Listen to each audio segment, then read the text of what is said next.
After that, he enjoyed a nice Ryan Gosling movie marathon. Oh, yeah. As for, by the way, Well, Canada, as for Mexico, which is...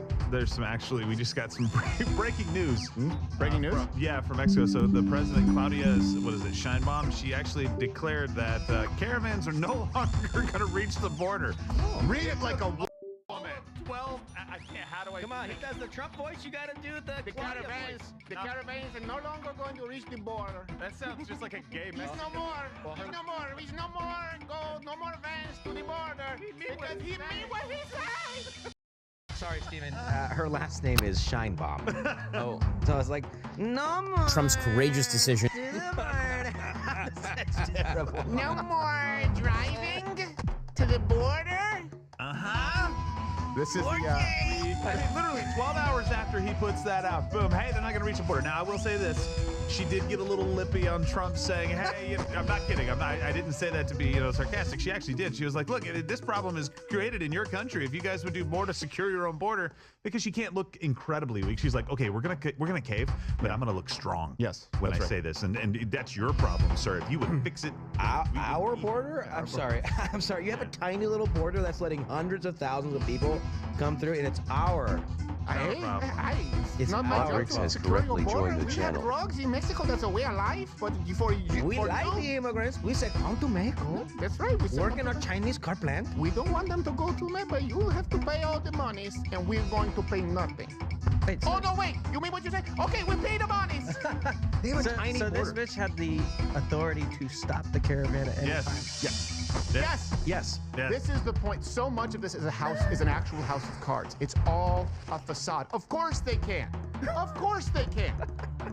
This is the country that lost El Chapo. Yep. Well, to be fair, it's not her stopping the caravans. It's the cartel. That's why we believe it. Right. The cartel is going to stop the caravans because they're the ones that killed all the people in the poster. Yes, it's true. Also, we promise a 20% reduction of the heads of the people crossing on turtles.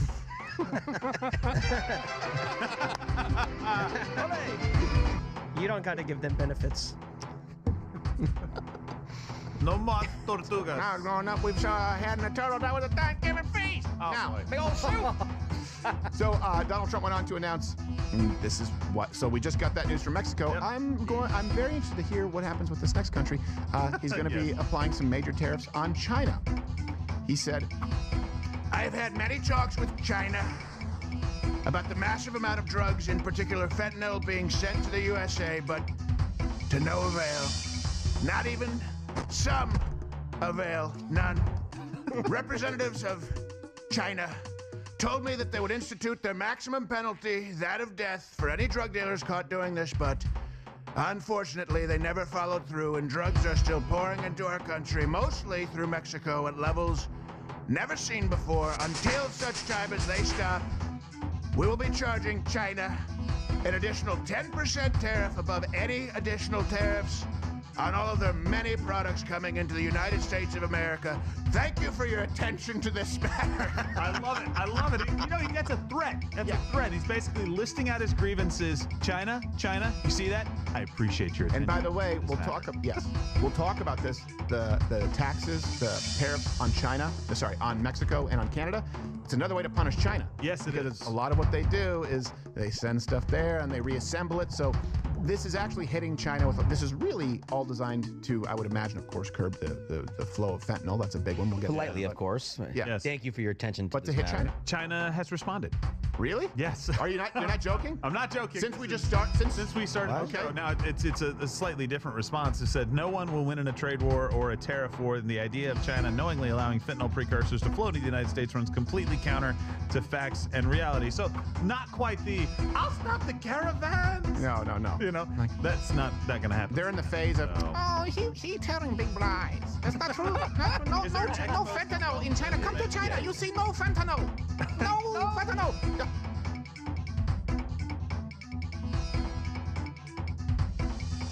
Do you even realize how lucky you are to be able to just sit here in peace while there's others out there struggling by getting good douched every day?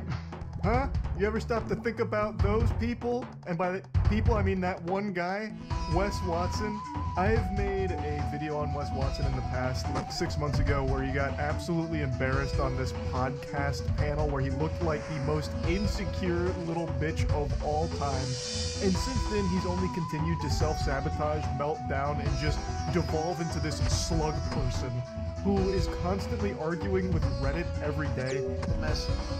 There is really a person who wrote me bragging about how big of a Reddit page they have talking shit about me. Like, that's a bad thing.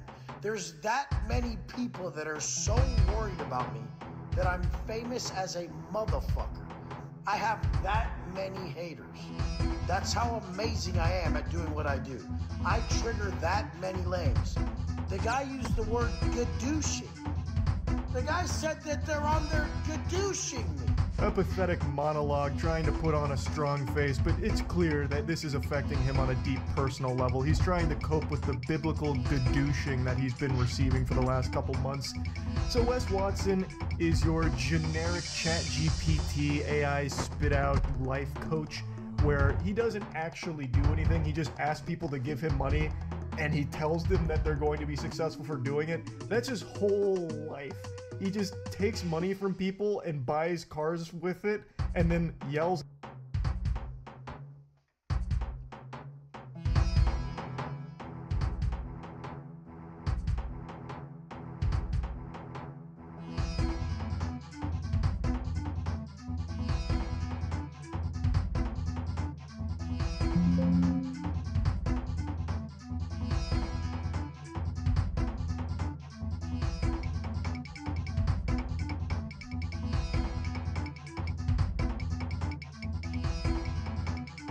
In his cars about why he needs more money to teach more people to become millionaires. He has a whole channel dedicated to just whining to his followers about giving him money, how he needs more money. He is literally just a dominatrix that desperate dudes will pay and think that somehow they're going to make money from it, or he's going to impart wisdom on them. Meanwhile, Wes doesn't actually have a business. His business is looking for pay piggies that will pay him under the ruse that he's going to give them life advice, but he openly mocks them for doing it too. It's this like crazy cycle.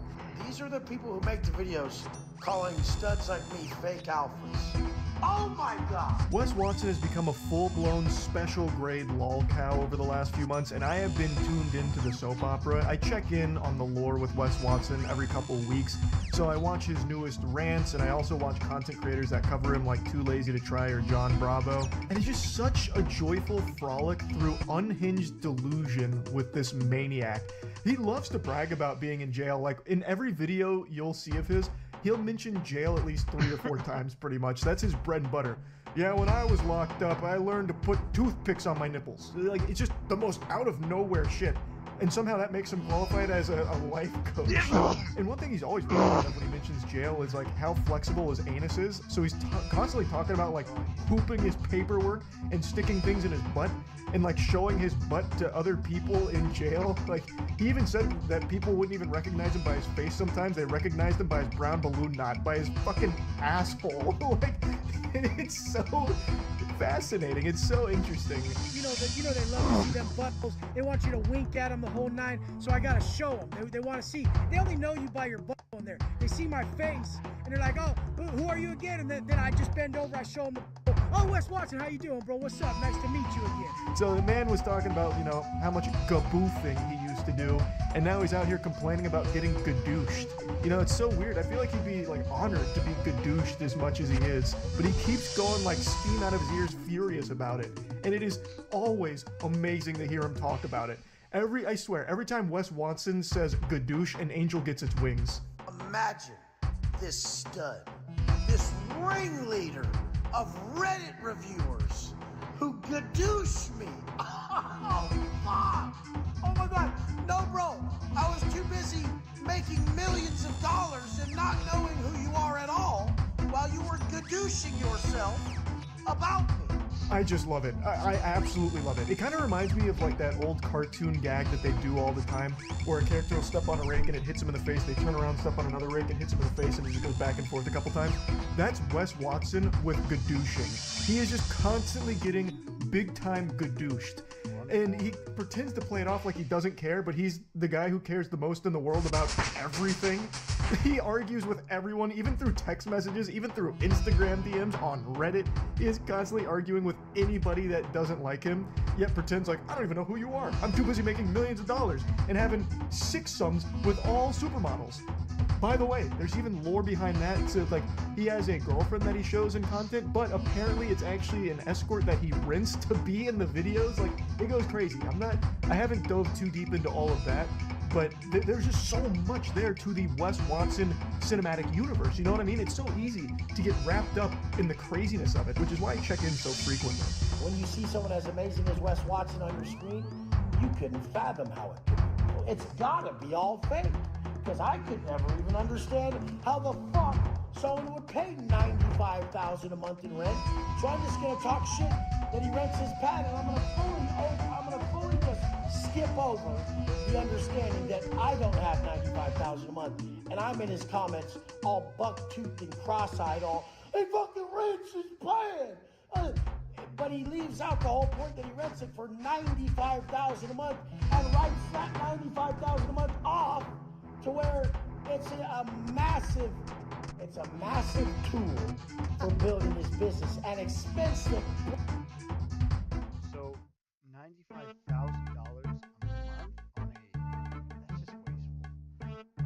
You can't make that. Brings in profit. So when he's not yelling about Reddit gadooshing and yelling to his followers about how they're pathetic brokies who can't afford $3,000 for a life-changing course that he offers, he's sometimes giving this kind of speech, and this is like the standard playbook for life coaches, the no-nonsense, tough guy, tough love approach. You're broke, you're pathetic. You're insulting me for renting my place, you just don't understand it.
And I guess it can work on shaming some people into it, but I think that is so fucking sad.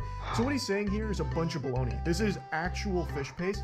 So he's renting this extremely expensive place, all to look cool on camera. He's paying $95,000 a month to rent this place just to flex it on the people that are paying for him to live there. It's so fucking weird. So there are... If anyone here has a functioning frontal lobe, you'll know why it's a super stupid idea to pay $95,000 in rent. And he desperately tries to reach into that chocolate starfish of his to try and find some kind of explanation for why he's doing it, and he comes up with this, where you guys don't even fathom the $95,000 that it takes to rent this place. You don't have it. You're more pathetic because you can't afford to waste $95,000 on this kind of place. Meanwhile, even if everyone in the world had that kind of disposable income, most people are sane enough to not do this because you are pissing it away.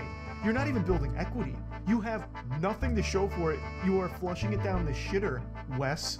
And he's trying to say, like, no, it's good for the business. It's good for the business. It's going to turn profit. Hello? No. It's not. It's not doing that. Hi. I guess What are you can doing? almost make an argument for Wes specifically. I finished that thing. Just took a massive dump. Finished the whatchamacallit. I'm doing clue scrolls right now. I have to do my report. I didn't finish it. Okay. Or, yeah, mom is not happy. Okay, do your report. I'm gonna have to leave. Dang, these are easy. Yeah, they're really easy. Alright, I'll talk to you later, brother. Alright, see you, brother. See ya.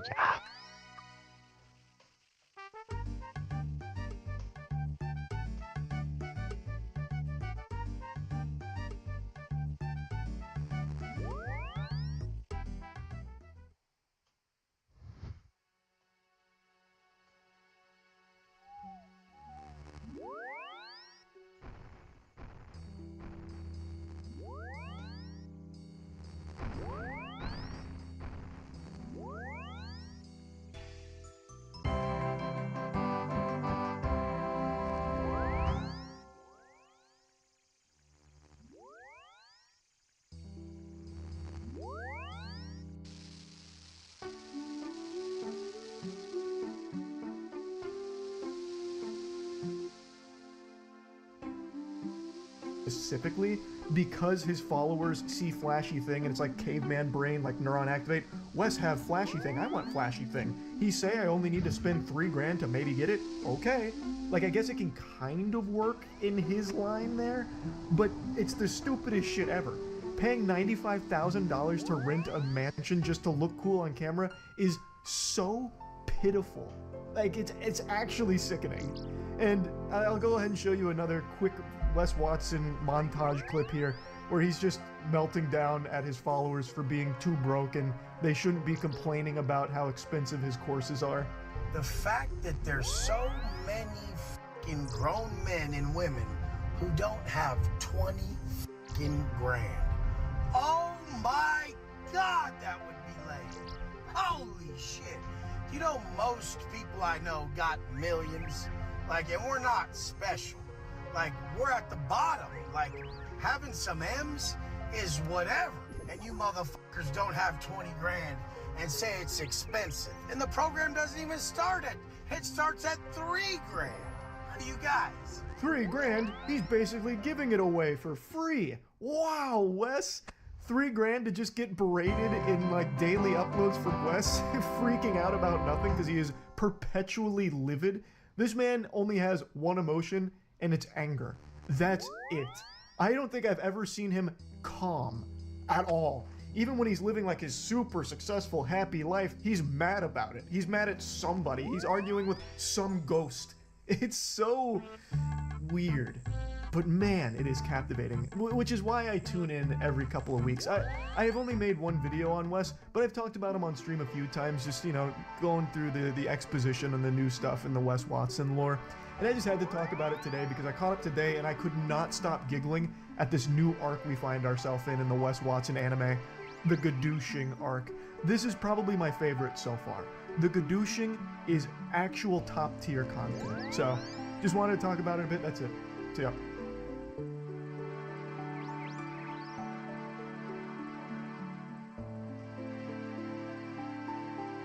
Hello everyone, I'm Cimatos Kid, and that over there's Buff Pro, the best YouTubers to ever exist, ever. And today we're reacting to Take Down Chris Hansen. Tase him. And hopefully you're subscribed to this channel. Oh my gosh, be subscribed or be a, you know, if you're subscribed, you could possibly win $1 million at some point in your life, maybe. Big facts. I'm back in Polk County, Florida with the Child Task Force. The child what? Child. The what? What did I call that thing? I was just about to comment about they got the time on here. I thought it was like a little closed caption thing, but it's not. It's just part of the video. One man is itching to meet with an underage girl. He's 36-year-old Timothy from Davenport. Timothy looks like Florida man. The decoy asks if he's okay with her being 14. He wants to know if this is a trap, This is a trap? or if she's law enforcement. How stupid do you have to be? Dumb do you actually have to be like, you're not a cop, are you? And expect them to be like, no, of course not. And like, oh, okay, well, said you weren't a cop or anything, so I'm on my way. Here I come. Is 36, and then he asked if I was a virgin, and that he can eat pee for days. Oh, I was reading that as it went by. God, is that Chris's handwriting? Oh gosh. Is he a doctor? But rather than heading straight for the house, he drives around the block a couple of times. Oh. After 20 minutes, the task force surrounds the vehicle and they take him into custody. He drives around and snatched He him. drives around scoping it out. Okay. Hey, Tim, how you doing? Why don't you have a seat right over here? Not good, bro. Not good. Well, I wonder if they told him, like, yeah, if you go in there and talk to Chris Hansen, we'll cut you a better deal. Wink. And what were you here looking for? Conversation mainly. Oh my God, you get throwing. I am Gee, I need to make a bingo card for these. I swear to God. I just need to talk to a 14-year-old is all. Someone on my intellectual level. Just a conversation. I wanted to see if it was real. see where it goes from there. I say like a conversation on its intellectual level with a 14-year-old, but I mean, I've seen the show Are You Smarter Than a Fifth Grader? These kids will tear you up. They're smart. They're smart, man. I knew I was wrong before I got here. Got it. And how far did you drive tonight, Tim? 2 miles. 2 miles. So you live right here in this area. Oh no. I knew it was wrong, but it was right down the goddamn road, Chris. What am I supposed to do? I didn't even have to fill up the tank, man. I also appreciate the lower. Like, I don't know if the guy, he's giving me the vibes, of he thinks he's going to get off easier if he's very forthcoming with information. It's kind of what it seems like. But I mean, they're just going to bury him with it. They always do. I go to school right now. I've been a mechanic my whole life. A mechanic. Were you in the military? Yes. How many years were you 8 years, 10 months, 5 days. Okay. And where did you he's serve? practiced that before. 8 years, 10 months, 5 days, 32 minutes, 672 seconds. He usually impresses the ladies, especially the youngins. And you're studying to be a mechanic for what? Harley Davidson. Harley Davidson. That's a good gig. I've been doing it for years. I just don't have a piece of paper, sir. Right. So you want to get that piece of paper. So you can work for Harley Davidson, a dealership maybe. If I can. Okay, wink, come on. I hit you with the veteran card. I hit you with I'm going to school, and I'm being, come on, guys, cut me loose here. He's been to all the forts. Fort Stewart, Fort Campbell, Fort Hood. Now he's in the Fort Jail. I don't know. I guess maybe in my mind I thought that I could make myself believe that she was mature enough to right the wrong that was, but there is no way. There is no maturity level to right the wrong. What? I'm not sure his tactic here. Can you explain that to me, Dan? 'Cause I don't understand that. My brain doesn't work in whatever way that he tried to explain that to me just now. I think he's basically trying to say he was trying to talk himself into making it right. And yeah, that's what I'm kind of gathering. But he already showed up, so he already did that. I don't know. But it's on her to have the maturity level to right that wrong. Right. Like what? Huh? It's starting to make more and more sense why he's here. God dang, that was Fort Jail. You said you were going to come over here and get something to eat, like dinner. I saw what those messages said, Dane, when they scrolled past him. Right. He wasn't here to eat no dinner, all right? Yeah, he spelled dinner really weird, You wanted to eat. What did you mean by that? Well, kiss, lick, touch, eat all over, like eat you up, Right. Oh, that makes it better. Yeah, that makes it better. Wow. Well, now that you explain it like that, you're free to go, sir. Get on out of here. Is that his defense? Yeah. Perform No, all over, which is wrong in itself. I don't understand what. I was not going to just perform oral all over, okay, Chris? Yeah, sorry, Chris. I'm way more of a freak than that, all right, man? Like, what would have happened had there been a 14-year-old girl here, Tim, and not me or the Polk County Sheriff's Office?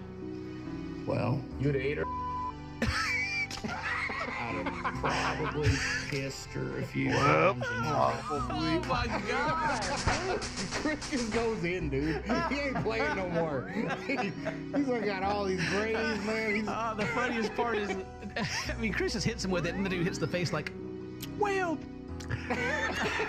No, I would just made out with her, you know. And I go, dude. Right. But once you got going, you don't think you would have had with this girl? No, I wouldn't have brought myself to it. No, I would have done it. I just ate her alive. I just done all that other stuff I talked about. Yeah, and that'd be it. I got self-restraint. Did I mention I've served, Chris? Did I tell you about that? And I'm in school, got my whole life ahead of me. 8 years, 10 months, 14 days, 2 hours, and 17 minutes. Yeah, come on now. I mean, you can hook me up to a brain monitor and see if it works or not. I mean, a brain monitor. Bruh.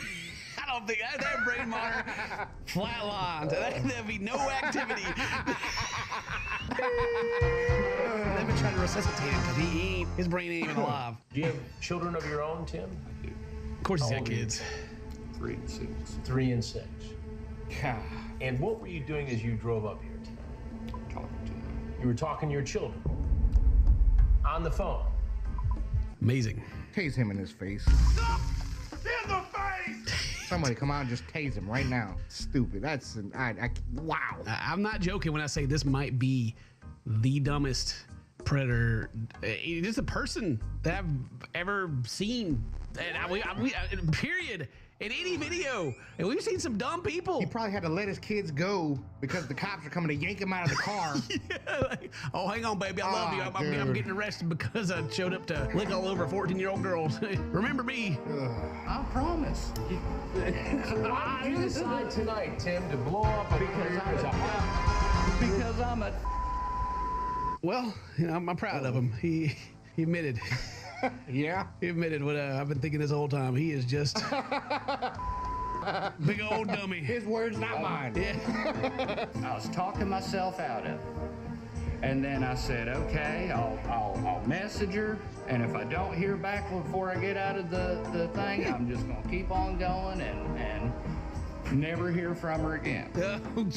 So he left it up to chance. You know, I'm a messenger. If she's quick about it and gets me before I get to the stop sign. Right, then I'm going to prison. Yeah, if she can hurry up, I'll ruin her life. God. Freaking jerk, dude. Can he not hear himself talk? Does he not know what he sounds like? 36 years old. Why don't you just go to a bar or a pool hall? Well, I've been going to the bars and the pool halls, and for some reason, everybody's scared of me. Scared of you? I don't know. Maybe because you're driving around trying to have to the 14-year-old girl. They're all scared of me. I don't get it, Craig.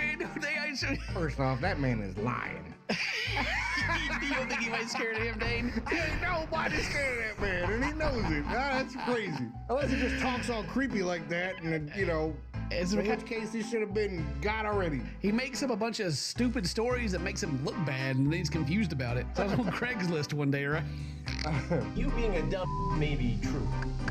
Be that as it may. And that's no excuse. You're horny. Just a bit, but that's still no excuse because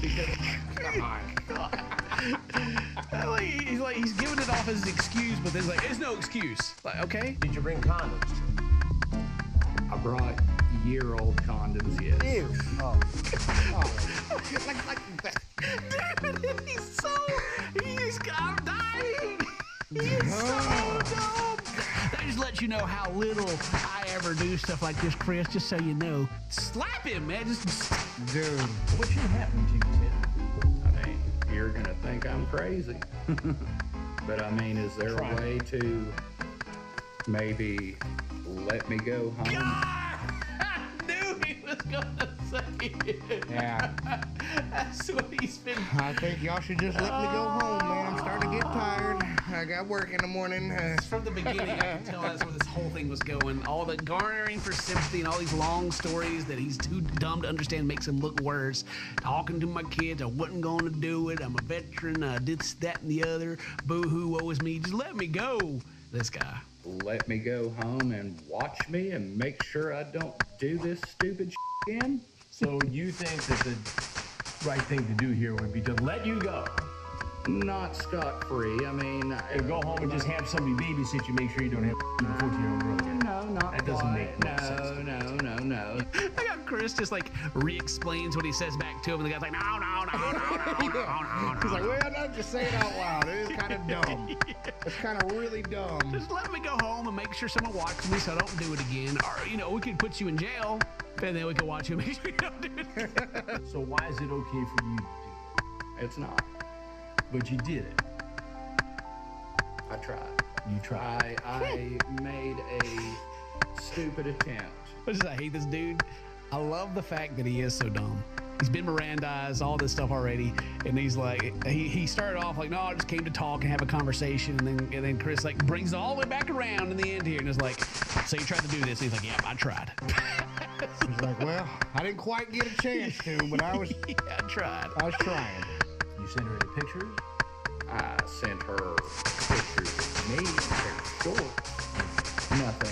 Nothing inappropriate that I'm aware of. I didn't send her anything inappropriate. Just a 36-year-old man sending a 14-year-old girl home in a pair of shorts, and nothing inappropriate about that at all. God.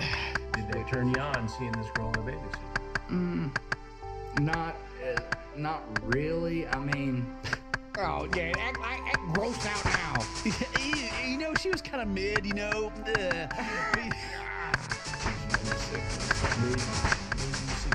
Like I've been since 6:30. And you got called? No, whenever I started the conversation. Oh, woe is me. Here he goes again. He's trying so hard. Been sick to my stomach ever since I first started talking to her because I knew it was wrong.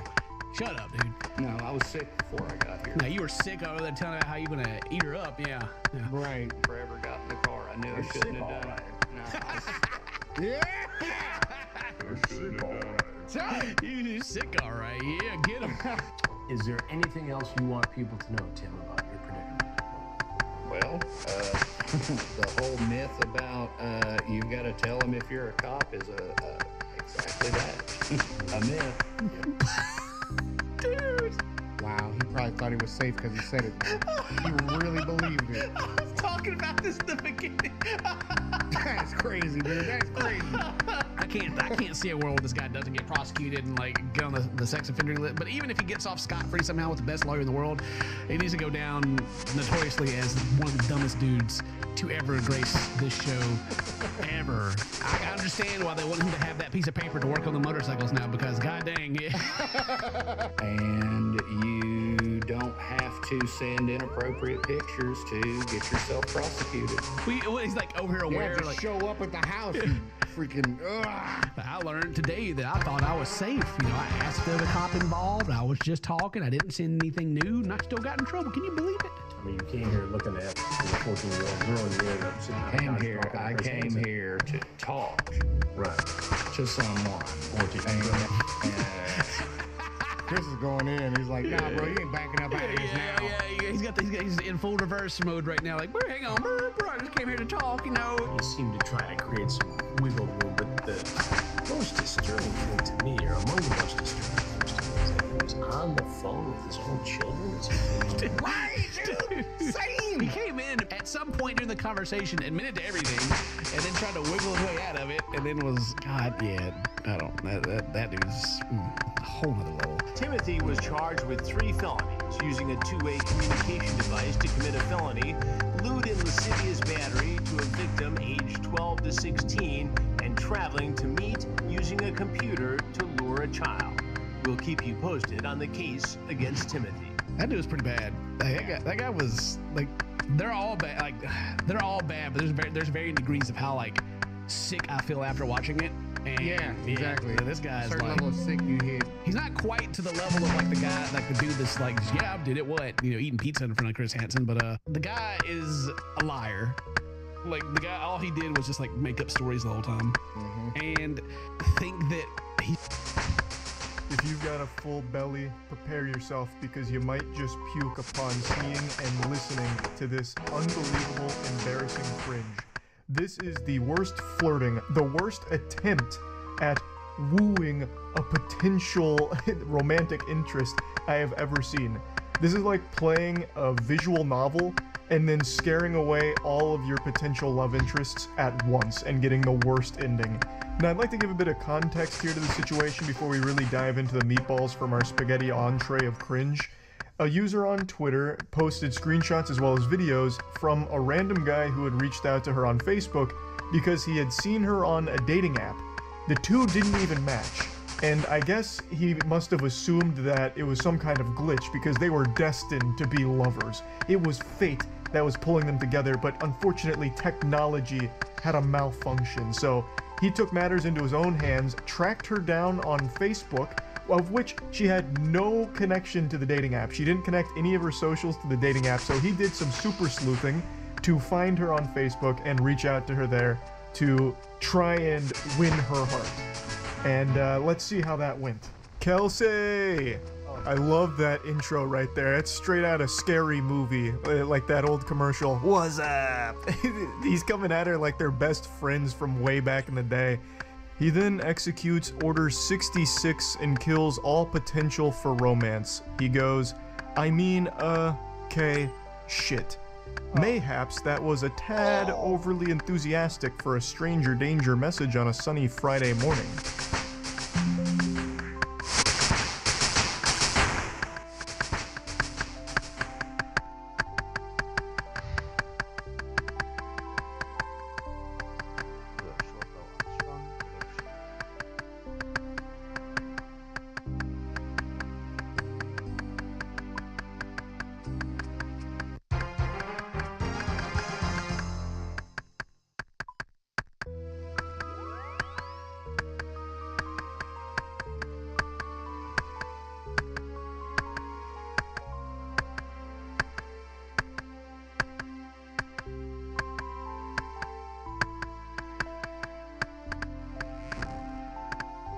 There is so much quirk to the way that he texts that I'm getting uncomfortable.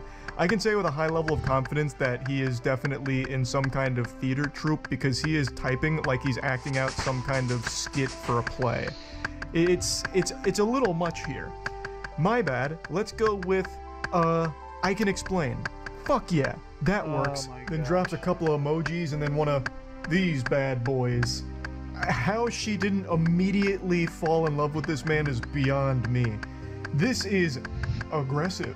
And it's already creepy because it's a complete stranger who saw her on a dating app and then tracked her down in order to, you know, really directly communicate with her.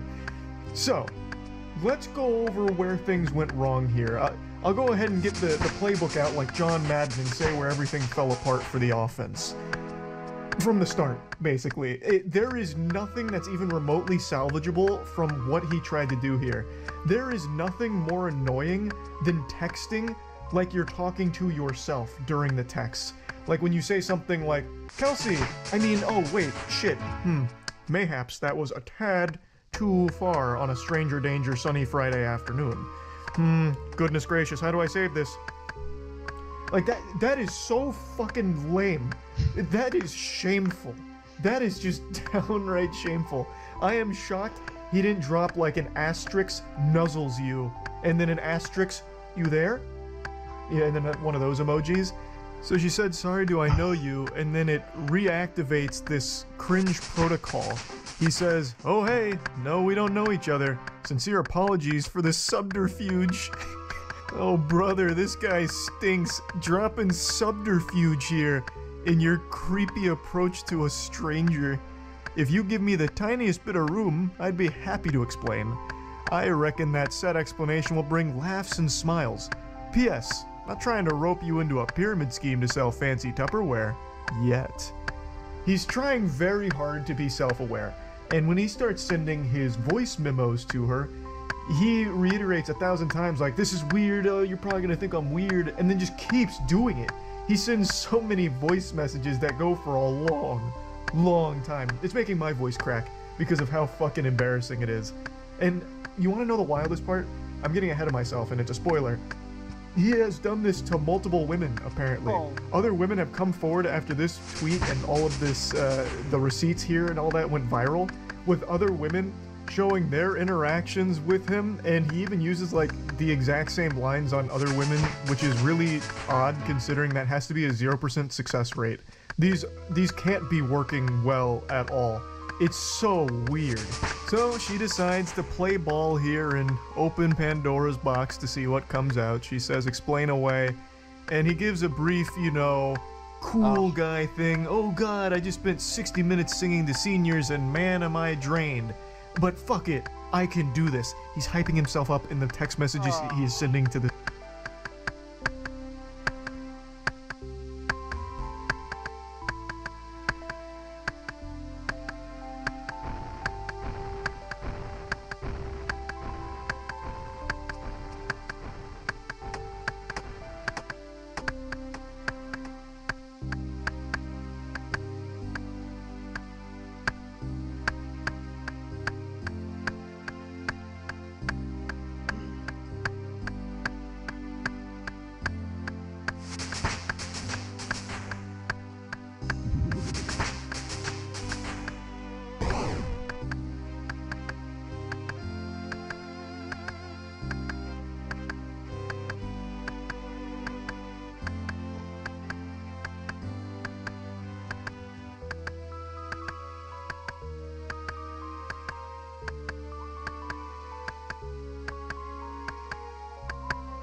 There's two right there.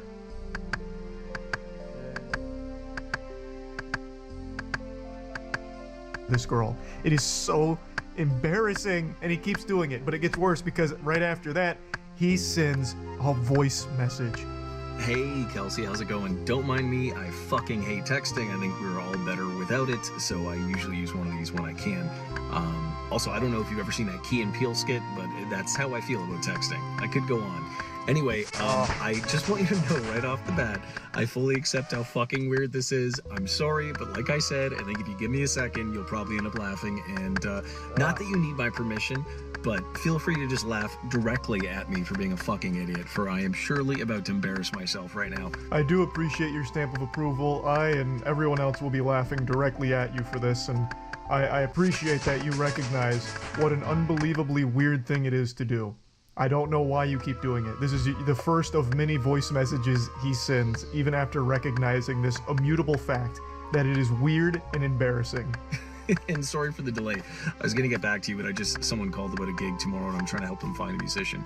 Also, I'm not sure if I'm fucking funny anymore. I just spent 60 minutes, like I said, playing guitar and singing to a room full of senior citizens, but the room was stuffy and hot. I had to do it with a surgical mask on, and I'm not sure if I have any funny or social energy left, but I'm gonna try. I'm gonna try and fake it right now. So thank you for your understanding and patience, and here goes nothing. I'm a fucking idiot. Enjoy. So that would be insufferable.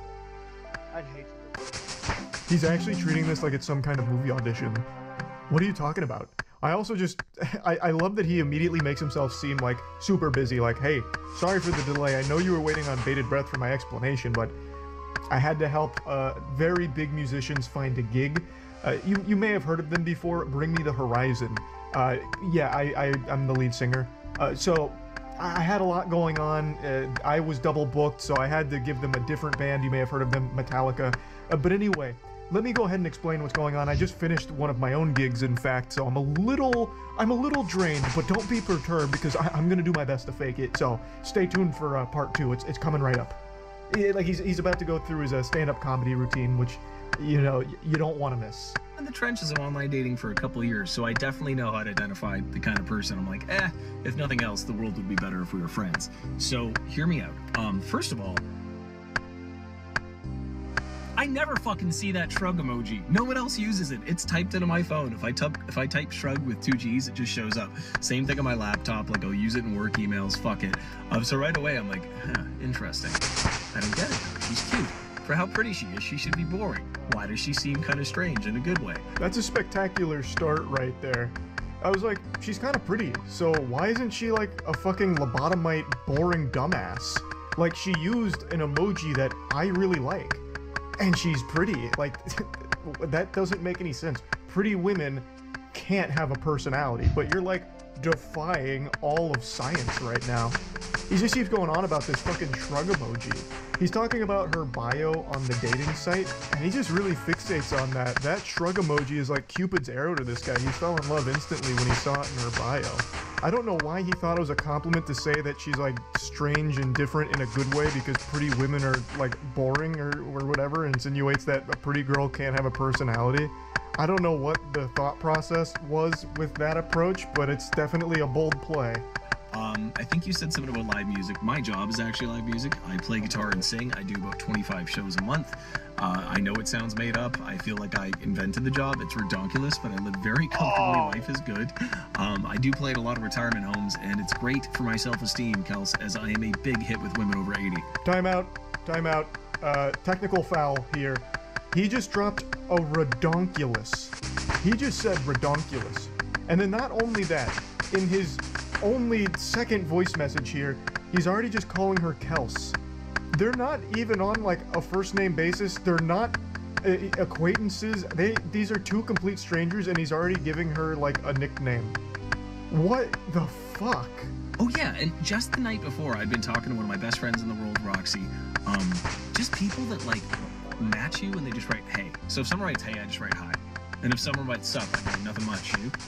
And like people that match me and clearly haven't read my fucking bio, folks will match and be like, so what do you do for a living? I'm like, come on, Chelsea. Like, yeah, you're kind of cute, but I'm pretty damn sweet. Try harder. Why are you even talking about this? You're like trauma dumping on this complete stranger right now that you've tracked down from a dating app to try and communicate directly with because you didn't match with her. What the fuck is this? Now you're just going on about like, oh, dating apps are so weird. People just say like, hey. So then I'm like, hi. You don't know how to have a conversation. You didn't read the bio that I painstakingly typed up. I spent a long time on that bio and now I'm offended. Ridiculous. Excuse me, redonkulous. I don't know. It's just to see someone mention that in a bio, I'm like, thank you. I can see that you feel the same as me. Yeah, people, I always think that effort should match interest in dating. So if you're curious if someone's interested or not, remember that scene with Justin Long and what's her face in that movie about dating? Is it he's just not that into you? And he's like, if the guy's interested, he will call. And it's true. So I found a line a couple of years ago and it's like, effort will always match interest. It will show you how interested someone is. And like, I'm pretty goddamn sweet, and I am not that lonely, bored, or horny. I'm not going to take breadcrumbs from someone if I want a sandwich. So if someone hits me with a hey or hi, you can go fuck yourself. He's just sounding like a complete unhinged asshole here. It's not that deep. What do you mean they can just go fuck themselves? No one's even, like, what does this have to do with anything in this situation? This isn't even flirting. This is just blurting. He's just blurting out all of the most nonsensical shit in his head right now to a complete stranger. And not only that, this is probably not even his first take. I bet he recorded this like 10 times until he had one that was like, this is the one. This was smooth. And that's what we got here. We got the final product. This isn't even like the first draft, I doubt. That's mind-blowing. I'm worth more. Damn it. This is where the Kelly Clarkson song comes in. Yeah, no, your bio is just, there was so much intentional effort put in, and honestly, the more I scroll down in the pics, I'm like, this does not match up. I don't want to sound like an asshole. Like, attractive people can also be interesting and funny, but it's just incredibly rare. I speak for myself, because I'd like to consider myself one of those. That's the end of chapter 2 from the voice memos, but don't worry, there's still a finale, and it's the extended director's cut. The next one's over 5 minutes long. Also, he doubles down on this whole like, yeah, you're like pretty, but you have a personality, which that just does not happen. I don't know why he thinks that that's some kind of like grand compliment. It's very odd. Now, before playing the 5-minute, 30-second monologue here, he must have seen that she listened to it. He's like, gotcha! Yeah, I gotcha! Red-handed, you listen to it. Curiosity got the better of you. And then she says, dude, so you saw me on Bumble and found me on Facebook? How? Clearly very creeped out by it, understandably. And then he goes, oh, I honestly just typed in Kelsey and I guess I got lucky. I figured because you put live music we might have some friends in common or something. I blame Zuckerberg, and then laughing emoji. Which contradicts everything that he's said here, because he's constantly talking and referencing her bio, which I think is referring to her dating profile bio, especially because he does mention like online dating with Hayes and highs and shit. So I don't even know why he thought that would somehow save the situation. Like, she'd be fooled by it. For the love of fuck. I was like 2 minutes into one, and it was awesome and funny, and I was so proud of it, and then someone called me again about a gig this evening, and it's like, you know that thing where your friends know you're busy or you're on a date or something, and then that's when they decide to call? Jesus Christ. Excellent. Chef's kiss. This is how you start a romantic message. Ah, for the love of fuck. I was in the middle of something spectacular. You were gonna love it, Kels. You were gonna love it. Trust me. But then one of my fucking asshole friends called me about a gig because I'm so busy being a successful live musician. Can you believe that, Kels? Can you believe that? It's like those things, you know, where like we both go on dates, right? I go on dates, clearly. You go on dates, and sometimes when you're just busy, people call. It's Jesus Christ. But yeah, no, your bio was just the fucking bee's knees. I mean, listen, top 3 in like the hundreds or thousands I've seen. It was just, I don't know. I'm a very good judge of character, and you just seem like my kind of person. And I'm not saying we're star-crossed lovers. I don't know you, and you don't know me. That's 100% correct. You don't know each other. So why are you doing this? This is not how you get to know someone. This is concerning. Also, you should never admit to seeing hundreds or thousands of dating profile bios.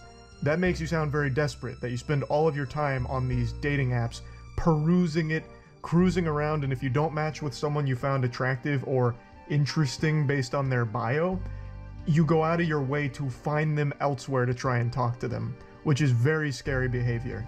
I fully accept how strange and unconventional this is. I got a vibe, and I figured I gotta go with it. I was like in a really good mood that day. I don't know. I'm totally winging it. But yeah, a lot of my close friends are women, and everyone unfortunately has a couple stories of having to block someone's number, or an ex just won't leave them alone, or going to the cops. Fuck, dude, I've had to block a few numbers of crazy people that didn't know they were crazy. So I really, really apologize sincerely if this in any way like triggered that, or it was weird or whatever. Kelsey, that's the furthest thing from my intention. I just wanted to say howdy, and I figured if I talk like an idiot, you'd probably feel like I did after I looked at your bio. It's so close. He's teetering on the edge of self-awareness. Him saying all of this out loud should have led to this eureka moment where he was overcome with immense shame, and he just presses the eject button and deletes the voice memo and doesn't continue this conversation. Like, he's clearly pointing out just how weird all of this is. He's even going into all of his friends are women who, you know, have stories about having to block crazy people who didn't know they were crazy. Like, case in point, what you're doing here, but you keep trying to, like, make it seem like it's not weird, even though you do keep acknowledging how weird it is. So, like, you're fighting, like, a battle against yourself in your own messages. You are calling yourself out in front of the person that you're talking to as well. It's really weird. Oh, okay. It's not fair. You've seen mine, or sorry, I've seen yours and you have not seen mine. If you want, I will screenshot my Bumble bio. I'm quite proud of it. I think it's pretty fucking good. It represents me well. And what else would I want to know if I was you? Gee, I'm like 6 feet tall, pretty damn handsome. I'd give me like a 7. No, like a 7.5 out of 10 looks-wise. I mean, to my knowledge, no one has dated me for my abs or my hair. I'm guessing it's because I'm funny and honest and clearly very humble and go to therapy and emotionally intelligent. It's not a job interview, bro. You don't need to be giving your resume here. Brother, So annoying. just stop. Please, goodness gracious. 7.5, maybe even an 8. I'm feeling really fucking good lately. I got a tan. I'm up to like 80-second side planks. I hate them, but they're totally worth it for the core. And big feet. So you know what that means, baby doll. Big socks. You're scaring me. You are scaring me. Why would you do that? What? From way downtown here, he's throwing up a crazy jump shot. He immediately goes into, I've got big feet. You know what that means, baby girl. Oh my lord, please, have mercy, have mercy. Why? What else? I feel like I didn't tell you enough about the bio too. That shrug emoji was just, if nothing else, the fact that like you look like a Disney princess and you use that, I'm like, fuck it, I gotta talk to her. So Oh, I was definitely getting strong Kirsten Bell vibes too, and she's awesome. I don't know if you listen to her husband's podcast, Armchair Expert with Dax Shepard. I know it's quite the reference, but I have a feeling you might know what that is. One of my favorite episodes, actually, is it Lauren Graham that plays Lorelai? She was on there. Anyway, I am all over the fucking place, as is my job. You're also all over the place in this one-sided conversation.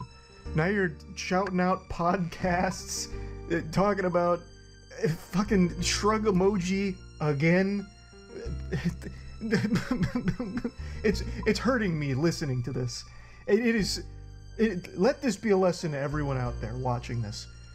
Just don't do anything even remotely like this. Never engage in a one-sided conversation where you have to be the one filling in blanks in a conversation that doesn't really exist. But I'm sitting here, a middle-aged guy in his car with the AC on and a SpongeBob shirt, and I would call this like the technological version of, you know, when like Noah stops Allie in The Notebook and he's like, I had to talk to you when I see something I want. Yes, I just made a Notebook reference. I don't know. I'm being a total idiot right now. So if nothing else, I figured you'd have a laugh and a smile and you can fucking make fun of me to your friends. I don't know. Now you have a solo podcast for a guy that makes like $6,000 a month on a microphone being an idiot. He was right. This is something that everyone can laugh about and have a big smile on their face, making fun of this whole situation. And then out of nowhere, he drops like his salary from his job, like to flex. He just like slides that in there, which, I mean, it's an interesting strategy yet again. This guy's got a wild book of tricks. I'm sorry, I don't normally bring up money, but I feel like I created my job out of thin air, and like I just submitted my 2022 taxes, and shit's been getting so much better the last few years, so I'm quite proud of it. That wasn't me trying to impress you though with money. I've got way more impressive shit than that. It just slipped out. I hope we can still be friends. Anyway, Why leave it in there then?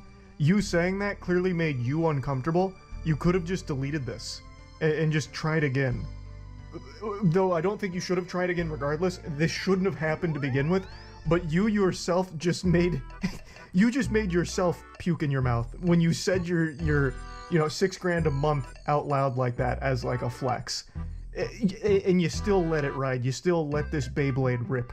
Why? You look like a goddamn Disney princess. The bio completely floored me. I felt like it was written by a friend or something. I just got like strong, like fellow nerd, divergent, super cool, gregarious, happy person vibes. And yeah, so listen, I'm an open book. You probably figured that out like 6 overshares ago. If you have any questions for me, please hit me. Don't be shy. If you want, I'll share my bio. I feel like it's unfair, but I've seen yours and you haven't seen mine. I'm quite proud of my bio.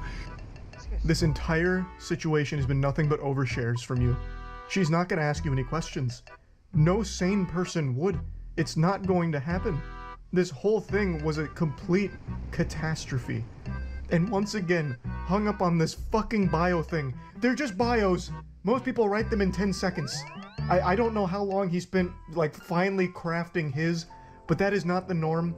I'm sure she didn't spend days coming up with her bio on here. I don't know how it resonated so strongly with this guy, but I bet after this whole song and dance, the woman here immediately just deleted her whole account, or at the very least removed the bio entirely.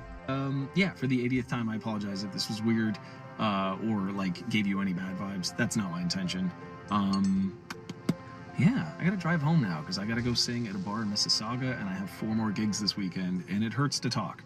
So I'm sitting here in my car like a jackass, and yeah, I hope that all made some kind of sense. And if nothing else, please take the sincere compliment. I've seen hundreds of shitty bios, probably thousands, and yours was easily top 3. The only reason I'm not giving you number 1 is because then it would seem like I'm lying. But I'm a very genuine, honest person, and yeah. Actually, on my way home, I'm going to go to the park and feed the ducks. My favorite swan couple, Mr. Plump and Mr. Plump and Mrs.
Yeah.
How the heck do you catch a herring?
Fett.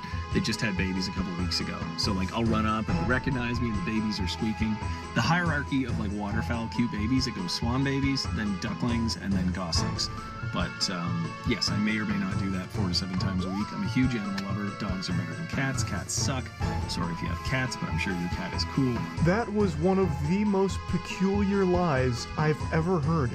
You're going to stop at the park on the way home so you can visit your favorite swan couple, Mr. Plumph and Mrs. Plumfette, because they just had babies a couple weeks ago, and they recognize you and get excited and start squeaking when you come by. Like you're part of the family, part of the crew, part of the ship.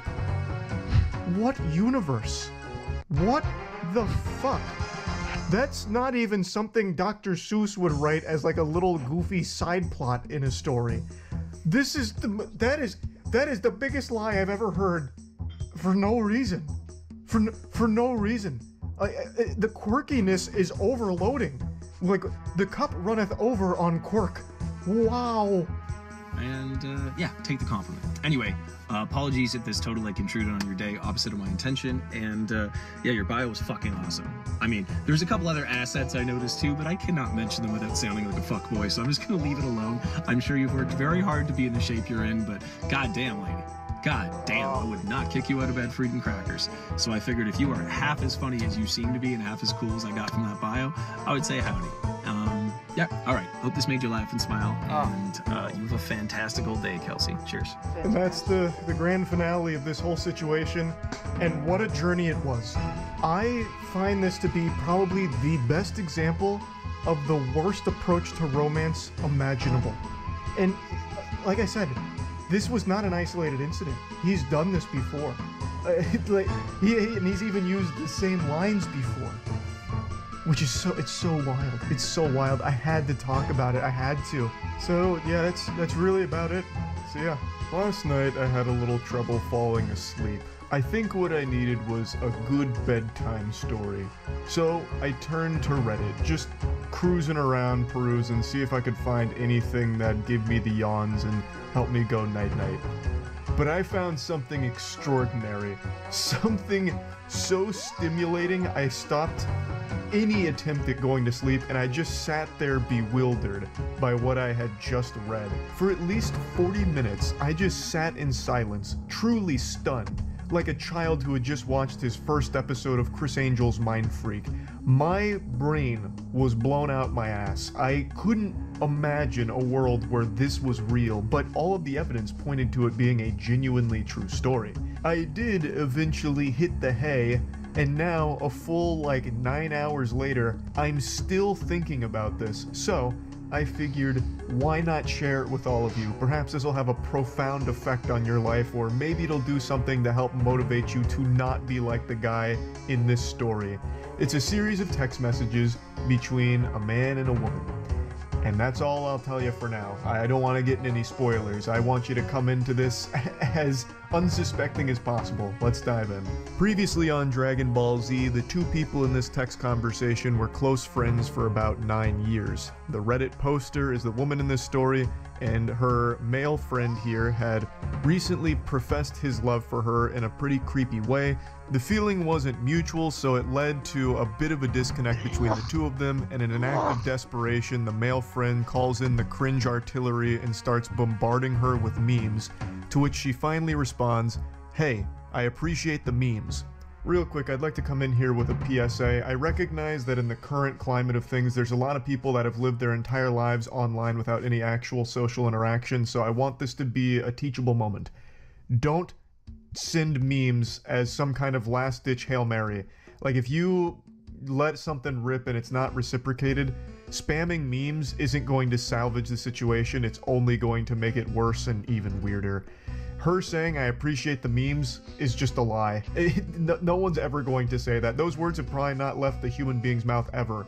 "Ah, good morrow, sailor. I really appreciate the exquisite memes you've shared with me today. I was a little perturbed with our last conversation, but now that you've sent 1,000 memes, I see you've got a good heart. Thank you for this." And I'm speaking from experience here. I'm very knowledgeable in this field. I'm the authority on this matter. I've told this story before, but I'll just briefly repeat it. The very first girl I was ever flirting with and exchanging text messages with was back in high school, and she did not feel the same way about me as I did her. And in my weakest moments, I turned to the dark side and consulted the Sith Lords and was advised to try and maybe like send goofy memes and ASCII art, because that was big back in the day. So I did. And guess what? It didn't fucking solve anything. It just made it even worse. I know how uncomfortable that must have been for her. So yeah, that is not the right play, to just start spamming memes and shit. But anyway, she continues the message by saying that she's only ever thought of him as a close friend and never really viewed him in a romantic way. So when he professed her love, it made things a little weird. They grew distant, they grew a bit hostile, but she thinks they can be friends again just as long as it's very clear that there is no romantic feelings in this relationship. She's just laying down the brass tacks and making things very clear, to which he responds, I certainly had my head on backwards, but as my friend, I really think you're fucking adorable, and every trip I've ever taken with you is so fucking precious. I've heard of a Japanese word called shibumi, and it's basically authority without dominance. Call me a simp, but I really think you have that. Code red, he's not taking no for an answer. Jinkies, we're going too deep. He just busted out shibumi. Jesus Christ, we're in the in-game now. Lord help us. He continues to spaghetti dump here for the novel that he's writing her. There's steam coming off of the touchscreen pad as he's writing. The most important takeaway here is a very specific line, a buzzword that gets dropped that I think is very important that we highlight. He says, sometimes it feels like my chivalrous interest with you is underappreciated or just unappreciated sometimes.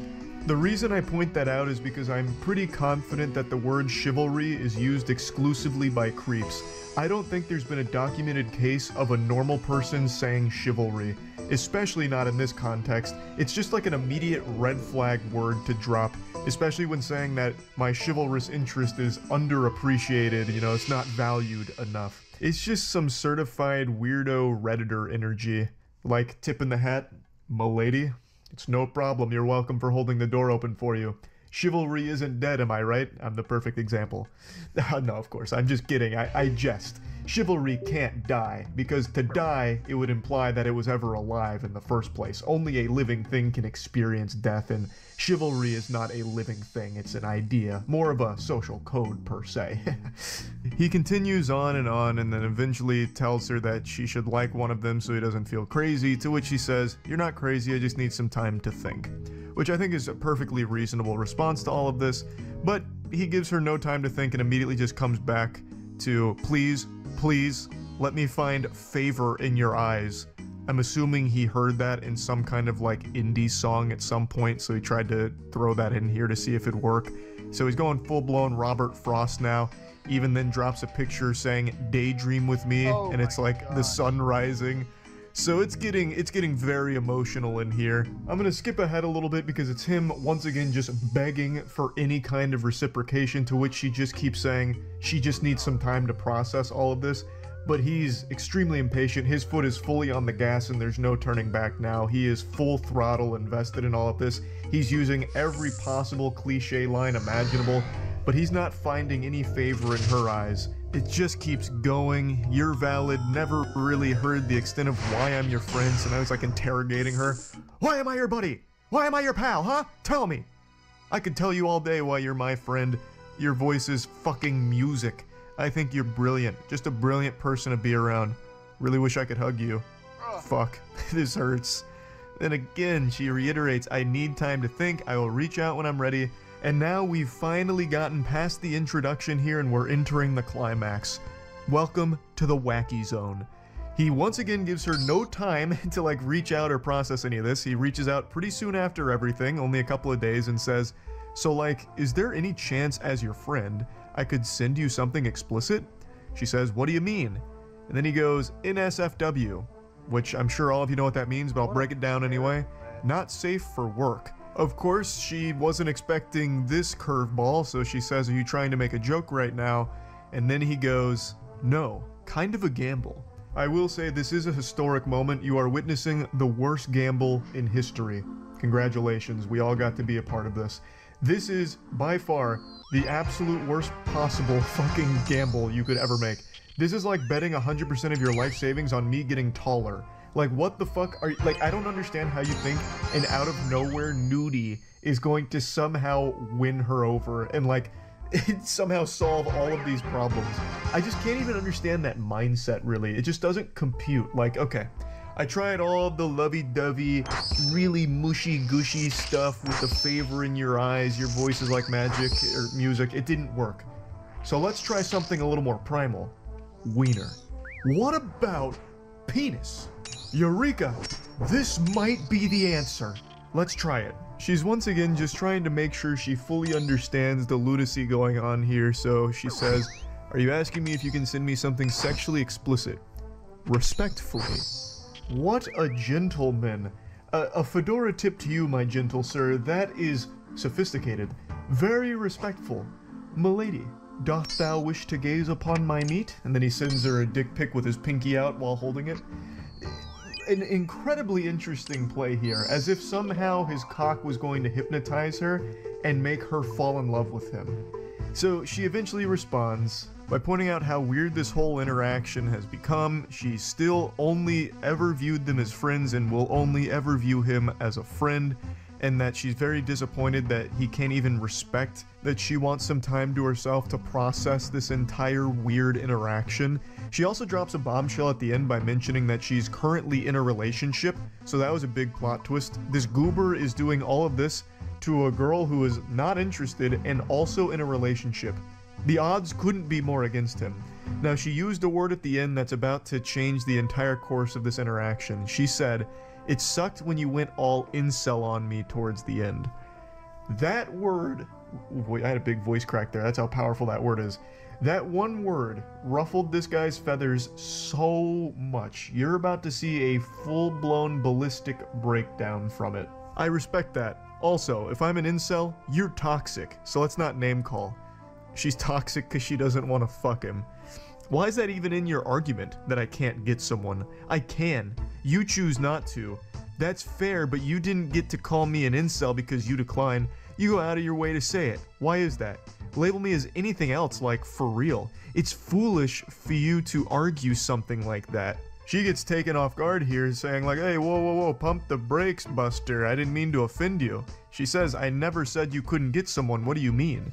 She never said that. Like, he is now just projecting some insecurities and reading between the lines on shit that doesn't exist. She just said his behavior was that of like an incel or something. And he keeps going. "You should know I'm anything but a little dick incel, so out of here with that shit." Again, she never even pointed out your penis or anything. She didn't call it small. Like, where is this coming from? He's fighting ghosts. I'm not even gonna pretend that's valid. You're with a fucking beta cuck to begin with. Maybe that's your type and maybe that's why we aren't together. Have fun with that. The mask has come off. He is unchained, unhinged, and unhappy. Your boyfriend's a beta cuck loser.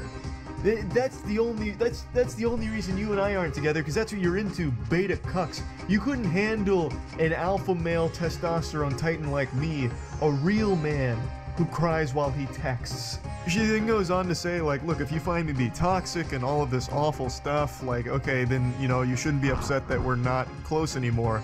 And to this big message, he just responds by saying, "I'll see you in hell." And then she says r/nice guys, which this very much is an r/nice guys moment. You know, keep in mind, this is still like only a couple days after the whole poetic, "Allow me to find favor in your eyes, miss. Your voice is music, sweet music." And now it's, "What an excellent take on a 7-year waste of my fucking time." To which she responds, "So you're just waiting around until I'd eventually date you? That's on you, man." She's absolutely right. That is entirely on you. This dude played the long game, almost an entire decade of pretending to be her friend in the hopes that eventually you'll get to fuck her, I guess was the plan. That is a long commitment to a deep cover operation to stay in disguise, faking friendship, hoping that eventually you'll be able to have sex with her. And then he says, "How was I supposed to know you're only interested in half men?" I've never even seen that term used before. This guy's pulling all kinds of Insano-style phrases out of his ass now. "I spent 7 years just waiting for you to notice the difference, but I guess I bet on the wrong fucking horse. This goober spent 7 years pretending to be her friend, hoping that somehow she'd fall in love with him? This is craziness.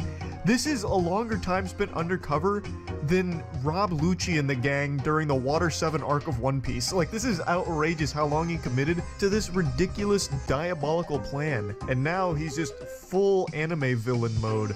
I'm over you. That's why I asked if you needed a visual definition of the word endowed, because I bet you're never going to get that with the life you choose to live without me.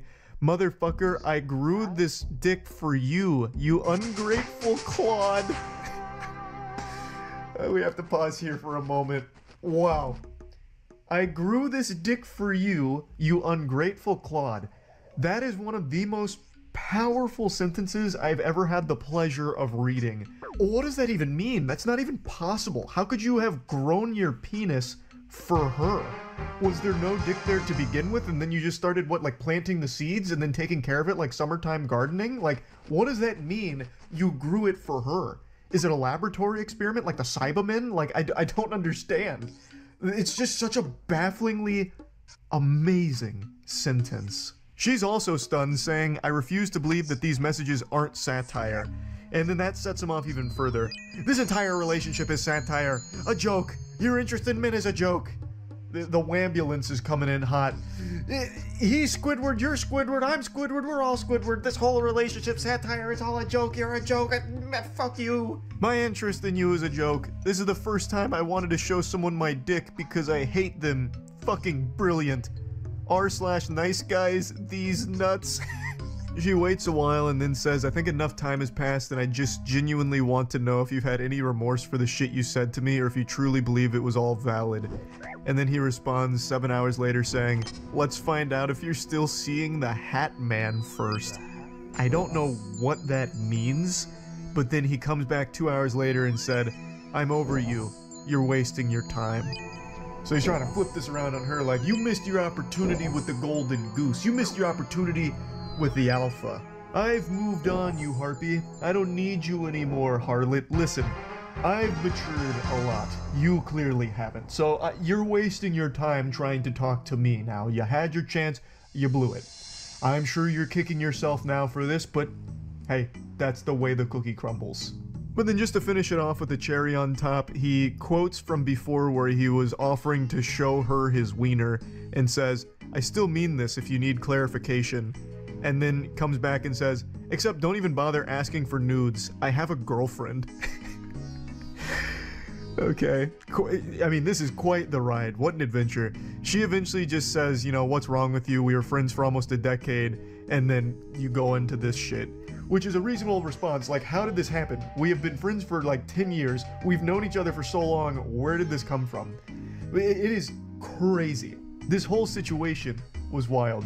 And also, I'm calling fiddlesticks on that last statement from him. I don't believe he has a girlfriend. If we go back to like chapter 7 of this meltdown, he said that she was the first girl he wanted to show his penis to. So, I'm under the impression he's a virgin. And I don't think enough time has passed between those messages and these that he would not only lose his virginity, but then also have a girlfriend, especially given all of the behavior we're seeing exhibited here. So, I think he lied about that. That was probably just once again some kind of Hail Mary to make her jealous. Like, hey, listen, Toots. Got a girlfriend. Stay off of me. Can't send you nudes anymore. You blew it. Nope, can't do it. Sorry. That's on you. Yeah, you'll regret this for the rest of your life, clearly. Sorry. Have a girlfriend. Even though it's most likely a lie. But yeah, that's all there is to the story here. Overall, I think we can all agree that nice guys really do finish last. It is insulting that these two didn't end up getting married. This guy is a real catch, and it's just a shame to see that it didn't pan out. But yeah, overall, dropping the sarcasm, I actually feel really bad for the woman in this situation here. This is someone who was a close friend to her for a fucking decade, only to then find out that that close friend was actually just a complete piece of shit, loser, degenerate, who was only being her friend, trying to have sex with her down the line. I can't even imagine that kind of betrayal. That must have been fucking awful. But yeah, anyway, I just wanted to share this because I've been thinking about it like all day. So yeah, that's really about it. So yeah, I know my calm, composed, stoic demeanor may not give you any clues or hints at my internal struggle, but trust me, right now, I'm spiraling. I'm falling down a dark path I swore I'd never walk again. Like a former addict who finds the pipe once again, I have found my long since abandoned drug. I have become hooked on reading horrible text messages from dudes trying to get laid again. It's been many moons, and some of you who have been around the channel for a while may remember I've made a lot of content covering horrible pickup artists as well as horrible text messages with self-proclaimed nice guys who are one gentle no away from letting the demon out and just flipping the switch to a full-blown conniption. Like, the word boyfriend would be, you know, a Winter Soldier event that would have them just go ballistic. And I've made quite a bit of content, both laughing at the absurdity of it, as well as using it as an educational tool, like, hey, don't be like these goobers. But over time, I started kind of petering out from doing that because I just made so much of it, and I stopped indulging in that kind of content until recently. I could only fight the urge for so long. The werewolf is coming out. It's a full moon, and that moon is nothing but fucking cringe. I saw some text messages today that I've just got to go over. Now, before we embark on this journey together, it's important that I let you know that these are two college students. As we go through this, you'll probably assume that it's two 13-year-olds, but that's not the case. These are two college students that worked on a group project together, and now we're coming in after the completion of the project.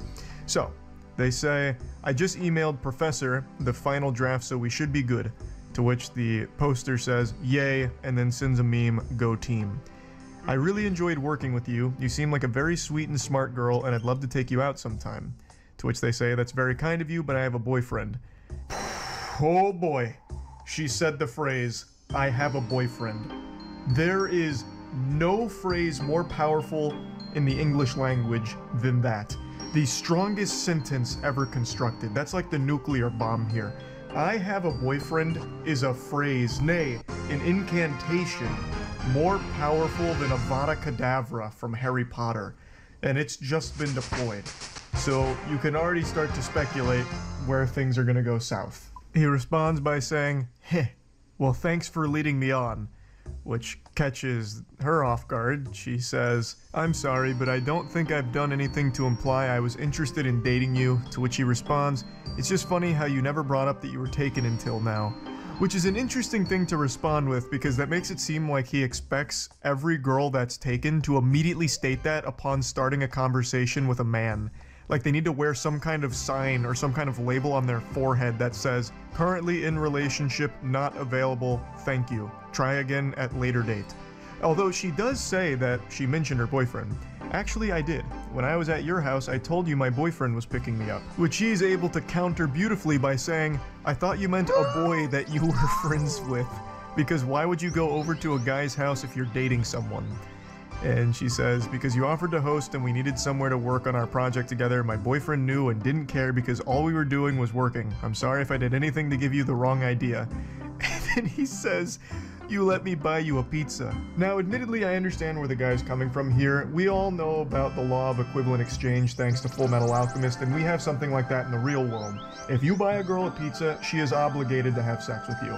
It's the pussy for pizza transaction. It's as old as time itself.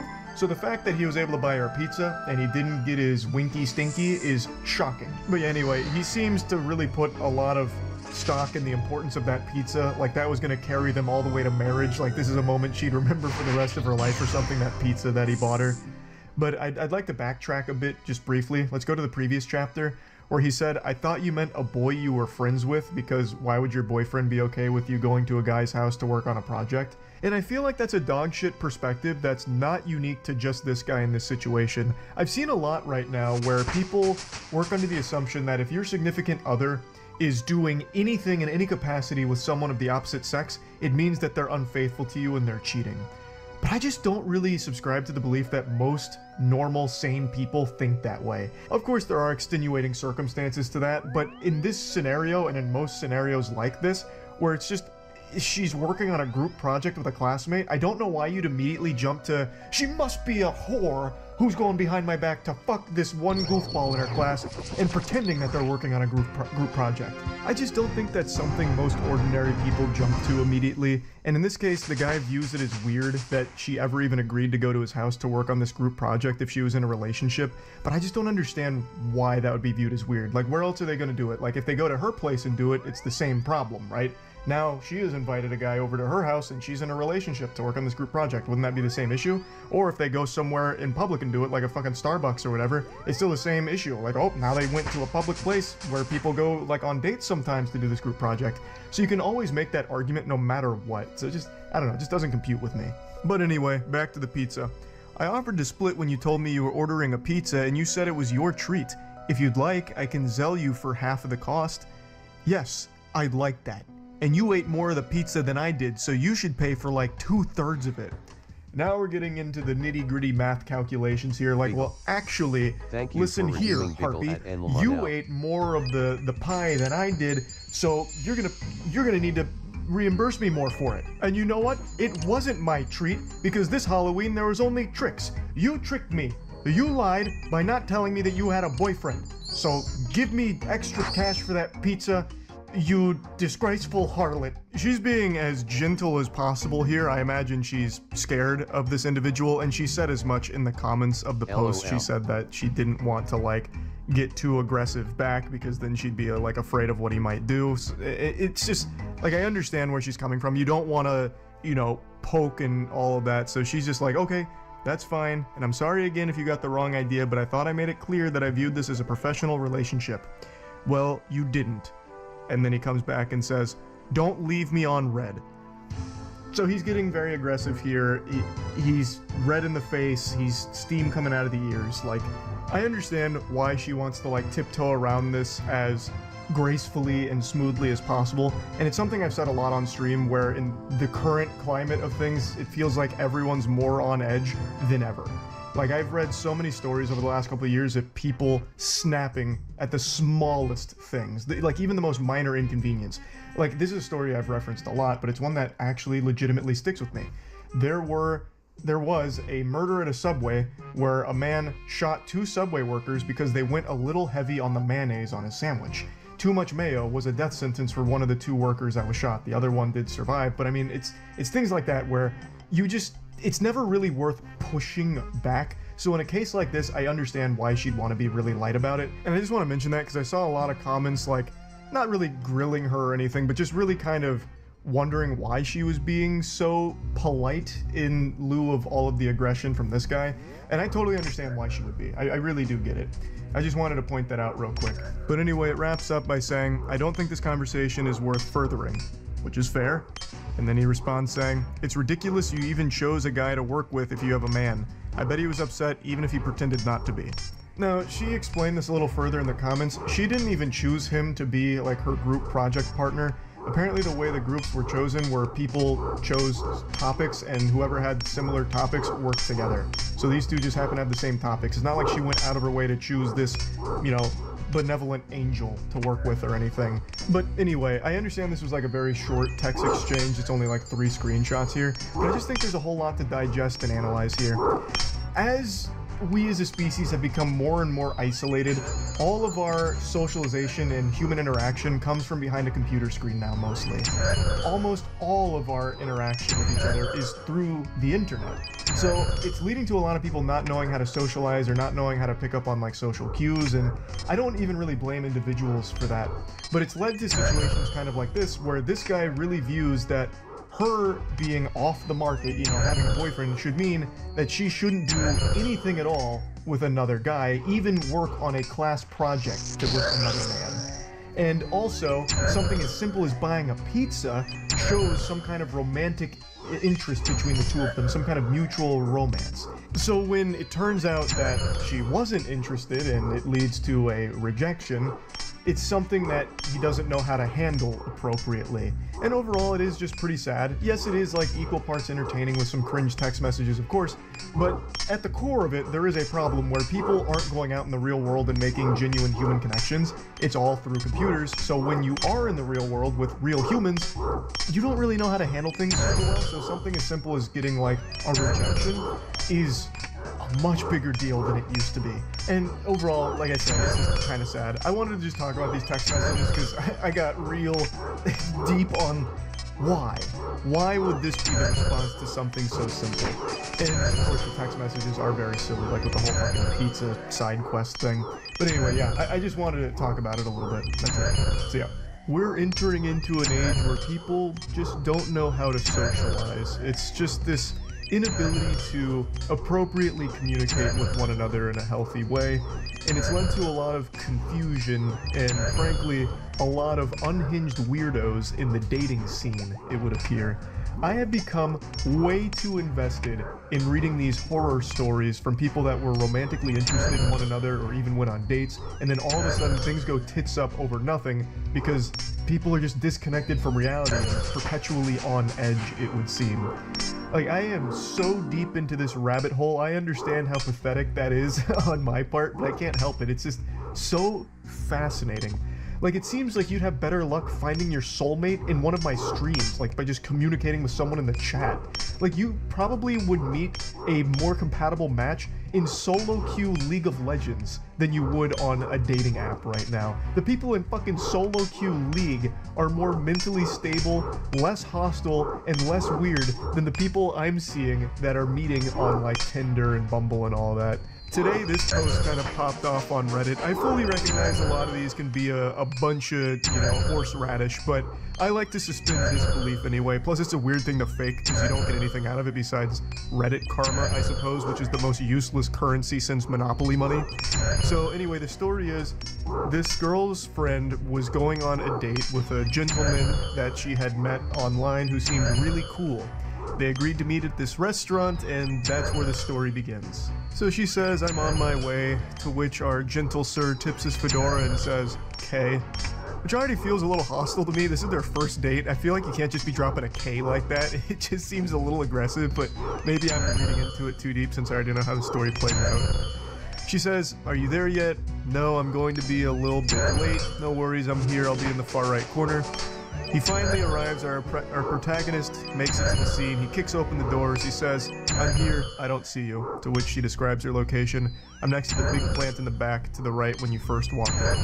So she's providing him with directions, coordinates, so that way he can go walk over and they can begin their date. But the date never really begins, because you see, something has already gone awry, even upon first walking into the establishment. He drops this bomb on her. He says, "Piss off," out of nowhere, actually from out of left field, the curveball, which catches her off guard. She goes, "I'm sorry? I'm really confused right now." As most people would be, because he hasn't sat down at the table, she hasn't even seen him yet, and he's angry about something, fuming, furious, steaming. Well, what went wrong? Let's start to speculate a couple of things. Perhaps this is an Ed, Edd n Eddy situation when Ed gets the rock in his shoe and it just puts him in a bad mood. Maybe he believes that he's been catfished. He might have seen her from a distance and it wasn't the same girl that he thought he was communicating with. Perhaps. But what if I told you the reality is something none of you would possibly guess? It's actually super easy to improve your social skills and increase your odds of getting laid. All you need is to shop at moistglobal.com and get the new retro basketball line. It's that simple. An incredible assortment of beautiful items available right now at moistglobal.com. Go ahead and get yourself something. Who doesn't love retro basketball gear? We tried to stay as true to all the material and all the designs of the classic basketball stuff that we all grew up with, so hopefully you enjoy it. moistglobal.com, the link's in the description. His rampage continues and he explains himself. "I'm not gonna waste my time on some unfaithful whore. Couldn't even wait until after the first date to flirt with someone else. Every woman is a cheating bitch, I swear. All you want is attention." So this man's fighting ghosts right now. I guess he might have like fallen asleep when he got to the restaurant. Like maybe he has narcolepsy and he dozed off for a moment and had a bad dream where his date's making out with other dudes right in front of him while giving him the finger and saying, "Fuck you, bozo, nerd loser. I'm with the Chads now. Get out of town. Scram." Like, I don't know what exactly he thought he saw when he got there. But he goes on this, you know, attack right now about how she's an unfaithful whore, even though she has done nothing but just sit at a restaurant waiting for him. And she's as confused as anyone. She goes, "I don't know what you're talking about. I haven't flirted with anyone since we started talking. I don't know where you got this idea from. Could you tell me what made you think I was talking to other guys?" He then explains himself. "Don't act all innocent. I saw you chatting it up with some Asian dude while you were waiting for me. You're a fucking bitch. I can't believe I trusted you. You're not even pretty anyway. I just wanted to give the ugly girl a chance. Or ugly they or whatever you are, slut." So he's going fucking freaky mode right now. This guy is off his gourd at the moment. Also goes with the classic, "You're not even hot anyway. I was doing you a favor by letting you be seen with me, the nice guy, the Giga Chad Alpha. Fuck! And I can't believe you've done this." Like, just the standard, immediately, like, talking about, "You're actually ugly, I was never interested anyway. I was just giving the ugly girl a chance because it was a good deed to get me into heaven. That's all. I was trying to do what I thought the Lord wanted me to do. And you did this to me? You betrayed me like this? Shame on you. I was the angel."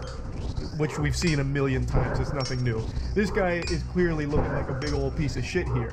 So then the truth of the situation comes out. The only guy I talked to was the waiter. I wasn't flirting with anyone. He was asking me if I wanted to order, and I said I was waiting for you.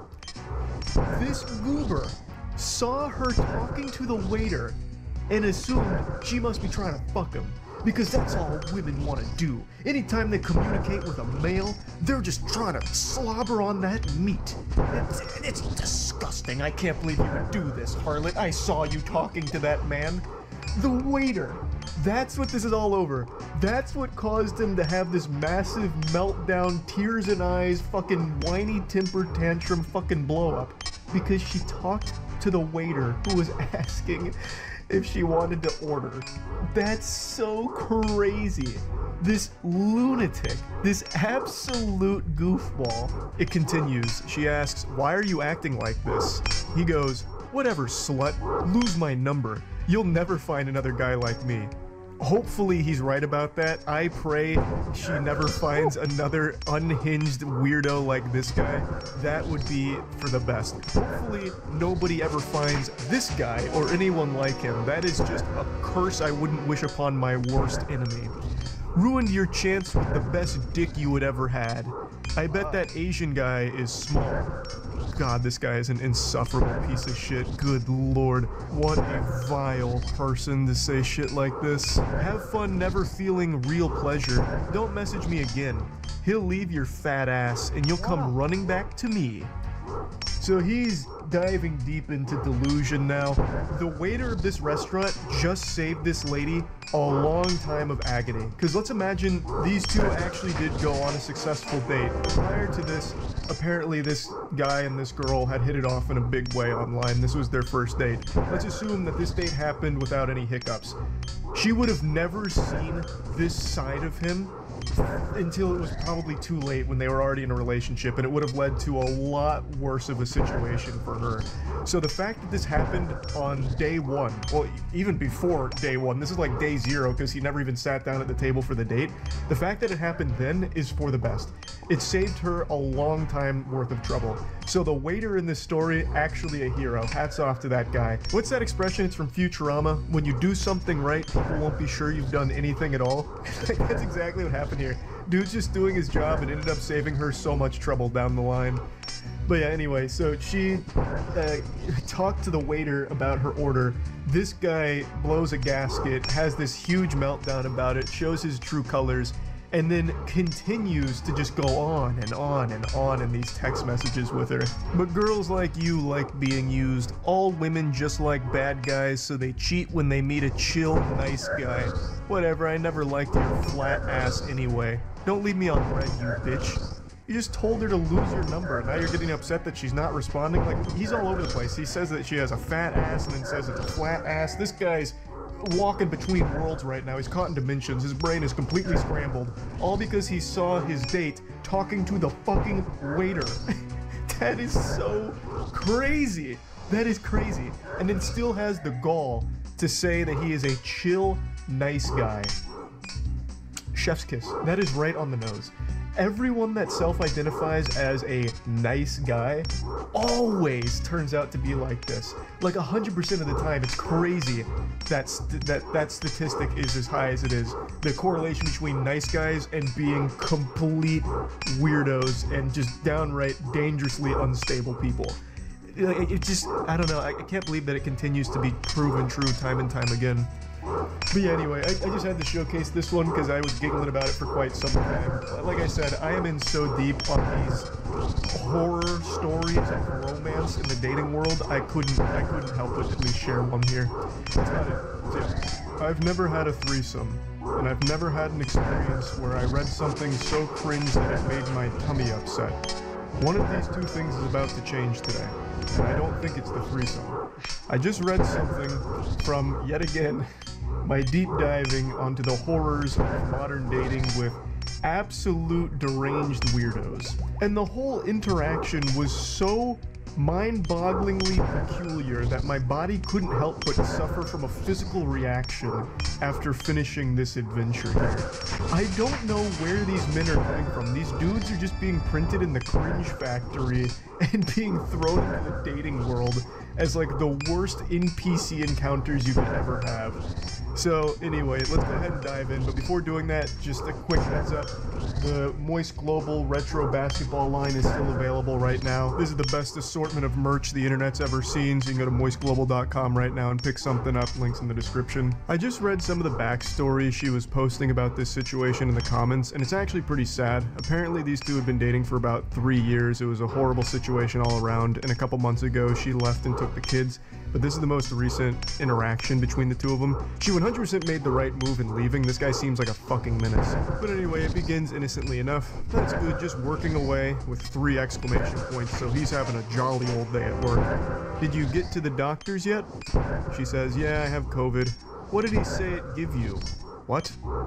What did the doctor say or give you to feel better? Take Advil, Tylenol, sleep as much as you can, and quarantine. This is so timely because I myself just finished going through COVID over the last 11 or so days, and this is the 3rd time it's fisted me. It has gone elbow deep in my ass 3 times, and all 3 times that is the exact same advice I was given by doctors. Now, of course, you can still ask for like a Paxlovid prescription if you want. It should help with like symptoms, but it's not usually the first thing they give you unless you're someone who is at risk for like complications, I think. It is an option, but typically they'll just tell you that. You know, take Tylenol, sleep it off, rest, fluids, simple stuff like that. So, seems innocent enough here. And the guy she's communicating with almost seems jovial. You know, like when he says, just working away, I can already see him typing that and going, just working away. You know, one of these with a big old smile on his face, ear to ear. He seems like a happy-go-lucky kind of guy. And then it all falls apart. This feels like a real Jekyll and Hyde situation. He immediately just doubts her, doesn't trust her, accuses her of lying. Lol, so you didn't go to the doctors. Before this turns into a fight, just tell the fucking truth, lol. She says, I did. There's no meds for this. Yes, there is. Go to the doctors, lol. I need the address and the name of the clinic that told you there's no medicine. Also, the name do the doctors. They will be losing their license. So he's fucking spiraling immediately here. And I feel like this isn't exclusive to just him. I feel like a lot of men these days assume that every girl they interact with, even their significant other they've been with for 3 goddamn years, is some kind of lying, cheating harpy or something. So they're constantly interrogating because they don't believe anything they say.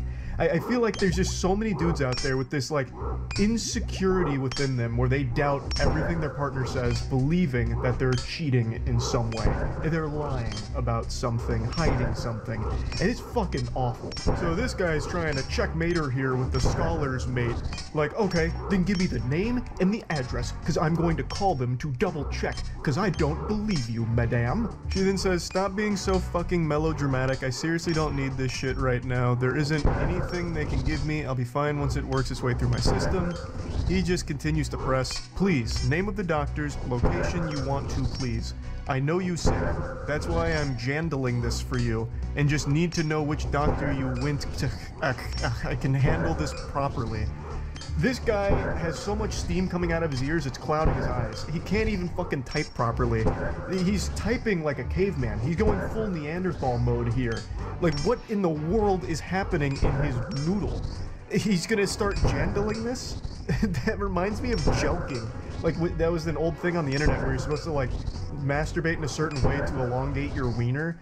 Jandling feels like it's some kind of, like, sub-discipline of jelking. But anyway, she says, I don't need you to scream at the receptionist for no reason at all. Stop being ridiculous. I won't scream at anyone, just tell me the information. Skit K can handle this, please. If you don't provide it to me, it's because you're lying and didn't go to the doctors. There's nothing to handle. So just tell me the name of the doctor you saw.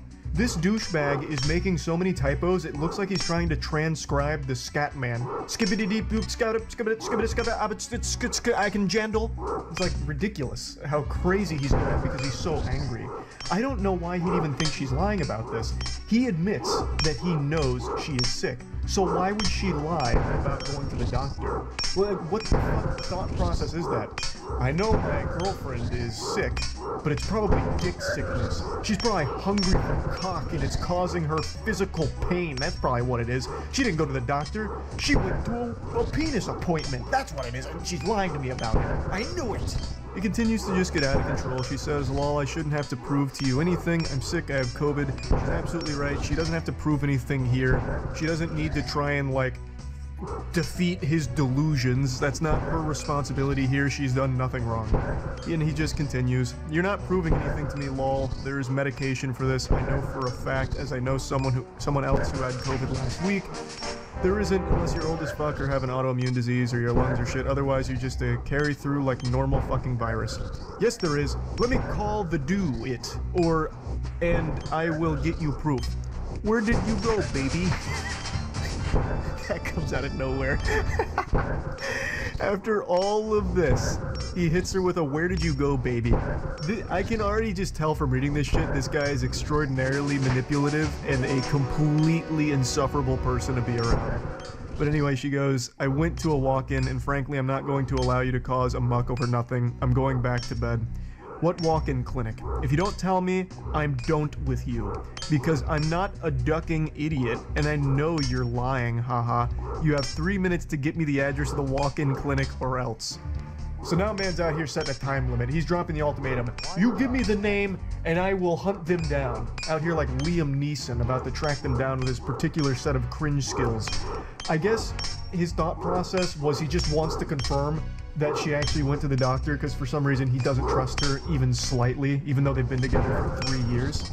I also imagine if he did call them, he'd start yelling and screaming and causing a big hoopla because he seems like that kind of unhinged, deranged lunatic that would do shit like that. But anyway, the 3 minutes to get me the address to the walk-in clinic or else, that's it. Buy more chances for you. She says, fine, be done with me because I don't want you yelling at someone for no fucking reason. He says, no one's going to get yelled at, you're just nothing but a liar and KM Jot a fucking idiot. I wouldn't have even called them, but everything you say is a lie, and you think I'm an idiot, and you can fool me. Anyway, joke's on you, enjoy. Hope it was worth it, kid. His use of exclamation points and emojis is absolutely infuriating, but even more so than that, the cherry on top of the shit cake is him saying, hope it was worth it, kid.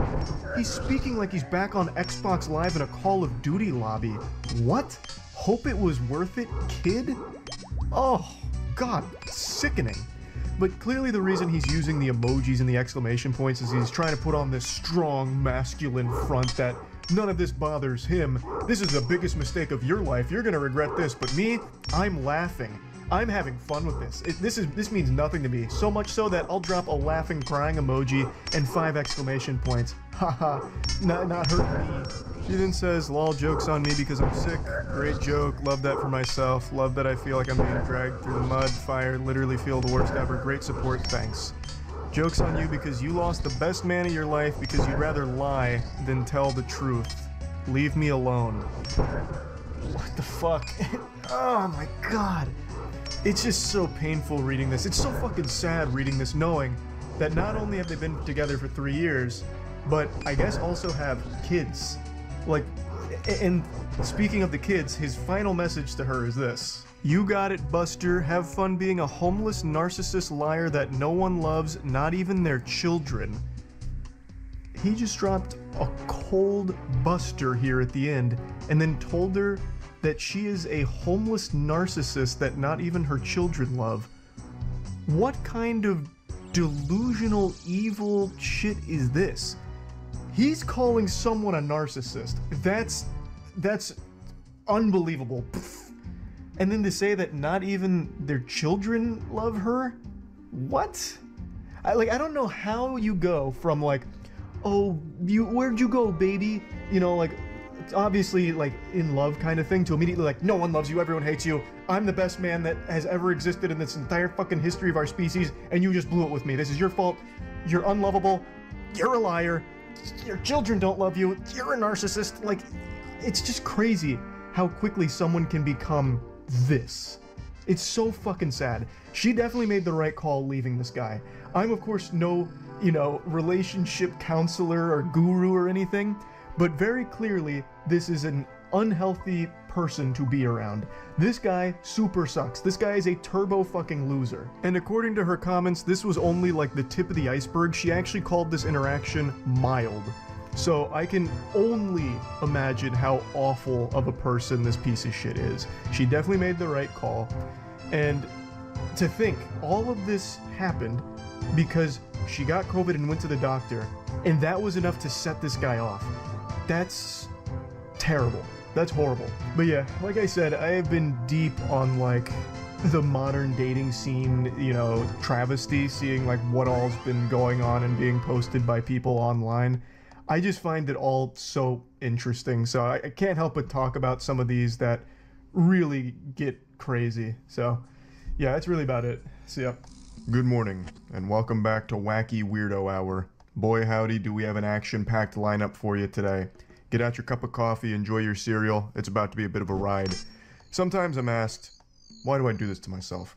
Why do I dabble in the swamp of cringe? What's the purpose? What's there to gain from staring into the abyss and letting the abyss stare back into you? And the thing is, I unironically feel there's real value here in some lessons to be learned from the lunacy.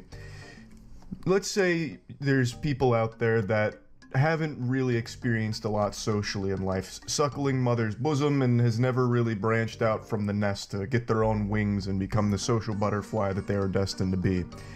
Sometimes people might not recognize that the behavior they're exhibiting is not good and is bad, not productive, it's not going to lead anywhere. So by going over some of these absolutely atrocious, downright painful exchanges in the dating scene or like romantic interest, I feel like it can serve as a scared straight kind of moment, like, behold, don't be this guy. And you're like, oh, I don't want to be that guy. What the fuck? He sucks. Okay, all right, I get it now. I know what not to do. Or maybe I'm just reading way too deep into all this. I'm not a fucking hero. I'm not a psychologist. I'm just a guy here laughing at some goofy situations. Anyway, the story for today is one I got tagged in a lot last night when I was at a Lightning game. So I actually watched it unfold in real time and had a sneaking suspicion that by morning this would no longer exist. The poster would probably remove it because things went out of control. That shit went cattywampus. And I was right. The posts were deleted, but I saved them. I made sure to. I said, dag nabbit, you're not keeping this from me. You think you can hide cringe, brush it under the rug, and I won't find it? Nope, I'm lifting that rug up with a big old smile on my face. I'll say, thank you so much for this, yum yum yum, scrumptious. So I got the Library of Alexandria of Cringe, and let's just go ahead and explore. I had to censor so many handles that were tagged in this initial tweet here. It was like a fucking CIA document with all the redactions. But anyway, I've got it in working order. I don't want anyone harassed here, including the original poster or anything, obviously, but I do want to go over this. So they made a call-out post out of nowhere. I don't want to be too rude, but I genuinely can't understand how this goofball, and then he tags the guy, got a beautiful girl like, and then he tags the girl. He says the dorkiest shit, yet has a massive following. I just can't wrap my head around how any girl would go for that.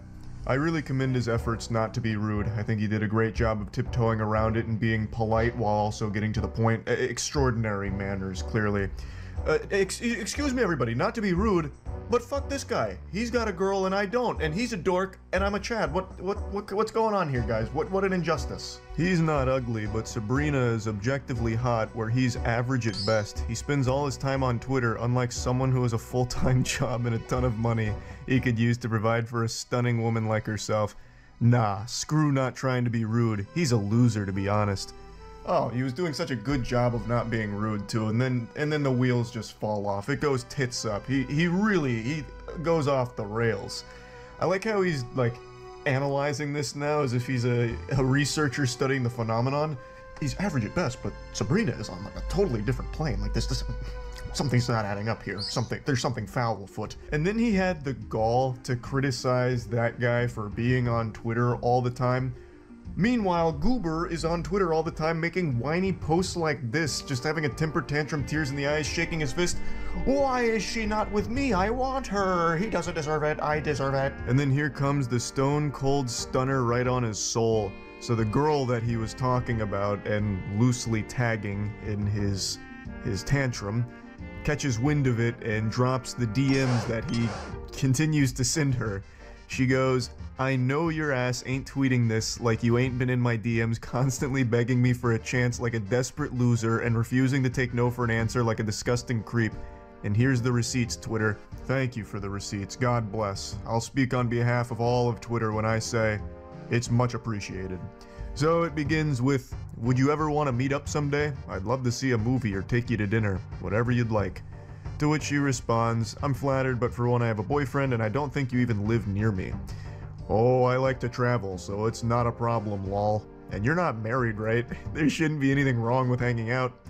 No, but I don't feel like your intentions are platonic, so... She was right. She really sniffed that one out pretty quickly. You don't need to be, part of the Scooby-Doo mystery gang in order to crack this code here. She immediately deduced that this wasn't necessarily a friendship offer. This was him shooting his shot. But I love how he just immediately goes like, well, you're not married, so I mean, like, what's the harm? I don't see a ring on your finger. And he continues, no, I'm absolutely being platonic. My intention is just that I want a chance to prove that maybe I could a candidate as well. Like maybe you'd have more fun with me. Just to weigh your options, About to have me talking like a Sims character with that kind of cringe. Like, what do you mean? Weigh her options. Brother, you came out of nowhere in Twitter DMs. Why the fuck would she want to weigh options with you?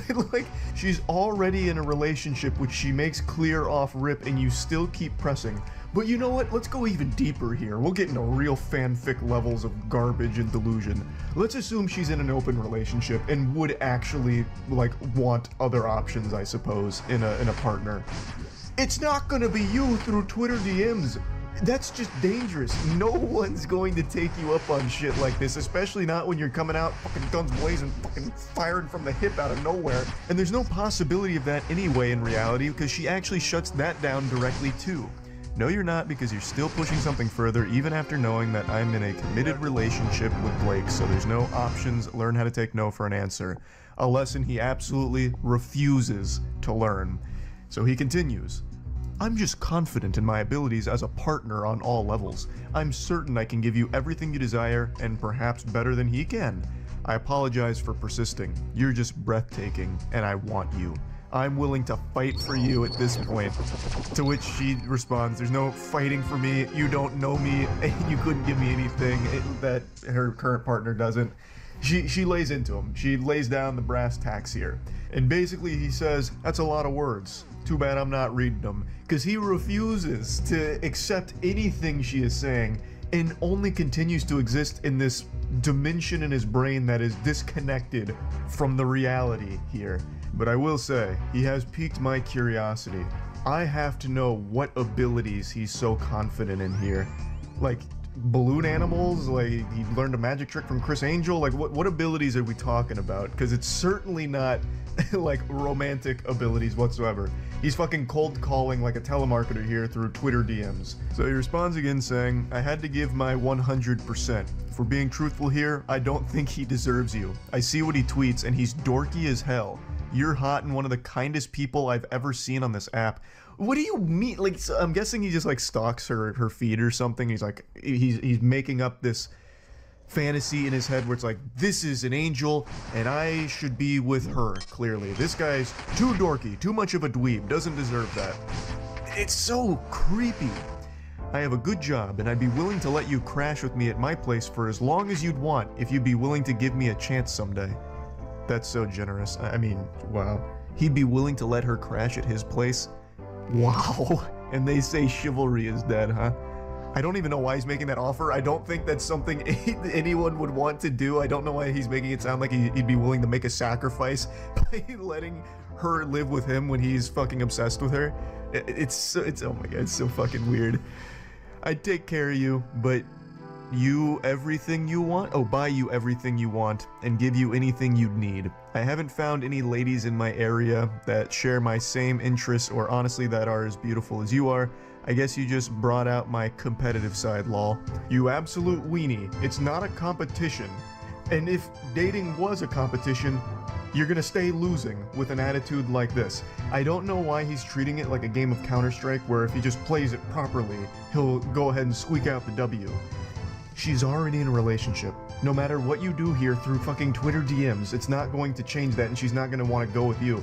No matter how much you lecture her about why her current partner doesn't deserve her, which is an outrageously weird thing to do, you don't even know them to begin with. You are just someone that is stalking their fucking Twitter feeds, I guess.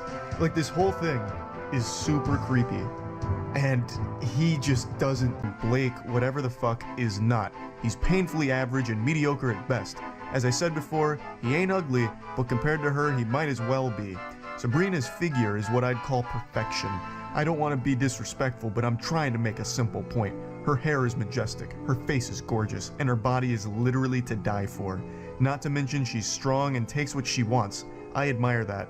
And she doesn't want you, so admire that and come to terms with it. She will never want you, no matter how many times you make Twitter posts about her, obsessing over her. It's scary. It's unhinged. Stop it. Like, I don't know how else to like put it in plain terms, but even with people putting it in the plainest terms for someone to understand, he still just thinks that like his intellect is above everyone else's and no one's understanding his point. So after all of this kind of blows up, he then starts sending her more DMs about it. He comes back around into the DMs saying he didn't mean to put her on the spot, to which she responds, you did, now Twitter sees the creep that you are, and he says, I don't think of myself as a creep, I'm just being honest and straightforward. And she says, no, you're a loser and a creep who doesn't understand the word no. She's right. It's very blunt, but it is correct. The way he is behaving here is not taking no for an answer and being very creepy. Again, they don't even know each other. And he has become this obsessive over this whole situation. Like, even so much as saying, like, he doesn't deserve you, it's me, this and that. And he doesn't recognize why that's creepy. And I know that's not exclusive to just him. It's very important to have self-awareness and self-reflection where you can separate yourself from a situation, take a step back and see how things look. He needs to be able to have that ability. That's an ability he should be confident in, so he can recognize that the way he has conducted himself here is creepy. You are a creep in this exchange, and you need to grow from it to not be like this going forward. And he just keeps going. I thought you'd appreciate my persistence. I thought wrong. You turned the app against me. I didn't get any engagement before that tweet. People really lined up to defend that dude. I didn't think he was that liked, to be honest with you. It has nothing to do with the individual in this case. It just all has to do with you being creepy and people wanting to let you know that what you're doing is not okay. He's just not able to grasp the situation, and I also don't know why he would think this persistence would be appreciated. Again, you don't even know her, and being extremely persistent and annoying about shit is something nobody likes. Not even in a romantic partner, but in general, even as a friend. If you're just gonna keep like poking and pestering and like constantly prodding, no one's going to like that. She then explains to him again how what he's done is something nobody will appreciate, and he just ignores it and says, nobody on this app understands what my point even was that I was trying to make. What point? You're not making a point, you just keep saying how much you like her and find her boyfriend to be dorky and unworthy of her. What point are you talking about? There's not some like deeper underlying message that you're trying to get across that we're all too stupid to see. You're just being a weirdo for everyone to see publicly and throw tomatoes at. This is the last DM here that was shared. He says, I treat women with the utmost respect, actually. That's the impression I got as well. Yeah, no, yeah, that's what I got when reading this too. To which he responds, you don't when you can't accept the word no and objective women. Your loss, I guess.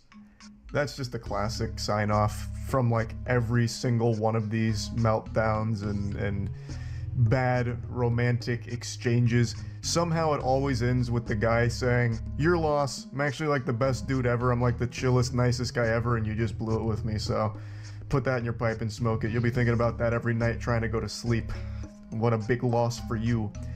I don't know why that's so common amongst all of this, but it is very interesting to see it every single time. But anyway, I just wanted to share this because I've been so fucking deep into these like weirdo romantic exchanges and all of that, so that's really about it. See ya. Whoa there, partner, hold your horses. I bet you thought I had finally kicked my addiction to reading uncomfortable, cringy, weird text messages from the dating world. Well, do I have news for you, pal. I've only just begun on my bender here. I can quit anytime I want, it's not that big of a deal. I don't need electroshock therapy or any kind of mumbo-jumbo psychiatry to break me out of this rabbit hole. I don't have a problem. The only problem I have is that there isn't more of these for me to read, damn it. So anyway, let's begin. This morning, I hopped on and read two different stories here from relationships that fell apart in the most tragic and confusing of ways. So let's just dive right in. So we're reading from the perspective of the girlfriend in this relationship, and she's communicating with her boyfriend. They were coming up on their 3-year anniversary, but after this exchange, it all went right down the shitter. So it begins. Well, we're fucked. Pork chops went bad. My mom was getting ready to fry them and there was mold. To which the boyfriend just hits her with an okay. So she apologizes saying, I'm sorry, she's just gonna send me to get chicken alone because I already made mac. She's referring to mac and cheese, for those of you that don't understand the nomenclature there. Now, I think it's very important, as we go through this first story, that you know the ages of those involved. It's 25 and 27. The reason why I think that's important is because as we go through this story, I imagine most of you will assume that these are children, like literally 13 and 14-year-olds. But that's just not the reality of it. This guy is about to throw away a 3-year relationship and have a biblical meltdown over not getting some fucking pork chops. He continues giving her the ice treatment here, so he just goes, okay, no good. Actually speaking like a Neanderthal. She says, the pork chops were bad, we didn't know, I'm sorry, I tried to make you food. He just once again says, okay. She says sorry again, he just says, cool. So this guy, he's going catatonic right now. We're losing him. He's flatlining. He's starving to death because the pork chops went bad. What is he gonna eat now? He's only a fucking 20-something-year-old man. He can't fend for himself without these pork chops. He's gonna die. She continues by saying, I really tried. Once again, just hits her with that okay. This is actually just like out of One Punch Man, that famous panel where Boros is powering up and One Punch Man just goes, okay. That is his whole personality. So he just goes, okay. And he says, you left? Yeah, she sent me to get chicken. He says, okay again, to which she just says, well, okay. She continues to profusely apologize for this whole situation here as if she did something wrong, even though she didn't. The pork chops just went bad. I don't know what he expects from her, to like sorcery away all of the mold or whatever on them, or somehow conjure up brand new pork chops from her ass, which is something she also mentioned in the comments, like, I don't know what he wanted from me. Like, she even went to get other food that he could consume.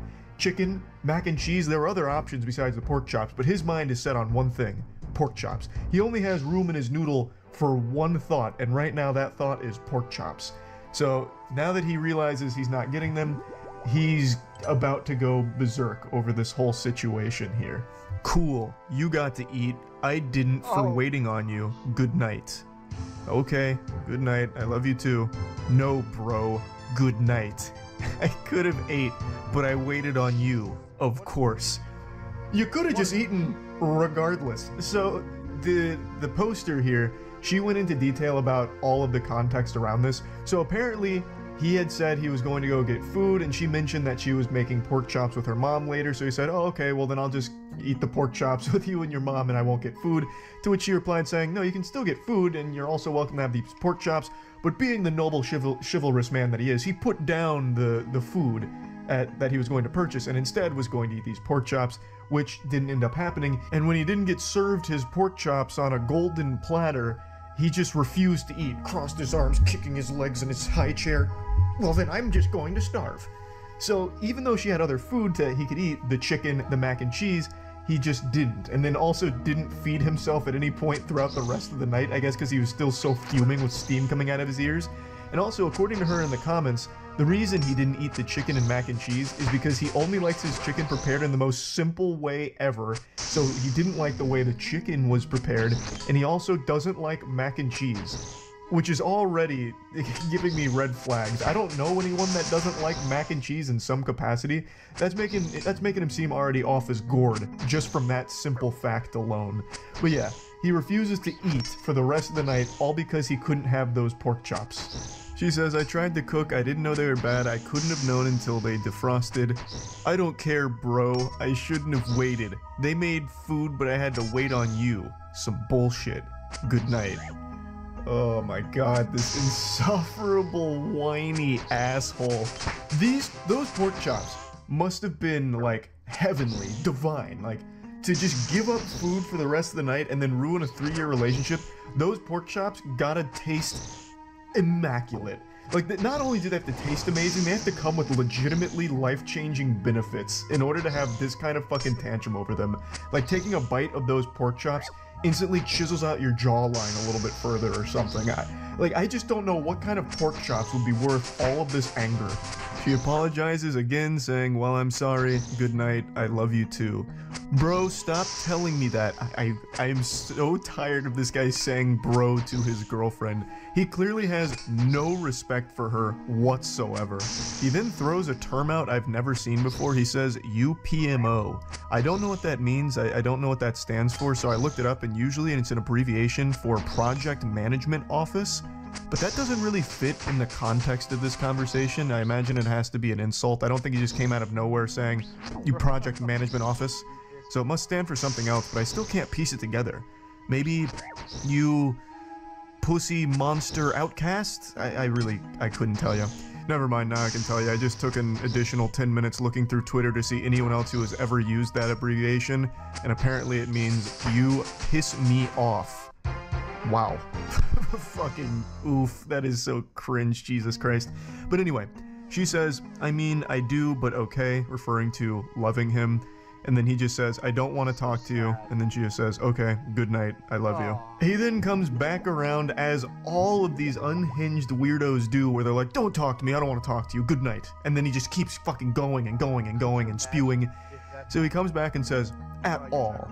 Not tomorrow either. I don't care. This is bullshit. Good night. You're fucking selfish. Fuck you for real. I really don't want to talk to you or see you.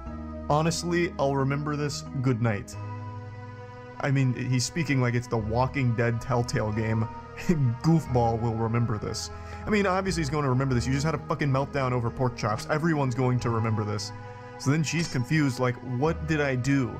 You said you don't want to talk to me, so I'm leaving you alone. He then says, fuck you, please leave me alone. Get the fuck out. And then she just says, you're the one texting me just to say leave you alone. And then he again comes in, I don't want to talk or see you at all. And then she just, again, I didn't even respond to you. Okay, good night, I love you too. Just trying to get out of this conversation because he just keeps coming back to just say, leave me alone. Stop talking to me. Why aren't you talking to me? Hey, stop talking to me. I'm texting you one more time just to let you know, don't talk to me. I don't want to talk to you. It's craziness. It's craziness. So this is the end of the text message screenshots, but the story continues. Right after this, the following morning, he continued this behavior, this attitude, and ended up dumping her because of this whole pork chop fiasco, which is a huge blessing in disguise for her because this is not a good partner. This is a crazy person. To have this level of blow up over not getting pork chops. Wow, that is some concerning delusion. So she does expand on it a little bit. He continued to insult her the following day before dumping her. So just really just a piece of shit all around. And I just had to talk about this one because I don't think I've ever seen a relationship, at least of this long, 3 years. They apparently were saving up for a house, end over something so trivial. I haven't seen a relationship crumble over something so meaningless like this. This is a wild case here.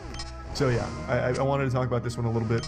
I know I said I was going to do 2, but I've kind of been yapping about this one for quite a while now, so maybe I'll just save the second one for tomorrow and I'll let it be like a little teaser. I think that's what I'll do. This will be your little appetizer for tomorrow's, where I cover the other really unbelievably awful relationship crumbling text messages. But anyway, I feel bad for the girl here, but I am happy to know that they're not together anymore. I think that's a very good thing for her going forward. I know it's going to be tough for a little while, but wishing her the best. And for the dude in the story here, wishing him nothing but really bad mac and cheese and no pork chops for the rest of his life. So yeah, that's really about it. So yeah, nobody likes a cheater. Whether it's video games, sports, or relationships, it's one of those universally hated things by everyone across the globe, kind of like cockroaches. And in 2015, it was the worst recorded year in history to be a cheater, because that was the year of the infamous Ashley Madison data breach. Ashley Madison is a website that's used for facilitating cheating. Its slogan is "Life is short, have an affair," so it was mainly for married individuals to find people to cheat on their spouse with. And in 2015, they were hacked, and the hacking group threatened to release their users' identifying personal information, which would undoubtedly ruin their relationships once it was released to the public. The way I've always pictured this unfolding at the Ashley Madison headquarters is a lot like the climax of a CIA espionage spy movie or something, where like, oh my god, we're about to get burnt. All of our undercover operatives are about to have their identities leaked. But in this case, the secret identities are just shitty goobers that are cheating on their significant others behind their back.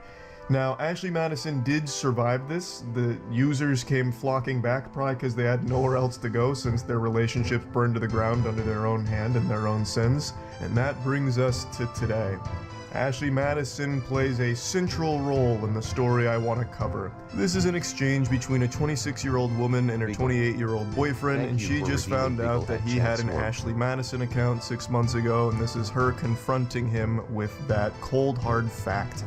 So she sends a screenshot of Ashley Madison, to which he responds, "Huh?" Like a cartoon character. Like in my head, the way he said that is like Tim the Toolman Taylor out of Home Improvement. "Huh?" And then she just goes, "Nice." And then his response is 2 laughing crying emojis, "What's up?" He uses the laughing crying emojis a lot during this conversation. It must be not only his favorite emoji, but his favorite thing in the world. He can't stop laughing and crying here. He's like the fucking Joker or something, I guess. Because every single thing he says throughout here uses those emojis pretty much. It is so fucking annoying. Just an absolute insufferable douchebag. So she says, "You tell me," and he goes, "Tell you what." He's trying to play dumb like he has no idea what's going on. Ashley who? Like, he's acting like he's been hit by the orb of confusion out of SpongeBob. It's fucking ridiculous. She clearly knows what you've done. Like, I don't know why he's even trying this angle. Like, he's too stupid to process what's going on. You've lost your mind, babe. What is all this about, huh? What's all this commotion, this mumbo jumbo?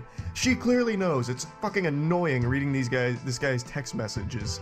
Like, it reminds me of when I played that AI interrogation detective game where you just get nowhere when talking to the AI because it's not quite sophisticated enough, so you get locked in an endless loop. She is speaking to a brick wall of stupid. And then she just goes, "Or don't, I don't care, I'm done." And his response to it is just truly unhinged. So he goes LMAO, because you know he can't stop laughing about it. He is cracking up right now, slapping his knee. This is the best comedy he's ever seen in his life. What are you going on about? Period got you tripping? That is fucking wild. So he's trying to like gaslight her or make her feel like she's insane for even thinking Ashley Madison had anything to do with him in any way. He's trying so hard to try and like push this on her, like, oh wow, did you forget to take your normal pills today, babe? Oh goodness gracious, here, let me go get your prescription here so you can come back to reality instead of whatever fantasy you're in here about Ashley Madison. I don't know what that is. Like, this is what's happening here? What's going on? Your period come up or something? You're delusional. So she replies no, and then he goes, and then are you going to explain what you sent me? What do you mean? You would clearly know what she sent you. Fuck, it's so frustrating just reading this guy's texts. So she goes, there's really nothing for me to explain? You're the one playing dumb. Immediately calling his bluff on this, he is legitimately just playing the dumbest man on the planet right now. And he continues to double down on it. Playing dumb about what? I'm confused. And then she goes, you're not confused, lol, and then drops his username, I think, and I can only make out the last part of it, but there's a 10 in there. I'm guessing because every other variation of his favorite Xbox gamer tag was taken, so he had to throw on some numbers at the end. So not only was he at least trying to cheat on his girlfriend, he was doing it under the screen name that a 12-year-old would use in World of Warcraft. That's so fucking cringe, Jesus. And then he goes, laughing, crying emoji. Wasn't that one of those websites you tried to join when you were looking for a sugar daddy? And I said, fine, I'm gonna look for a sugar mama then. Laughing, crying emoji. Now, that little tidbit of lore is never addressed in the text messages again because he double texted her right after that. So, the original poster expanded on it in the comments. Apparently, this was a joke the two of them made a while ago about her looking for a sugar daddy and him looking for a sugar mama, but she allegedly never did anything with that, and she assumed he also didn't do anything with that because it was just a joke they shared, and this seems like a desperate attempt from him to try and weasel out some kind of explanation for why he'd be on Ashley Madison and tried to tie it into that. I didn't do anything wrong, asshole, LMAO. I most definitely wouldn't need a website to meet girls. This guy's such a Giga Chad pussy slayer, he doesn't need technology to meet women. Fuck, he could just go outside right now and get drowned in sodden panties that would be tossed to him the second he opened his door. Obviously. So then she says, no, it wasn't, and you still did, and paid for it too. And then he hits her with another laughing, crying emoji. I don't think I ever had a conversation with anyone on there. It's full of bots. Definitely never met with anyone. How would you know it's full of bots if you didn't try and converse with people on there? You played yourself. You immediately just fucking showed your whole hand. You absolutely must have used the service to know that it's full of bots. And you must have paid for it in order to access the service as well. Like, checkmate. You did it to yourself. You left yourself wide open to the scholars, mate. Also, it's important to call attention to the fact that he called her an asshole for her bringing this to him. Craziness. Craziness. That doesn't make a difference. You still wanted to cheat enough to pay to do it. Laughing, crying emoji. Babe, if I wanted to cheat, I promise you I would not need to use a website. And she says, yet you still did. And then here it comes. My intentions were not to cheat. And then, of course, she realizes that's a load of baloney there. That's a bunch of fucking horseradish. So she says that is literally the entire purpose of the site. There's no other intention. Please stop trying to make it seem less bad. I know you didn't really care for me. There is no other intention you can have on Ashley Madison besides trying to fuck somebody else. Like, what were you on there for? Looking for a League of Legends duo partner? Like, there's nothing else you could be doing on Ashley Madison. What else would the intention be? You needed someone to grade your poetry or something? Like, there is nothing else. And he knows that it's an impossible angle that he's trying to play here because he doesn't even bother trying to expand on it. No, listen, darling, my intentions weren't to cheat. In fact, they were actually quite noble, and here's why. Like, he didn't even bother. He's just like, hey, I wasn't there to cheat. Just take my word for it. So he finishes it off by saying, doesn't mean that was my intentions though, but LMAO, babe. I definitely care about you, jackass. Like, he's trying to be like somewhat playful about it and try and like minimize the severity of what he's done or attempted to do. He's just like, LMAO, babe. You jackass.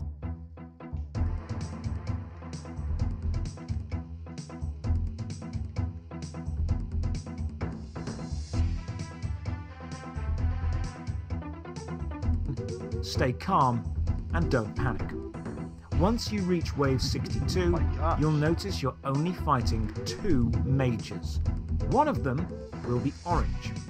This orange major is where the Jad will spawn on the next wave. So kill the normal major first, then make sure you're on full health and prayer points, drink a dose of Bastion Potion, kill the orange major, and prepare to face the Jad. The Jad. It's likely you skipped to this part using the links in the description, so here we go.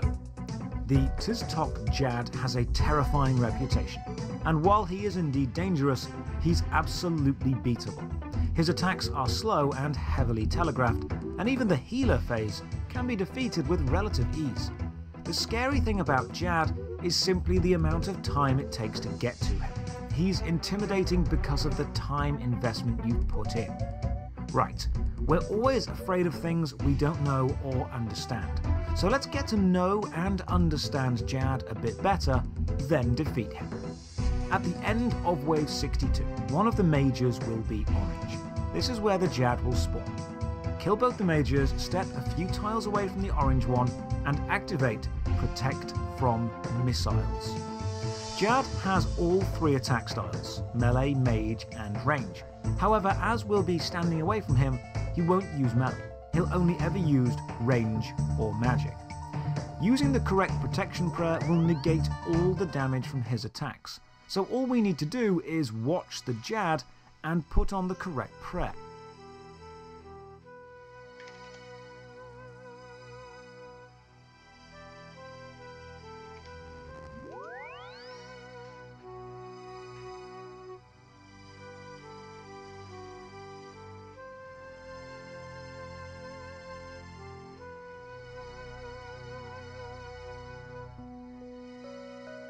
Pickle.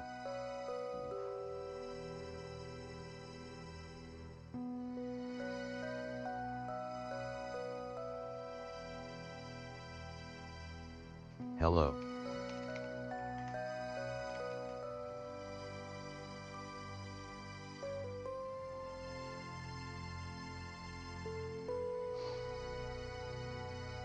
Okay, that's a good place to go.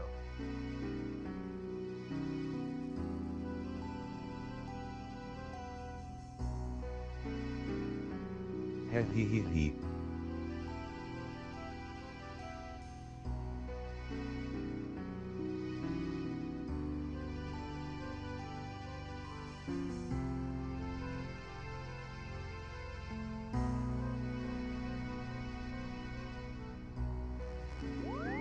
Beagle. Wehao Iglia pause. Thank you for redeeming Beagle at Chad Swarm.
1 in 20?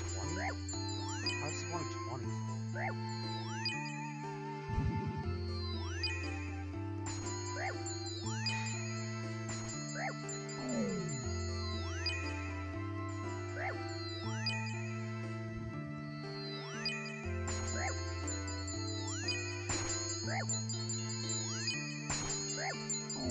Whatever.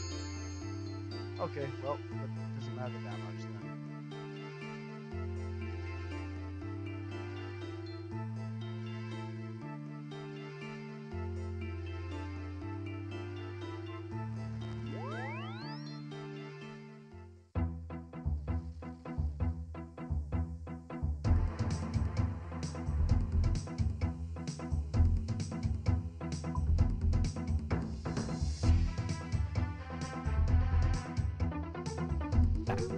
You can use the sound cues if you like. Each attack has a different sound, but I personally the pathfinding in old school brew with normal prayer potions. That leaves us with a few inventory spaces, which we'll be filling with bastion potions and a stamina pot. A bastion potion is essentially a ranging and defense potion combined, boosting your range and defense substantially. A stamina potion will allow us to restore our run energy quickly if we need to escape an ambush. Now we've geared up and have a full inventory of stat boosting, health filling, prayer restoring potions. We are as ready as we can be. You're about to start the fight caves, so let's take this time to examine the arena you'll be. The pathfinding in old school is a Zer key, even if they hit back at you. However, 15. However, that involves a lot of running around and positioning and prayer changing. So let's keep it simple. We'll stay away from them and kill them quickly. Killing the rangers is important. Once we're praying protect from Mage, these will be our biggest source of damage. At wave 15, we'll meet the Magecot. He's a melee fighter, so we'll just call him the Meleeer. This guy will close in on us and hit relatively accurately for a max hit of 31. On top of that, he'll heal other enemies around him. You might be thinking, a hard-hitting melee healer, that sounds bad. But honestly, not really. He's stupid enough to get stuck behind other enemies, and our favourite place, Italy Rock. His healing effect isn't that great either. You'll be able to kill him before he does anything too annoying. Just don't stand and let him punch you. At wave 31, we'll meet the Ketzek. This creature will launch accurate, high-hitting, magical ranged attacks against us, so we'll refer to this guy as the Major. Despite being the Major, he can still smack us with melee if we get close. Once these guys appear, it's time to pray protect from magic at all times. They're slow and stupid, however, and if you're smart, you can use them to block or trap the larger enemies. Protect from magic will negate all their damage. Then, finally at wave 63, you'll meet the big boy himself, the Tiztok Jad. By now, the Jad has an almost mythical reputation. He's intimidating, ferocious, and terrifying, able to hit up to 97 damage using all 3 combat styles, and able to spawn healers mid-fight. However, if you're intimidated by the Jad, you don't need to be. All of his attacks are telegraphed ahead of time. All of his damage can be negated, and even his healers aren't that good. I'll cover the Jad fights specifically later in this guide. With a basic overview of the enemies, let's discuss an importance order, or who do we kill first? 1. Kill the bats. They only have 10 HP and they'll drain your prayer. Always shoot these things first. 2. Kill the rangers. They'll hit you the most once we're praying protect from Mage, so these have to go down quickly.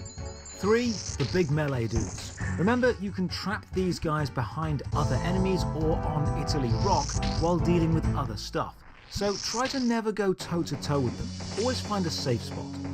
4. The blobs. Useful for trapping enemies behind and not actually dangerous. 5. The mages. Once they appear, we'll be praying protect from Mage non-stop, so they'll actually never hit us, so they can be killed last. So with that basic order of importance and knowledge of the cave mechanics, let's examine the wave composition, or what we will face on each wave. Before we begin, turn Auto Retaliate off. You don't want to randomly run toward an attacking enemy and be out of a potential safe spot. Waves 1 to 6 are all these small, annoying enemies, prayer-draining bats, and the blobs. You'll have no problem here. Use this time to familiarise yourself with Italy Rock. Wave 7 is when the Ranger will appear for the first time. Protect from range will completely negate its damage, but turning prayer on this early will drain your points. You can tank a few ranged hits while killing them quickly, or turn on Protect from range. Your call, depends how high your prayer level is. Wave 15 is when you'll see the larger melee guy for the first time. This is the time to start using enemies and Italy Rock to trap stuff and safe spot it. From wave 15 onwards, it's fine to keep Protect from range on and trap the large melee fighter behind other enemies. Then attack them. Blobs make great shields. Sad face. Wave 31 is important. As soon as wave 30 ends, activate Protect from Magic. You'll be leaving Protect from Magic on for the rest of the caves, right up until you reach the Jab. The mage enemies can hit often and high, so negating their damage is essential. However, this means you'll now be taking the range damage from the rangers, and any unlucky hits the melee guys or blobs manage to get onto. Up to level 1. This is where the fight caves become somewhat difficult. Each wave is a puzzle to be solved. You've solved the major problem by keeping Protect from Magic on. You've solved the prayer-draining bat problem by shooting them immediately. But you've still got to solve the Ranger and the big melee problem.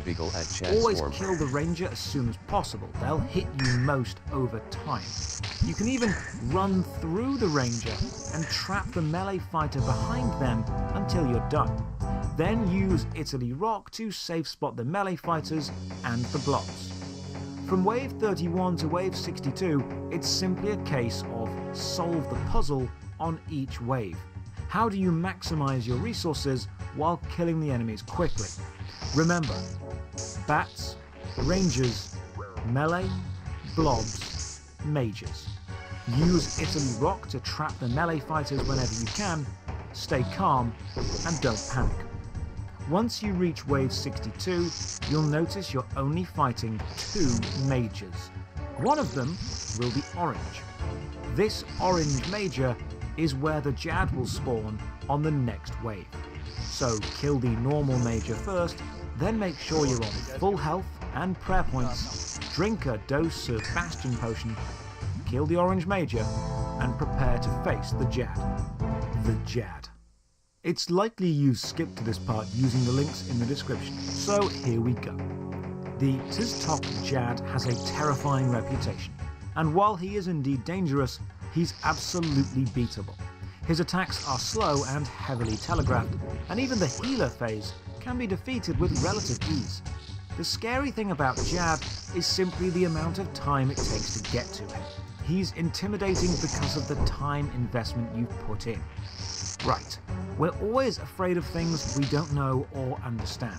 So let's get to know and understand Jad a bit better, then defeat him. At the end of wave 62, one of the mages will be orange. This is where the Jad will spawn. Kill both the mages, step a few tiles away from the orange one, and activate Protect from Missiles. Jad has all 3 attack styles, melee, mage, and range. However, as we'll be standing away from him, he won't use melee. He'll only ever use range or magic. Using the correct protection prayer will negate all the damage from his attacks. So all we need to do is watch the Jad and put on the correct prayer. You can use the sound cues if you like.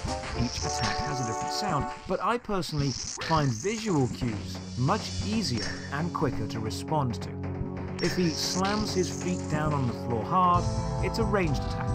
Put Protect from Missiles on before the rock drops from the ceiling. If he lifts his legs up and dangles them in front of him, it's a magic attack. Put Protect from Magic on before the magical energy flies out of his face. I personally find it easier to keep Protect from Missiles on all the time, then change to Protect from Magic whenever he dangles his legs. Then, after absorbing the damage, immediately change back to Protect from Missiles. This way, I'm not panicking about getting every single attack right.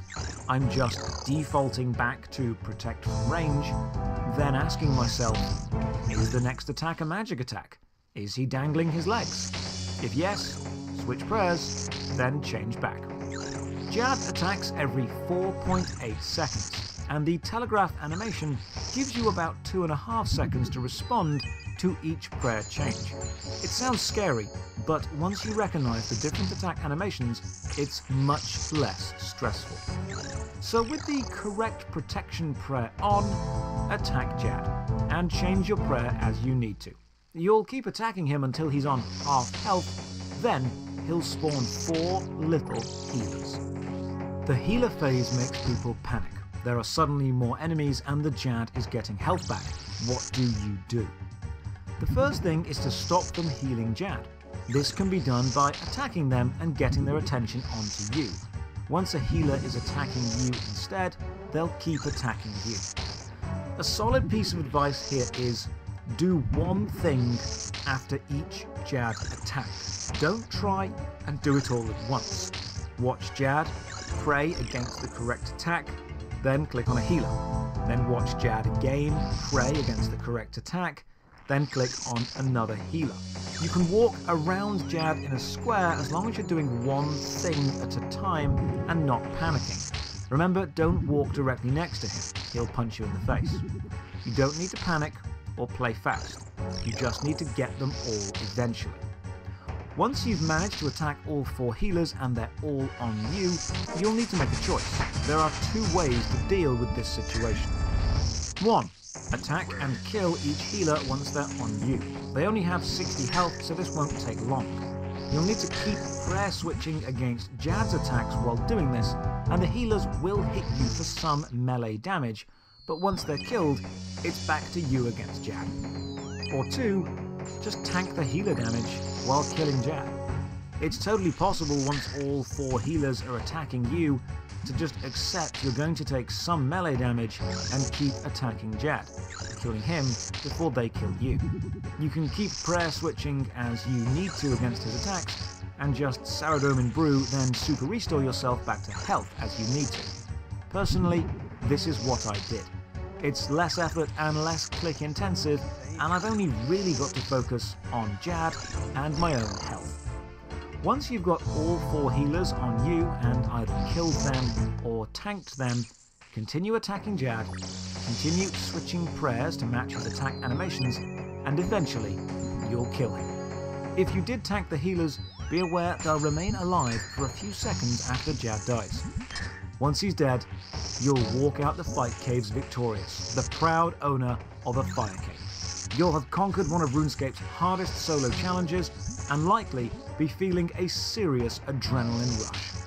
The fight caves both is and isn't easy. The mechanics are simple and easy to identify, however the nerves, adrenaline and knowledge that a single mistake could mean disaster makes it feel incredibly intimidating. Keep going, keep pushing, and eventually you will have the fire cape. Thank you very much for watching. If you found any part of this guide useful, then let me know in a comment below. And if you want to chat to me live, then come say hi over on Twitch. I'm usually streaming 5 days a week at twitch.tv/Josh Strife Hayes. Thank you for your time, and have a great day.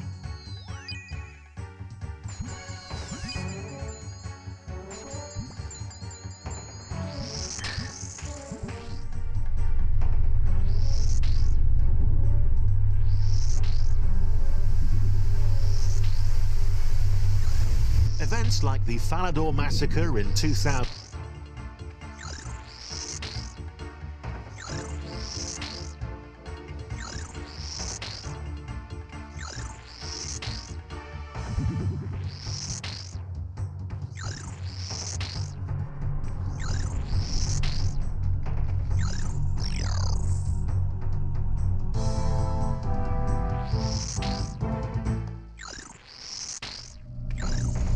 Good afternoon, everyone.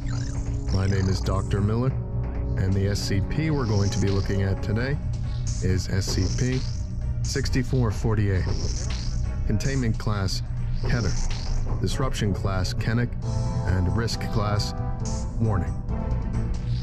Special Containment Procedures. Containment of SCP-6448 should be focused on investigation of deer exhibiting anomalous traits within and around the Appalachian area. All civilian sightings of SCP-6448 should be attended to by Mobile Task Force Gamma-4, Green Stags. Possible deaths resulting from SCP-6448 should be attributed to hiking accidents, and sightings are to be blamed upon chronic wasting disease. The Site-44 Cryptozoology Division is tasked with ongoing research into the not deer phenomenon. Should an SCP-6448 instance be captured, it is to be brought to Site-44 for containment and study. Description: SCP-6448 is an anomalous branch of the Cervidae family. All members of this group display heightened intelligence and are presumed to be sapient. Many specimens exhibit some form of physical malformation, causing them to stand out from non-anomalous deer. While the exact details of physical abnormalities differ between instances, repeat commonalities are as follows: legs bent backwards, barrel-chested or bloated abdomen, emaciation, eyes belonging to unrelated animals, forward-facing eyes, erratic movements, loss of fear towards humans, tendency to walk on two hind legs, general bodily disfigurement. Aside from physical disfigurement, instances show severe divergence from the behavior of other cervids. Namely, SCP-6448 are known to watch, observe, and stalk humans, often for hours or days. This includes following humans to and from their homes, wherein they will proceed to steal belongings, weapons, and food. Very rarely will SCP-6448 attack victims while they are indoors. SCP-6448 are most commonly encountered in deep woodland, particularly at night or dusk when a person is alone. Any form of direct acknowledgement of SCP-6448's anomalous traits in these situations will always result in the victim's termination. In such situations, personnel are to observe the extract of service protocol attached to this file immediately. See below.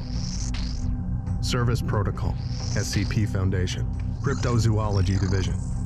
These actions should be carried out by anyone inadvertently interacting with SCP-6448 and are necessary for your survival. Please skip to the section with relevant information if your life is under threat. If you notice that a deer seems off, look away and ignore it. If it knows that you've noticed it, it's too late. If you hear your name, whistling, or something else in the woods calling for you, don't acknowledge it. Never acknowledge it exists. Don't respond. Don't go looking for it. Don't call back to it. If you're walking at night and you feel something breathing on your neck or whispering behind you, the key to your safety is pretending that everything is normal. Your survival is dependent on your ignorance. Presently, SCP-6448 are known to inhabit only the Appalachian region of North America. The previous sentence was stricken from the document. History: SCP-6448 was officially assigned anomalous classification in 1980, though they have been recognized by local people since 1947. SCP-6448 is a firmly cemented figure in Appalachian folklore, known colloquially as the not deer due to their striking similarity to the species they imitate. Many locals claim to have encountered instances of SCP-6448 or possess knowledge of an individual who has. A majority of local communities living in rural areas of high activity are aware of the precautions required to avoid hostile encounters, primarily due to urban legends and stories involving the entities. SCP-6448 were previously researched at Site-41, located in an unknown location, North Carolina. On 11/01/1994, a group of 3 SCP-6448 instances broke into the site utilizing a tunnel system carved over an extended period of time. This triggered containment breach alarm systems and the site entered lockdown protocol. The single instance kept in containment, being prepared for dissection, was lost in the breach and not recovered. Over the following decade, a further 5 SCP-6448 instances would be captured and contained, all of which would escape the site through tunnels carved by other SCP-6448 entities. The decision was made to transfer all instances to Site-44, overseas, to prevent further breaches. Since this decision, no capture attempts have been successful. Addendum 6448-1. Recently recorded civilian encounters. The first reports of SCP-6448 surfaced around the week of 07/07/1947. In the time since the genus's discovery, many members of the public have encountered the entities, though most accidentally stumbling upon them do not alert local authorities. This is typically due to the SCP-6448 instance either merely watching the subject or becoming hostile. The following is a log of all recorded 911 calls related to SCP-6448 phenomena since the year 2000. Date: 02/01/2000. Details: Victim, aged 41, female, dialed emergency services after hearing their name being called from the woods near their home. The victim recounts the vocalization being likened to a scream in a voice that they do not recognize and requested assistance in locating the source. Emergency personnel requested the subject place their phone on the floor outside the home to listen for the alleged sounds. After 2 minutes, a vocalization was heard that was calling to the subject by name, emanating from the nearby forest. The subject was instructed to investigate the disturbance themselves and keep services updated on the situation. The victim then begins to walk into the woodland, getting about 50 meters into the underbrush before inexplicably stopping. They claim there to be a noticeably large deer standing in the way of the path. She begins to walk closer, though states it does not move. Subject diverts from the path and begins walking in a different direction. After 30 minutes, no source of the voice is determined. The caller returns to their residence. Date: 13/06/2002. Details: Victim, age 28, male, calls 911 regarding a home break-in. The caller notes numerous items to be missing from their residence and requests an investigation. Operators dispatch 2 investigators to visit the home and discern a potential perpetrator. The pair note that based on earlier CCTV images, all cutlery, sharp objects, firearms, light bulbs, and a single copy of the novel, The Day After Roswell, are missing. Also noted is that there is a complete lack of any fingerprints at the scene, with no doors or windows having been broken into. Analysis of the home's CCTV footage revealed there to be a 2-hour period of missing film, with the exception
Stake on. Because to get this orange major is where the Jad will spawn on the next wave. So kill the normal major first, then make sure you're on full health and prayer points, drink a dose of Bastion Potion, kill the orange major, and prepare to face the Jad. The Jad. It's likely you skipped to this part using the links in the description, so here we go. The Tiztok Jad has a terrifying reputation, and while he is indeed dangerous, he's absolutely beatable. His attacks are slow and heavily telegraphed, and even the healer phase can be defeated with relative ease. The scary thing about Jad is simply the amount of time it takes to get to him. He's intimidating because of the time investment you put in. Right, we're always afraid of things we don't know or understand. So let's get to know and understand Jad a bit better, then defeat him. At the end of Wave 62, one of the mages will be orange. This is where the Jad will spawn. Kill both the mages, step a few tiles away from the orange one, and activate Protect from Missiles. Jad has all three attack styles, melee, mage, and range. However, as we'll be standing away from him, he won't use melee. he'll only ever use range or magic. Using the correct protection prayer will negate all the damage from his attacks, so all we need to do is watch the Jad and put on the correct prayer. You can use the sound cues if you like. Each attack has a different sound, but I personally find visual cues much easier and quicker to respond to. If he slams his feet down on the floor hard, it's a ranged attack. Put Protect from Missiles on before the rock drops from the ceiling. If he lifts his legs up and dangles them in front of him, it's a magic attack. Put Protect from Magic on before the magical energy flies out of his face. I personally find it easier to keep Protect from Missiles on all the time, then change to Protect from Magic whenever he dangles his legs. Then, after absorbing the damage, immediately change back to Protect from Missiles. This way, I'm not panicking about getting every single attack right. I'm just defaulting back to Protect from Range, then asking myself, is the next attack a magic attack? Is he dangling his legs? If yes, switch prayers, then change back. Jad attacks every 4.8 seconds, and the telegraph animation gives you about 2.5 seconds to respond to each prayer change. It sounds scary, but once you recognize the different attack animations, it's much less stressful. So with the correct protection prayer on, attack Jad, and change your prayer as you need to. You'll keep attacking him until he's on half health, then he'll spawn 4 little healers.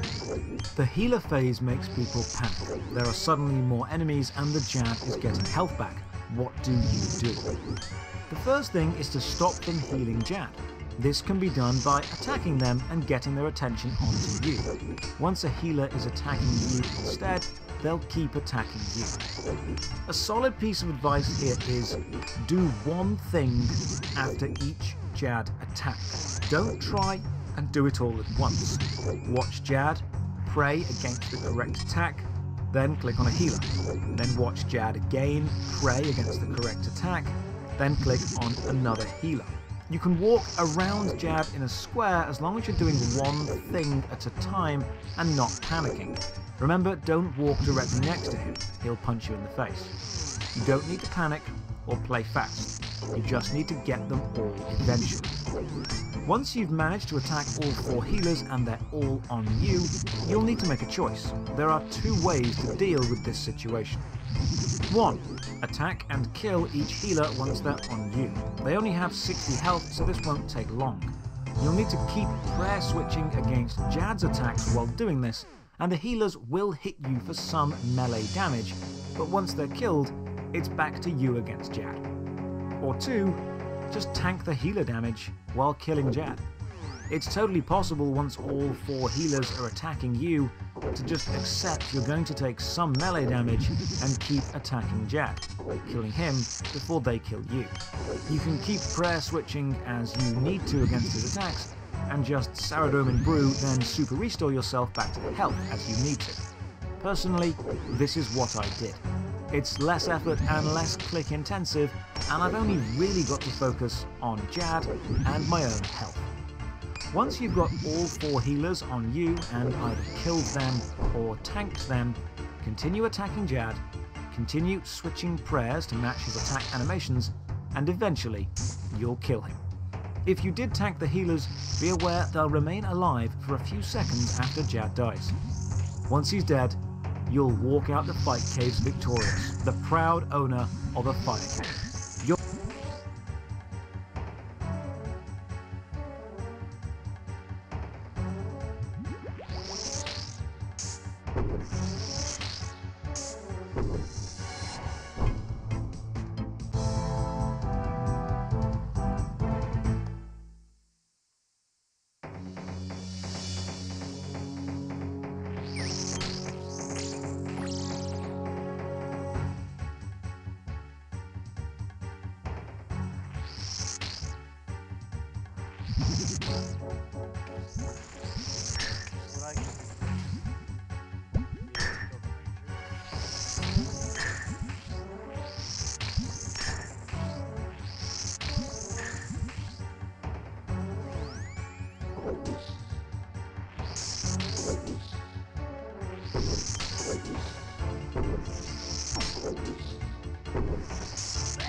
Oh, crap.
Alright, big boy, ready to tango?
Oh, shoot.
Okay, so you, I'm not praying.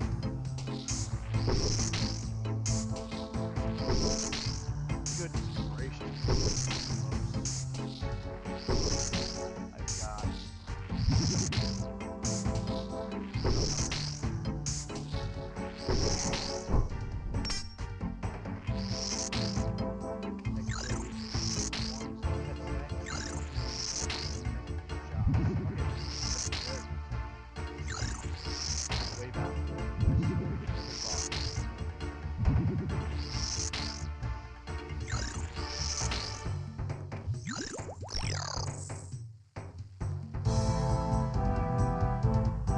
Oh, very easy.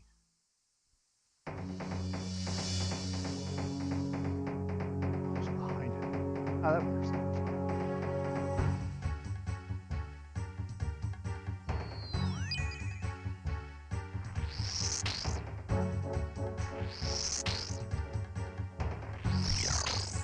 Whoa. All right.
One thing after of wave 62. One of the mages will be orange. This is where the Jad will spawn. Kill both the mages, step a few tiles away from the orange one, and activate Protect from Missiles. Jad has all 3 attack styles, melee, mage, and range. However, as we'll be standing away from him, he won't use melee. He'll only ever use range or magic. Using the correct protection prayer will negate all the damage from his attacks. So all we need to do is watch the Jad and put on the correct prayer. You can use the sound cues if you like. Each attack has a different sound, but I personally find visual cues much easier and quicker to respond to. If he slams his feet down on the floor hard, it's a ranged attack. Put Protect from Missiles on before the rock drops from the ceiling. If he lifts his legs up and dangles them in front of him, it's a magic attack. Put Protect from Magic on before the magical energy flies out of his face.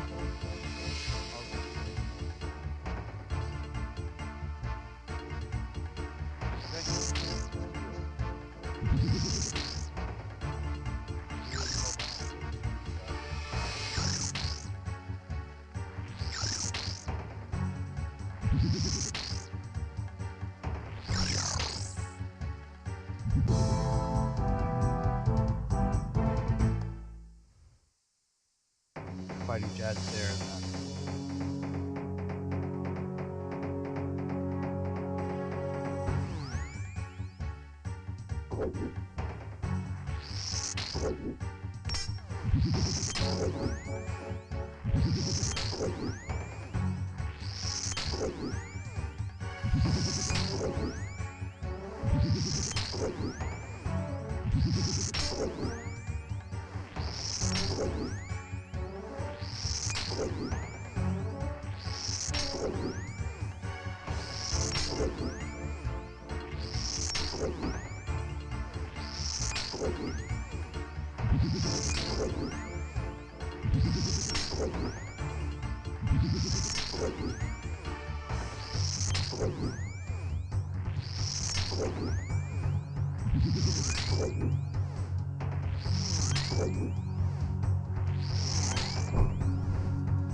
Right, sweat.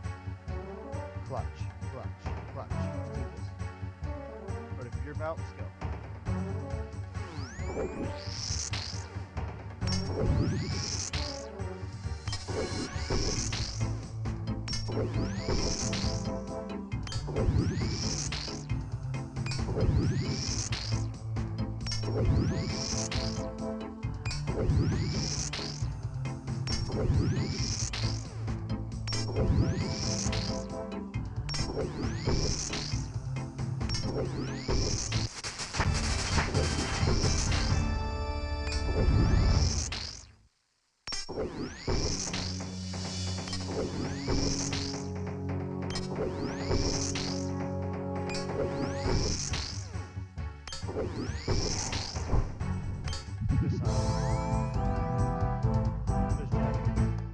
Let's range.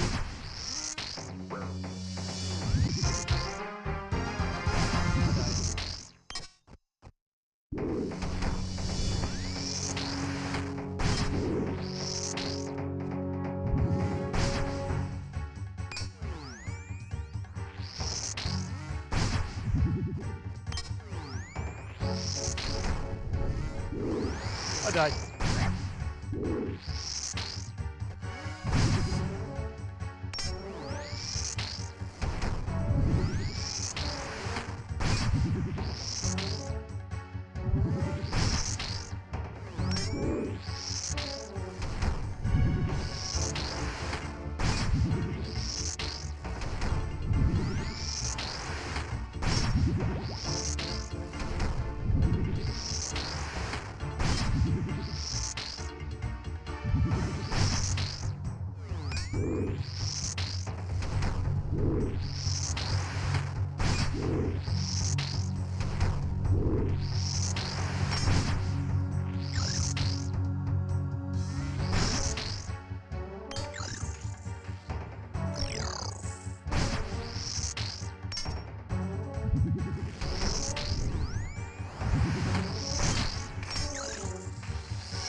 You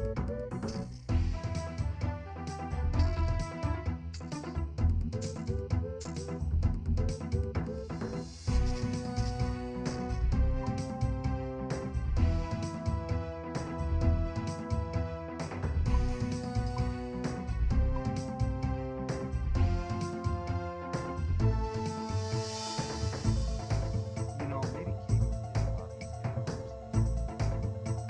I bet KB did quite a bit easier.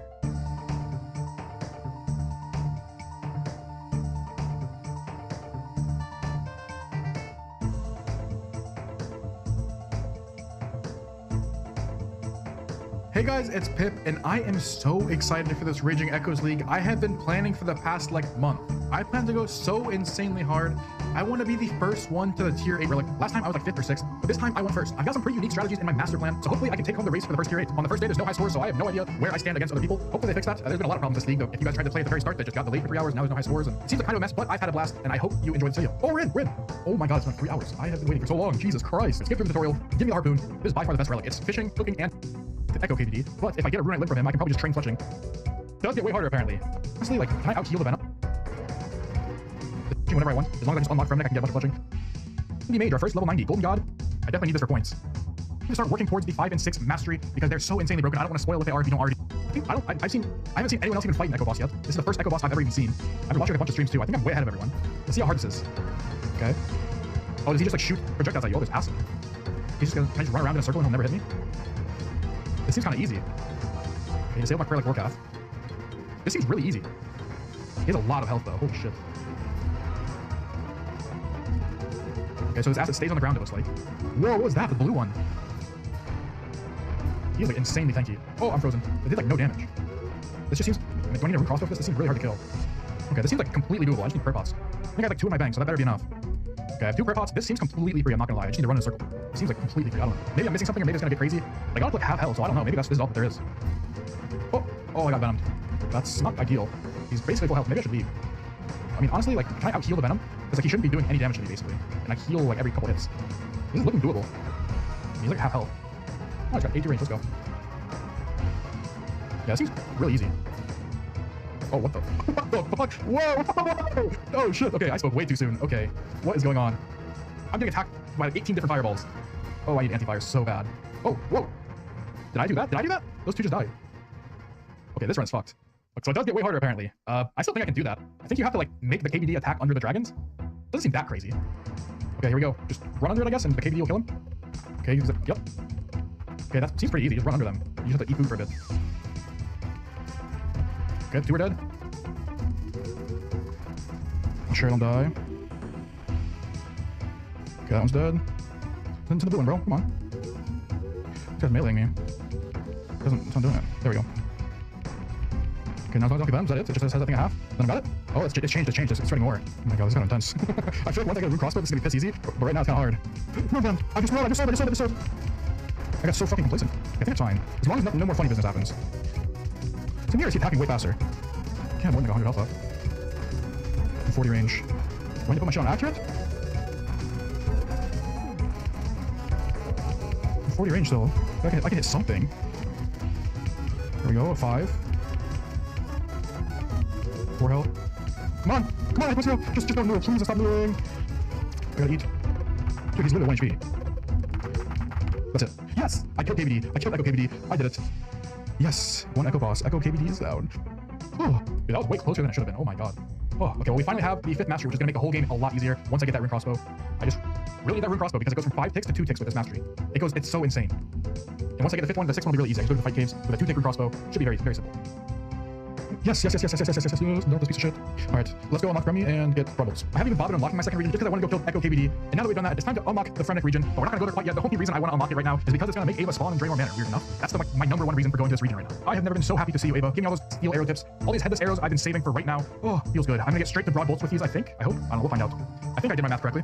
Broader fletching is unlocked. And there's 55 fletching, which means we can make broad bolts. This rune crossbow is about to go crazy. Another massive positive of the Fremneck region is the stonemason shop where I can outfit condensed gold and get 2 bill every single hour. That's 2 billion GP every single hour. It's actually crazy. How overpowered Golden God is. Just from AFKing this video alone, I've gotten 6.5 billion GP to spend for the next video. Alright, I didn't get speed time, but that's okay. I was a minute off. But that's the last mastery point. And the last mastery point is insane. All the easier words too.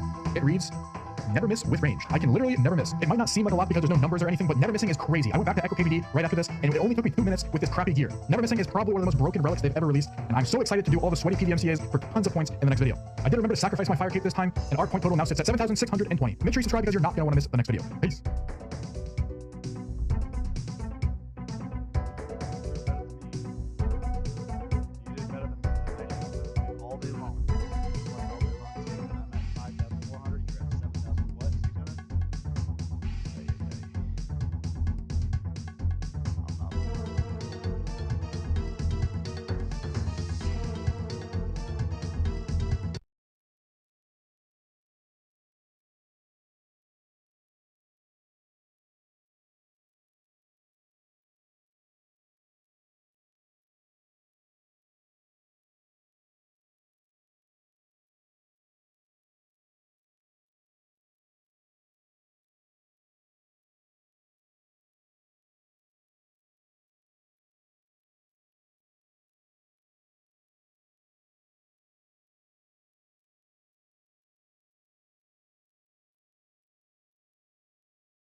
All right. Well, that was the first day of leagues.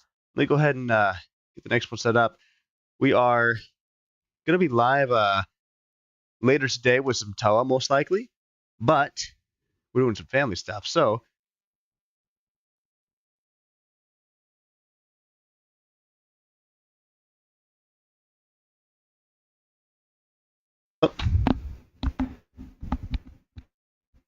and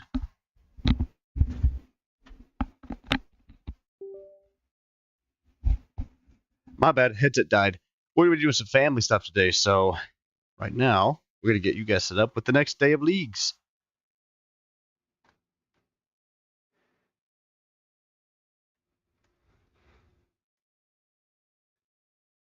But it was great. It was a lot of fun last year. And we're going to be streaming it this year too. So I figured I'd put the rest of the stuff I recorded from Leagues 1 or Echoes, Raging Echoes, the first leagues that we did.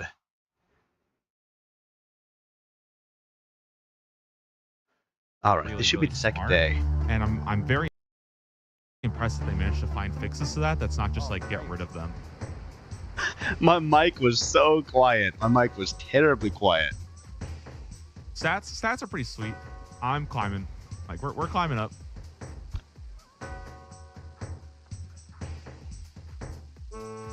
I do want to put a bit of focus on PVM though, because I don't want to go skilling too hard until 16 times.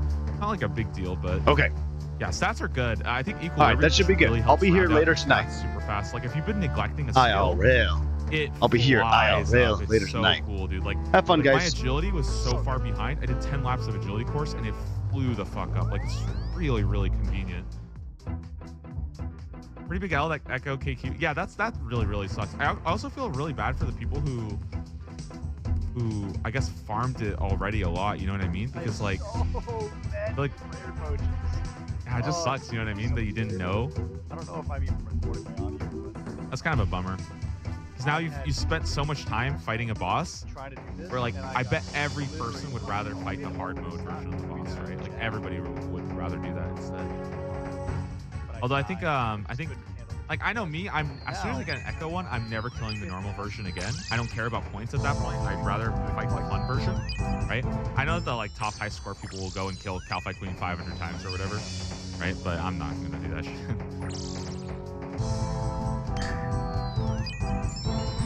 Yo, level 80 Fireman. I think we got one more game in us, then we're out of here.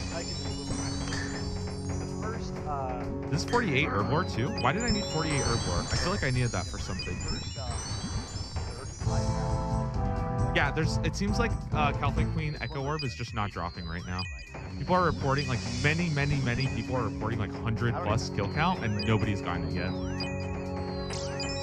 Which is like really, really sad. Not because it's not dropping, but because they spent over 100 trying to get it, you know what I mean? And that's like really, really peaks. Why just this boss? Who knows? Oh my goodness. Well, the good news is this is the last time I hit low. Once I finish the fight phase, I'll have my 6. And I will not hit my max damage. So weak, guys. 48 is super. No, I think 48 is to clean something. I think it's to clean an Avanto. Is that correct?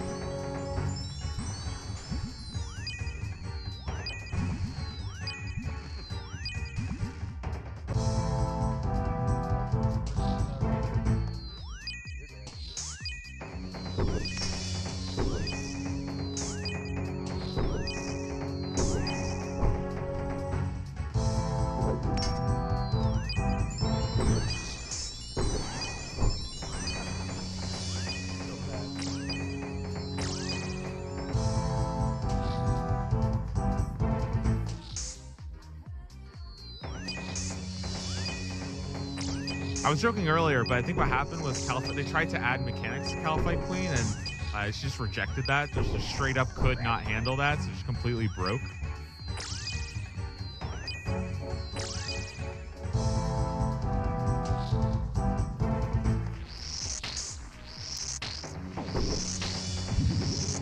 Or you know what would be even funnier is they make it like the Desert Diary, where you have to complete the like 250 kill count task and then you get it. You know what I mean?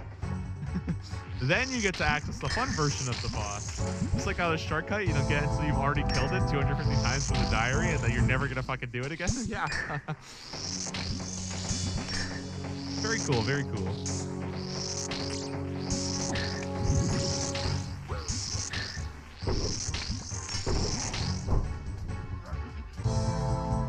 Don't give Jagex any ideas. You guys do not want to hear my Calify Queen idea, okay? I have like legit the most sinister idea for Echo Calify Queen. It's so disgusting. I can keep sharing it because we don't actually know what it does yet. I'm telling you, all I want is Echo Calify Queen, and it's just like Akka Orb Phase, but it's just little Caliphites just running across the screen. You have to dodge like crazy while she's just trucking you in damage.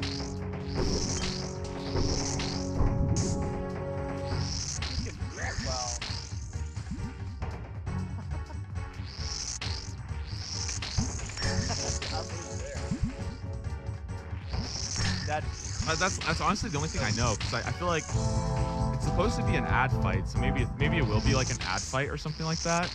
I actually guessed Histori. I was pretty accurate with my guess on Histori. It's actually pretty cool. If you go to the League's Discord, you'll see that it might even be my Discord. I don't remember which one. But I literally said that I hope what they do with Histori is they double down on the idea of going and clicking things, right?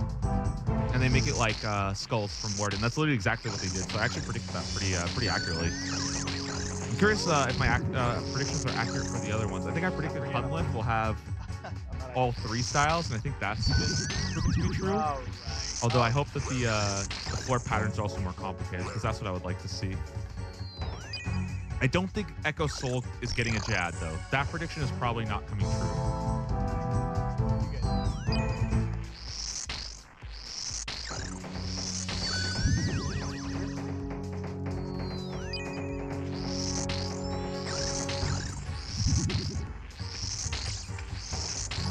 Yeah, I know. People are killing Echo Soul. I saw a video on it yesterday. I haven't actually looked at it. I'd rather not see any spoilers about it, because I do want to... I think I'm going to do VMT next. Varlamore, Mauritania, Tyranwin. And I would like to see Echo Hunlift and Echo Soul fairly blind. Although I might also do like Candor and Asgarnia just to see Thermi and Cerberus. That shit looks kind of cool too. Like I might literally do KDA from last year just because I want to see Calify Queen, Cerberus, and Thermi. That might be my 3rd one. Oh yeah, maybe I go W. No, because I want to see Turnwin. I do like WTV or VTW, something like that. 3 accounts. I mean, I played 4 last year. I honestly, there's a very, very good chance. I'm not even joking, guys. There's a very good chance that after this week, I just start the 2nd account. I don't know if I care about Dragon at all this year. Like, realistically, it's like I've already done it, so I don't really have anything to like prove. You know what I mean? There's no real competition for Dragon, and the cosmetics, I'm not like huge on them anyways. So like, I just don't know if it would be as fun for me to like grind bosses as opposed to just slamming the 2nd one.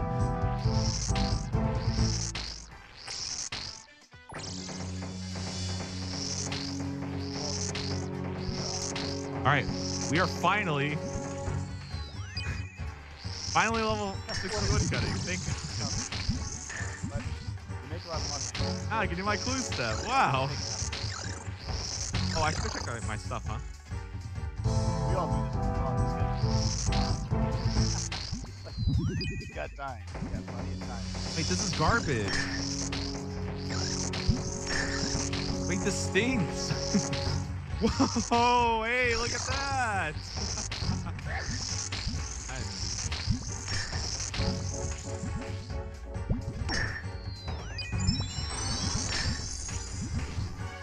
Yeah, man, they heard me talking shit.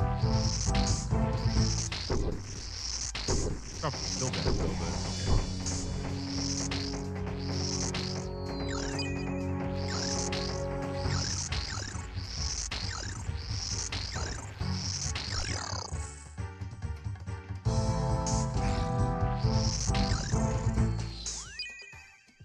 Okay. Okay, can I do Aventos now? Task. Boom. Clean a grimy Avon 2.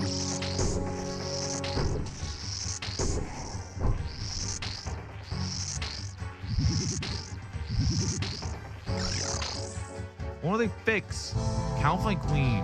I don't know, man. Sorry, I don't know. I feel like it'll be very, very soon. Like, I'm willing to bet that Calify Queen will probably be fixed by the end of the week.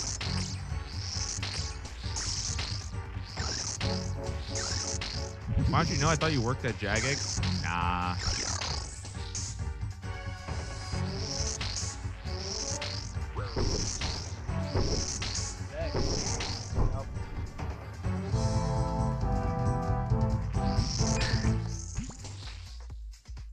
All right.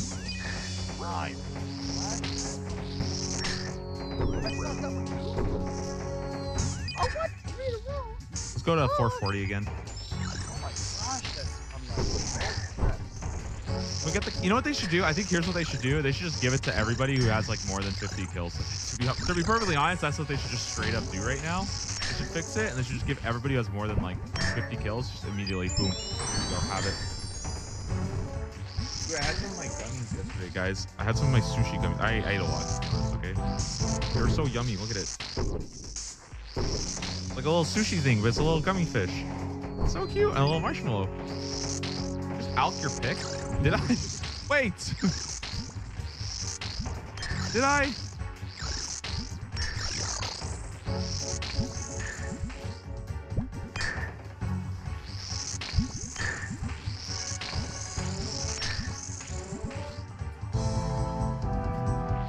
Good.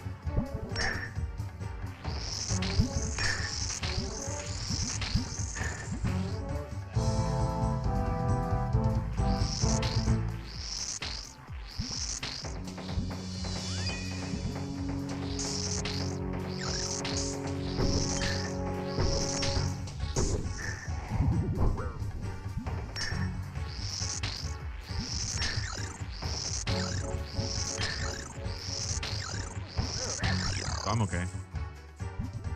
I don't know what it is. I just don't really like. Yeah, I don't know what happens here. I just don't care as much about going like super hard. Just not as interesting to me anymore, really.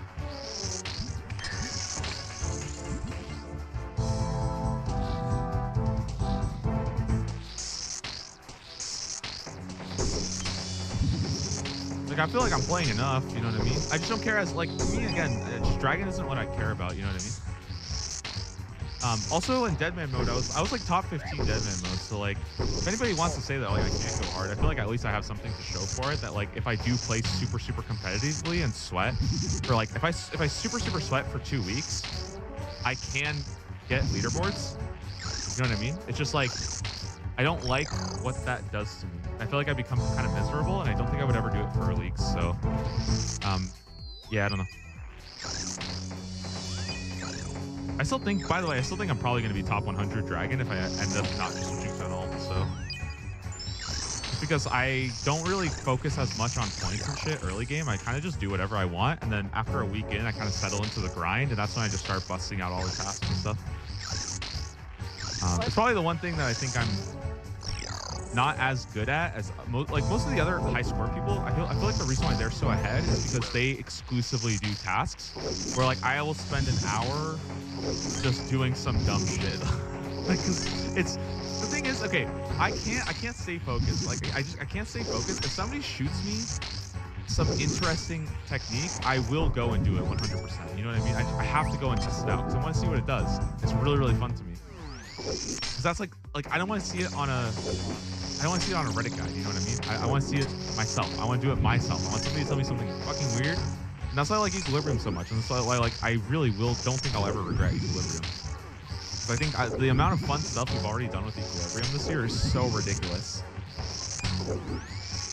And the early game power of Equilibrium changes it completely. It really does. Yo, there we go. Guthin's main skirt. That's probably the one I wanted the most. Damn, I'm looking good. Amazing. Probably go do one more, I think. Realistically, I mean, you have to farm this at the end of the day, right? We've done with Equilibrium. I'm struggling to find it very good at the moment. Mainly, I try to focus skills.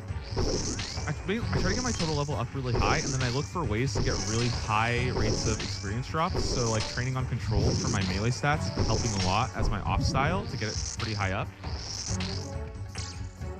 Why Guthin's isn't Torag's more tanky? Oh, it's because I want Guthin's for lifesteal, but then I realized I'm not playing melee anyway, so it doesn't really matter. For VMT, I would love it, though.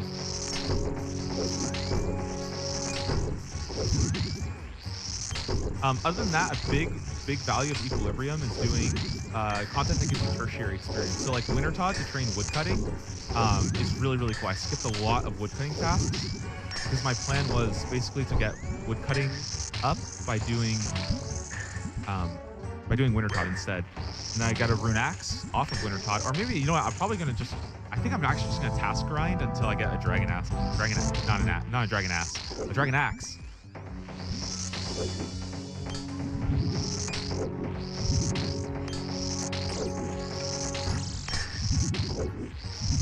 You kill the one brother that you want an armor of. Sort of. You get better rolls by doing all 6, but just with this method, I would, because it's so fast. Like, it is so fast.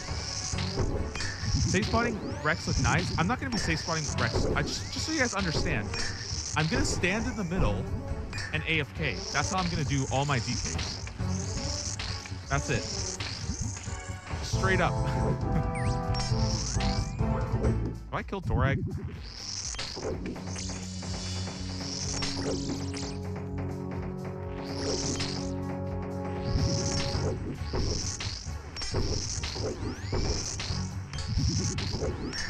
Artery tie and go. Yeah, I'm probably gonna have to teleport and like world hop or something.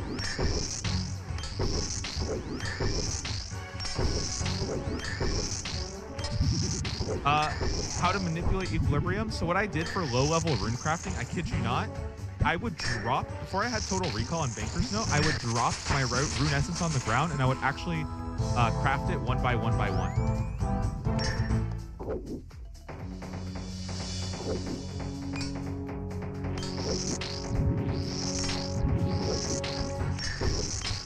To confirm DK spawn too fast for that, I think I will still be able to do it.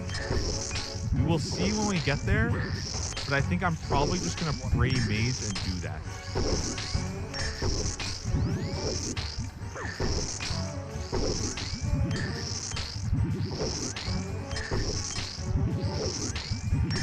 Crafting.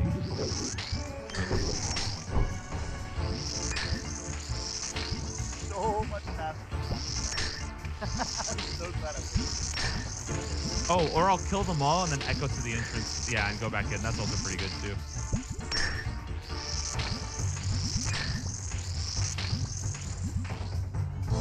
You know, I honestly didn't pay attention to like half these coffins. I kind of just zoned out. I hope I'm right. Guy might look at me like I'm an idiot.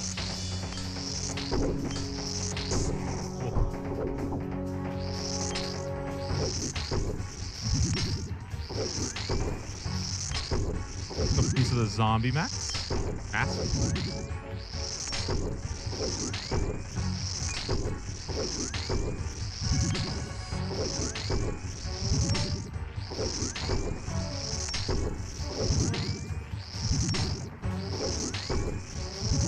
Oops, I think I did that too early. Damn.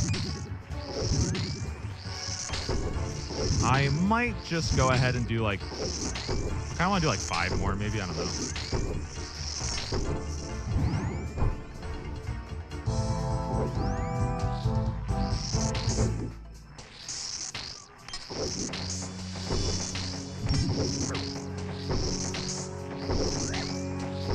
Any thoughts on how to beat Abuse Equilibrium? Our best Abuse Equilibrium to get Hunter up? Aerial fishing if you can. Really good. Is there anything else that gives like really small tertiary amounts of experience? Maybe, I don't know. Probably just do aerial fishing. That's what I did. It shoot it up. Then after that, I ended up doing chinchompas, which are pretty good. And eventually, I'll probably just do, probably end up just doing his, or not his spori, herbivore. Because herbivore is pretty good.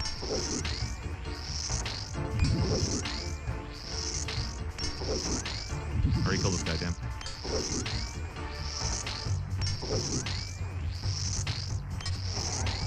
You had friendly forager and equilibrium? What do you mean if you had friendly forager and equilibrium? Oh, then your herbivore, your herbivore, it would go up to 99 even faster. Like, at a certain point, I feel like that's almost double dipping too much. But like, I'm not saying you can't go friendly forager and equilibrium, but your herbivore is already so solved with forager that it doesn't even matter. I'm new and I need help. How are you combat level 100 and you're new?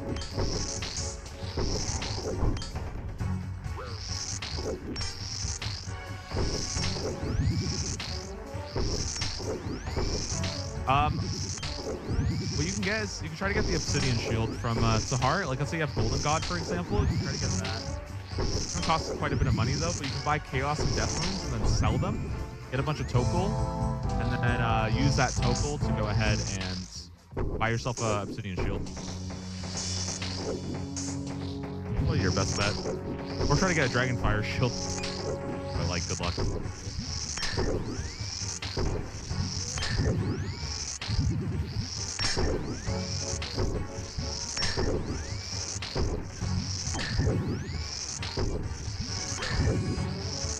Followed your guide and got equilibrium and trained with controlled. Okay, you're a gamer. Never mind, you're a gamer. I take it all back. Respect.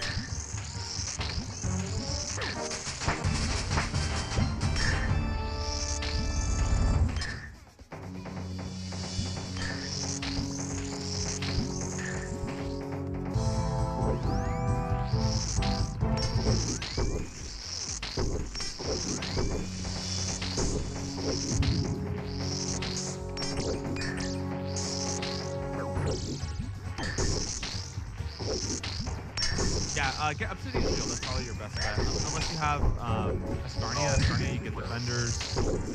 Yeah, that's what I would do. How do you view a Black Bass without Nightmare Zone? Soul Wars.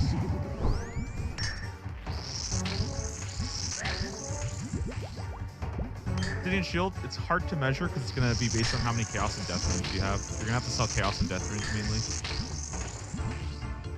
Or do a lot of fight caves, but I would not recommend that.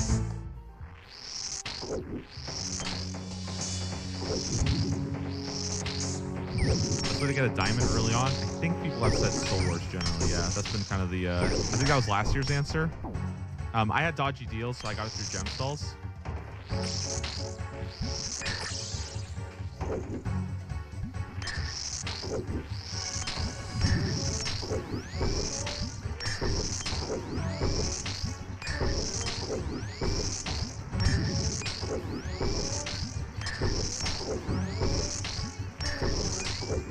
Ow!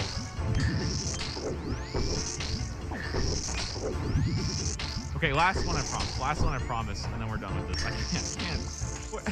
There's a drop rate on these. I don't understand. I feel like it should be way more. Am I not going super dry?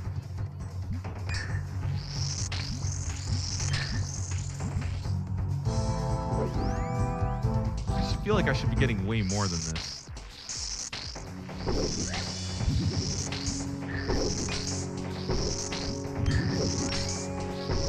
Drop rate is 1 in 3? No, it's not. Do not say that.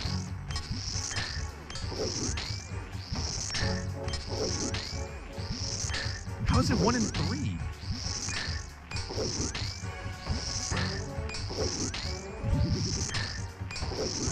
But think about this. I've killed them 12 times, but I don't have 4 pieces. How's that possible? Can't get the burn food task. You know, you kill a chicken and then take its raw corpse and cook it, and you burn it again.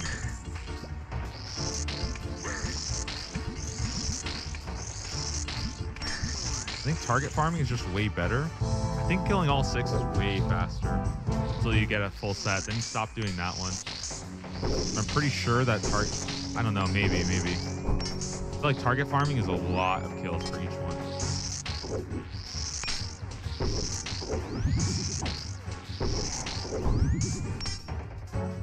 Very scared of fight caves as a noob melee. I have dodgy deals. Yeah, it's called the Talk Ketzil, basically.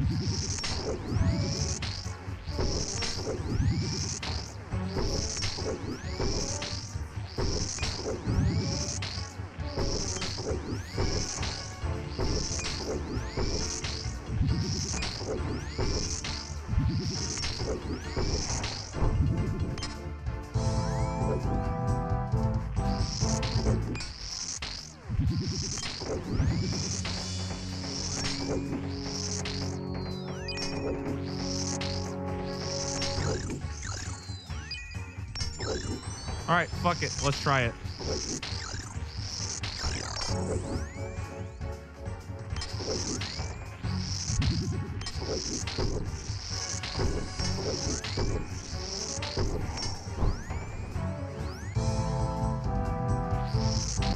I'm gonna have to go here.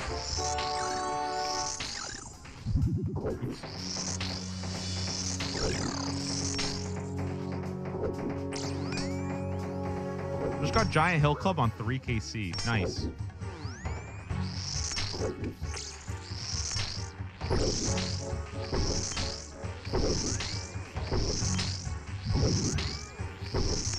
I think killing all 6 ends up being faster if I'm not mistaken, but I don't know. Maybe I'm wrong. I feel like with Total Recall being this quick, maybe not.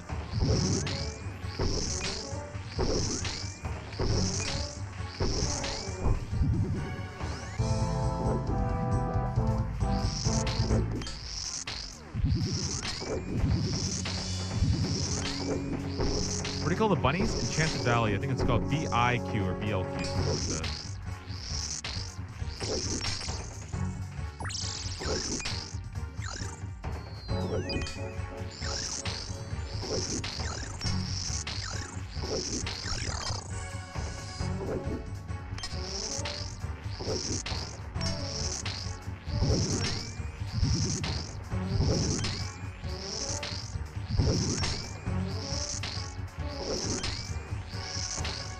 Well, now that I've had fun wasting all of my runes, I think I'm gonna move on. That was something, I guess. I mean, we got points, right? Whatever.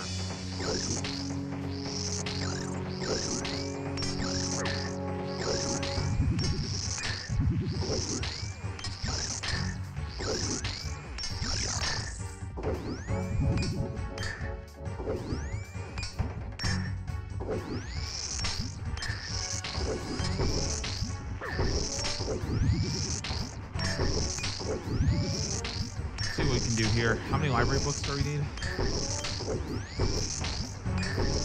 Oh, it's just 10. Okay, sweet. 10 is easy.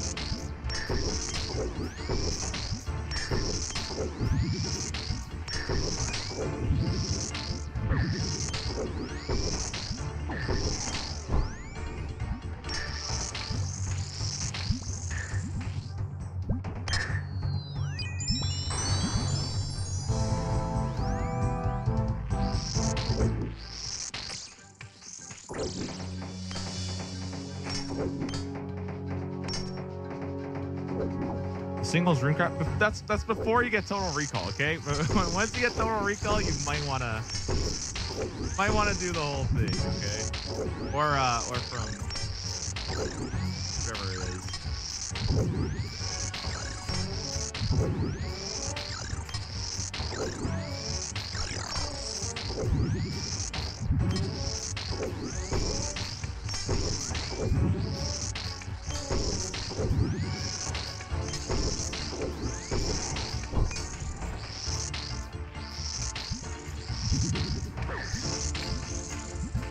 Banker's better? Not in my world.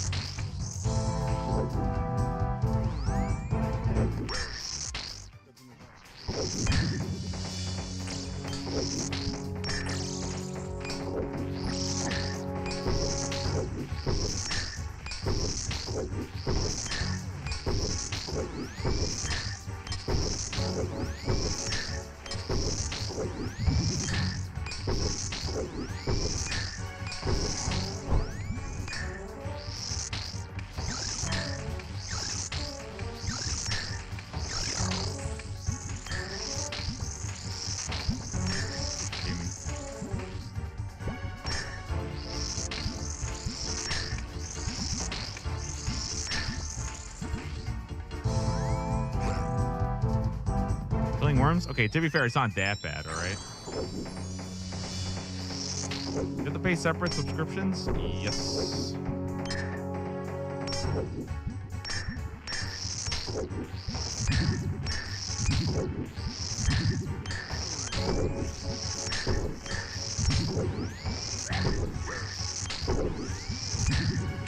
Tell me what, wait, hold on. You're telling me with Equilibrium you actually get good experience, a tree experience? Is that real?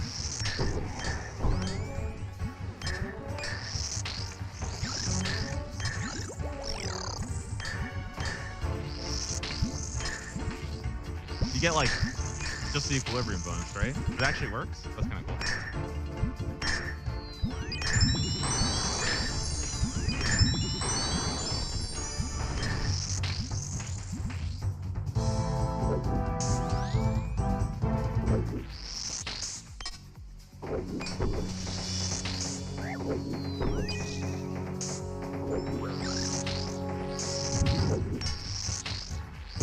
Yeah, I can never give up Blast Recall. This shit's so sick.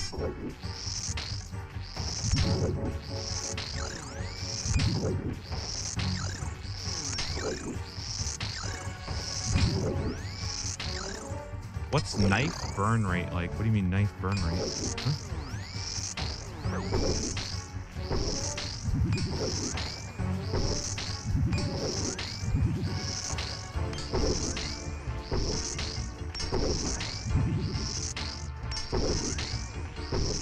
That teleport? Nice.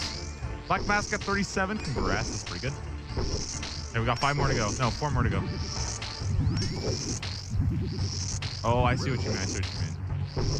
Yeah. Knife probably goes through, I think it's about 80 an hour, something like that. Even with...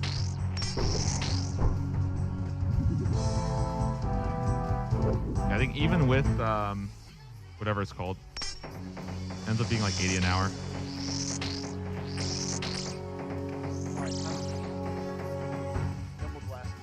40 to 60 agility underwater in 10 minutes. Are you serious? You have Asgarnia or are you just gaming? Is that how I'm going to get my agility up, actually?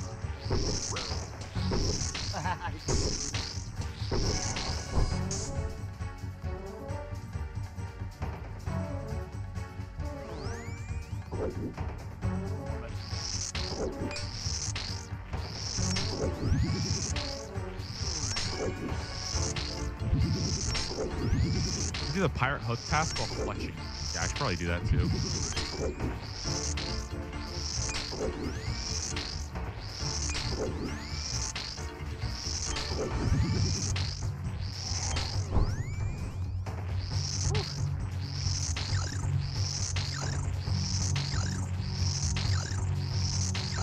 well, almost twice that. I have foragers. It's still worth it to get Pocket Kingdom. I don't really think so unless you really need something for farming. I feel like Overgrown's probably better for that, and you just get your seeds elsewhere. But I don't know. I'm kind of sorry not to like Pocket Kingdom anymore.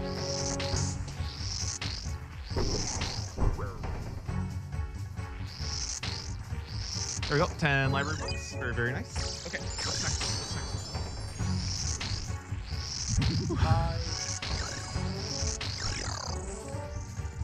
Right.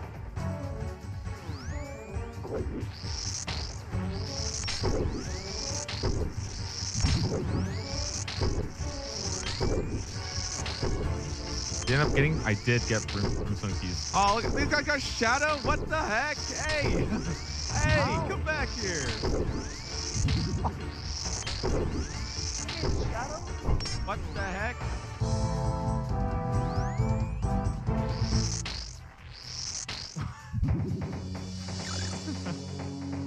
What the heck, man? Bro. Oh my god, he's a fucking mage, dude. Can you imagine relying your entire build on a shadow and getting it in 1 KC?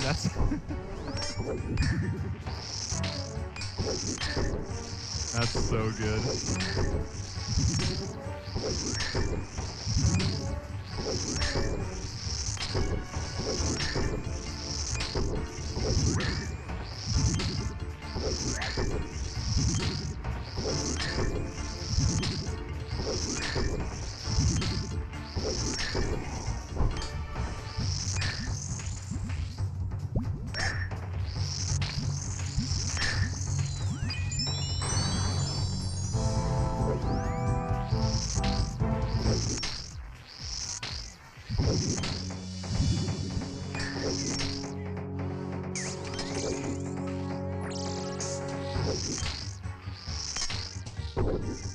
Can I make a Yubo stock real quick? I'm gonna grab my Runite Lids.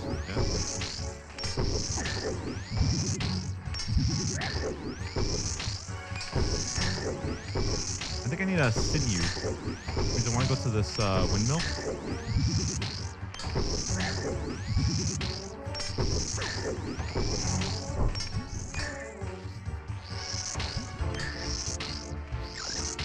Equilibrium gonna go absolutely nuts underwater. If I go train my agility then, make it happen. Yep, I'll be able to.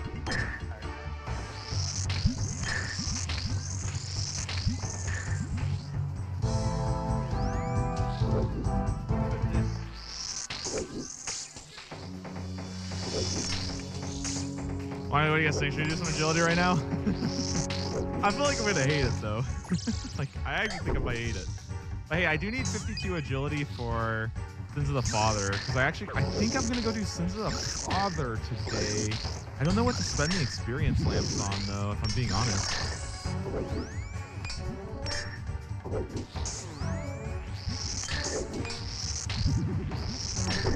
Wait, how do I make sinew? Do I have to cook it first?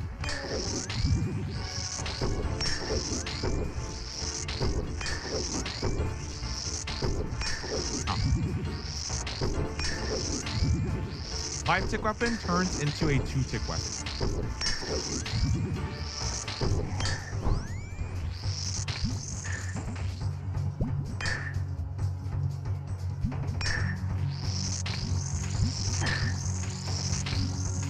Underwater was not patched.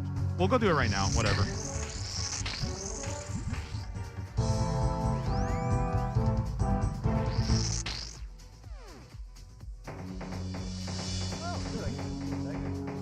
All right, let's see it. Let's just go test it out. I haven't actually tested out this thing yet, so. Look at rune crossbow. Boom. Look at that. Boop. Aw, he's so cute. Look at him. His little crossbow. So cute. All right, not bad. Okay, what do I need for underwater?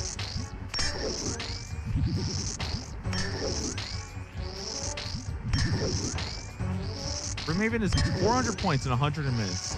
I know, but that means I have to go do Brimhaven. I don't want to do that shit. You don't need anything? Really? No cap on a stack? I trust you then.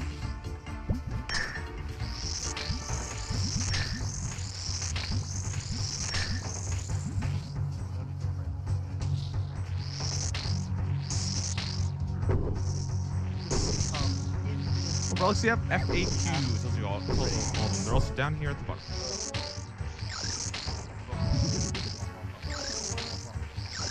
Moving along nicely.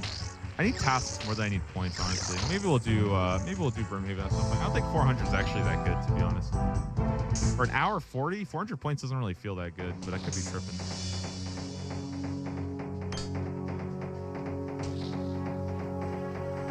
How'd you get a quick 1 mil with your relics? What do you mean 1 mil? Yeah, let's find out. Okay, let's find out if underwater agility is good. I said that this would be broken. Turns out it might not be broken. With my current relics, if I wanted 1 mil GP, I would just do Slayer for Brimstone Keys. I would just do Crawling Hands or something like that.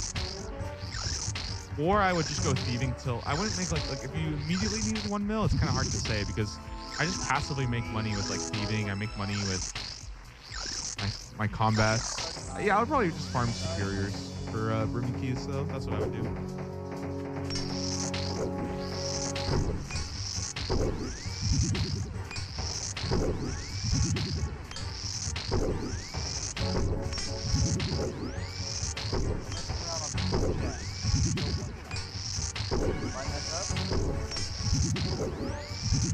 All right. What's the game? Where am I going? Lead me onwards, everybody. What am I doing here? Is it this way?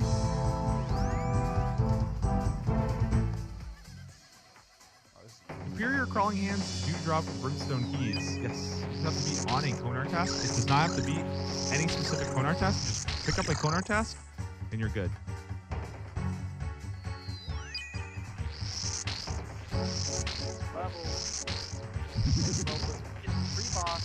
Okay, now what?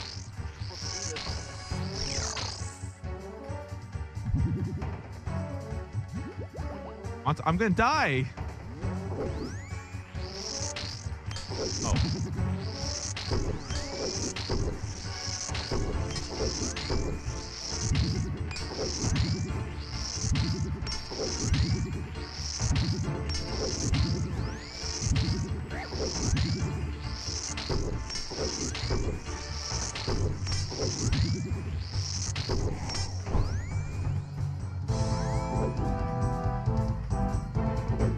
All right. So what's the game plan, everybody? What do I do? I'm just gonna follow this guy, basically. Hello.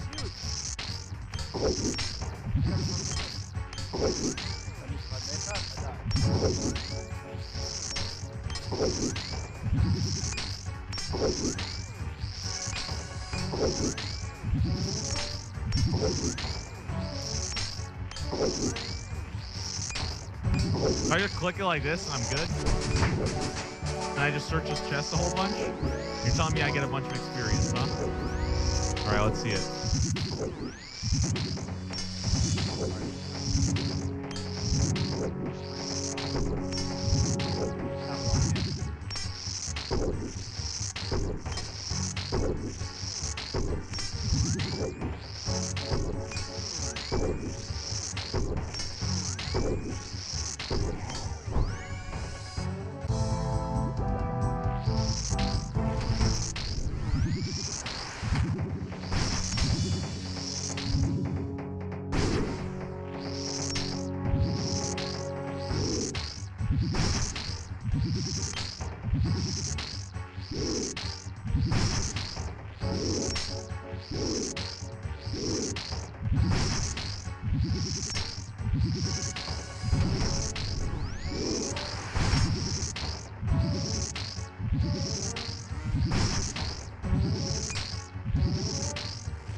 jump into the Inferno, and then run away.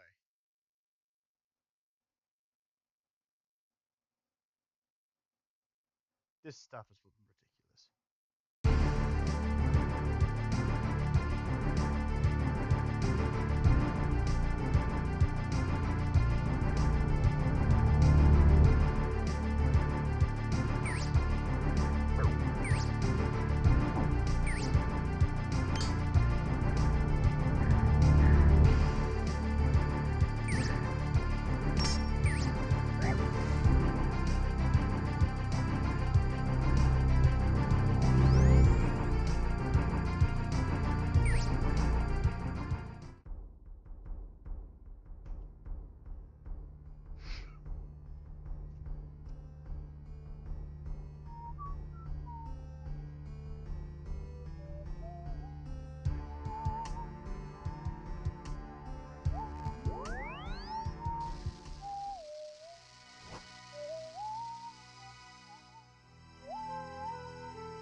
It is very rare to get any of these things, but now I should be one-shotting a lot of them. Not all, probably not the highest level, probably kind of low level. Still have Sovereign Scepter or the Shadow, stupid like that. But I do have a pretty dang high max hit. I don't know what I can max hit and kill, but we'll see this guy. Okay. I can max hit and one-shot those guys. I will never not one-shot. Heck yeah, full of rocks. I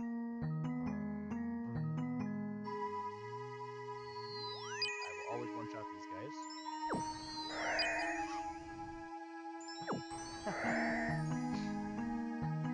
Rocks.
Dang, 6 UCs.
out.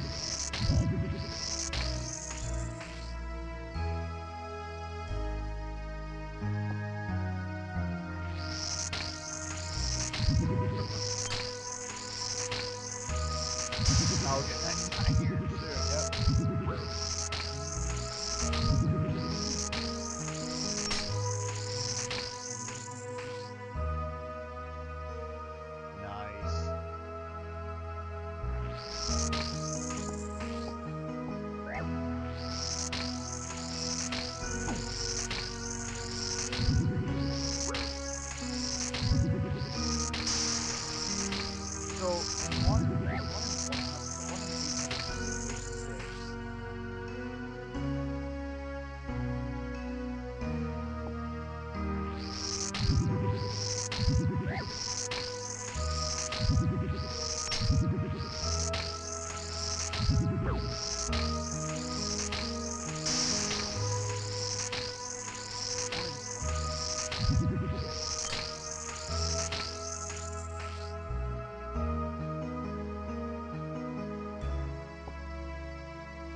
Or at least one of them.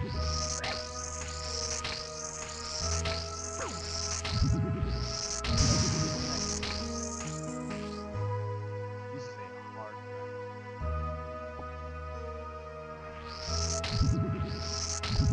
Unless I get crazy. I'm really good at it.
That's not too bad.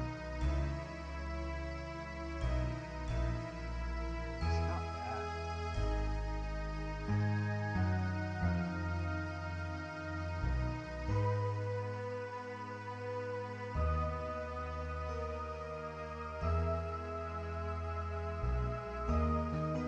One in six. Okay, so let's get calculator.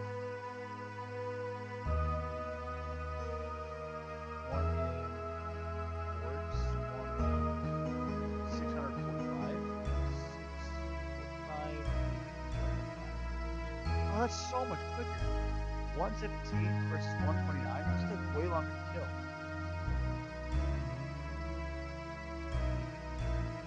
Not bad. 1, 6, 4, 5. So let's see.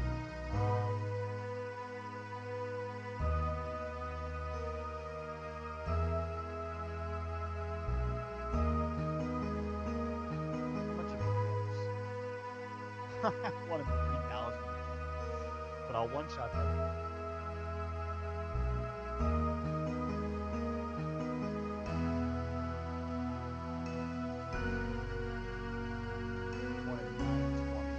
If I one shot these guys, it's crazy. If I don't, it's not.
These are so much quicker too. I mean, these are really fast.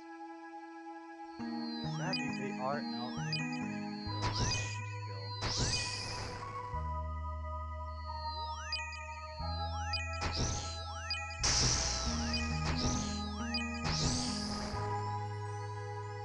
Not by much though. They're still dying real fast.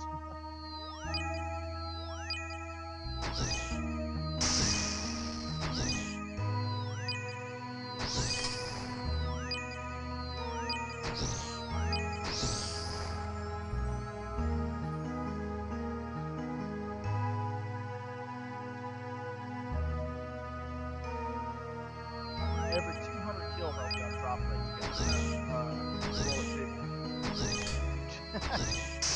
Which rocks.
Surprised it hasn't come up yet. A little while.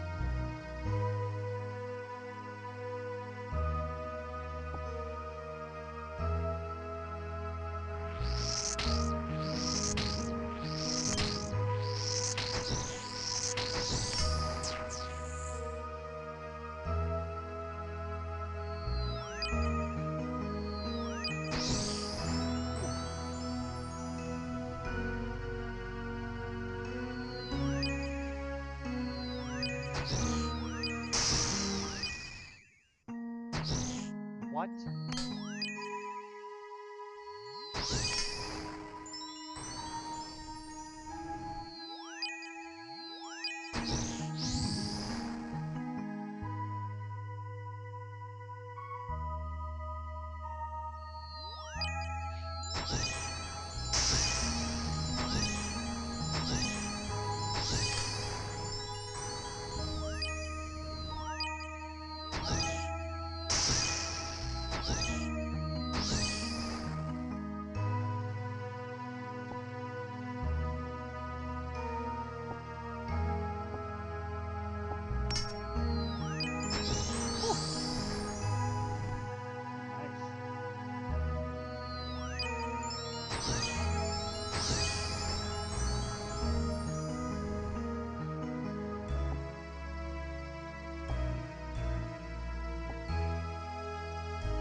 Oh, brutal.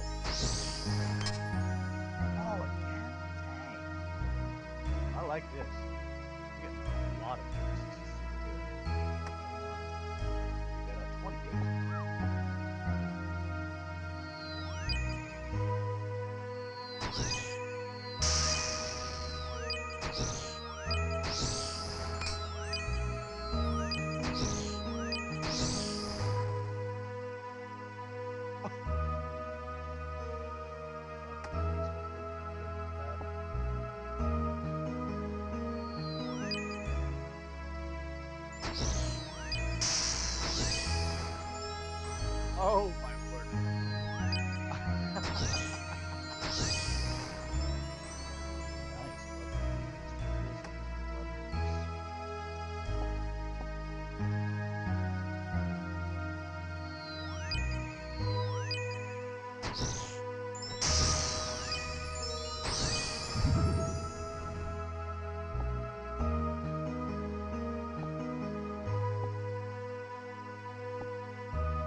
I think all the drops. I think all the drops are boosted, not just the negatives. That's great.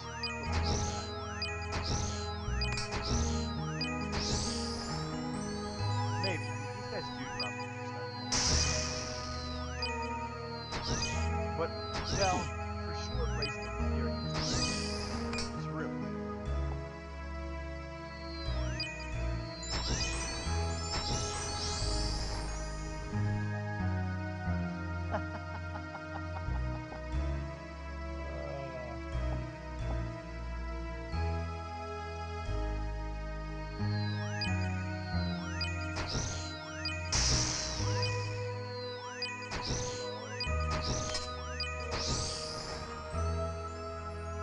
What do I make space for?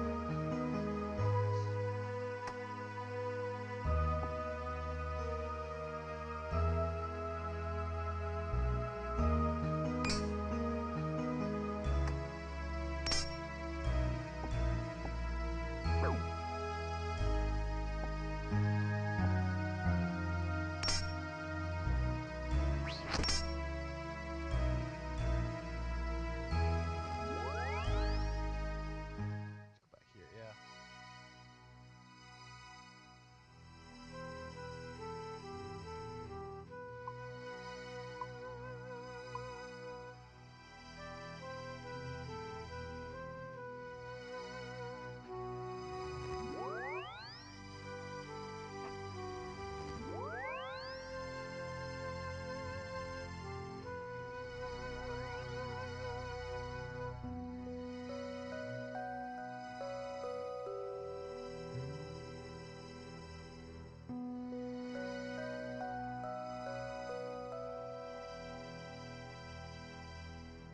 Nice.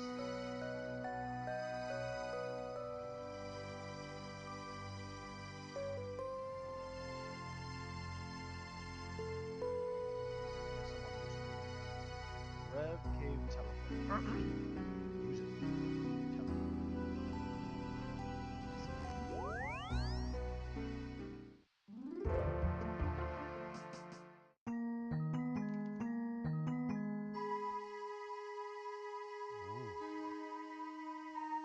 What? I thought I put that in the bank.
Oh my gosh.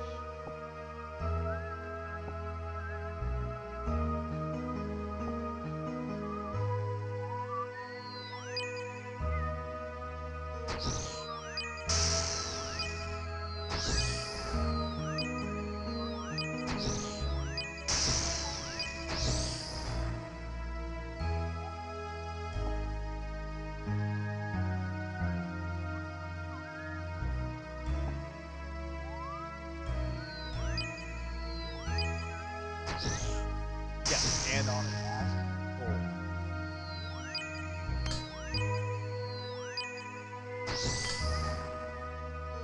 Woo!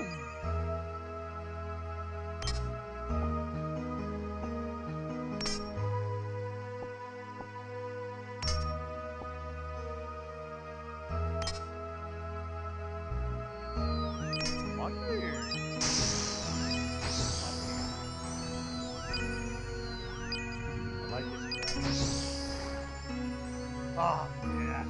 I love coming to the red caves. It's so complicated.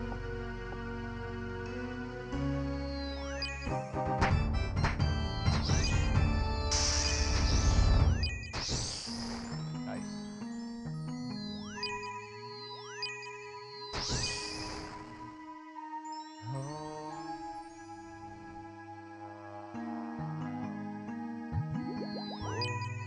I'm going there.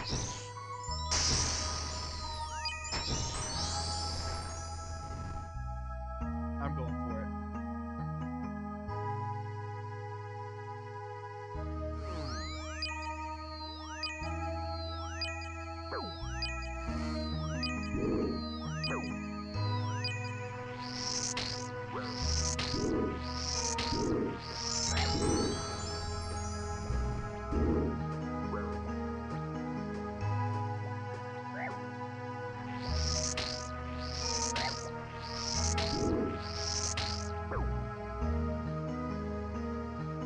What did you like?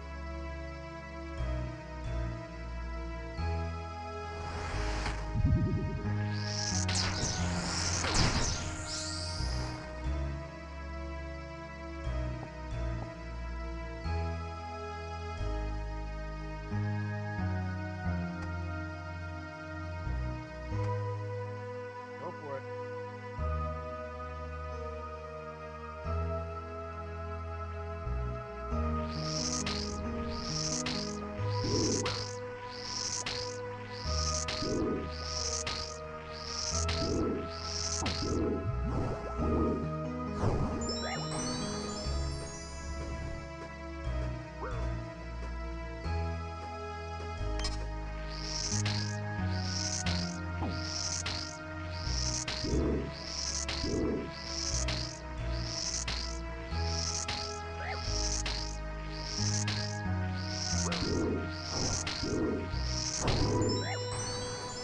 Oh,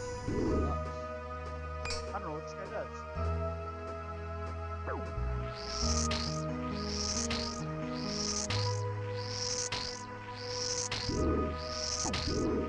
Why is he not gonna stop the tail attack on the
Hello.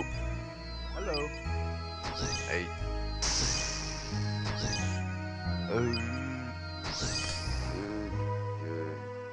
You're in Rebs. Uh-huh. Pretty cool. Got an ancient statuette. Huh? I was got an ancient statue. It's 2 Yeah? mil. 2 mil cash.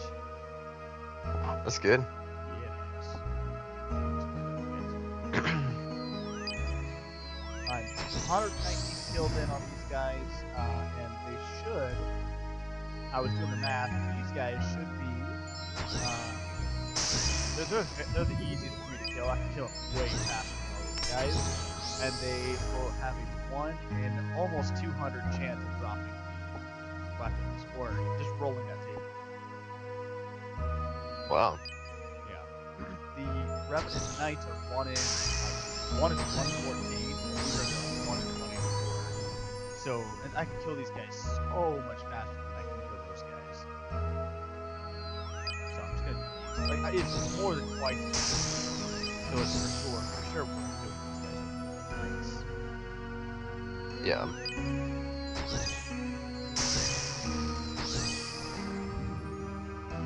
What are you up to? I just finished the Brimhammer Utility Chorus.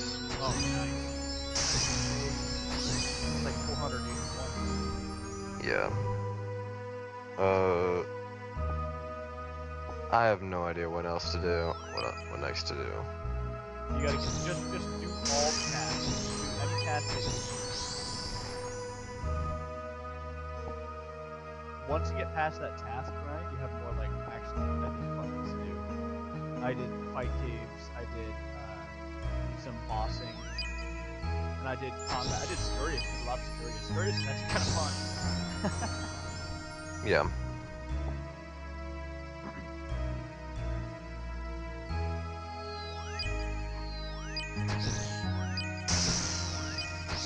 Well, your main focus should just be get to the next tier. Yeah. I was stuck there too for a bit of that. Because they start to run out of easy ones. Yeah. I have a lot of easy ones, but I just hate doing them. They're just not fun. Just do it. There is no way past it. Yeah.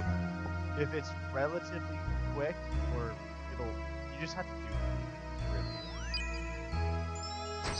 Yeah. I think that where you get stuck is if you put it off, then you start to like get behind because you're putting it off, rather than you would have just done it rather than like pressing. Yeah. Behind because you don't want to do it, but you searching for another one to do takes you longer than just doing it. Yeah.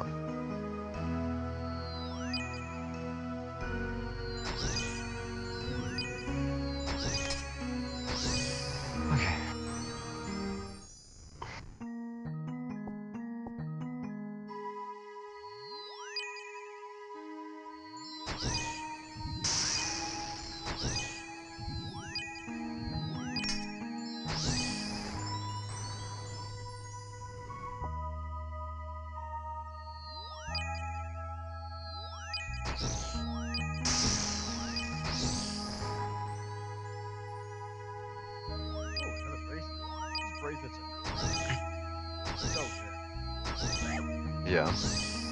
Yeah, they bracelets. They're boosted by the. Oh, they give you money. Yeah, they give you the ether, like 200 ether. So much, and they're effective like 5 times the operating booster. You get a crap. I found the Pluven tree in the potato field. You still haven't done that one yet? No. Wow. I haven't done most of the tasks. How is everyone today?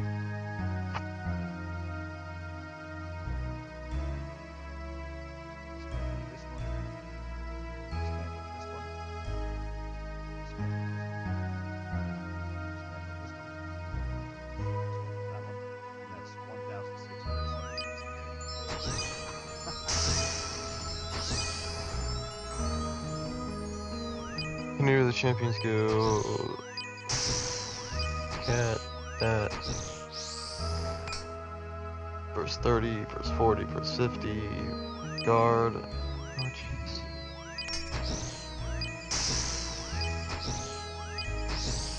Oh.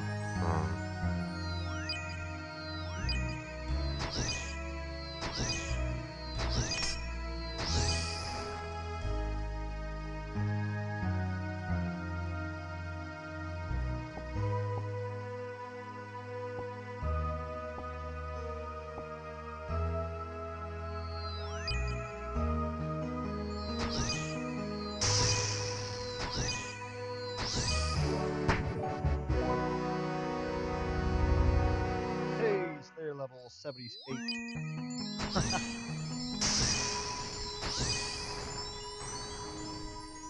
That Slayer relic was the right choice. Yeah. Yeah, it was so much easier. It makes it so doing these guys, it doubles the drop rate for all the rares on these guys. Or maybe more. Oh no, it's basically, wait, actually, it triples the drop rate. No, it doesn't even triple it. Hold on, 5, 10.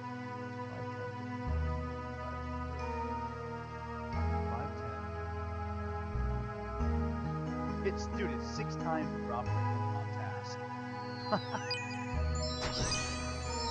that's insane. U seeds, 4 U seeds, that's insanity. That's a crap ton.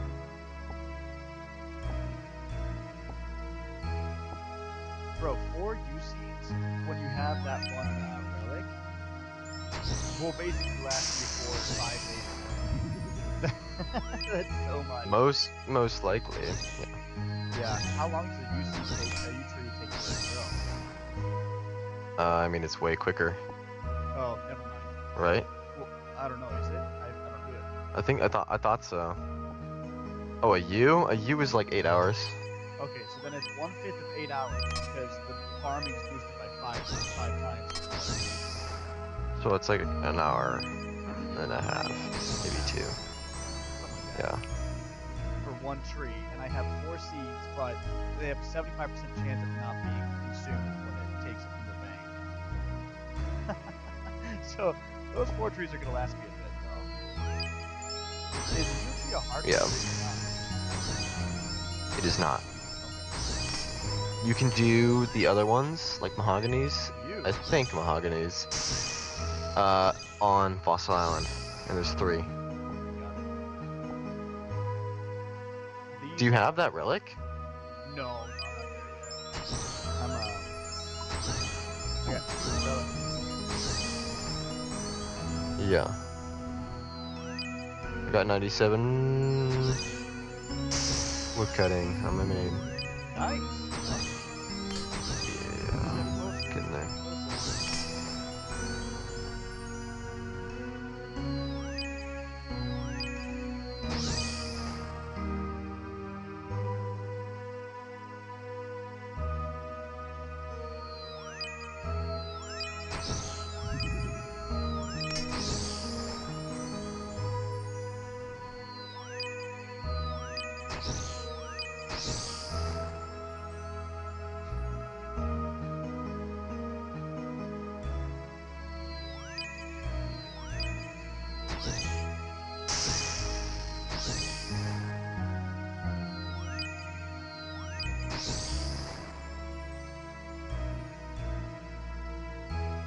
Almost on drop rate right now. Let's see if I go over.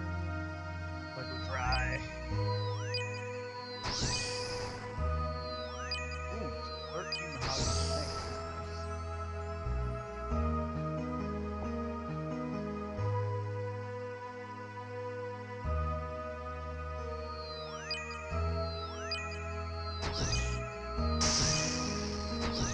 This is my grind. This is my farm for my weapon that I'm going to use all the way till I get the shadow. So I can take my time on this. I don't care. Yeah.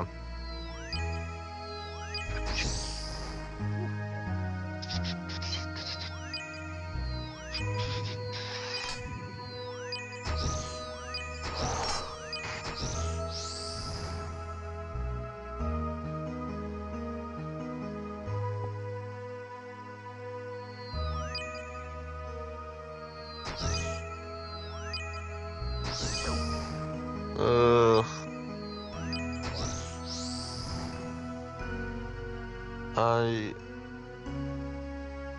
hate mining. It's gonna be so hard to do. Why do you have to do mining? Well, there's a ton of tasks that are small. There's only a couple tasks for mining. I think Smelt the bronze ball, smelt the full helm, iron bar, iron dagger, plate skirt, Oh. 50 iron ore, 15 coal, smelt the steel bar, smith 10 steel bolts. Like, there's a ton of flipping smithing and things that are those, small. You should do those. Those aren't high level though. Yeah. It's not like mine Runite. Yeah. I did all those things, but I also took my reloaded mining perk, which helped me. Yeah.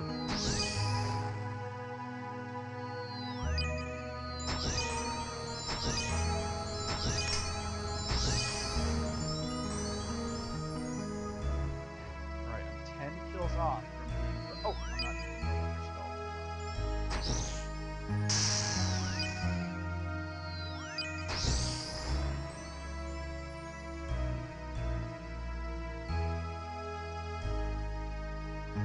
You did Daddy's Home, right?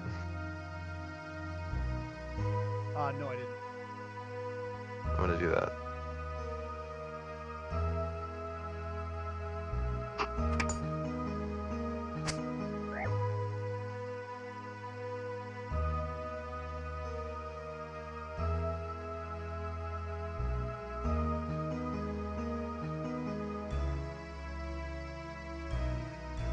How do I get a saw?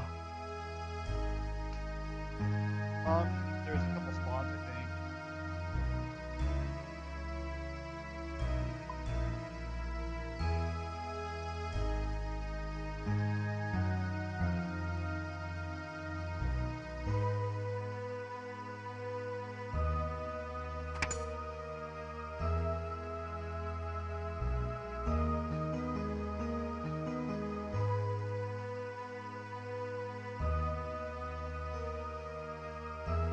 No.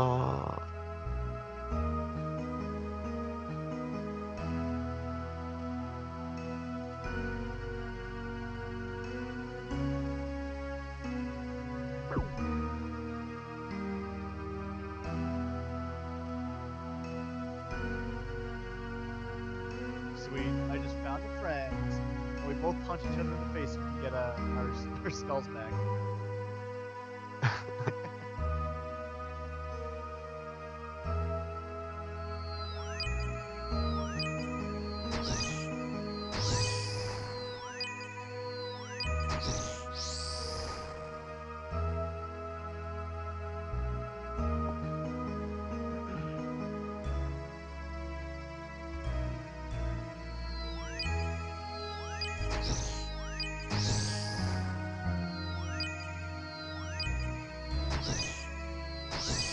Oh yeah, 99 magic now, by the way.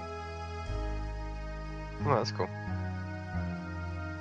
99? 99, yeah. Jeez. You cast a lot of spells doing the 5 caves twice. Failed the first time. Magic's way quicker though than melee. Melee takes longer to especially because I was just a mirage for a bit. Yeah.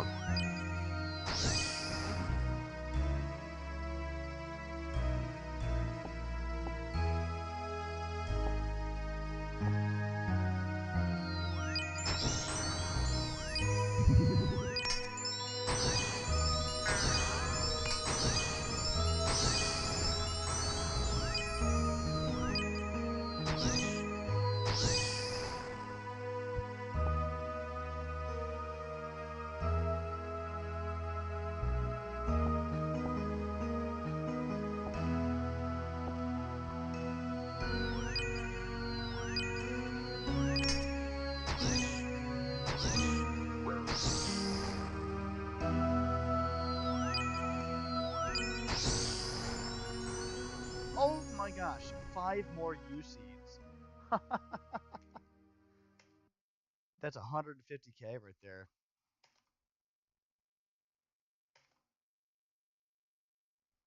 I love doing revenants, dude. They just drop so much candy. Yeah, Uh-huh. Even the Mage drop a bunch of candy. totally.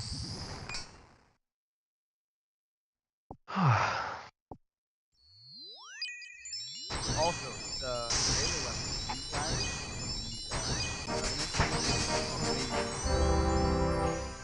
Yeah. yeah, it's really, really good. It's only in the wilderness it's really, really good,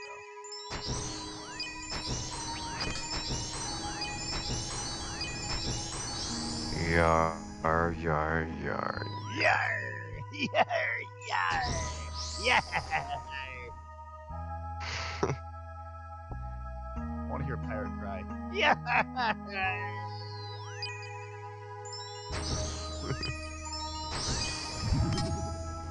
Another U-seed! 6 more! Dude. Jeez. Oh my goodness.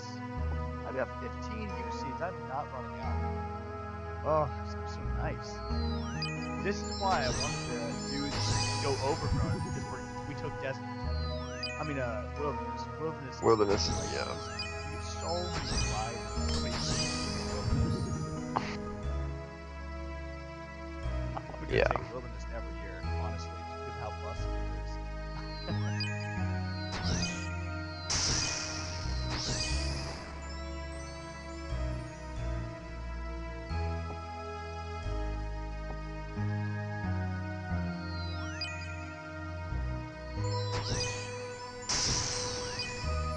I'm gonna do these construction quests.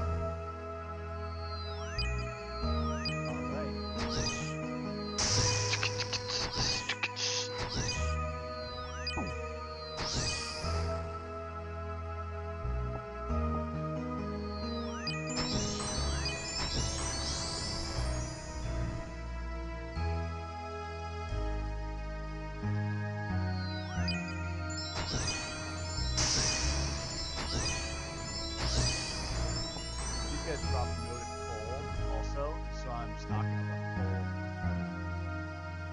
coal. Mm-hmm. Okay.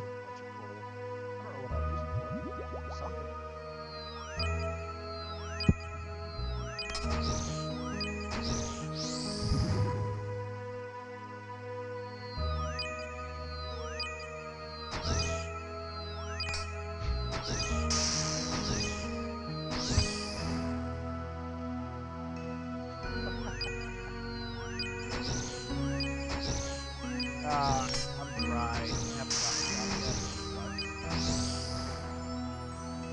Nah, that blows.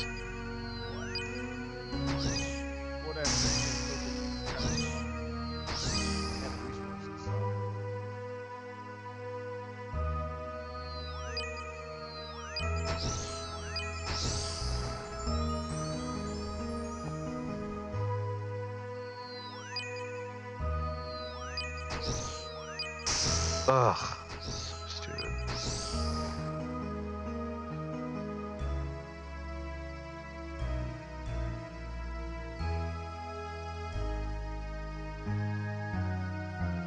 How the crap do you make waxwood? I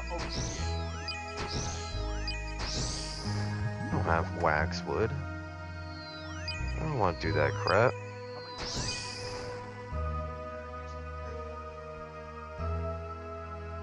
$46.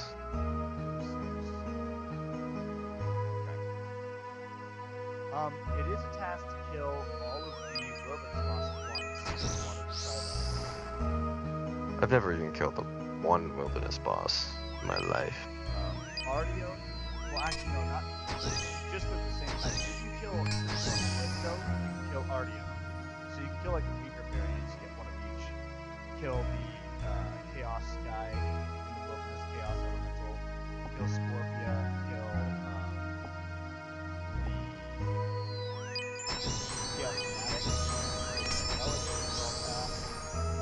Oh my.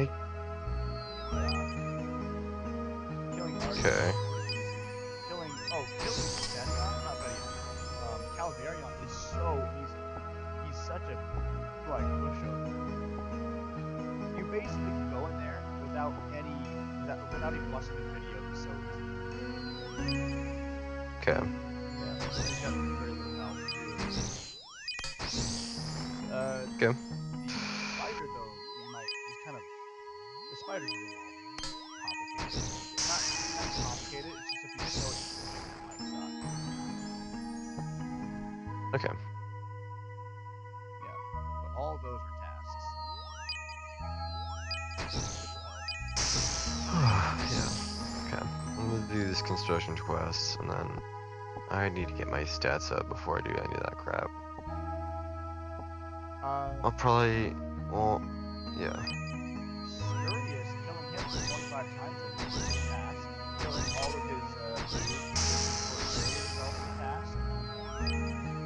I think crafting his greatest weapon is also a task. I need to get the, You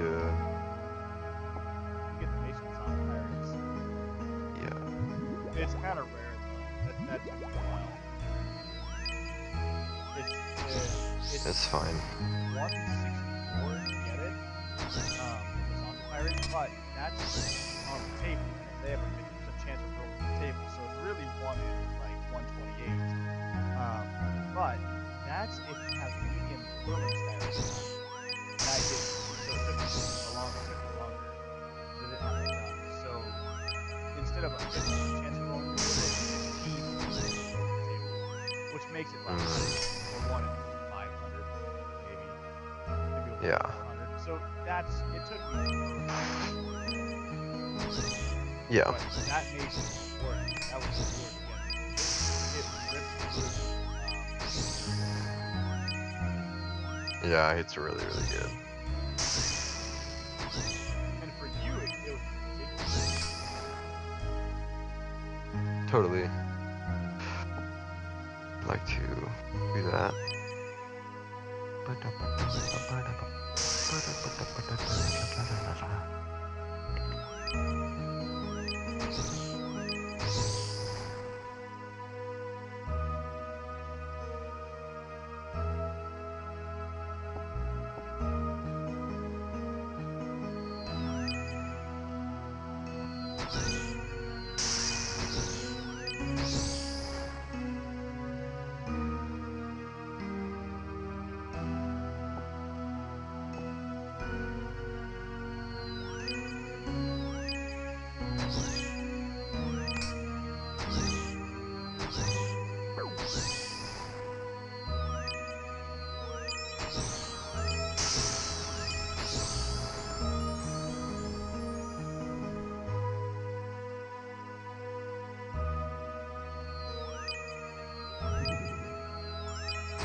How do I use a hat stand?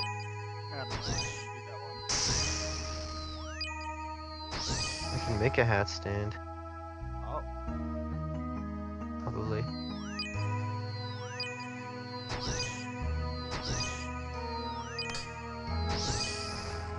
Smelt the bronze bar.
I've got 6 dragon longswords. And I just got an ancient torch.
Part of it for some reason. The killing. Yeah. It's fun. I don't like the shake your penis at like this coordinates with a salamander in your hand. I don't like that stuff. Yeah, that's fun. Yeah, for 10 points. Yes! Yes! Yes! Yes! I forgot how to do soil digs. Oh, did you pan for a jade yet? Uncut jade? I already did that. I just did that, yeah. I don't know how to do the digs though, I forgot who to talk to. Talk to this guy.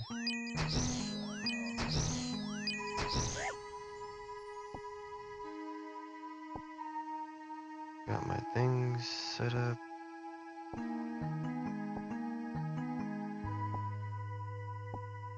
Well, he has nothing to talk about.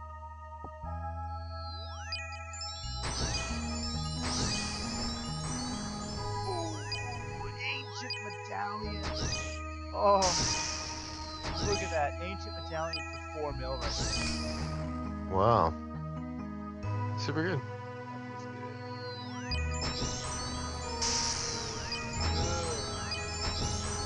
I like these guys because you don't know what they're gonna crap out. They crap out nothing. They usually don't. They usually crap out like stuff. And then they could crap out something game changing. That's where the gambling starts. One more kill. One more kill. One more. You don't know what's going on. Yeah. Totally. Everything they do drop is kind of like 16 mahogany planks from here. That's 36k worth of planks. I mean, main game, yeah. Yeah. 30 dragonstone bolt tips, which is 31k. Night shields,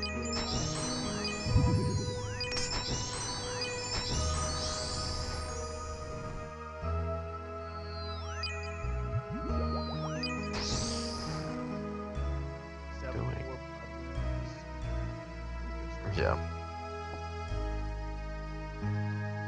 I mean, they drop dragons. Black dragon hide 4 at a time.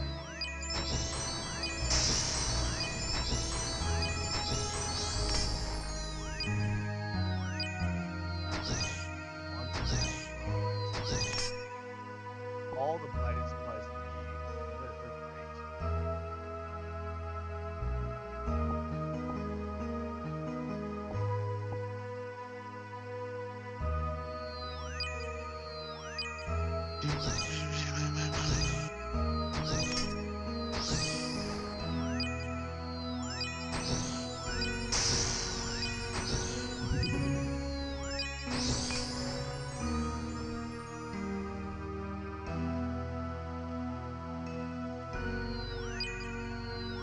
I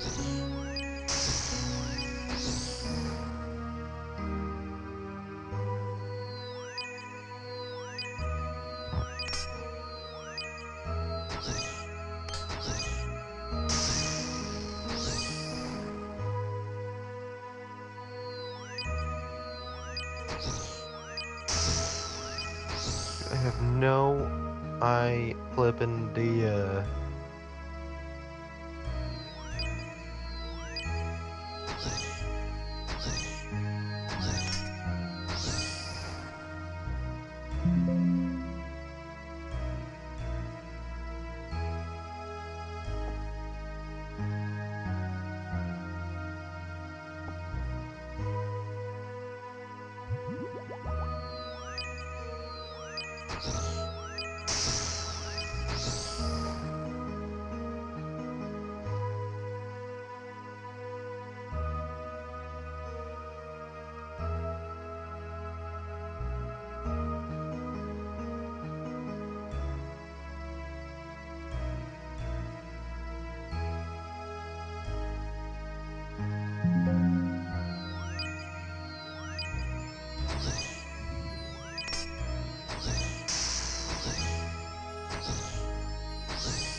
Gosh.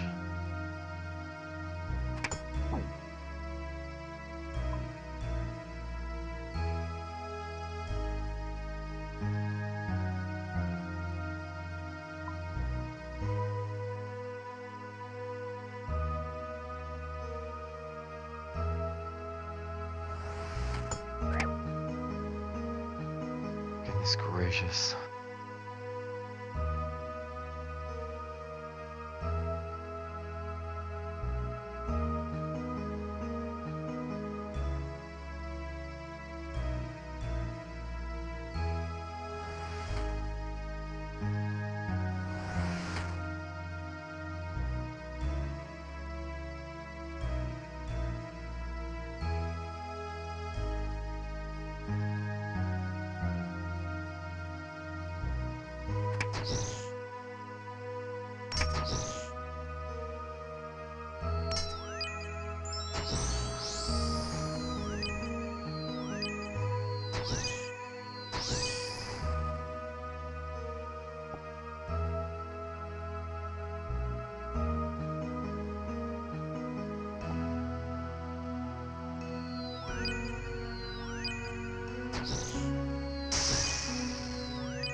Yeah.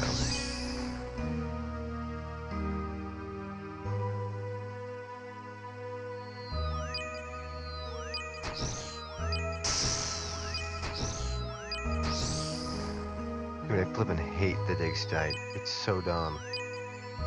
Boring. So stupid. The whole place. All the things you have to do to get any of these flipping quests done, you have to have like a million different little items in your inventory to flip and dig in any of the places.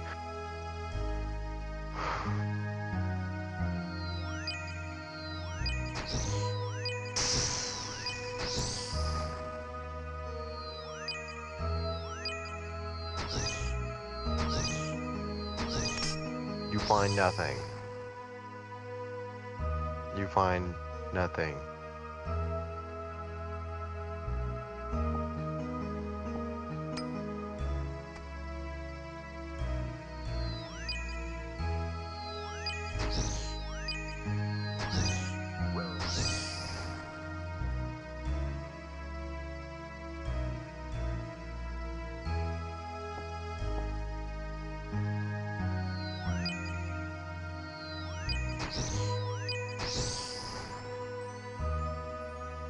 Good lord.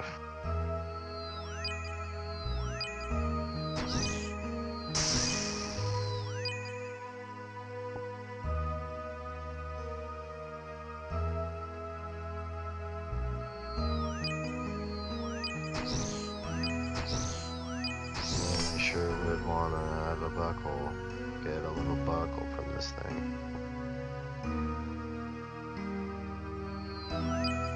This sucks.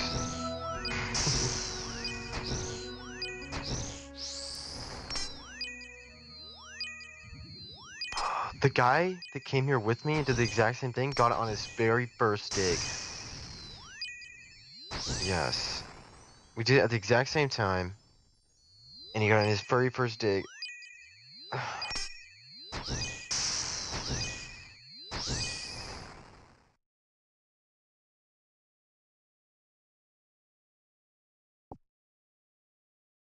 If you're, yeah.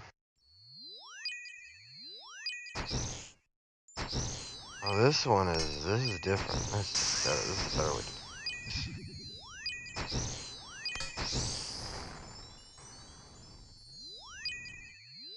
Yeah.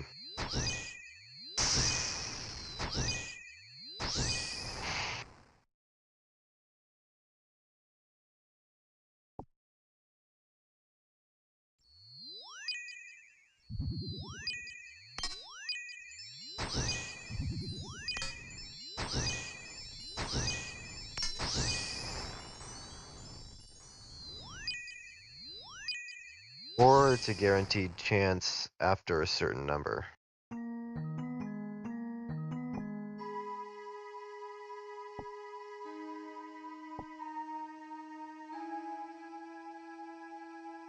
Yeah.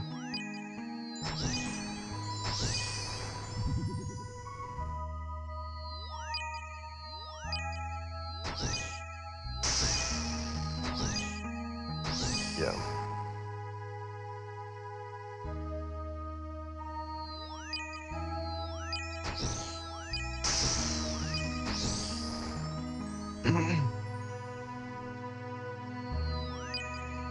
Yeah, that makes sense.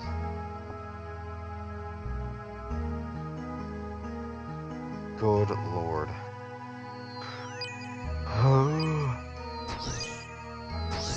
Am I in the wrong spot? I'm just worried that I'm not in the right spot at this point. Like,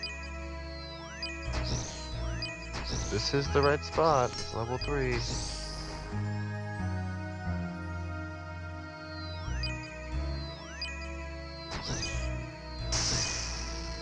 It says that's number 3, and I'm in that one. 100% in there.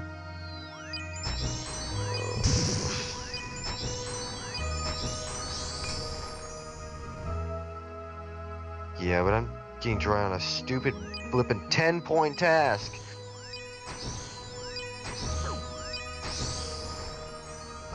Sucks.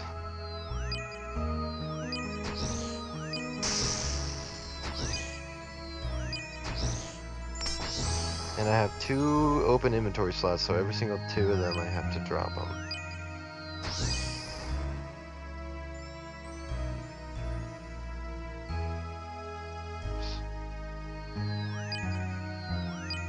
one open inventory slot.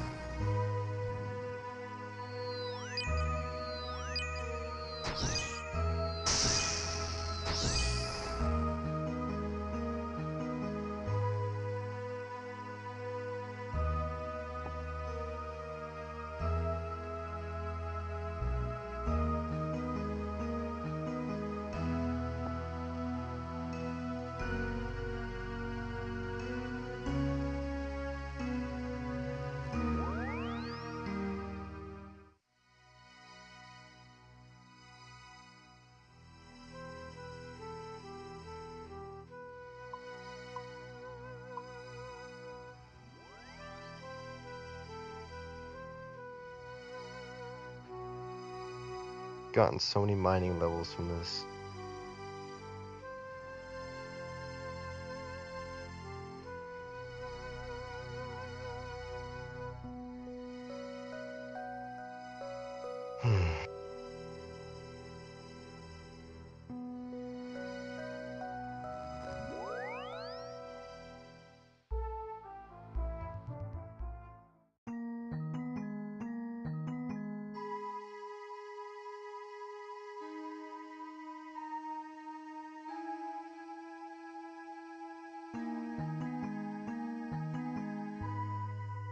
I could technically be here for an hour or a day.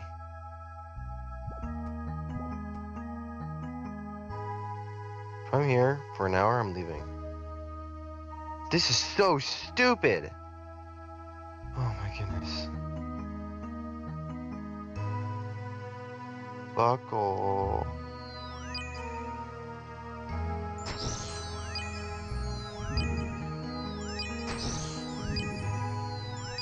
A flippin' belt buckle.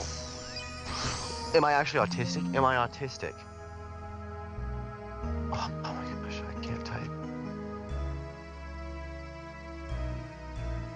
This is called a belt buckle. It's a 1 in 20 chance, and I've chanced this like 80 times. Oh my goodness. I'm so dry on this.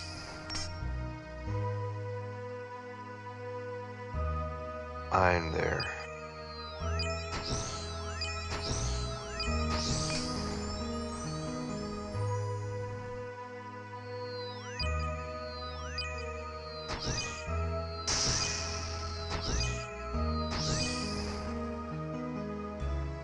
Got it.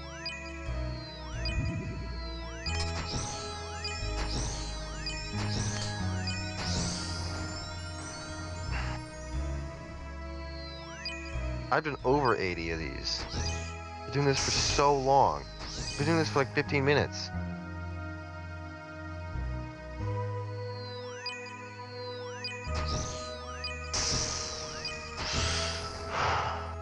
This is 10 tasks. It's 10 points. One task.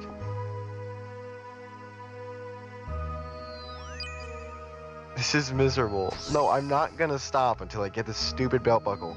I could be here until I'm 80 years old. 80 years dry. 80 years dry. Oh my gosh. I remember getting so many of these on the Iron Man. And then having to dry, because it's a useless item that does nothing.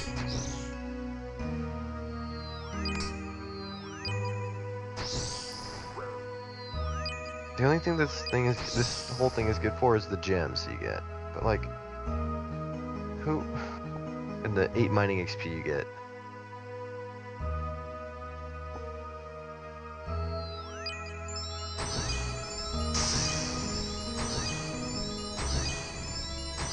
This is so dumb.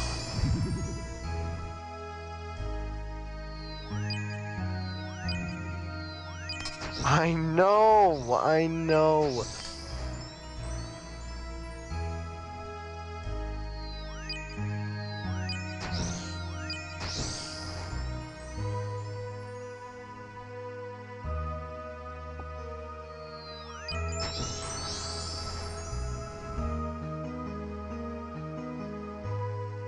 That really sucks.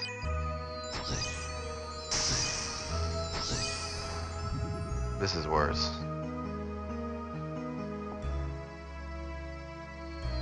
Yeah.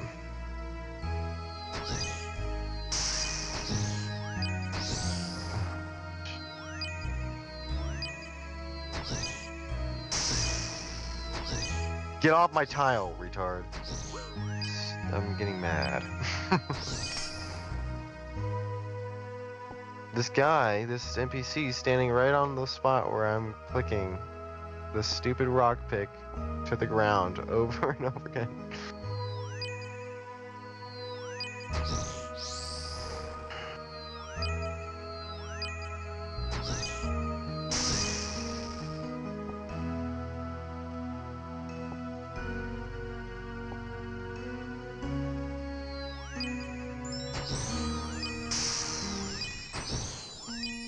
Is this the rarest thing in the entire game?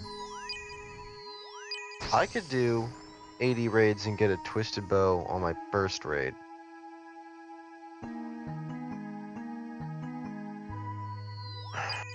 More likely.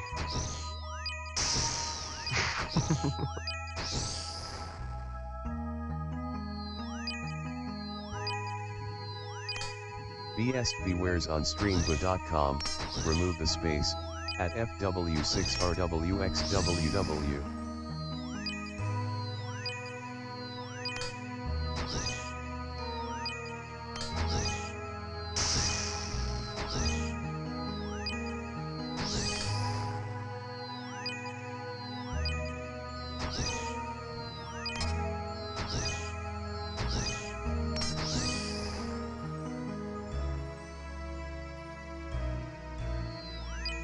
The guy got it on his first one. That other dude that started with me, he started with me, spent 2 seconds here, takes like flipping 2 seconds to do one mine, and then he leaves.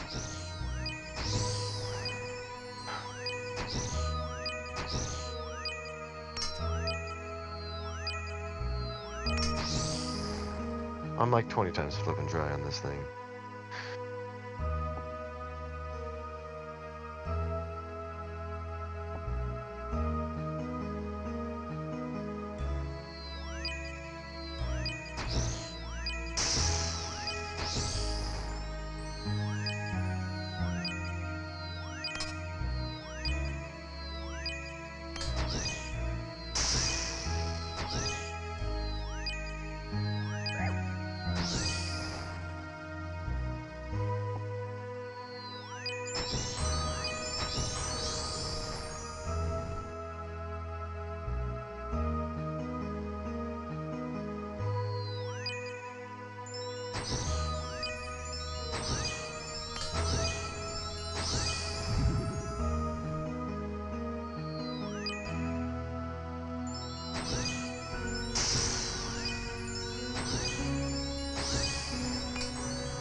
Yeah.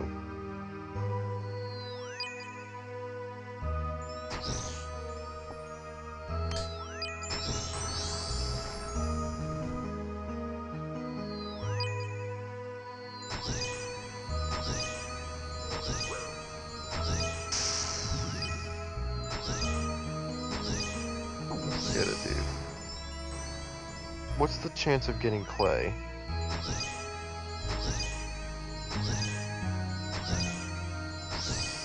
Item sources. Oh my gosh! Everything's a 1 in 20?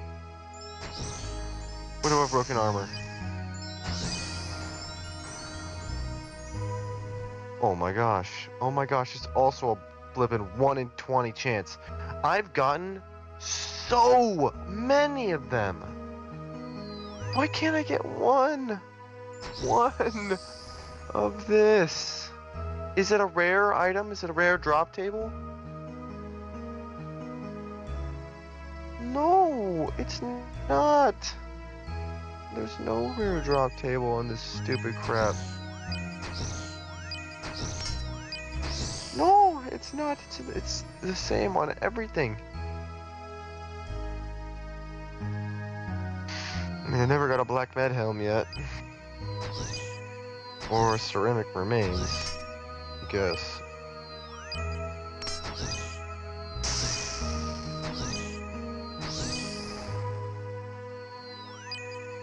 What?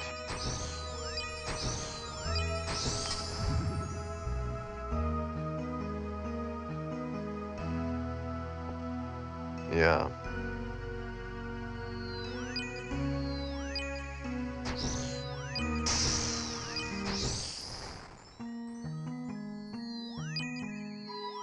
Those other ones are not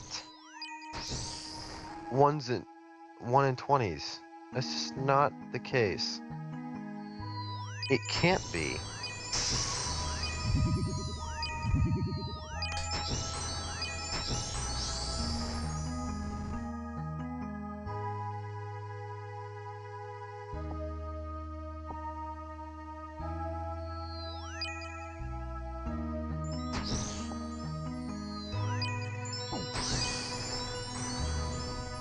If I had all the gems from this, I could make some serious crafting XP. But I can't. I have a chisel. Or the crafting level one.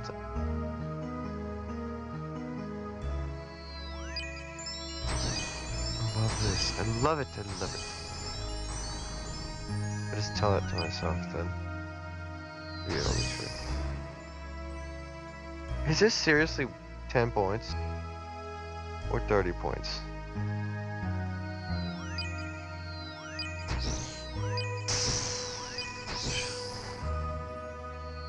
This should be a 400 point. This should be 400 points. This is more draining and more difficult than the agility course. Agility course was so much easier than this.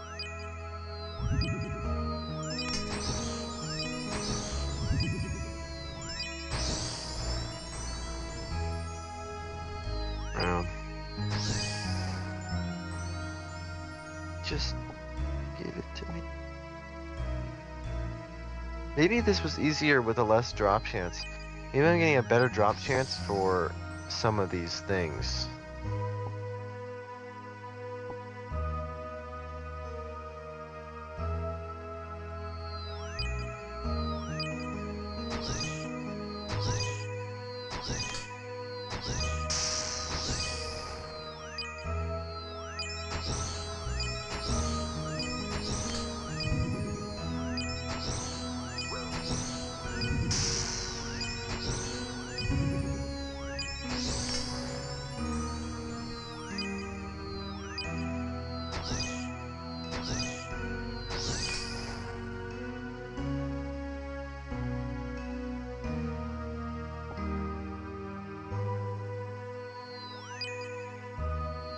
At least you're making a lot of magic XP. I mean, like defense XP.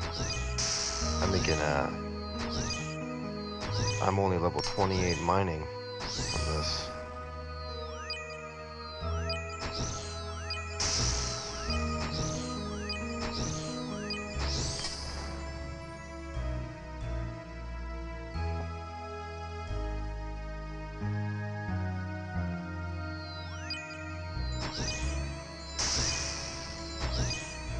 That's good.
I've been doing this for over 10 minutes.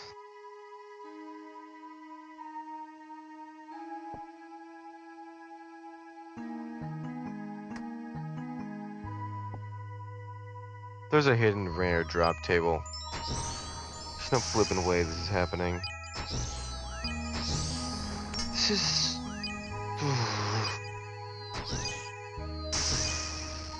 I really, really want to get it.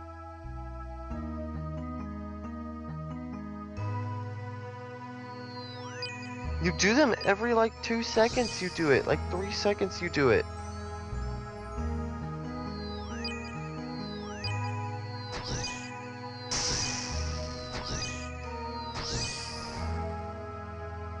I know.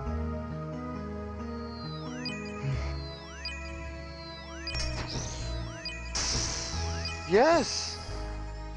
Like, maybe every 4 seconds, I think.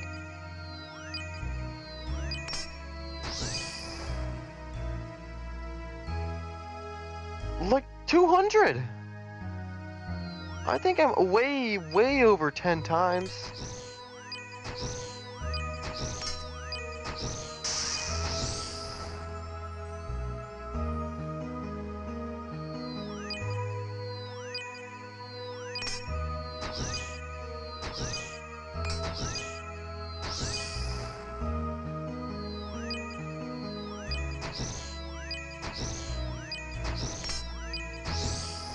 Wow, that's really good.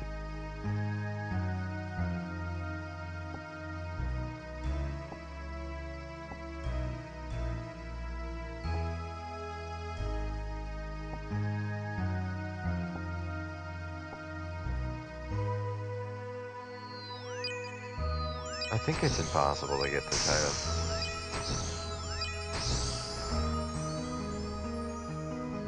One. Two. Three. 4. 5. 6. 7.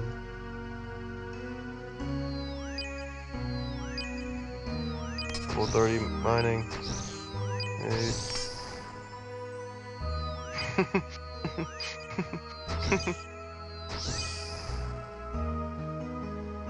think that's 12.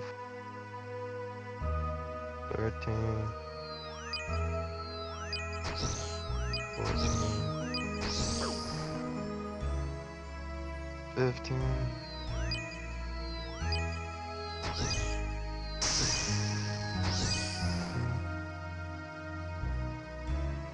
17. 18.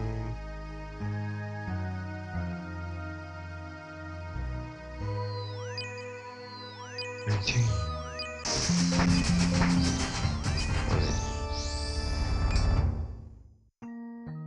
And I didn't get it. Best day of my life.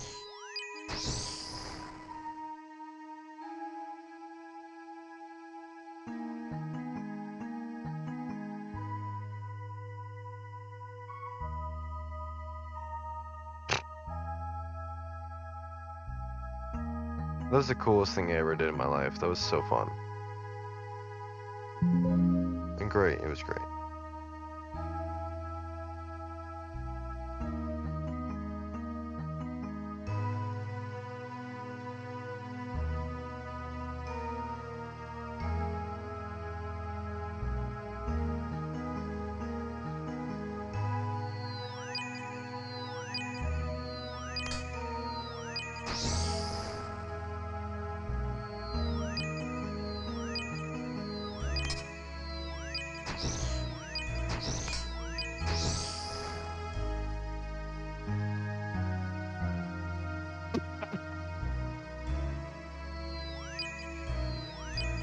Cool.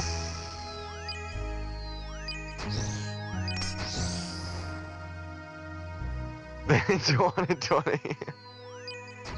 And it's just a 1 in 20, you know? I think you're fine. I think you're fine to keep going. I'm done. I'm not doing that crap. That is so dumb. Oh my gosh. I actually would kill a little animal.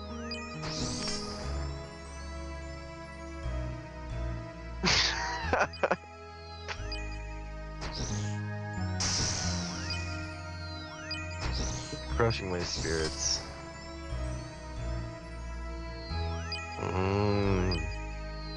And win $1 million over and over and over and over and over and over again.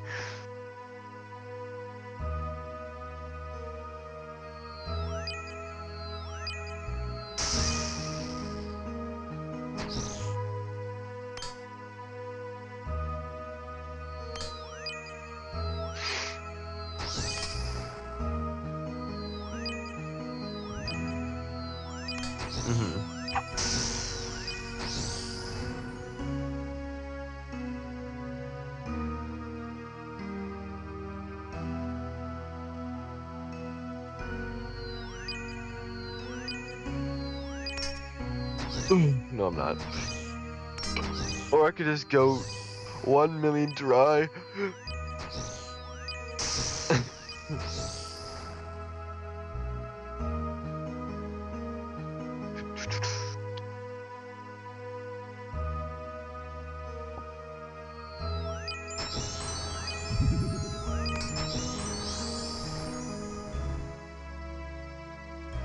Oh my goodness.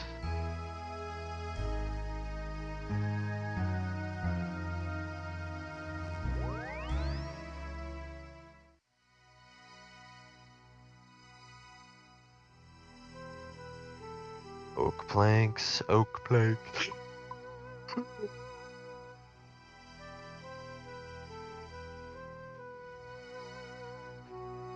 Yeah, it does actually.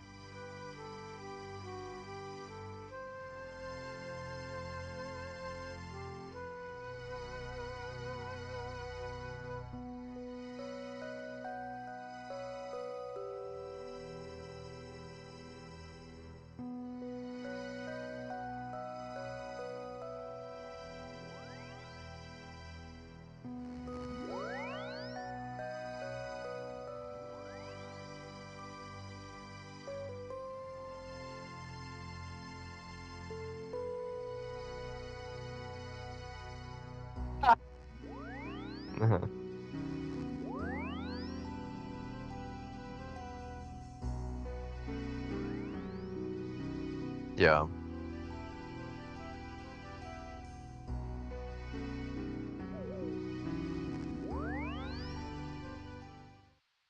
Uh, 8 tons.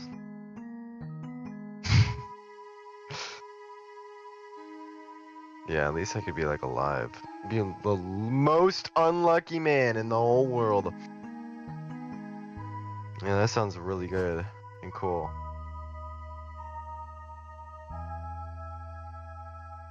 I would be dead. I'd just barely be alive. I'd be like on the brink of death permanently in so much pain. And like, I'd be it.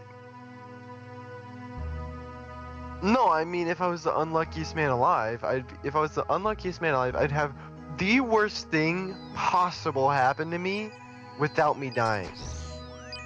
And it continued to get worse and worse and worse, and I never died.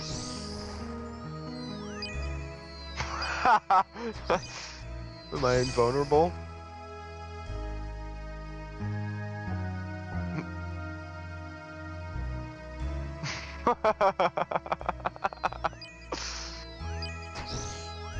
That's not great.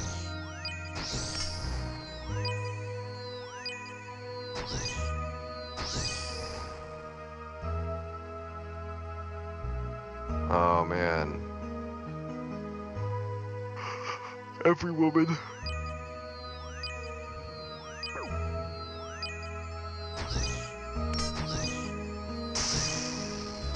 Oh man, that sounds terrible. Oh man. Maybe I don't want to do any of that. I'd rather be fat. Can I move? Better than being the most unlucky man in the world, I mean, I guess. Can I move? No. Gotcha.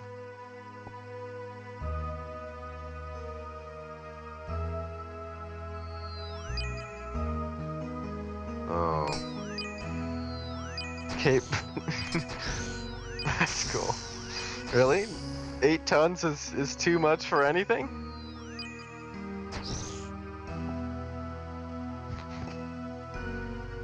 So no one cares. I probably just let myself die. Or am I immortal too? I'm sitting there, I'm like a statue, I'm like mossing over, there's like crust all over me. I'm like a stone statue, but I'm real and I'm alive.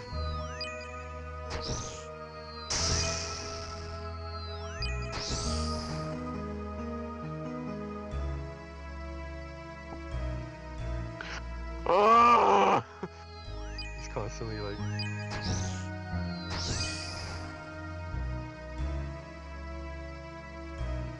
What? Oh, man. That'd be really cool, I guess.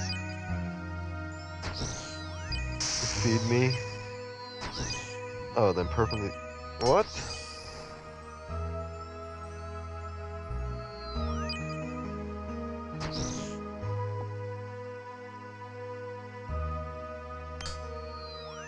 Man, that sucks.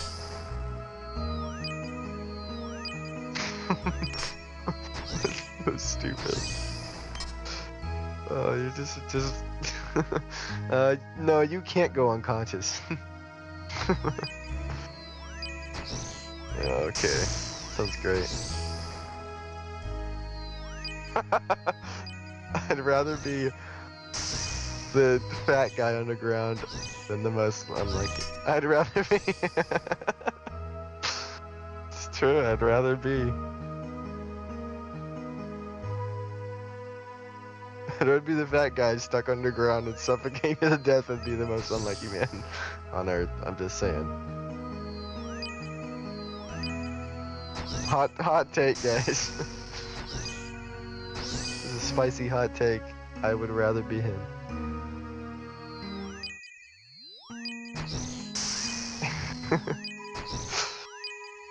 It's just a better option, honestly, guys.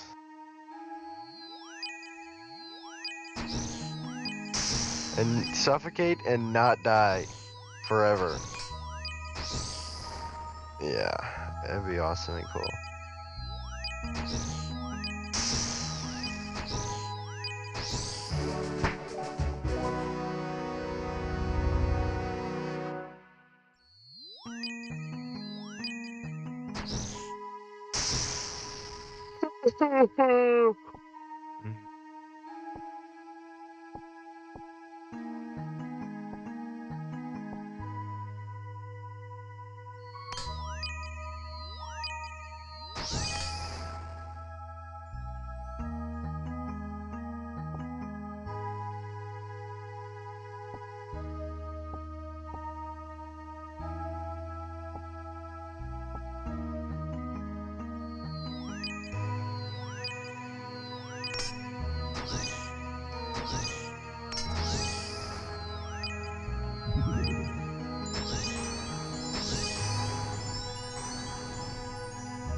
Yeah. That would be, yeah, not the best. True.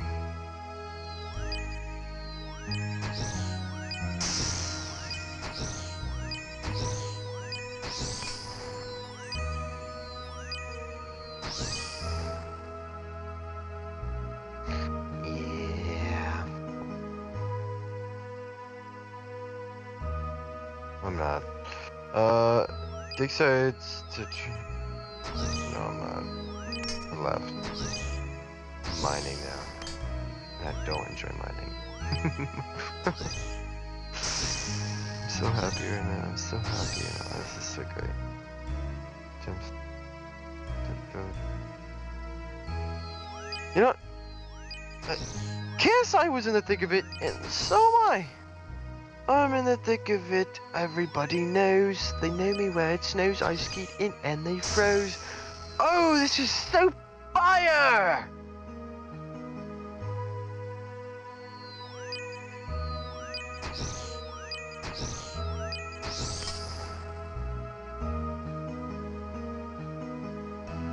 I would rather be him. Preferably I'd be him. You know? The most unlucky man in the whole world would be worse than being a guy who never moves. My bones would literally be so small, I couldn't move, even if I had the strength in my muscles.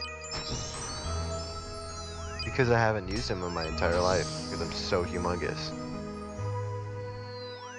Oh. Okay.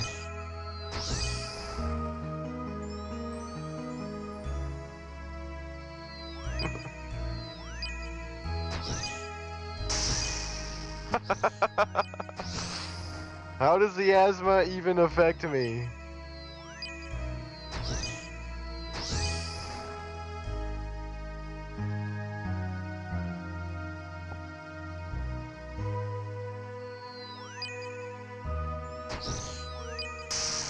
Yeah. Great though.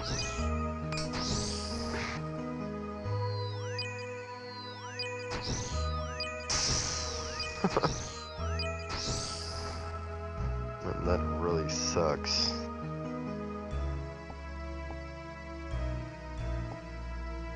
Yeah. That dude chose Fairy's Flight. Yeah, he wants some, he's forging his own path.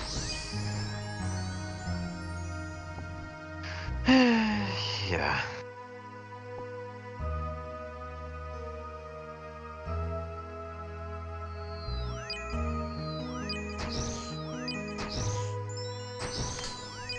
Yeah.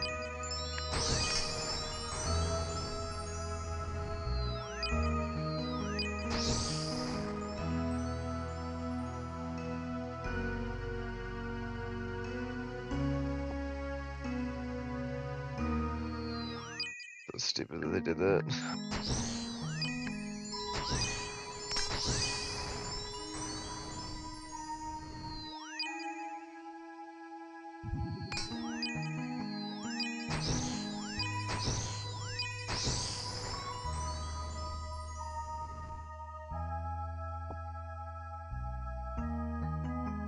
Yeah.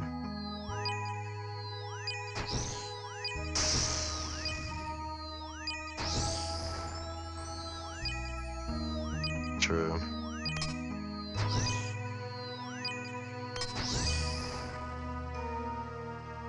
Yeah, it's kind of embarrassing.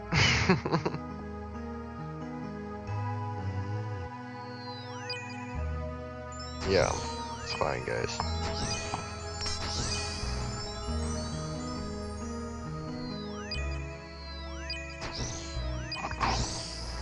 Yeah.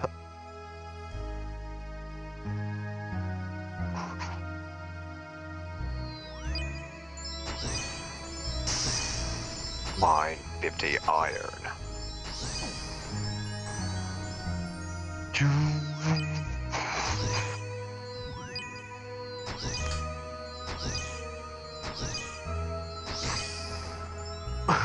I probably don't just do that.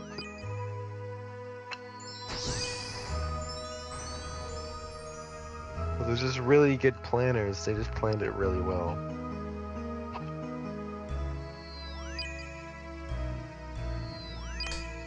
Probably do not spend 12 hours a day playing the game.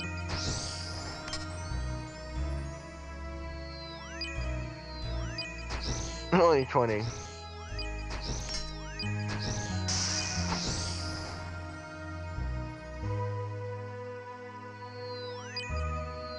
Yeah, there's not enough time.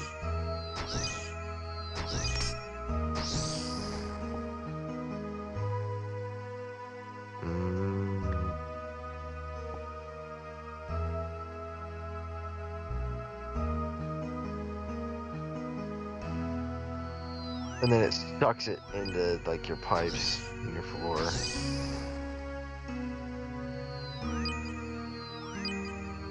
That's gross.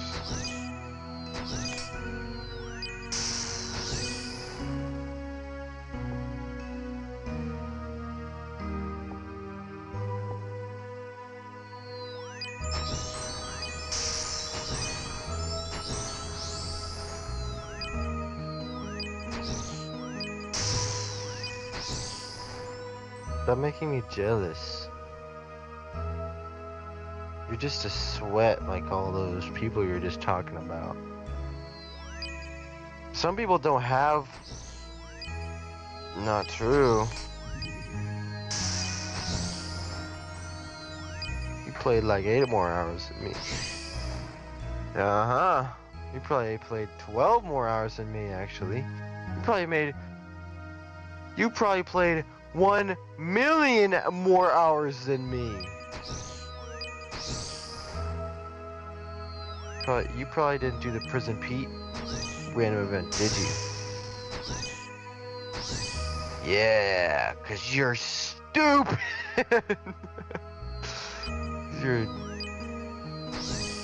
Cause you're terrible at the game, and I'm the best.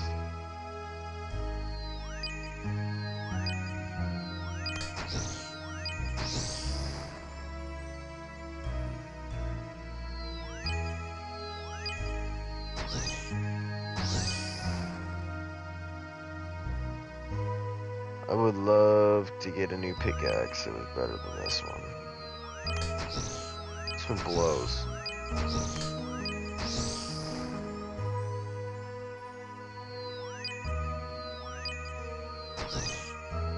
Can you just make a pickaxe out of another material? And nothing else? I forgot. Can you make a new pickaxe?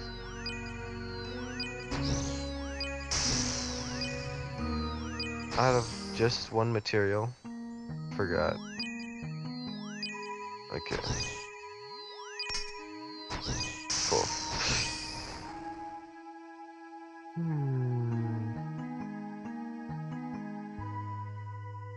Okay.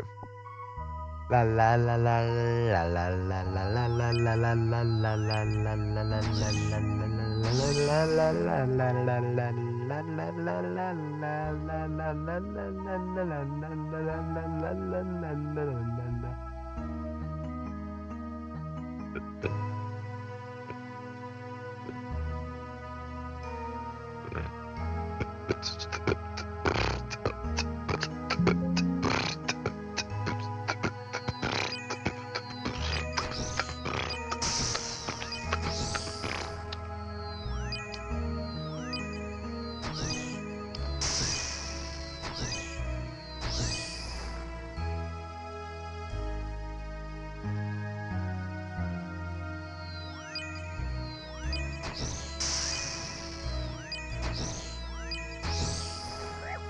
The heck is a steel bolt?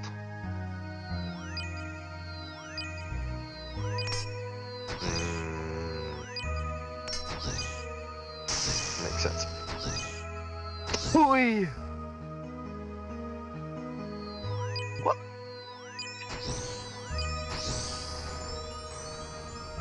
My nigga, what? I have the Roblox square on my back.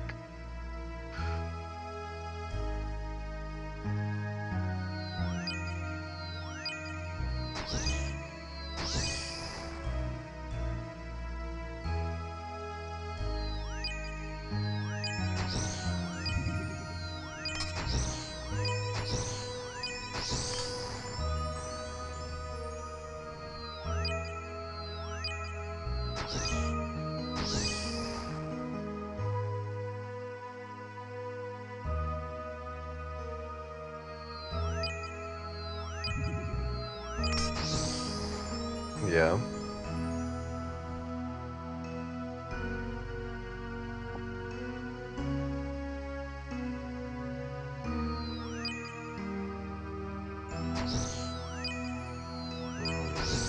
Bummer.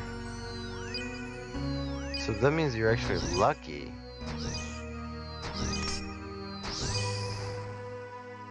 Because you got the 7% chance. You hit that table. Congrats, Judah. You hit that table. You did it.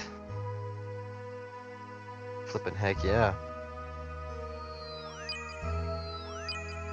I don't know what you're all sad about. Flippin' awesome and cool.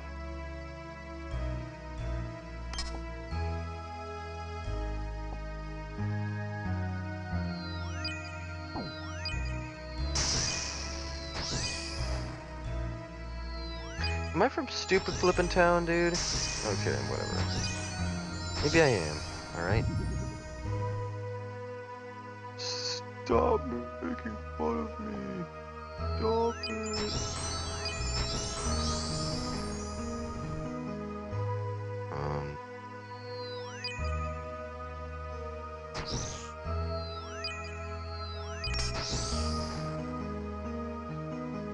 Yeah.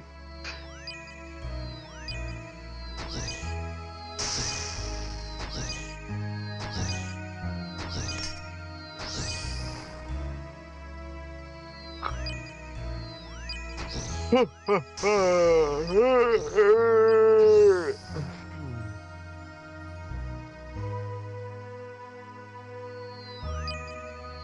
really upset about this stupid belt buckle.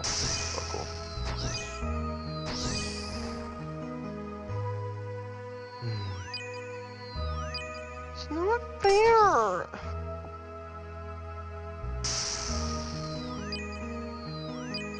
That mining relic would be really flippin' nice to have.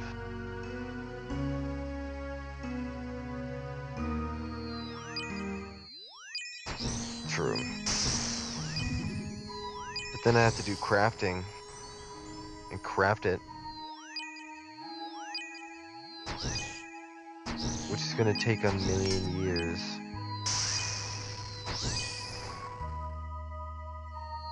I wouldn't.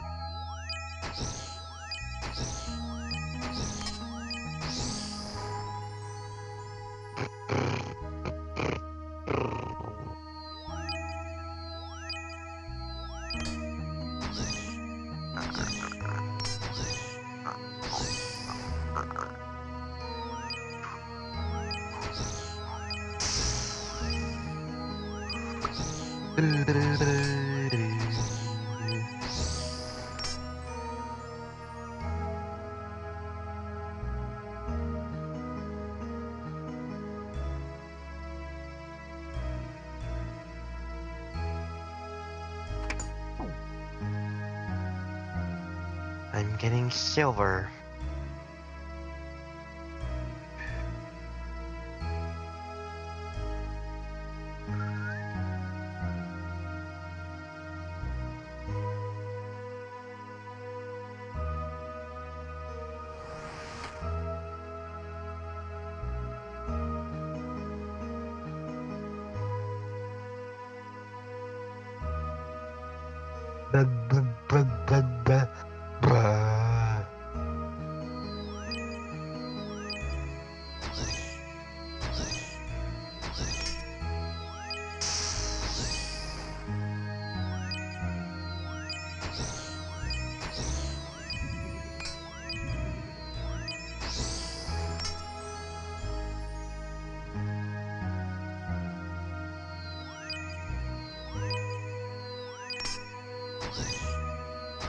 Wait, do you get that from Revs? Oh, okay. That's good. Any of them.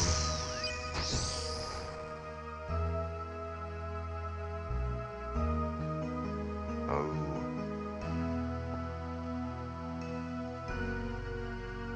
That's from Revs? I thought that was from a bear. One of the bears.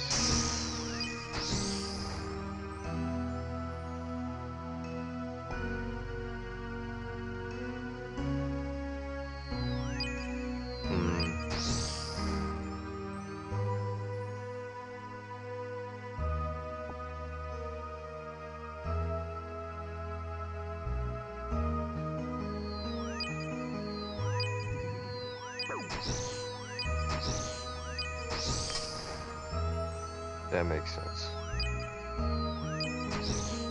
I get it now.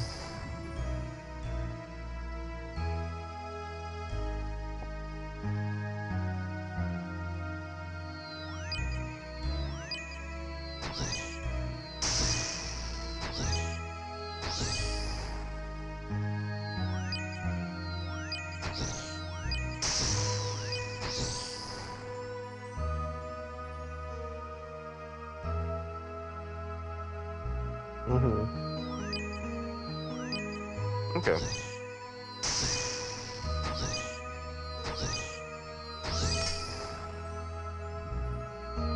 Yeah, that'd be really good. Could also kill Cerberus. Could do that. Cerberus weapon could be really good. Oh, I keep saying Cerberus instead of KVD.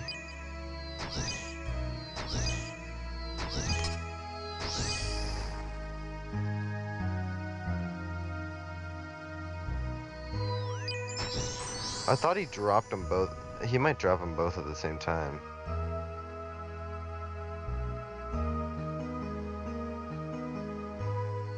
It is good.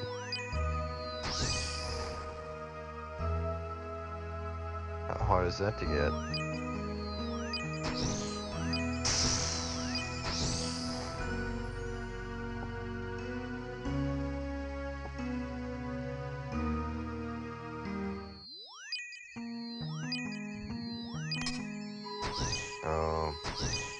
Okay. For a piece or whatever.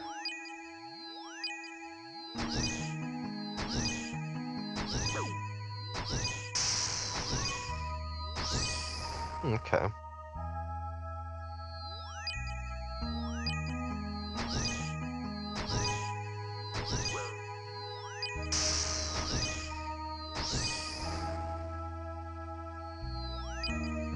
Maybe 1 in 20. Yeah, it would suck. Hate those odds. I'd rather it be like a 1 in 5,000. More likely. Yeah. Master, whatever. Champion scroll.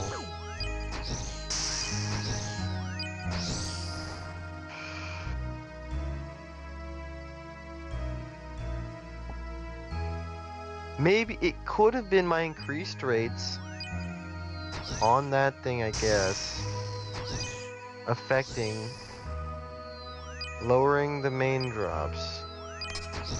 Yeah, maybe he's just super lucky.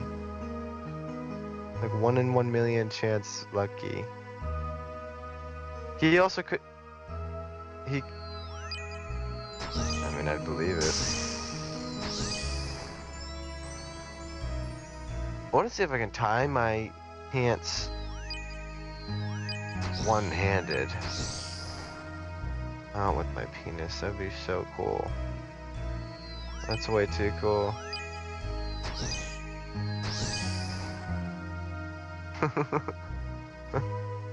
It's like there's people who could do like a knot with their like tongue. It's kind of gross. I don't like when people do that.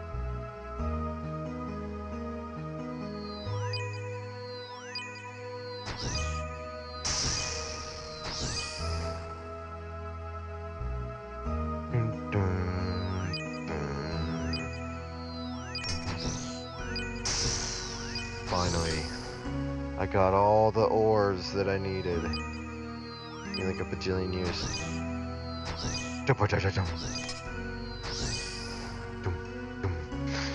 This is gonna be a big streak of tasks.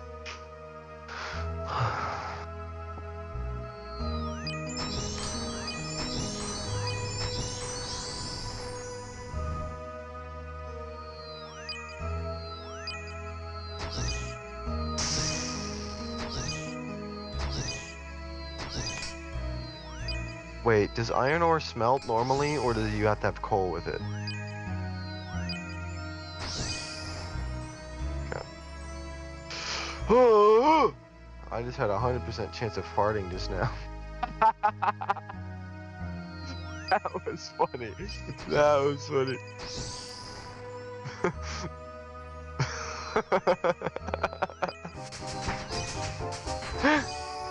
Okay, you have to laugh at that. That was funny.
Yeah.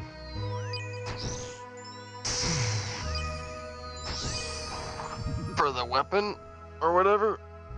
Oh. Oh yeah.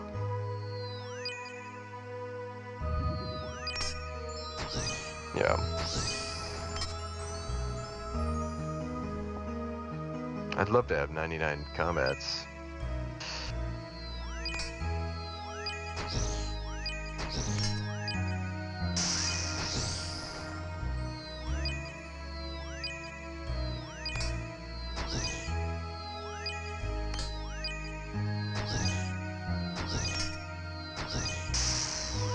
Yeah. I wonder if it boosts the drops.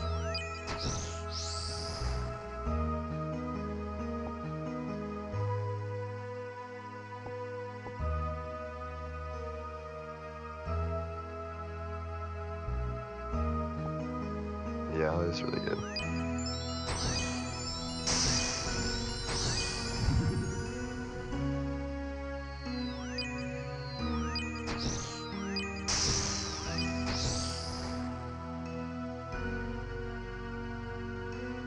Good big guys.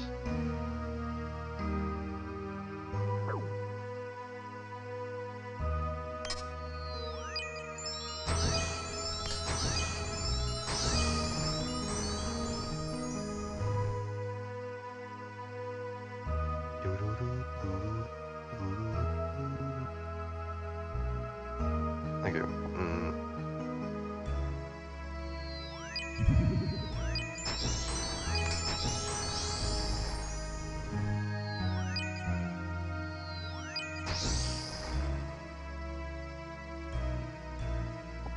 I'm not level 15.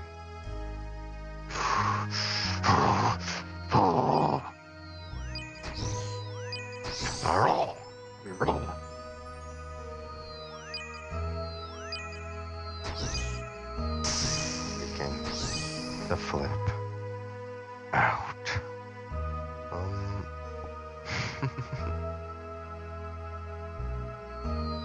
Out of my territory.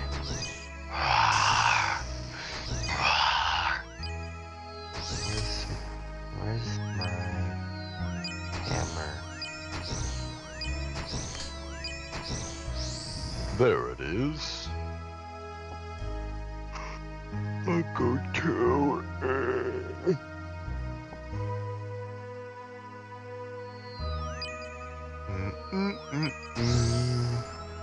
Do do do do.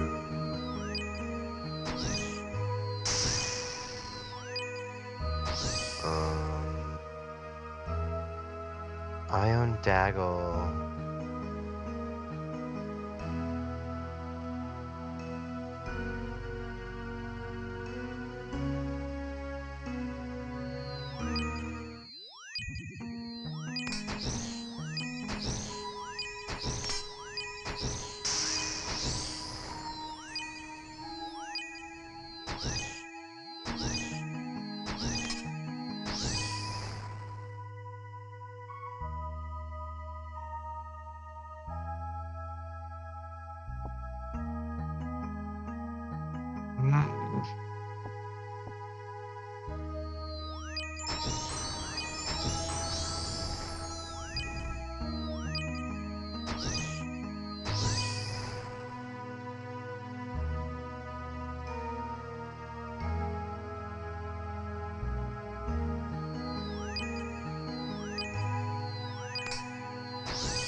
Pretty good, guys. Pretty good.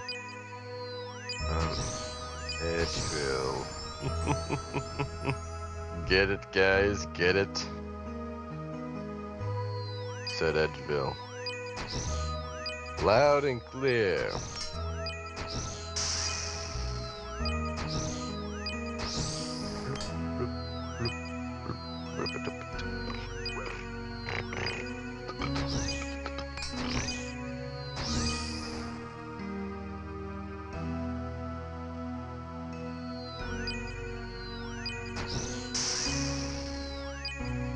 %50 chance not to flip and get it. Oh, that sucks. And guess who's gonna lose that chance every time?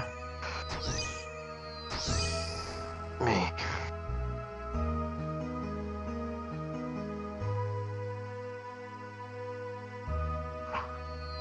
I mean, that would feel really good and be awesome.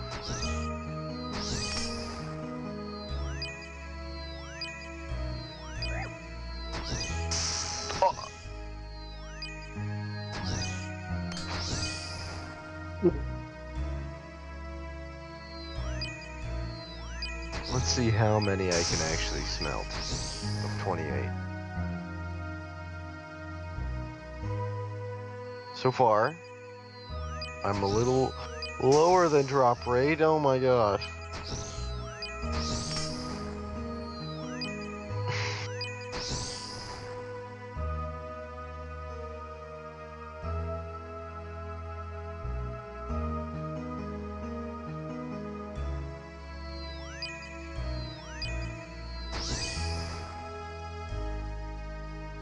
Man, that's flipping great. I got probably 7 less than half. I probably only got, oh, I only got 13 out of 28. So it's a little less than half.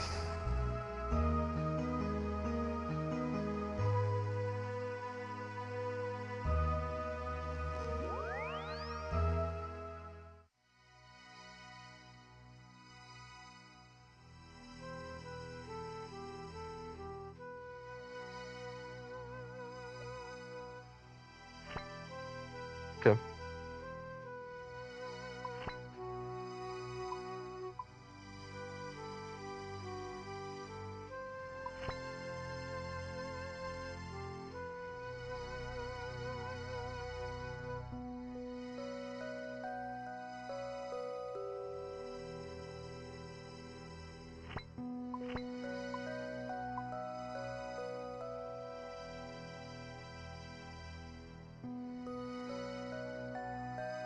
This guy's so cracked. He beat him.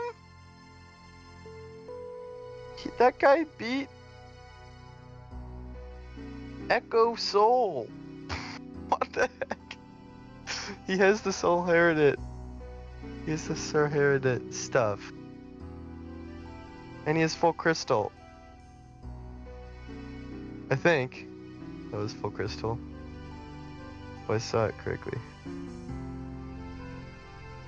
His name is Wagwan. Dude, I got... Out of 28, I got 6.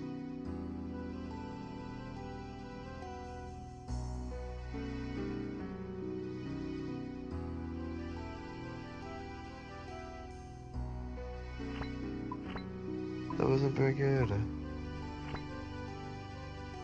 I got 10 out of 28 steel bars.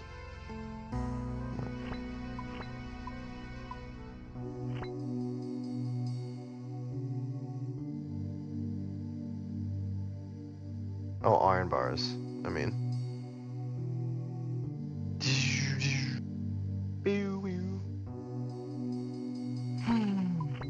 My room smells so good. My best in slot hand slot is a hook hand. Oh wow.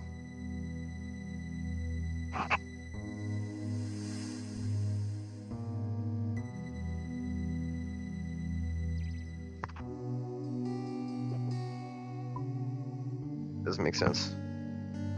Come on, guys. Come on, guys.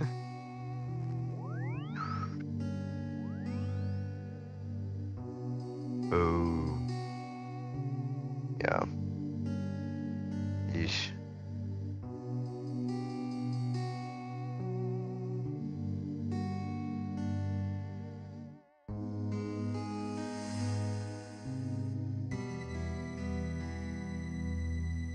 Never been a problem.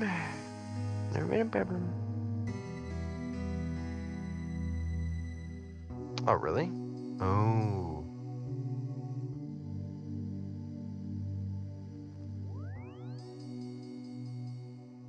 Okay, that's pretty good. It's cool.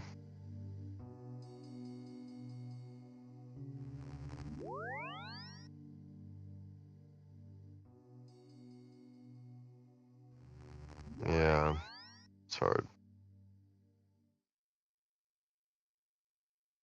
This is so dumb. My items are so hard to find. Oh, I can just look at my birdhouse run tab and how to use the hammer. So smart. Could not find my hammer.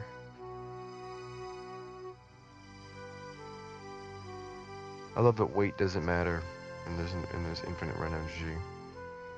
That should be main game. That should be main game.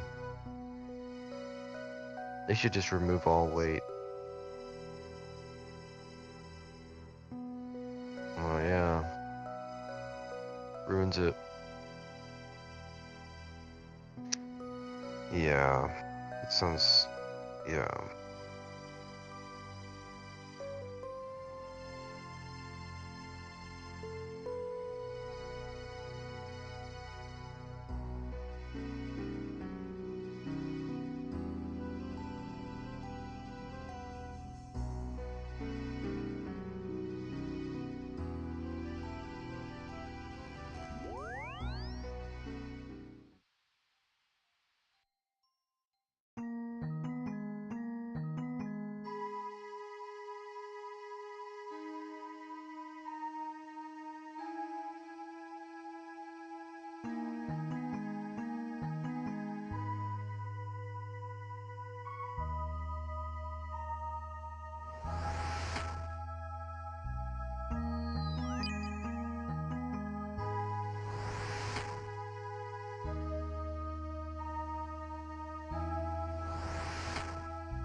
La la la la la la la la la la la la la la.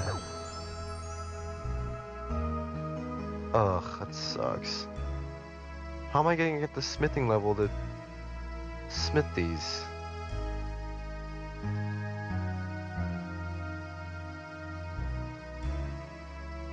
Smith a silver bar. Without any more bars. Unless I have more bars, I think I have one.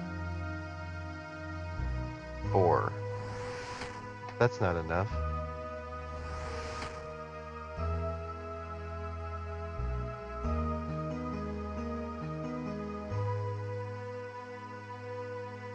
Oh.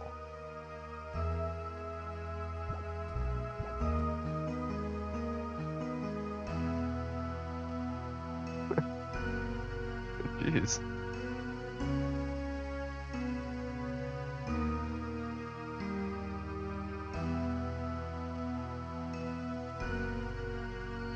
Probably,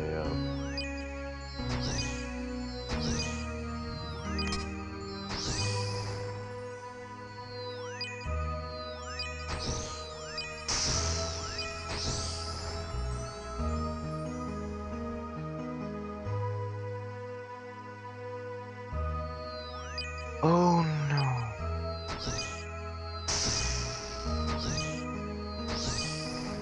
Dude, I'm actually from Dummyville, dude.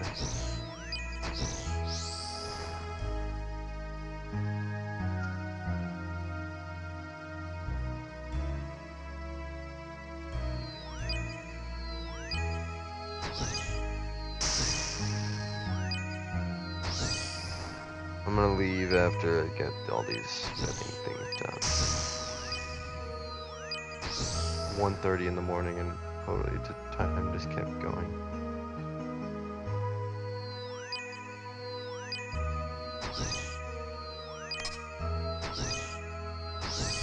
It's actually Saturdays now. Not tomorrow. And I don't actually remember. Yeah.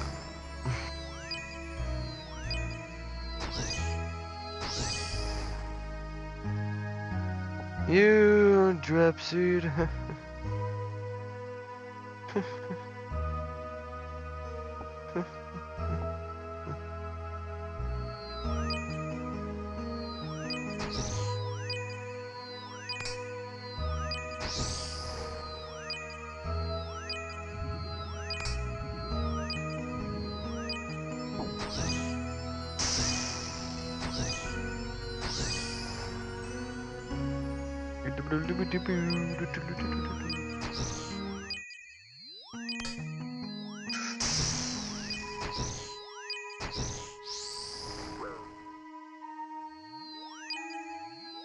Is this cold?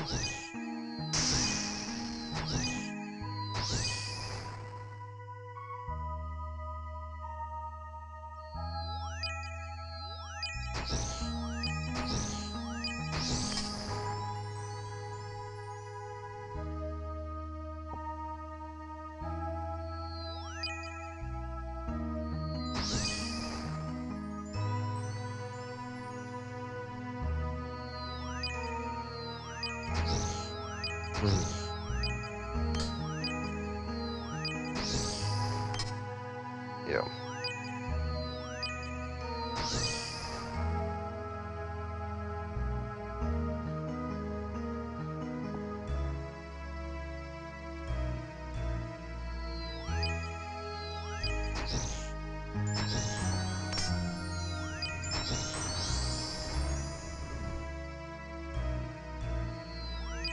This guy has full elite void. Well, not elite. He just has full void.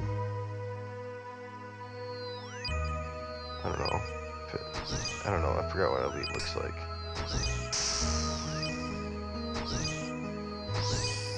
I mean, he sort of has white. I don't remember.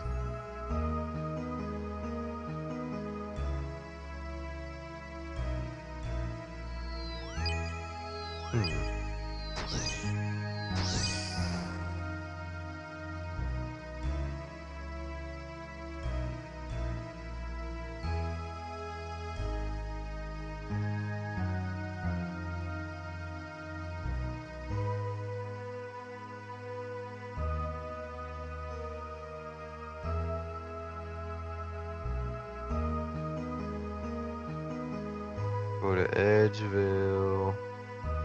I'm going. Oh.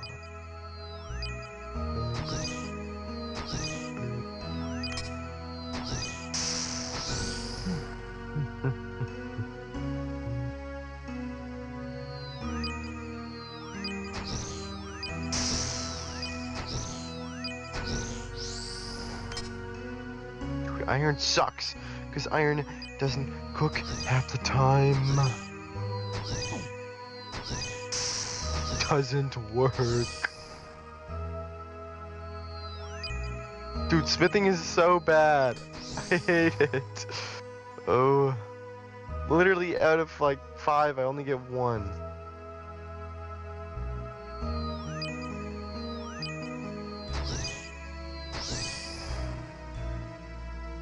Doing these after I do silver.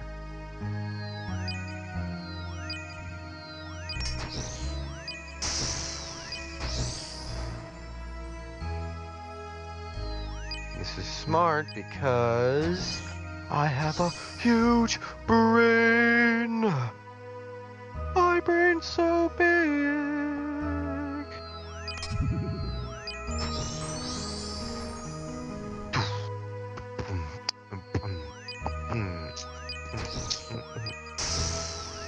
We bring the boom. We bring the boom, dude. We bring the boom. Steel. How do you make steel?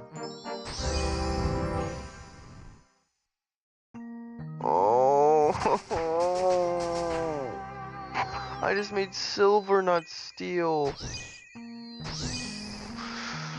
Oh my gosh, I thought, oh, I got it mixed up. This sucks.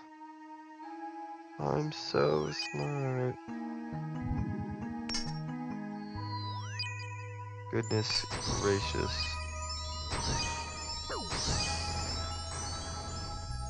I'm actually not so smart, guys. Maybe I'm not the smartest. I'm making steel. Yep, that makes more sense why that works.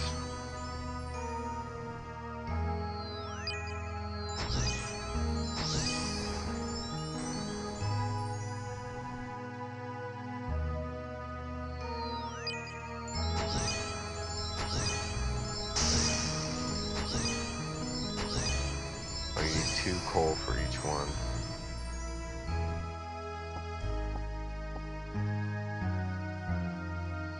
I make only 1 more.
Is there really no coal here? How do I fucking mine coal?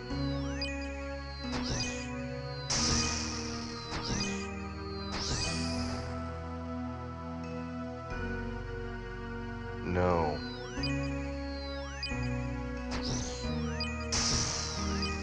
No, there's none in free to play area. Where's...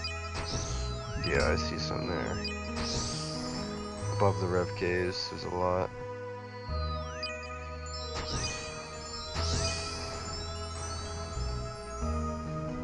Wow. Pretty good.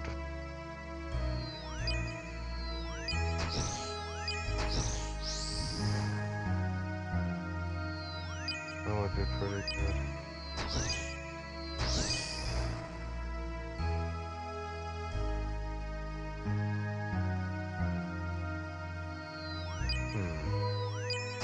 I can try killing some regular revenants in the very bottom. Right when you walk in, I can kill them.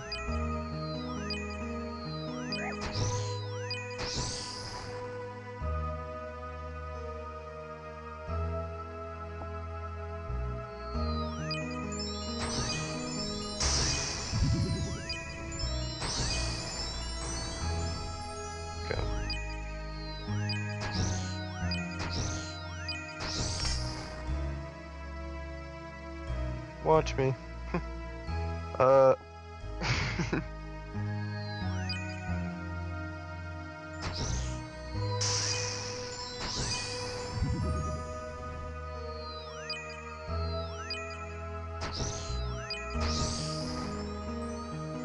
get coal from that guy. I hate mining. It's very fun. Yeah, I haven't done anything full time.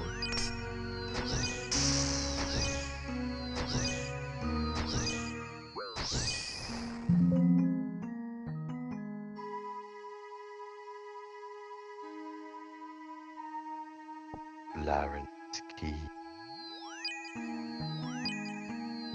Were you getting Larensky's when you were technically on task because of this thing? Okay.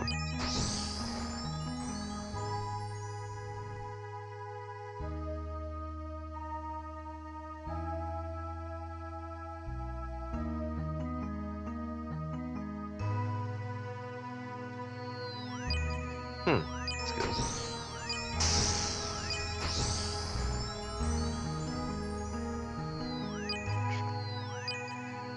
Level 74 agility! Yeah,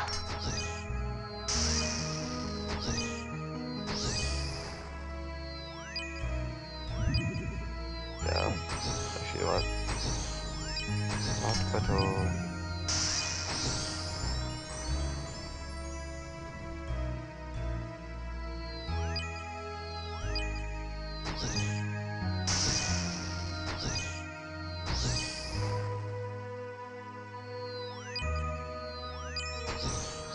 Oh, I found a Revenant. Fire Fiend.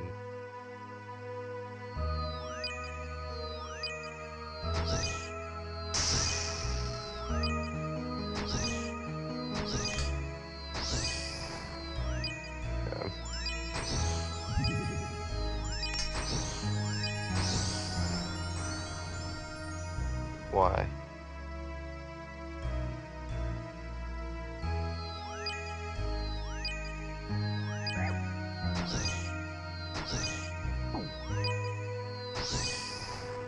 If I pray magic.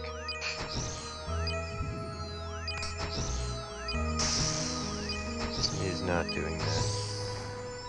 Oh, but I'm way resistant to range, so. And I'm also resistant to melee. I got armor on. It's just magic hurts me.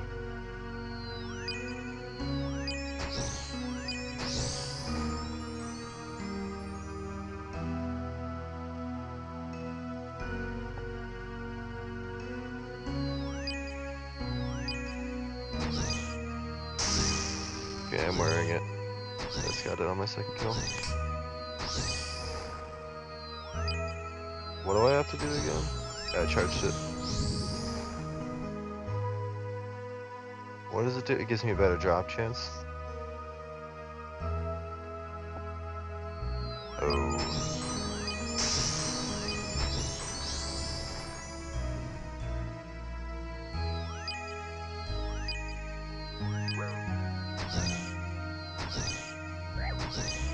Okay.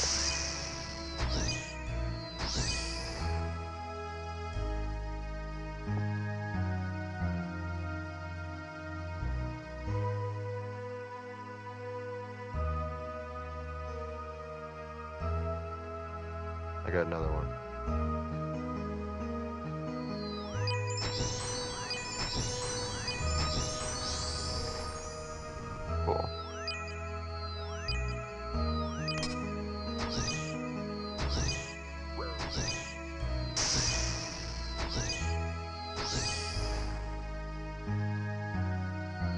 I wish I attacked this fast to main game.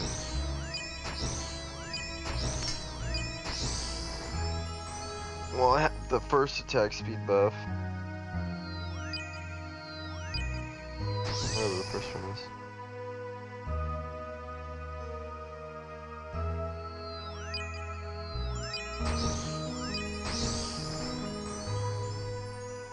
Yeah.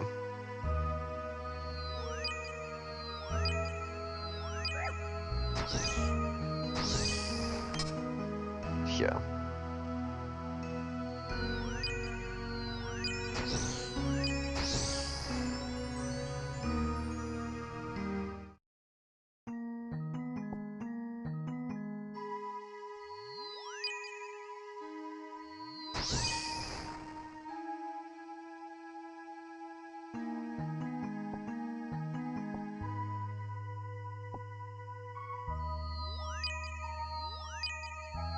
Here for coal?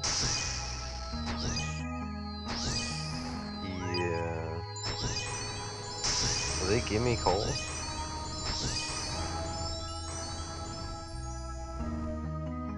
Yeah.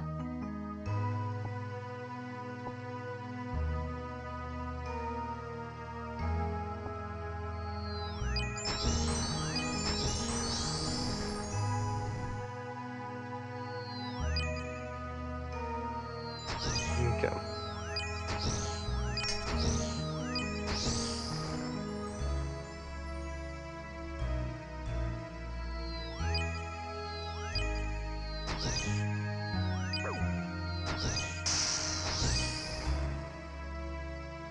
Yeah.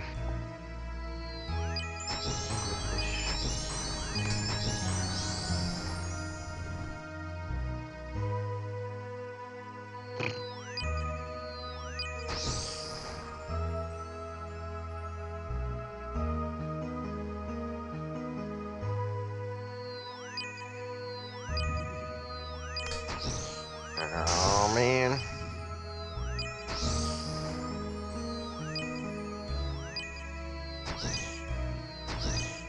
Very good. I could get a dragon longsword or a dagger or a plate. I got a flippin' dragon manhelm right before I said it was a 900 chance. That's one of the hardest. No, it's 1 in 966. Jeez, that's the hardest swing thing to get on the weapons and armor table for these guys. I was just about to read it.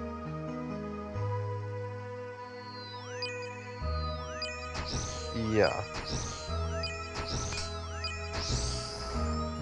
No, I'm not Skull.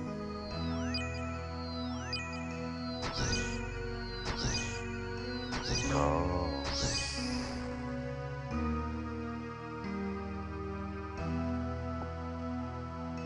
It's okay.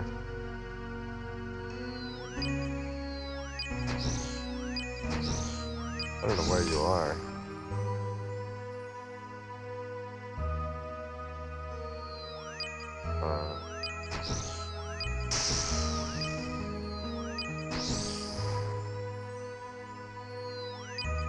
Can I drop you food?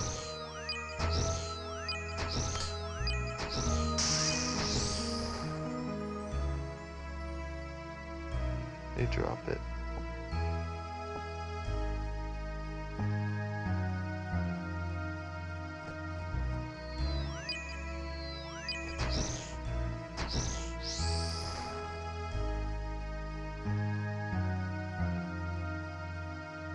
How?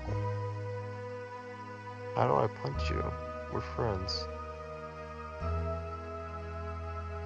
Well, I have him always hidden.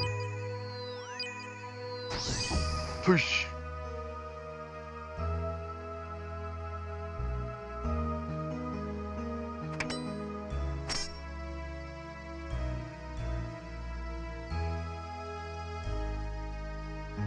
Why? Why do you have to hop?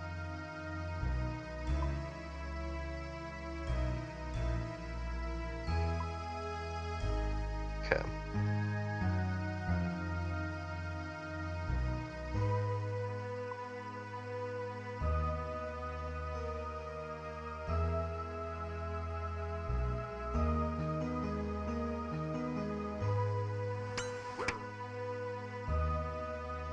Okay.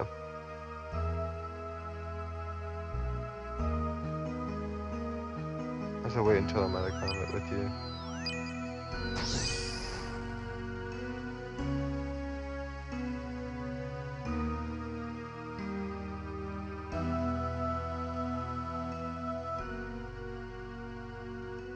Okay. Bye bye. Boom.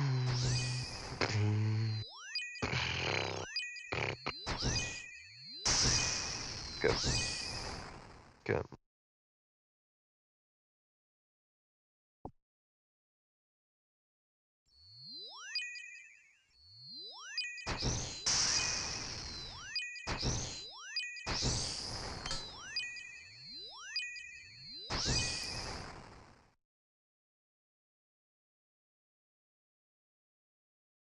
Oh.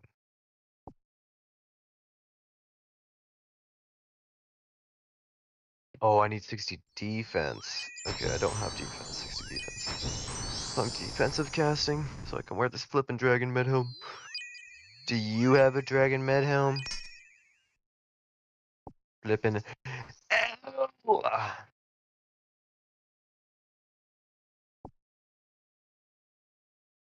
Sure.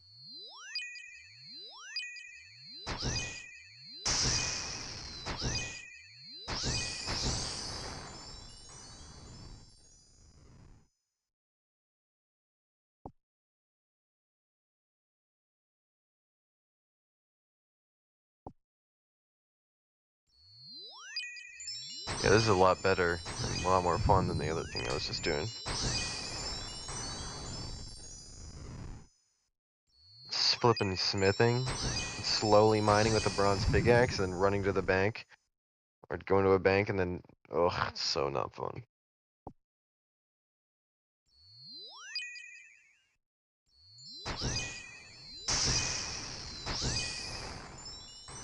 What the heck? I keep getting animate bars instead of what I need. It's just coal.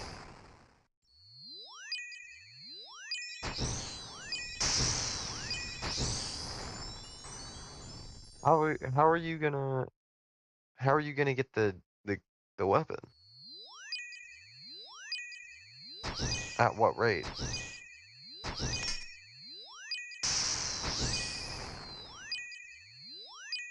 One in 184. Dragon plate skirt? What the flippin' crap? 2 dragon plate skirts?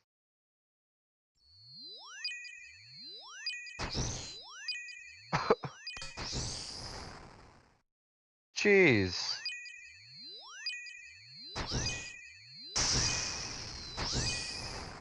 You have that? Yeah.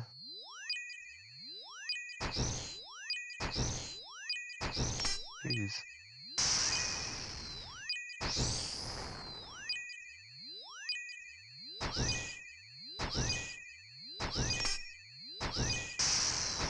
Wild.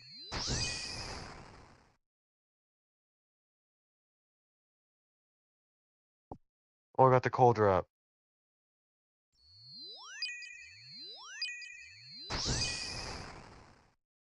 I'm good.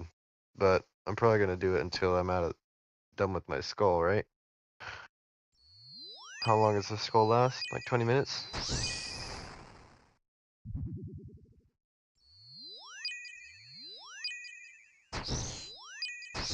I want to get 60 defense and wear the cool things.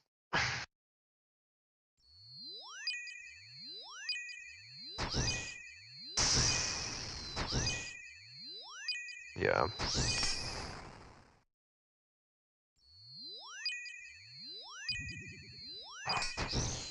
So far, I got the 2 rarest drops on the weapon armor table.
Hmm?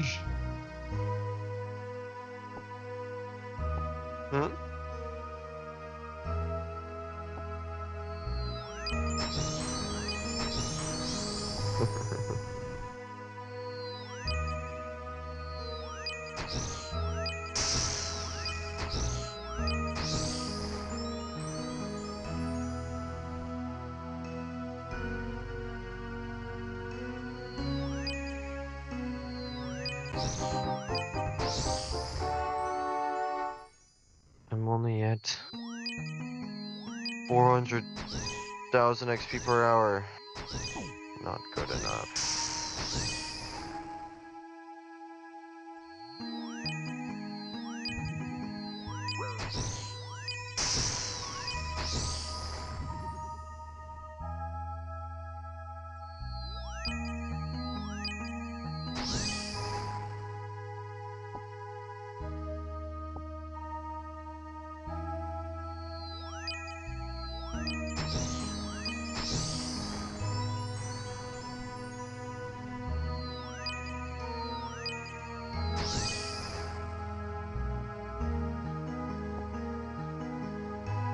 Dragon Longsword. A lot better than I had. 2 Dragon Longswords is pretty good.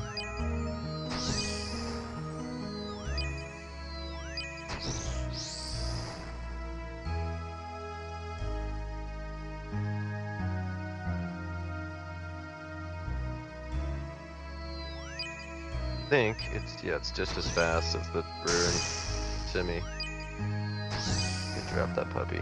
Got a better sword now.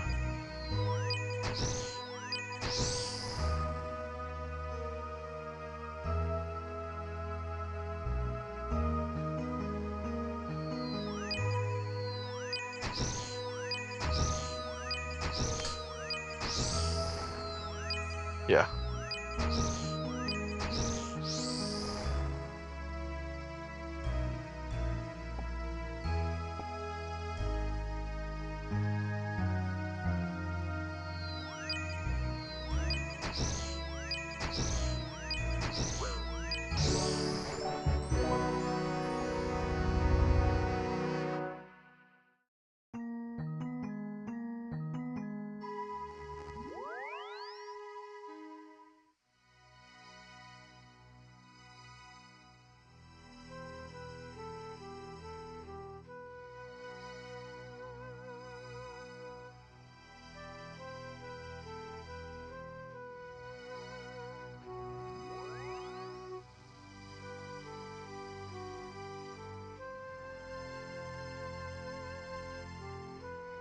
Ooh, Revenant Cave teleport. That's pretty cool.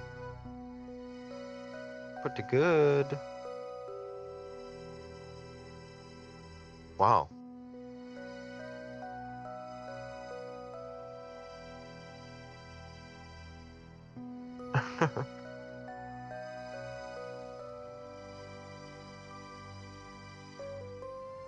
Yeah.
Wow.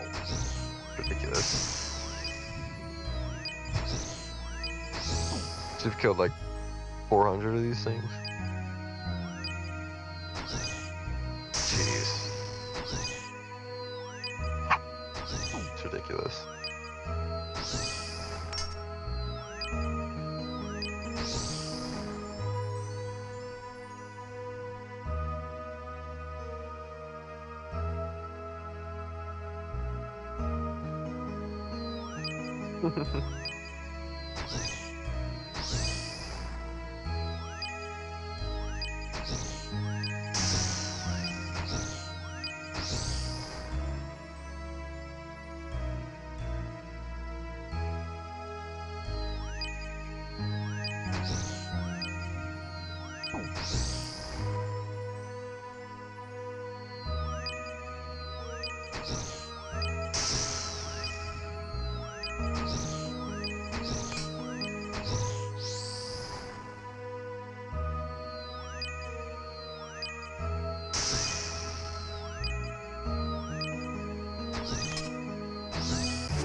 How fast do you kill him?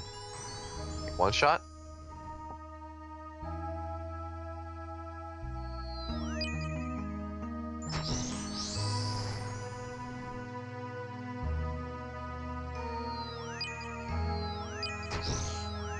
My blighted vengeance sack. Oh.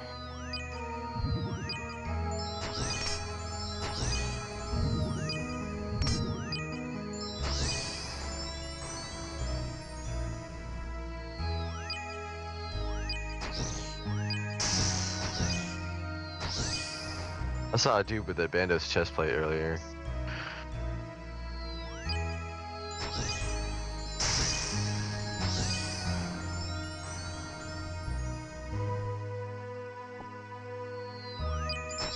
Yeah. I'm sweaty.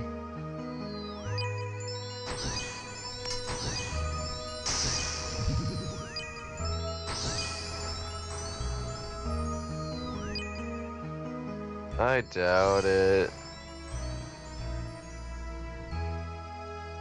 Really? Jeez.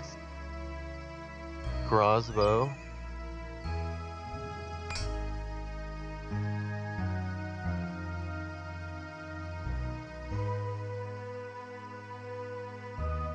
That's so funny.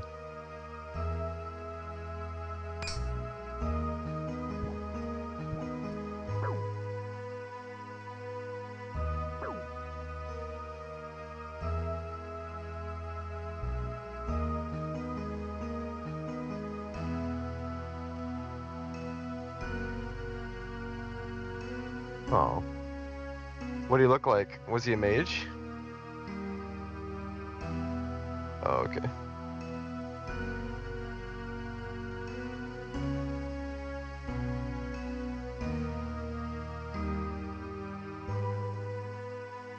I could wear my sweet new skirt. I look like a flippin' faggot. My fit is so crazy. It's so weird. Rune full helms.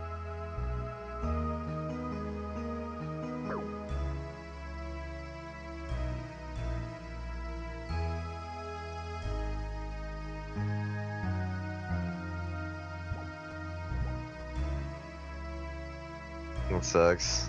Yeah.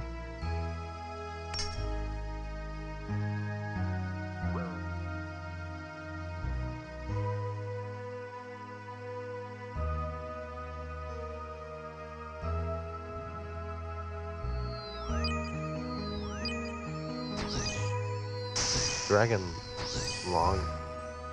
What's the spec for this thing?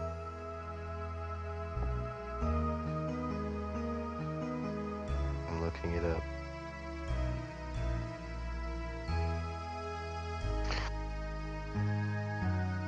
raises the player's maximum hit by 25% for one hit, consuming 25% of the player's special attack energy. That's kind of good. Increases my max hit by 25 for one hit. It's kind of cool.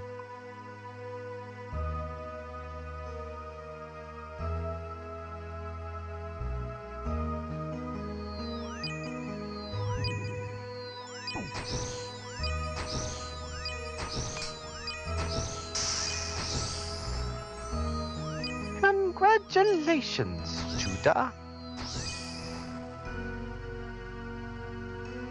It's not too hard to do that either. Yeah. What you do.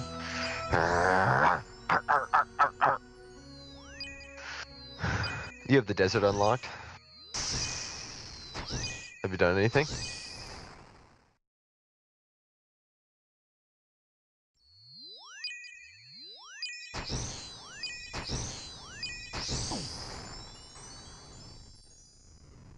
Did you...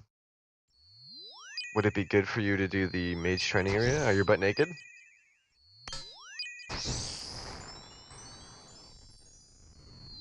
Could do that. Anything to raise your max hit would be good, and that does.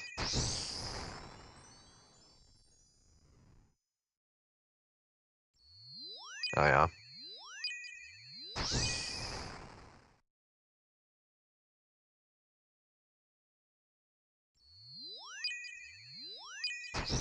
Okay. We give you strength bonus, mage bonus.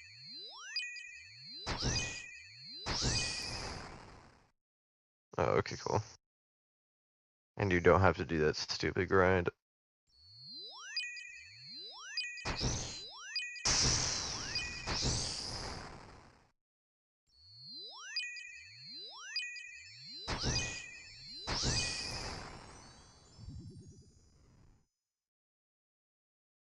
That is very, very good.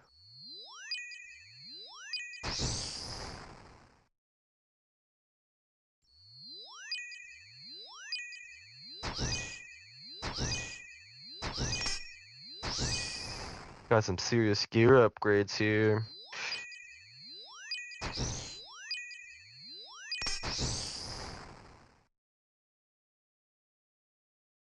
Two very good armor pieces and a great melee weapon.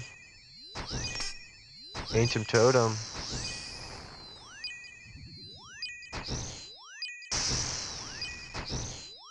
Oh, that was my last kill too. Where's he?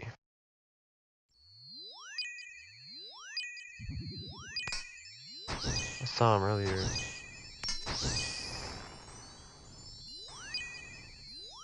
Oh, I see him.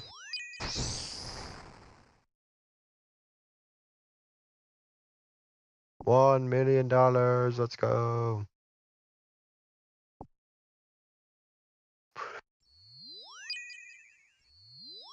Wilderness Dairy.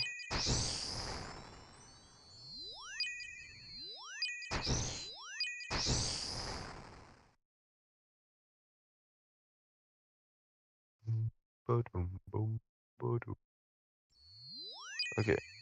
Now I'm going back out. Now I'm leaving, guys.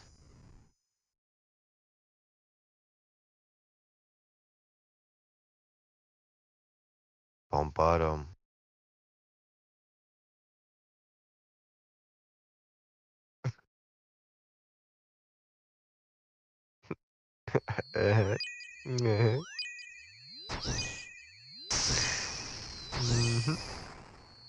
Nothing.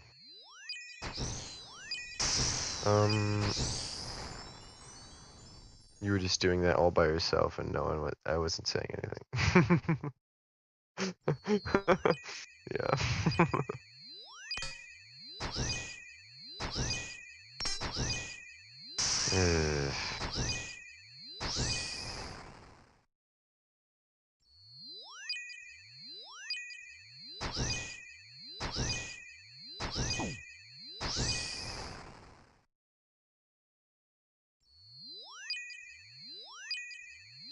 We got a lot of flipping coal though. Got 70 flipping coal from that.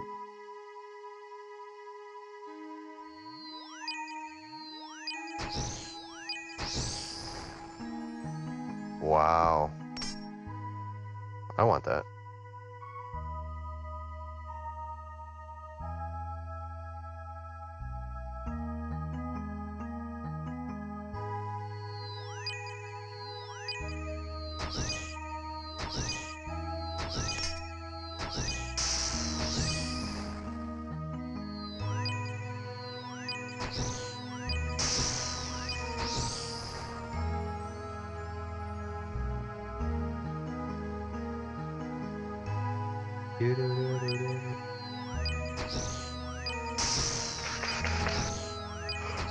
Tangle sacks. I'm gonna get you with my tangle sack. Mwah. It's funny.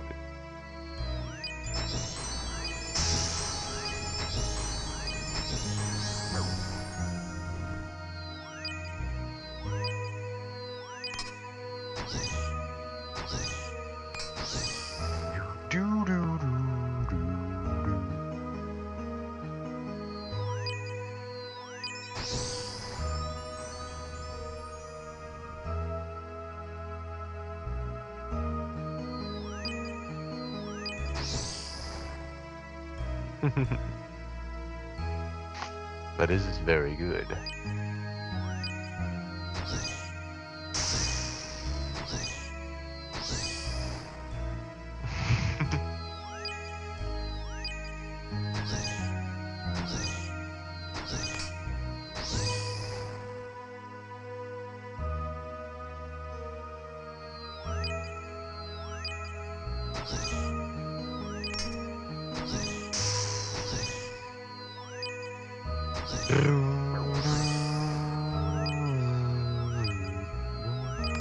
What'd you do?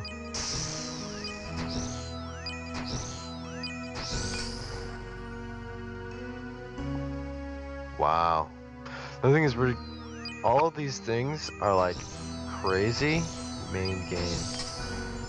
But we have so much money, it doesn't even matter. None of the money exactly matters, but it is cool. Yeah, that's really good.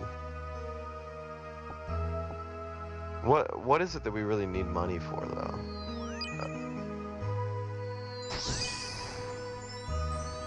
Whatever.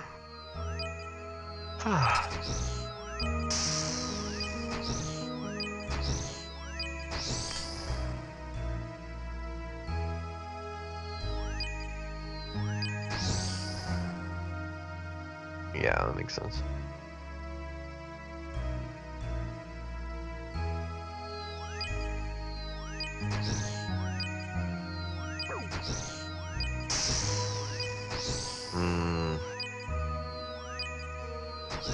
Crafting materials, though.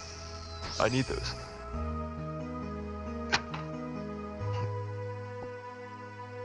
Ooh. Easy! Sweet. Cool.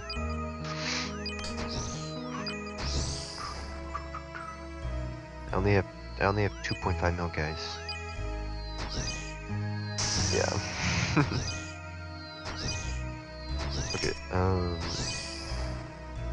gonna complete these few quests and then I'll be done. Farting.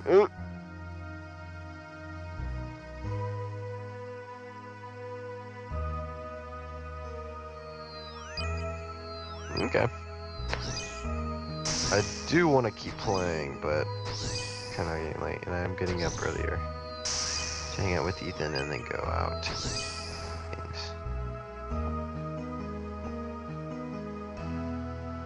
There's lots of money. Pretty good money. How y'all get? You have nature runes in your inventory? Probably do that. Oh.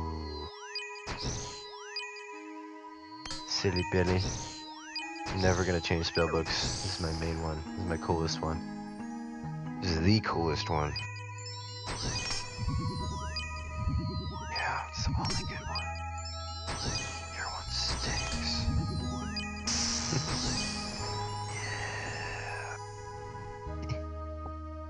Yeah.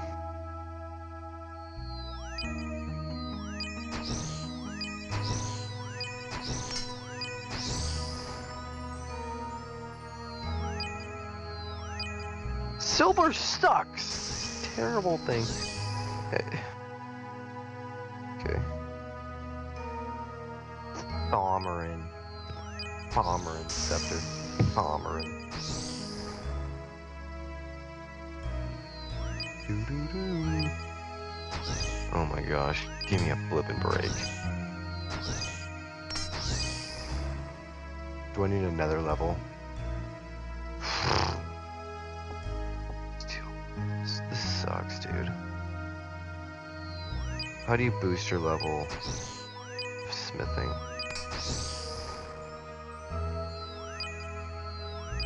I'm one level away and I have nothing for it. I have to go mining again. And then go smith it again. Oh my gosh. I hate this flippin' skill, dude. That's so lame. Okay. But this is the last thing I'm gonna do in smithing, so it's fine, guys. But this also sucks. I'm 33 tasks from a new area, and 1,200 points from a new relic.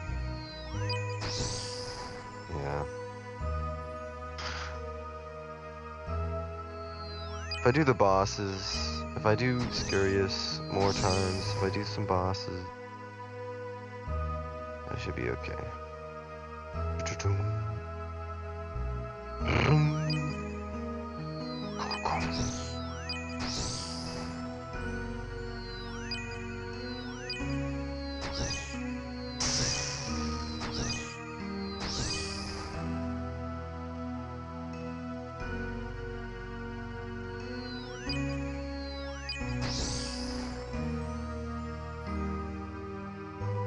Oh yeah.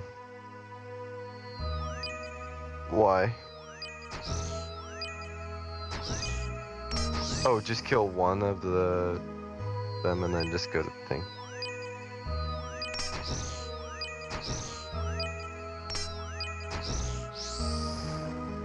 I'll do that.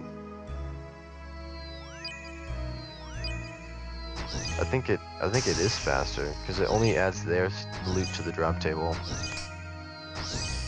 You don't get a bunch of stuff you won't use.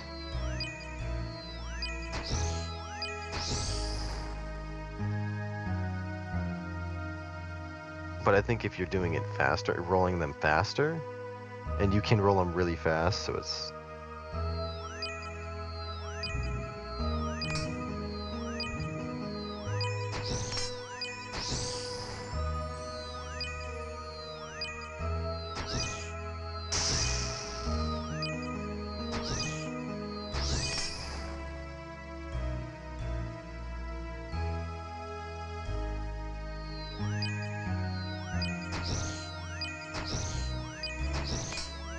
I thought you used the clue compass.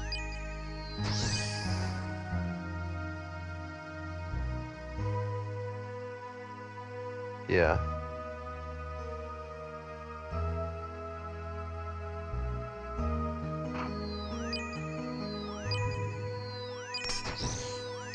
Yeah.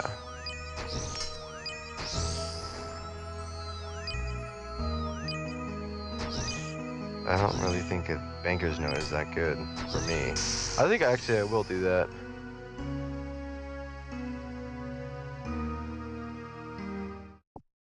I don't think it's gonna help me too much.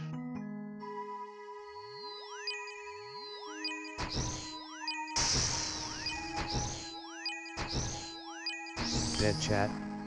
Not today. Hype up your stream with Nesna.com. Yeah. Maybe not.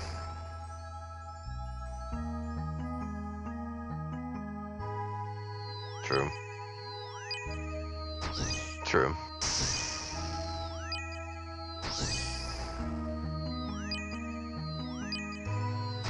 That's gonna be a grind. Leviathan's hard. Oh, okay. Yeah.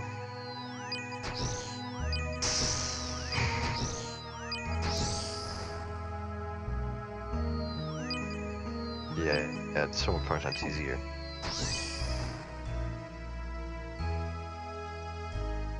Yeah.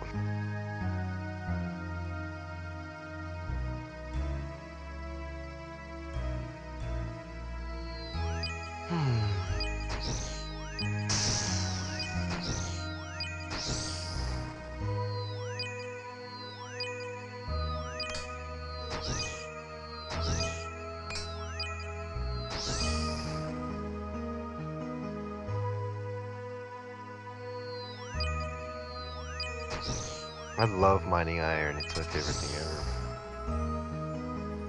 Just gonna show you that, it's really awesome and cool. But I let you know. Even if you don't even care. Really? Your whole art?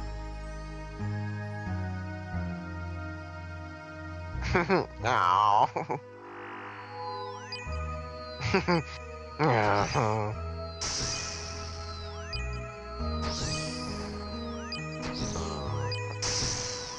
This.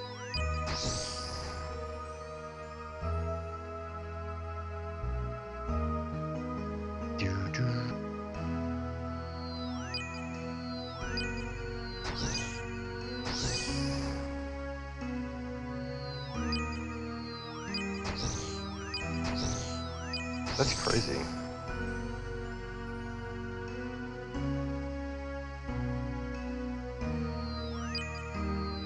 Jeez. That's awesome.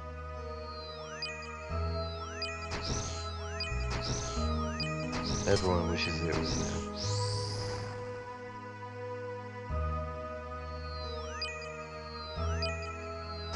It's always someone else.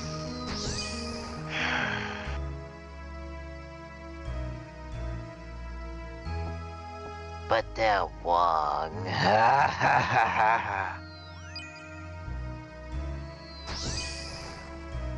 They think I can take the Sigmas.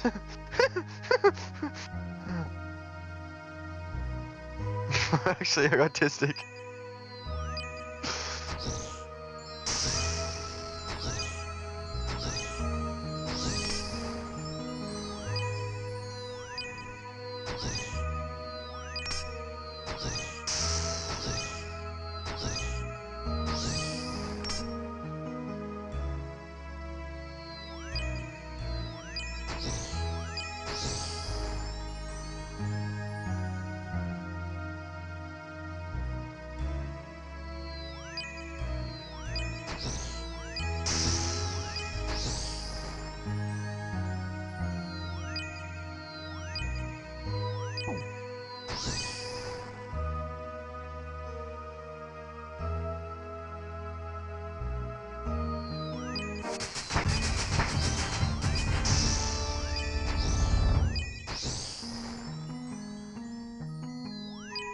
Only level 63. It'll ramp up, guys. It'll ramp up. Yeah. Yeah, that'll get you there.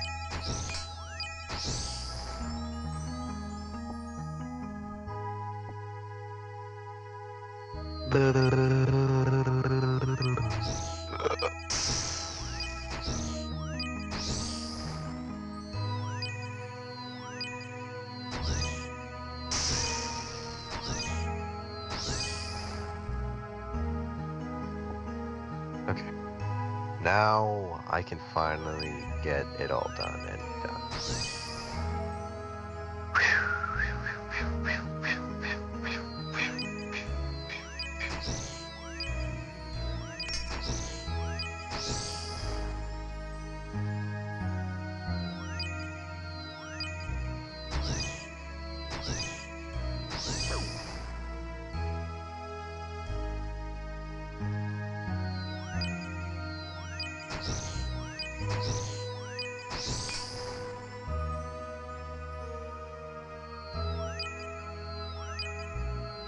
Okay, lock in. We gotta finish this. Lock in, guys. I'm locking.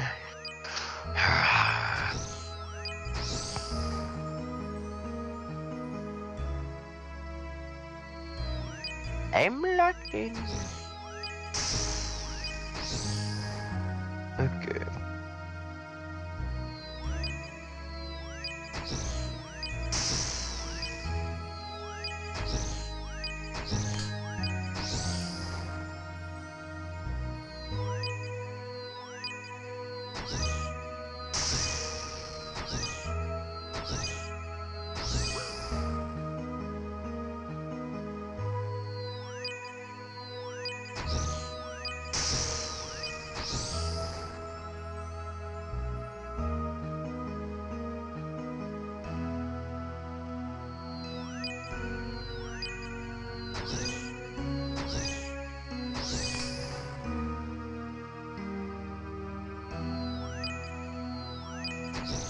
What? Yeah, I actually don't know what happened in that movie.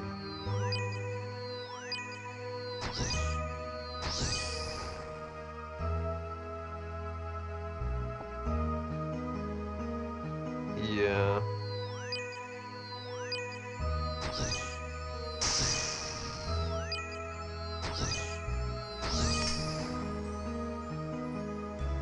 Yeah.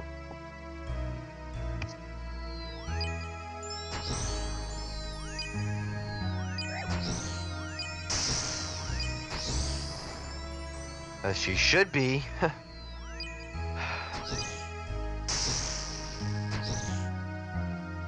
All women are. Jeez. It's really good.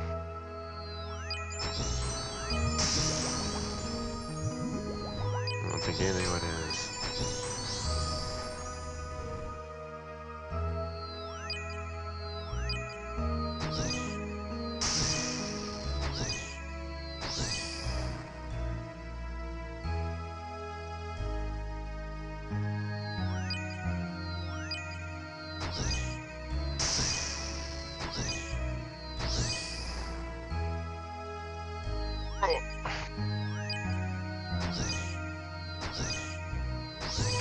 Almost 11 million flippin' woodcutting XP.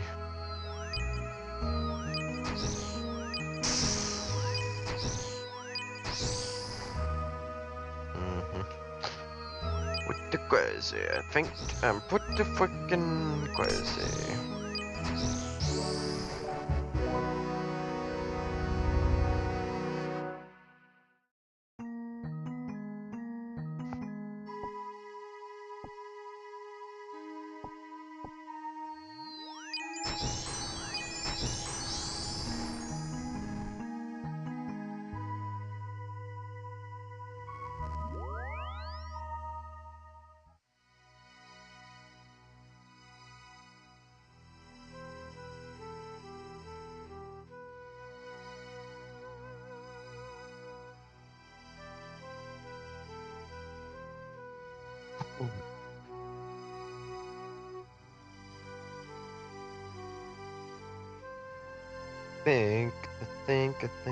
I think.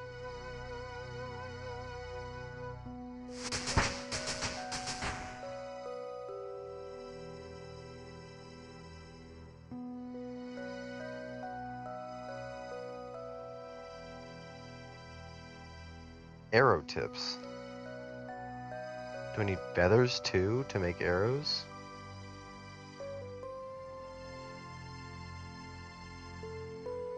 That's not good. I only have 67 feathers.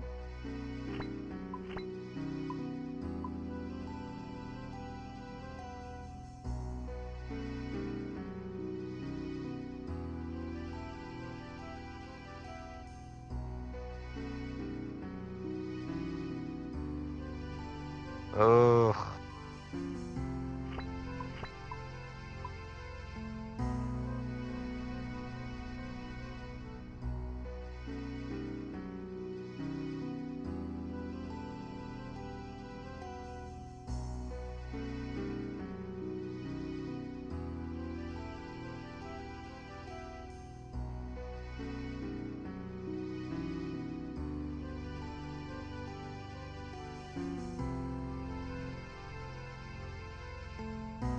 I most definitely did not make enough iron arrows.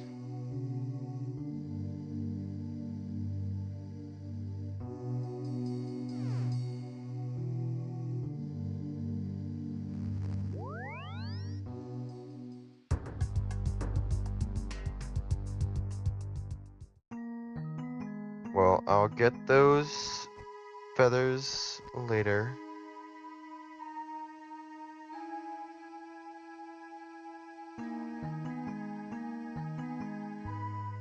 Yeah, alright. I will log off. I will complete quests later tomorrow. I do want to really want to get this done, like, so bad. I do enjoy it. I do enjoy it, guys. As much as I don't say I love it. I do like it. Fun. Alright. I'll see you later, brother. Good night. Hi, good morning, man. I love the energy in your stream, it was so much fun. I was at work, so I could stay long, but I love to catch more. W. Thank you for the follow on Kick Catalyst Jerry's coded follow.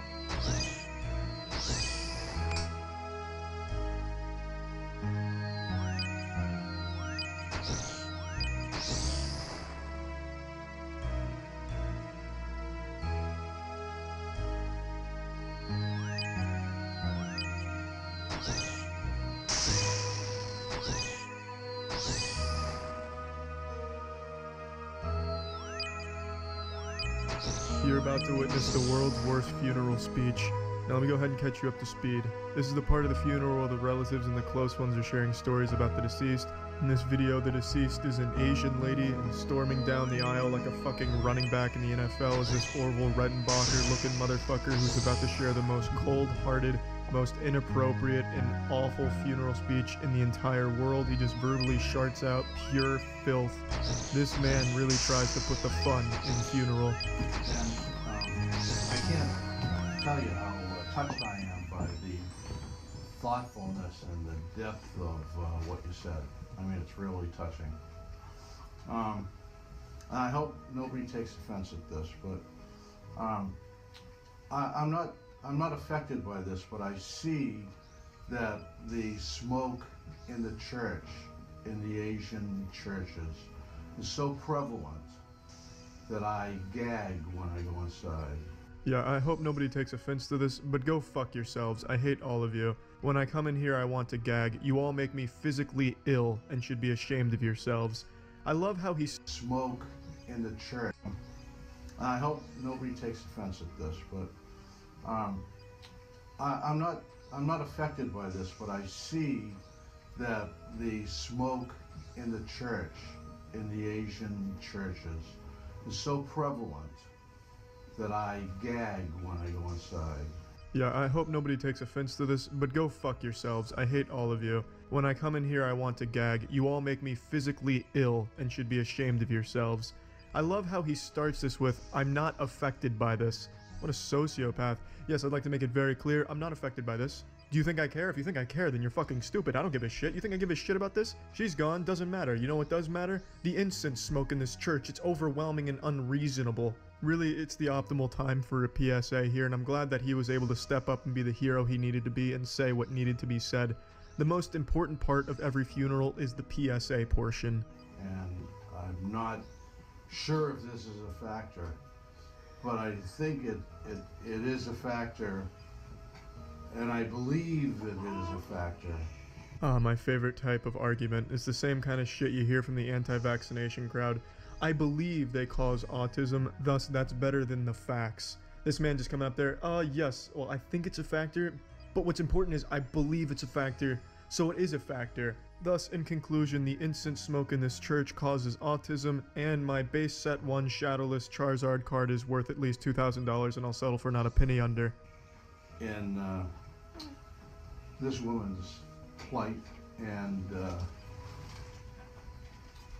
stress and fight for her life, which I know she did because she loved her family. I can tell from listening to you. So I'm proud to be here. It's really an honor. My girlfriend, I just came with my girlfriend. I don't know anybody here. Well, now the cat's out of the colonostomy bag. He doesn't know anybody here. He wasn't From listening to you. in this church causes autism, and my base set 1 Shadowless Charizard card is worth at least $2,000, and I'll settle for not a penny under. In this woman's plight and stress and fight for her life, which I know she did because she loved her family. I can tell from listening to you. So I'm proud to be here. It's really an honor. My girlfriend, I just came with my girlfriend. I don't know anybody here. Well, now the cat's out of the colonostomy bag. He doesn't know anybody here. He wasn't even invited. This senile old man just wandered in here with his girlfriend. And then he took this entire funeral service and made it all about him. I can't stand people like that, and I'm sure everyone out there knows somebody that takes every situation, every story, and then makes it about themselves, have to interject themselves into everything for no reason. Those kind of people are the human equivalent to the sesame seeds you find on your shit after eating a hamburger. I will say though, I respect that he's here with his girlfriend. This man has to be in his 70s and he's still slaying pussy. Probably met her on Tinder. This man is getting some fine punani, I imagine. I don't know your mother. I remember, I forget her name, but I know she's a good friend. This woman here is a good friend of my girlfriend, Apple. And Apple had some remorse that she wasn't able to come the other day, but There's an interesting strategy. Just start mumbling nonsense so no one can tell just how disrespectful you're being, pretending to know people there, pretending to know the deceased lady. Cryptocurrency is really starting to take off. The Litecoin prices have started to really steadily increase, which is really nice. Tom Brady threw for another touchdown last week, which is really good for my fantasy football team. anyway, I hope what I've told you about the smoke in the church is not taken in offense. I mean, it's your culture. But it's so strong. I'd like to see an effort to change that, because I think it's a risk. Thank you very much. Damn, it's a shame they cut him off before he got to Act 2 of his PSA speech. He was just about to get to the really juicy stuff about unprotected sex. I like how once again he reiterates that he means no offense when he says that he doesn't like their culture and all the smoke, and he thinks that they are all putting themselves at risk and thus himself at risk, which is why he felt the need to go up there and make a statement about it. But anyway, there it is. There's how to properly deliver a funeral speech that's sure to make the deceased roll over in their grave. See ya.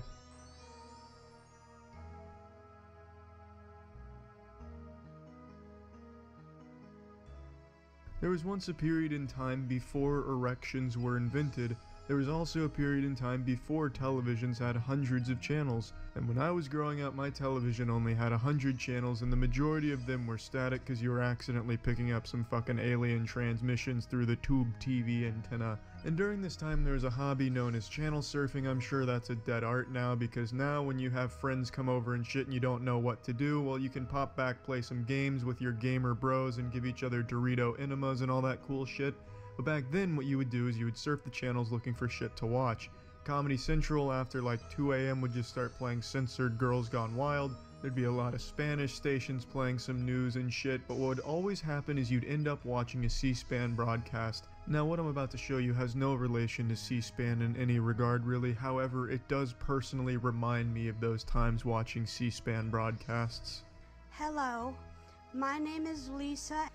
I just moved here because I'm getting a divorce. Now, Lisa has shown up to a council meeting where they're asking for input from the community for some upcoming decisions they're making, and Lisa is now speaking her piece. The most important character to focus on during this manga arc is the old man in the background. He is a very important character to the development of the plot. And it's not final till September 18th. My husband will not give me any money. Not 1 penny. It's a shitty husband and you're better off without him, honestly, Lisa. It's time that you get on Tinder. You're gonna find some good guys on Tinder, and let's say Tinder doesn't pan out for you, there's always RuneScape. There's some real upstanding good gentlemen on that game. The lawyer won't help me. My husband won't help me. My dad, Marlon Lee Whitmer, he's a minister, won't help me. This is really when the old man starts falling apart here. He's trying so hard to hold it in, but his armor is cracking, and beneath that armor is a giggling demon. And out of context, there's really no reason why he should be laughing at this. It's very unfortunate the situation Lisa's going through. However, as the anime continues to develop, you'll start to realize that maybe this isn't the time and place to be talking about such things. My stepmother won't help me. My mother passed away 7 years ago, and my dad and Annie Hockhausen, they wrote at Vera French that they both are my parents. Annie is my stepmom. Lisa is fucking coming for scalps here. She's name-dropping all of them, putting them on blast. I wouldn't be surprised if she pointed to a DJ booth and said, "Kick that shit," and then started a diss track on him. I'm not quite sure why I'm here or what I'm doing. Well, I'll be. Butter my nipples. Lisa, that comes as a shock to me. I never got that feeling at all during this fucking Oscars acceptance speech. But there's a reason. My lawyer is Justin Title. I don't know if you've ever heard of him. The Justin Title? No, I can't say I have, Lisa, to be honest with you. For some reason, though, that name Justin Title sounds like a Fortnite player to me. Like, I imagine Lisa walked into the lawyer's office and he's like, "Just hold on right there, miss." Hits a fucking fat dab and then says, "Are you ready to get these dubskis in court?" I'm moving down to Texas soon to help the children in Texas. I'm a very loving parent. Very, very, very loving parent. I have a 20-year-old daughter. She's going to college at St. Ambrose this fall.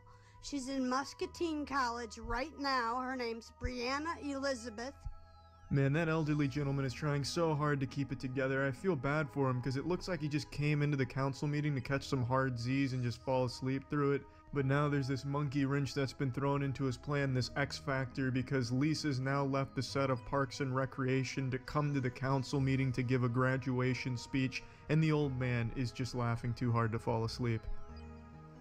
And she is not helping me because she's 20, she's scared, she doesn't want her parents to separate or divorce.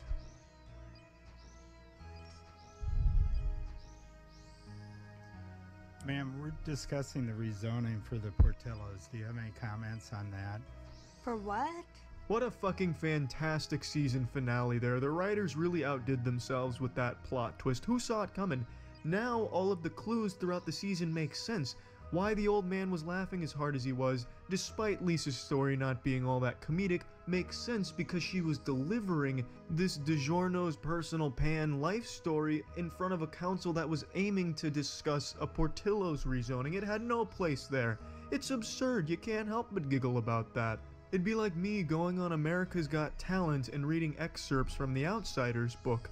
Or rather, it'd be like me dropping trousers, soft dick out, and pissing into a trash can, then calling my dentist to schedule an appointment for my dentist to come take out that trash.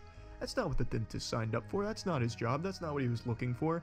And neither was this council. They just wanted Portillo's input, but instead, they got Lisa's entire story. We're discussing the rezoning on 53rd for... Well, I live on 63rd. Again, we're here to hear comments about the rezoning. Well, I don't like Facebook, and I don't like the internet because I can't find a job. The library blocked my password. Now tell me, does that make any sense to you? Fuck no, that doesn't make any sense to me, Lisa.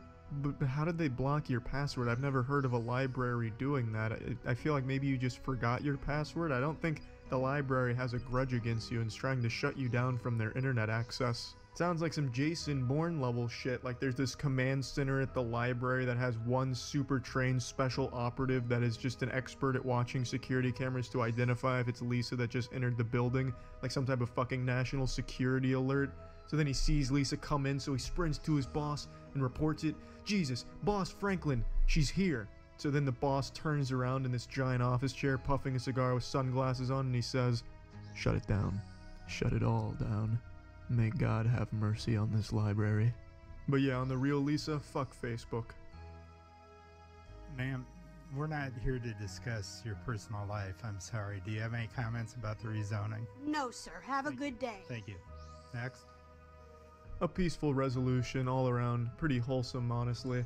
I'm convinced that the council wanted to just let her go as long as possible, and they had this joke ready in their head like, this is for the Portillos, you know, this is gonna be a great mic drop, let's time this perfectly. And then they did.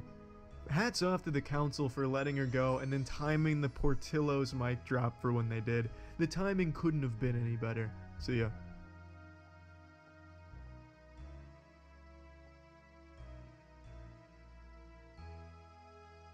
Hello everyone, I'm Simato's Kid, that's Buff Pro, and it's your favorite time once again. That's right, to catch a predator. And now that I've said it's your favorite time, I kind of regret it. And I'm like, no, it's like the worst time ever. Like this is, God, the fact that they have to make these things. Yeah, they got. Unless they tase him. Please tase him, please. But before we get to that, just realize this is the greatest YouTube channel to ever exist, and you're watching it. You're welcome. Thank you for being here as well. I just can't do it. I can't stick to it. I know we're the best. We're the best. Like and subscribe, do all that cool stuff because it helps a lot. For real, it does. Thank you. Dang, someone's blowing your phone up right now. Are you all right? Yeah, I just put that junk on silent. I was like, what is happening? So it's like, oh my God, Buffalo, you guys making a video? I said, Mom, stop, Mom, the meatloaf. And aren't showing up, so we decide to shut down for the night. Unbeknownst to us, however, there is a man heading to our house. Oh my God, dude. While we shut down, he's on his way. Nobody's showing up. I guess we're done. He's out there just sweating. Get there. I'm on my way quick. Oh my God, this is it's a 5-hour drive. Wow. 351 miles. It would take you 5 days to walk there. All right, 350 miles. 350 miles away. I could have just let Chris told me. I didn't have to look it up. He's there it was. He's 41-year-old Todd Spikes. Using the screen name Loves to Eat Your Peach, he chatted regularly online for almost a month. You're only 13? Damn, you're a little hottie. Oh. So this man is he's invested. He's been chatting for a month. Spike's chat is extremely graphic, difficult to quote on television. He sends along pictures of himself. No! God! All right, don't even show the pixelated versions of that, Scott. Don't even let him know. It's just man is he's sliding to the DMs, just letting it all hang out. Oh my God, all right. Tase him. Koi tells Spikes she lives with her mother. Spike says he could become the mother's boyfriend, come to live at their house, and have sex with both of them. Wow. Oh, God. Okay, wow. This was pretty... Yeah, this guy's awful. This guy's going like... A lot of these we watch, they're kind of like, oh yeah, what's going on? Do you like to mess around? This guy's like... He was looking for mom, too. Yeah, what? He's like over here trying to living his harem fantasy or whatever. And Tells the girl he wants to watch her perform sex on another man. Where are you gonna find him?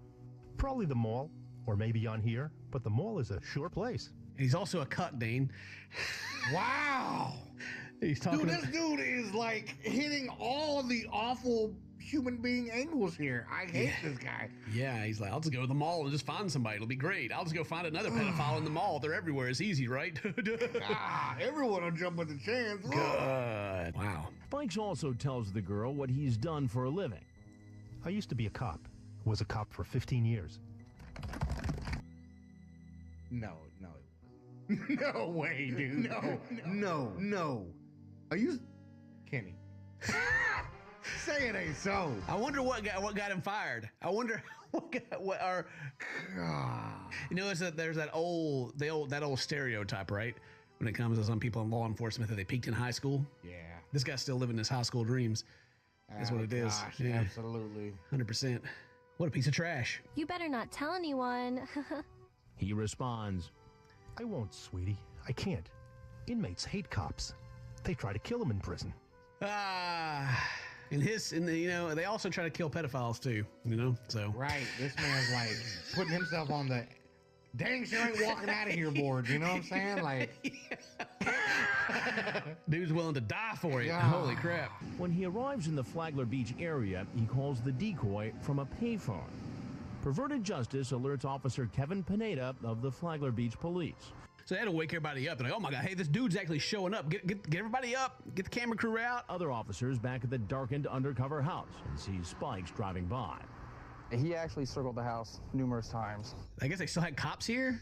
I guess just to see if anyone showed up or something. yeah, or maybe just hadn't left yet. Then as Spike seems to drive away, the police stop his car and place him under arrest. So he don't get the interview with Chris Hansen. They just go and, yeah, Chris Hansen's asleep right now. He probably woke up the next morning. They're like, yo, dude, you didn't answer your phone. We got one.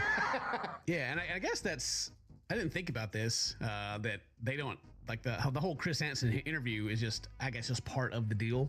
Like they just go arrest him. They don't need any of that. Right. Yeah, that's for just, the show. That's for Chris. Yeah. For the research. Yeah, that's for the research, right? We may have been lucky he never made it inside the house. Oh. After we actually took him out of the vehicle, he advised us that he had firearm on him. Yeah, I understand. I'm looking at the banana clip over here. Got the mag over here, you know. Got the loaded and ready to fire. He also had a badge which says he's an officer in Alabama. That's right. Spikes had gone back to being a police officer. Oh, no way, dude. Are you serious? Oh, he went back. Outside, the officers searching his SUV make another startling discovery: an arsenal of weapons. God dang! Jesus What? Christ! He's just driving around with all this? Yeah. Oh, wow, dude. He's ready to take on anybody who was gonna get in his way tonight. You know what I mean? Dude, that's insane. It's like, I guess the quality, I can't even like tell what's all here. Like there's a shotgun right there, and there's another barrel of something else, and there's, man. Is that an AR? It looks like a rifle almost, like just kind of laying long ways. I can't really tell. Including this military assault rifle. All right, there you go. There you go, Dane. Yeah.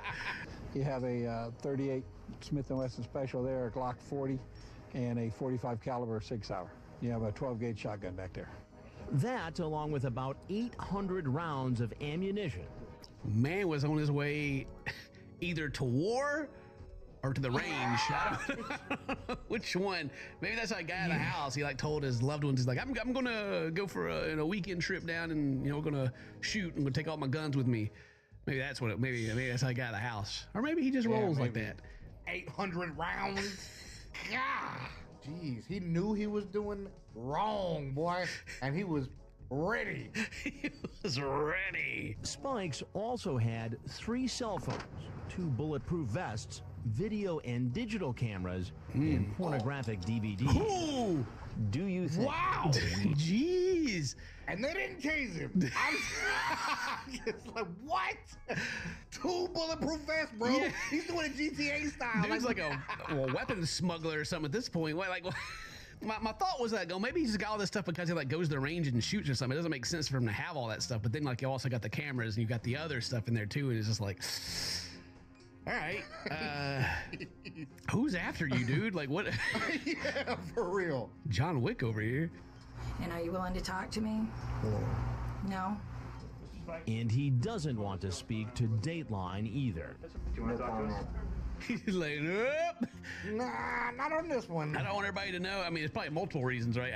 I assume it's more, not that he's ashamed, it's more of self-preservation. He's like, oh man, I'm going to jail. They're going to kill me in there. Yeah, don't alert him. Which I'm sure when he gets there, the guards will probably let everybody know. Do like a big announcement. Like, hey, by the Get up, way, everybody. This piece of trash, hey, he's a cop. But also, let me tell you why he's here. They take his computers, find even more weapons, and large plastic tubs filled with videotapes. Tubs? He's got tubs of tapes. Like what? Tubs of them. What? However, the police chief at Spike's department says he wasn't authorized to carry all those weapons on duty, and Spikes could have had a place to store the weapons at the station if he'd asked. Right. We got a locker and everything, you know. You got lock you up. You're good, you know, if you need it. You don't have to put it all in your personal vehicle. Right. He drove 5 hours to meet a 13-year-old girl in his car. They found all that stuff. They got a chainsaw. A chainsaw? A rope, duct tape, a tarp. Okay, all right. They didn't talk about all that. They got the hide the body stuff. All right. Yeah. All right. I hope this sentencing is what it's deserving. What it sounds like it should be deserving. Yeah. We only had there's been one other dude we've watched, I think, on the show, maybe two, that have had like stuff like that in their trunk. Yeah. Yeah, and every time there's like, jeez, yeah. And they always got that, I don't know, not the aura about them, just the way they carry themselves. It's like you can pick them out, the ones that like have that stuff before they even like find it all. And so this dude was so like weird, aggressive with it at the start, like that I'm not surprised now. Yeah, it's like, okay. He was charged with attempt to lewd and lascivious battery, 2 counts of lewd and lascivious exhibition, computer pornography, and child exploitation. He was released on a $10,000 bond. Wow. He fought the charges for years. He even filed a motion to have Chris Hansen testify, which a judge granted.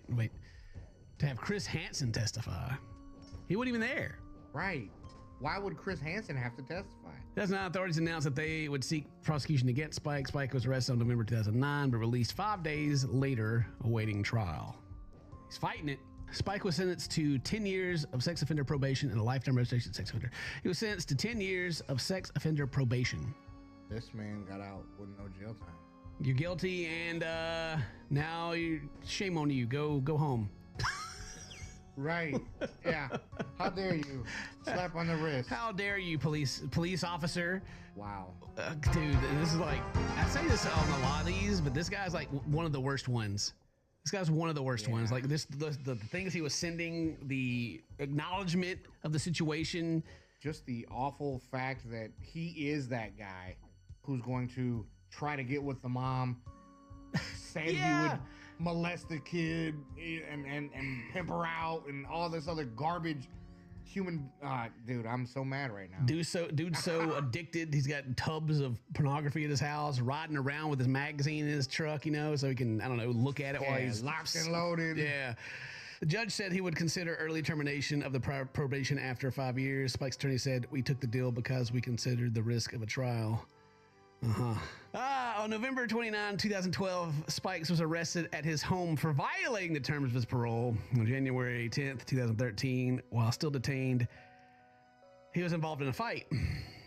So he violated his parole. Someone at jail caught Wendy was there. He was sentenced to 3 years and 23 days in prison for violating the terms of his sex offender probation. So he finally went to jail because he violated. I can't believe it, Dane. You know, I can't. He was released August 30th, 2015. Gone through some changes, hasn't he? Yes, he has. Oh, dude. I look like he did another stint in jail again. That's what I was looking at. Like, did he go back to jail again? Oh, yeah, that's coming right here. Underrated, most dangerous predator. Dude had a Holmerg in the car, chainsaw, rope, guns, tarp. Came unannounced and called from a payphone so he wouldn't be traced. He was for sure planning on taking that kid. Yo. And then got like a slap on the wrist sentence, but then messed up or, you know, broke it on purpose, whatever happened. Then finally went to jail. Jeez, dude. God. That's so sad, dude. The dude's lucky he didn't have like an ounce of weed on him or something. He would have been in jail for 15 years or something like that. Right. Exactly. Yeah. And then, like, you know, they got like the Epstein list or whatever, right? That came out. And it's got like all these people's names on it and stuff. And I know the internet's all like, all right, yeah, well, this celebrity's on there. This person's on there. Yeah, you're going to jail. And they're just like, no. Yeah.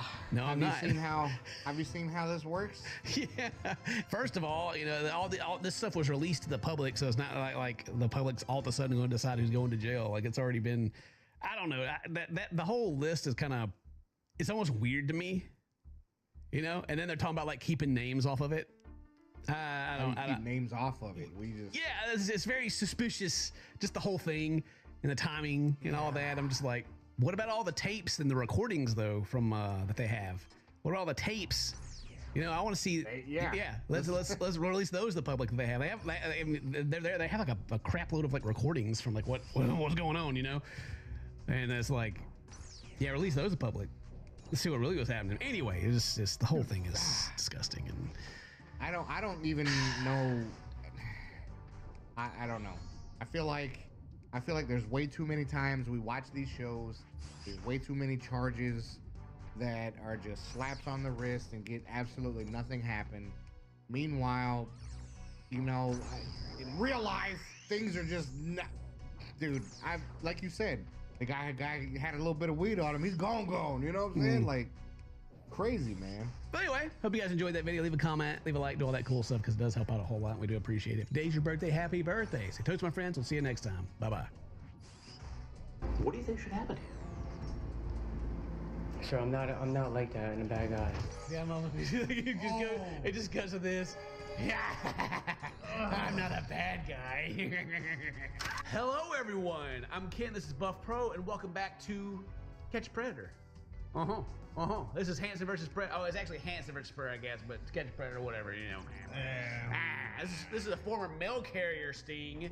He delivers your mail and creeps on you kids. Oh gosh. Boy. So yeah, he's gonna get caught and go to jail. What is his name here? Let's see. And this 40-year-old guy thinks he's going to cuddle in bed with a 13-year-old girl named Bailey. This 40-year-old dude. But in a few minutes, 40-year-old John DuPay will find out that this hookup has no happy ending. Ooh, all right. Yeah, 40-year-old John DuPay is coming over to visit the same house that, the same girl that's been throwing them all in jail. Heck yeah. That's right. Get them all. Please do. Man, it's so crazy they've been able to make so many series or so many seasons out of this show. Yeah. It's nuts. But anyway, if you're not subscribed yet, please hit the subscribe button. We're trying to get to 10 million. Actually, we're trying to get to a billion. All the subs. Ooh. There's not even a billion people in the world, Dave. But we're going to get to that number. Let's do it. A billion. I feel like people in the comments right now are like, Ken, there's way more than a billion. There's only, no. We don't care about the rest of those. Nah. They don't even they ain't got the internet. Well, leave a like, do all that cool stuff because it helps out a whole lot. And also, you can check out Dane at Buff Pro on YouTube and Twitch. And so, yeah, let's roast a Predator. Couch Gang versus Predator. Couch Gang versus Predator. Tase him. Got him. DuPay contacts not one, but two of our decoys. One we'll call Brittany and the other Bailey. Not only is he a predator, he's two-timing. And he's a cheater. Oh my gosh. Can't even with this dude. This phone call will creep you out. Hello. Hey. Hey, baby. Oh. Yeah, I'm creeped out. Okay. Yep. Chris knew. Hey, baby. The text messages he sends are even more disturbing. He calls the youngster Baby. DuPay likes to be called Boo. Oh, God. Call me Boo, all right? Baby and Boo. Okay. Gross. I'm all fresh from the shower. I wish I smell your body, baby. Baby, I think it's gonna be amazing for me and you when our bodies are touching and I'm inside you and we're kissing. OMG. Oh my God, no. Oh yeah, tase him. Please tase him. Oh my gosh, I hope he gets tased. DuPay uses fake names like John Santoro and Johnny Connecticut. He's a former mail carrier and says he worked as a package handler at UPS. Now I'm gonna be out here like second guessing the guy that drops some packages off the door and be like, hey. I know. I'll be judging every UPS guy. Is your name John, by the way? Says he worked as a package handler at UPS. He claims he's 30, but he's actually 40.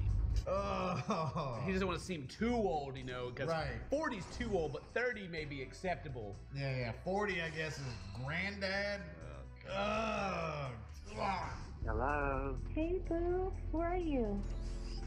I'm outside. More than a oh my God, I'm outside. Lock the doors. Our decoy is a 19-year-old theater student who could easily pass for 13. She takes him inside where our kitchen cam records the conversation and my confrontation. I like how they throw her in the bus like that. She's 19, but she could easily be confused for a 13-year-old. Poor girl. Yeah. I want to know what kind of work the Leaf cam's done. You know what I mean?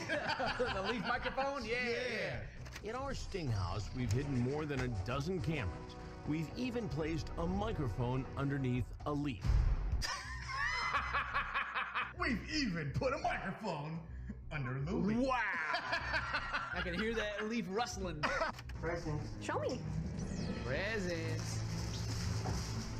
Chips. Yep. Nice. This hairdo, man. This dude's whole demeanor is just creep. Creepazoid. His whole, like, what is it?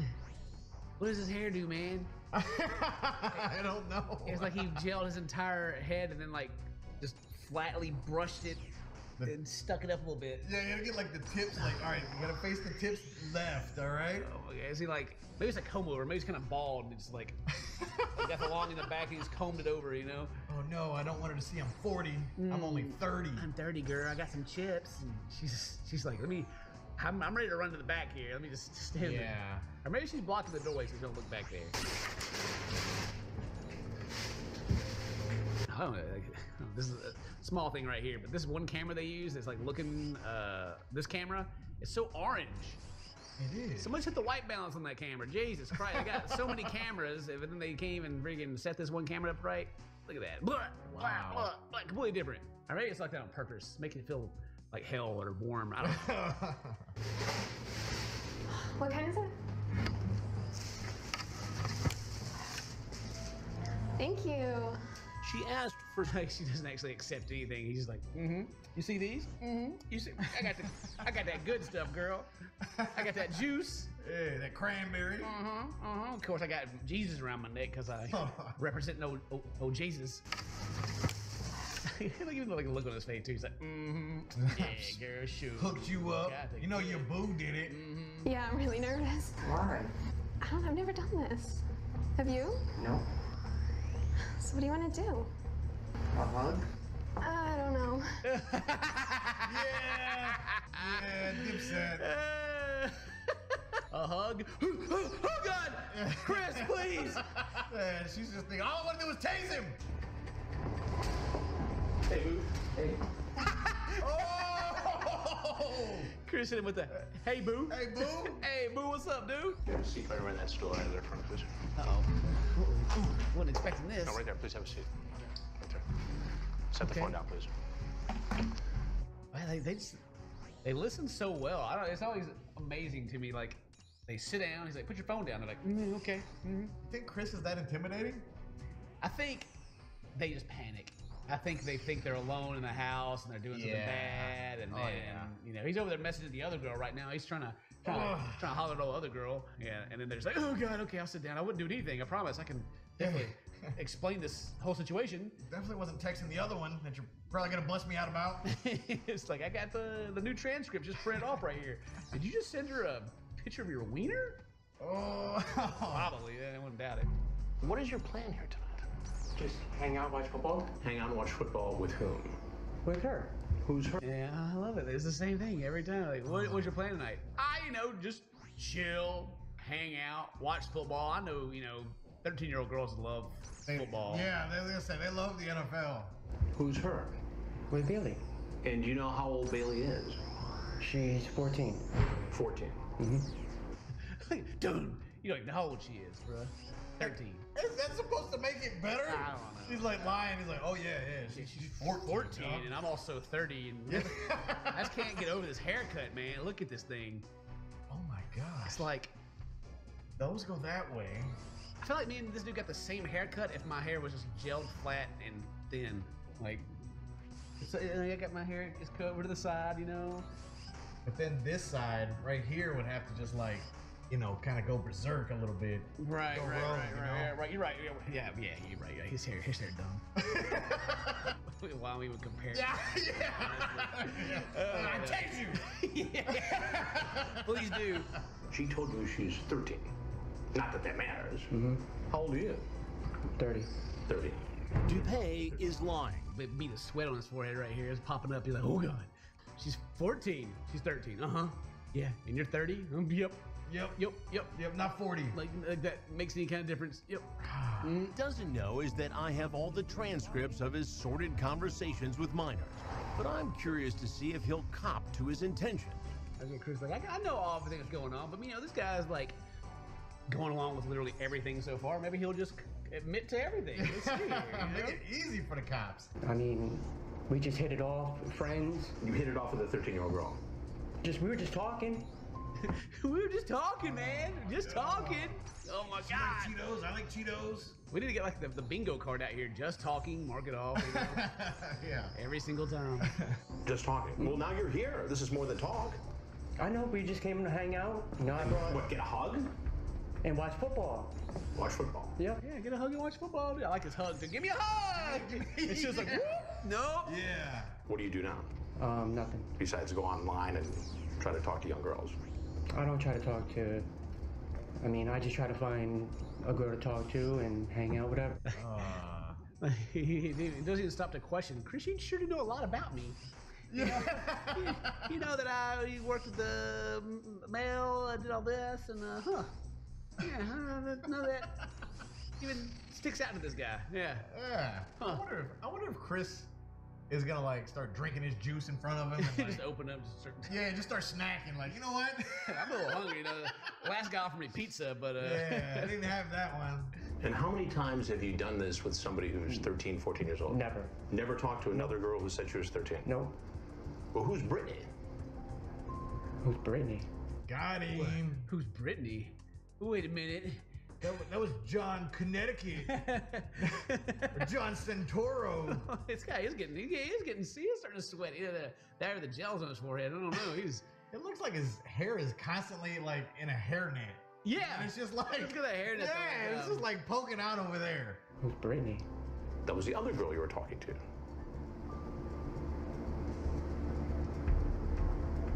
What was this? the little gear in his head is like. Play dumb, play dumb. Like you had to actually think about like, wait, did I forget about another girl? You know, I don't know. He's like, don't tell Bailey, all right? I ain't cheating. Within the last few weeks?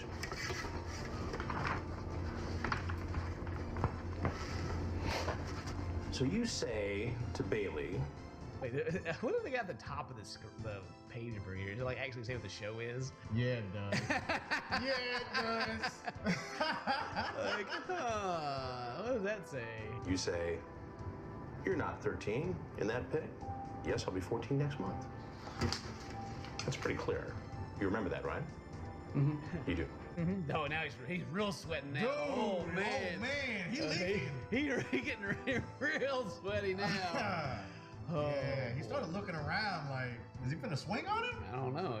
Looking for the escape, or I don't know what's going on here. The chat, the appearance, the dark chocolate. Did you bring condoms with you? Not in your pockets? No. What's Chris got against dark chocolate? You know, he a milk chocolate fan or something? Is that what it is? This don't look good. Dark chocolate. Yeah, he talked about his outfit too. He's like, this don't look good. Looking like that, dude. I don't know about that outfit. Get your sweater and a t-shirt under it. What is this, the 90s? Get out of here. Definitely looking 40 in that outfit. And if you were the parent of a 13-year-old girl, would you be comfortable with that? I mean, it depends how I mean, if I'm a good person, you know, like... Yeah, but...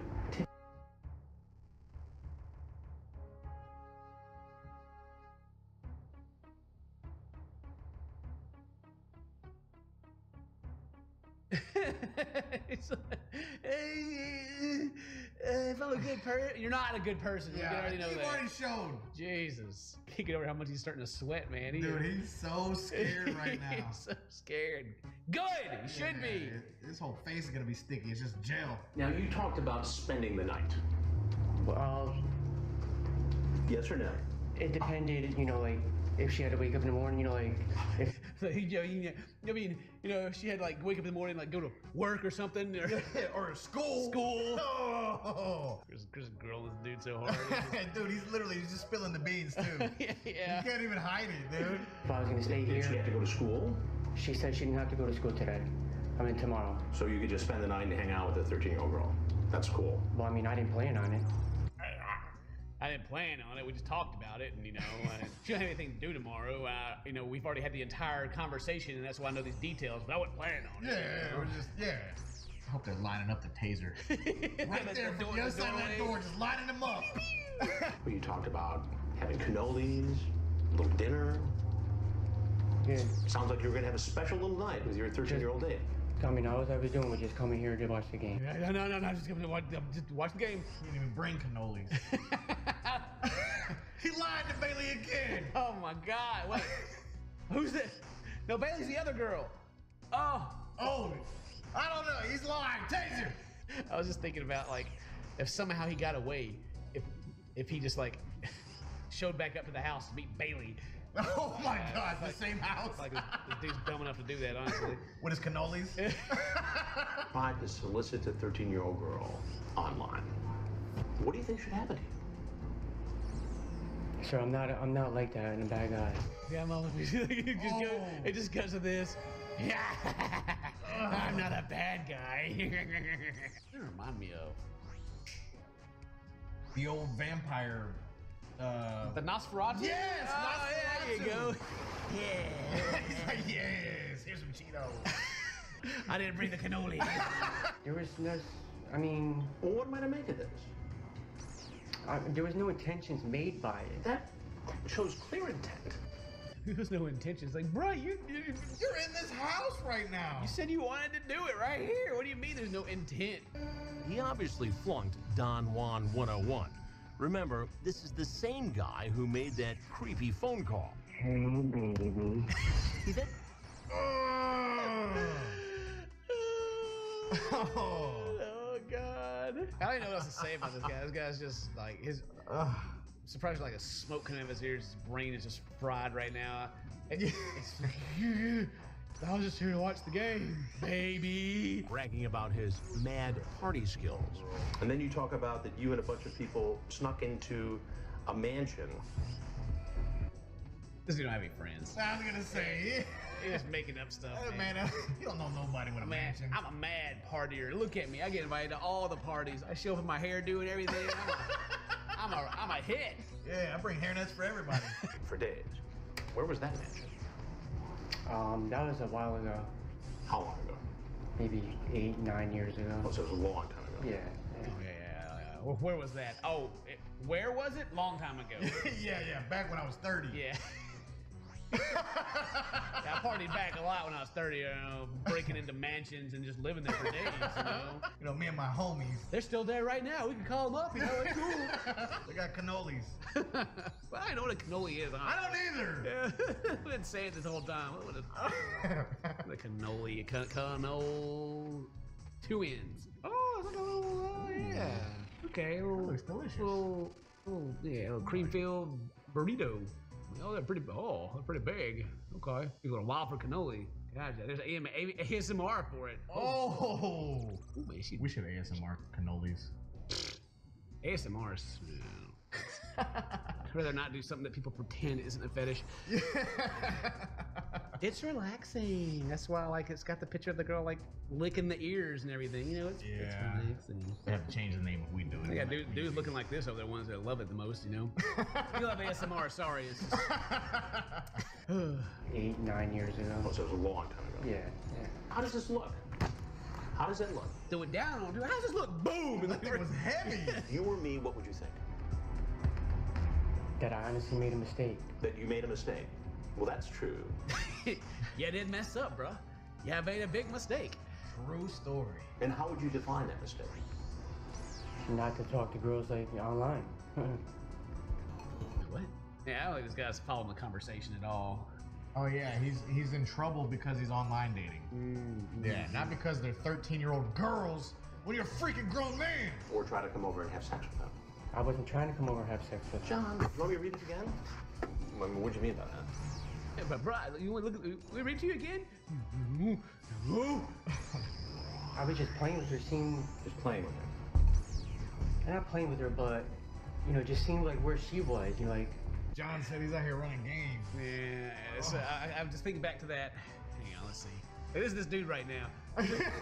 Those are his beans. Those are. Yeah. He got the whole pot, just throwing them in the floor right now. And he's sweating just like this man was too. He's like, woo. This is an investigation called Hansen versus Predator.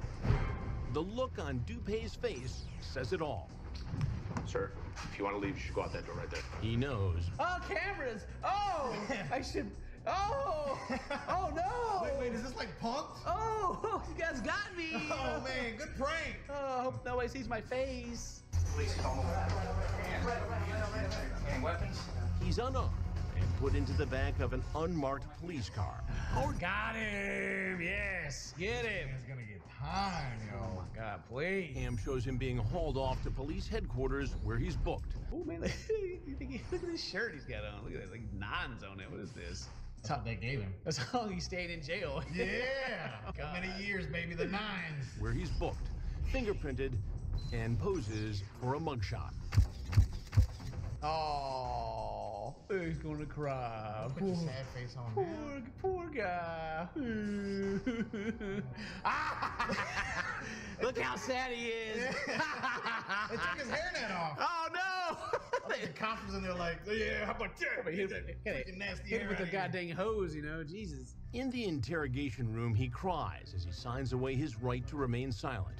His forehead is wrinkled with worry as he's about to speak to detectives. Oh, Chris, he's 40.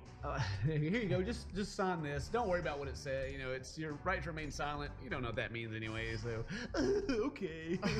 Pleaded guilty to 3 felony counts: attempted second-degree sexual assault, attempted risk of injury to a minor, and attempting to entice a minor in an obscene act. Oh man, they got him. All right. Yeah.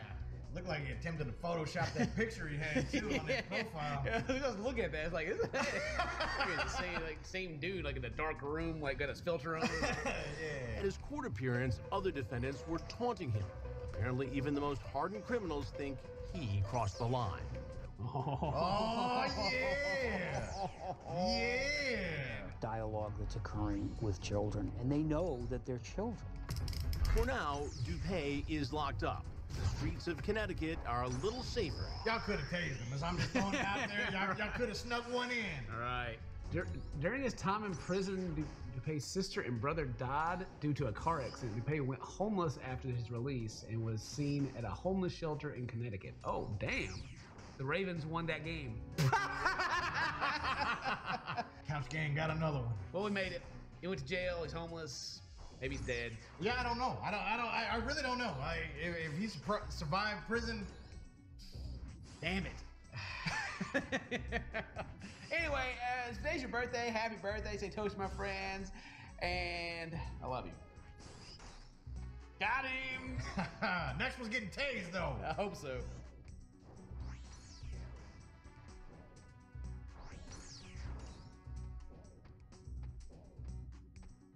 You don't mind if I'm frank with you,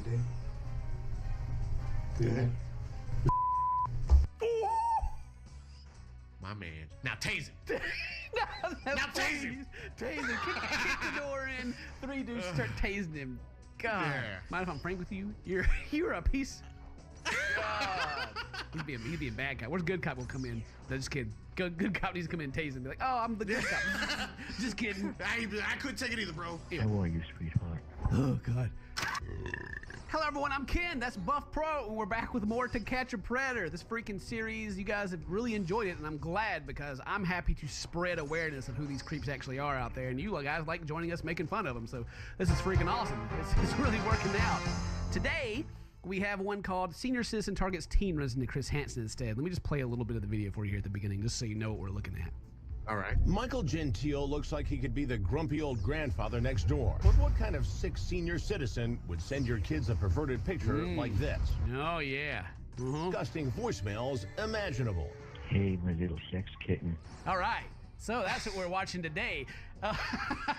Absolutely creepy.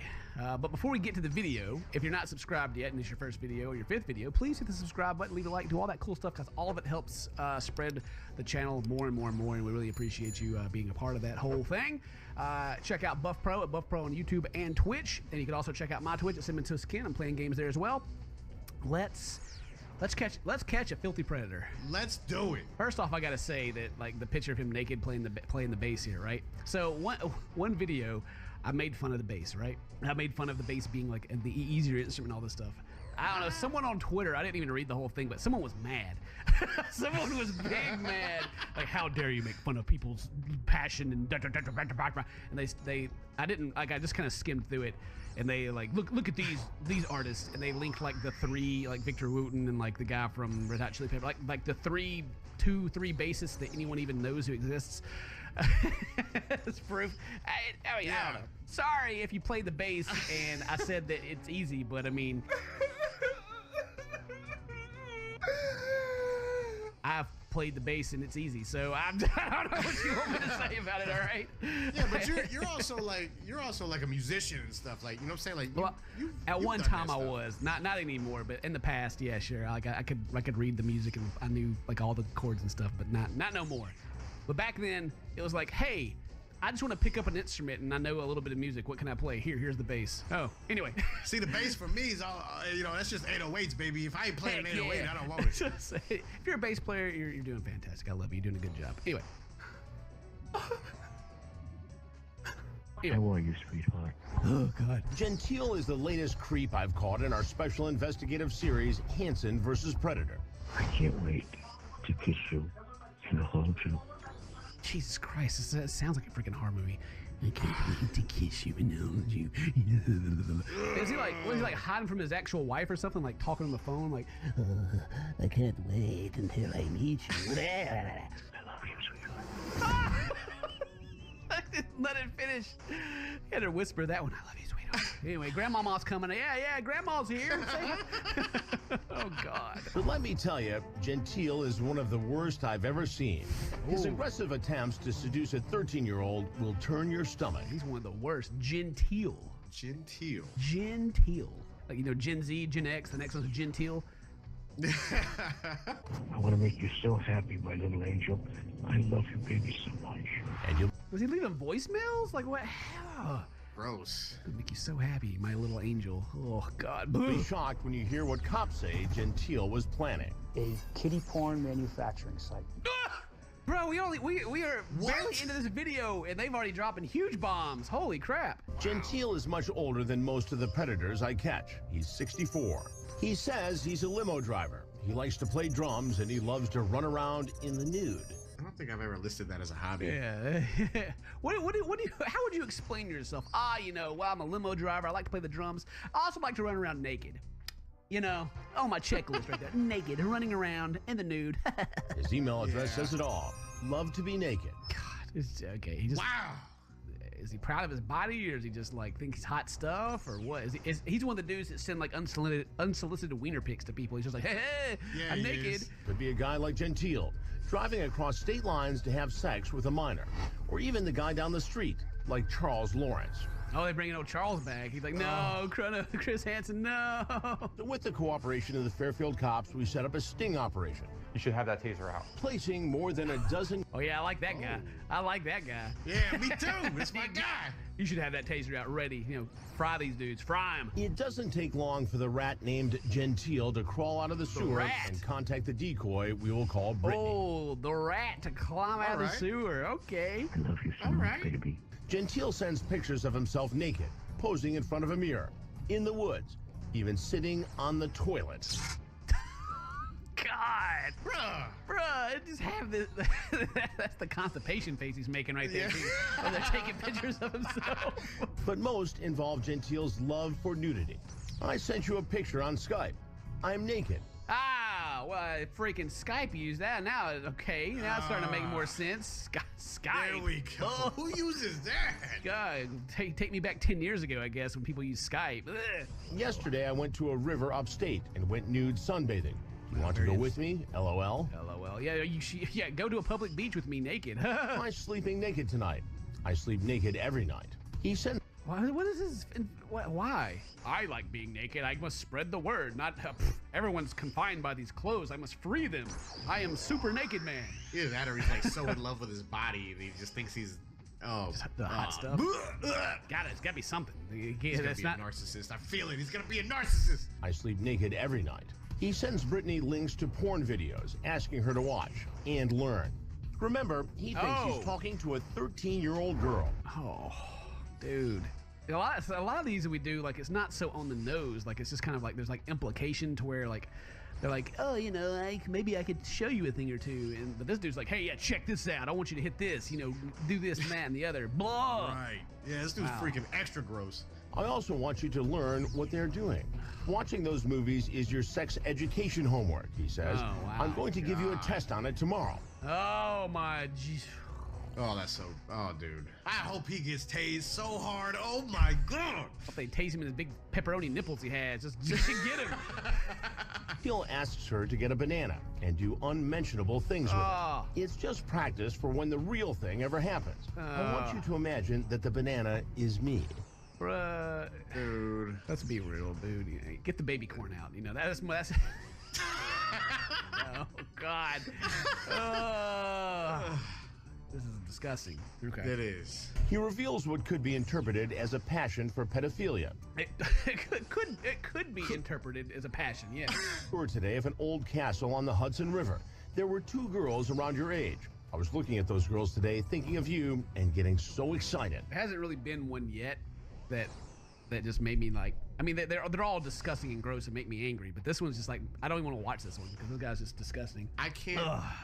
Like, I'm so mad that he was 64 years old before he got caught, right? Right. Like, yeah. Tase him! Jesus! Just tase him. I hope. Yeah.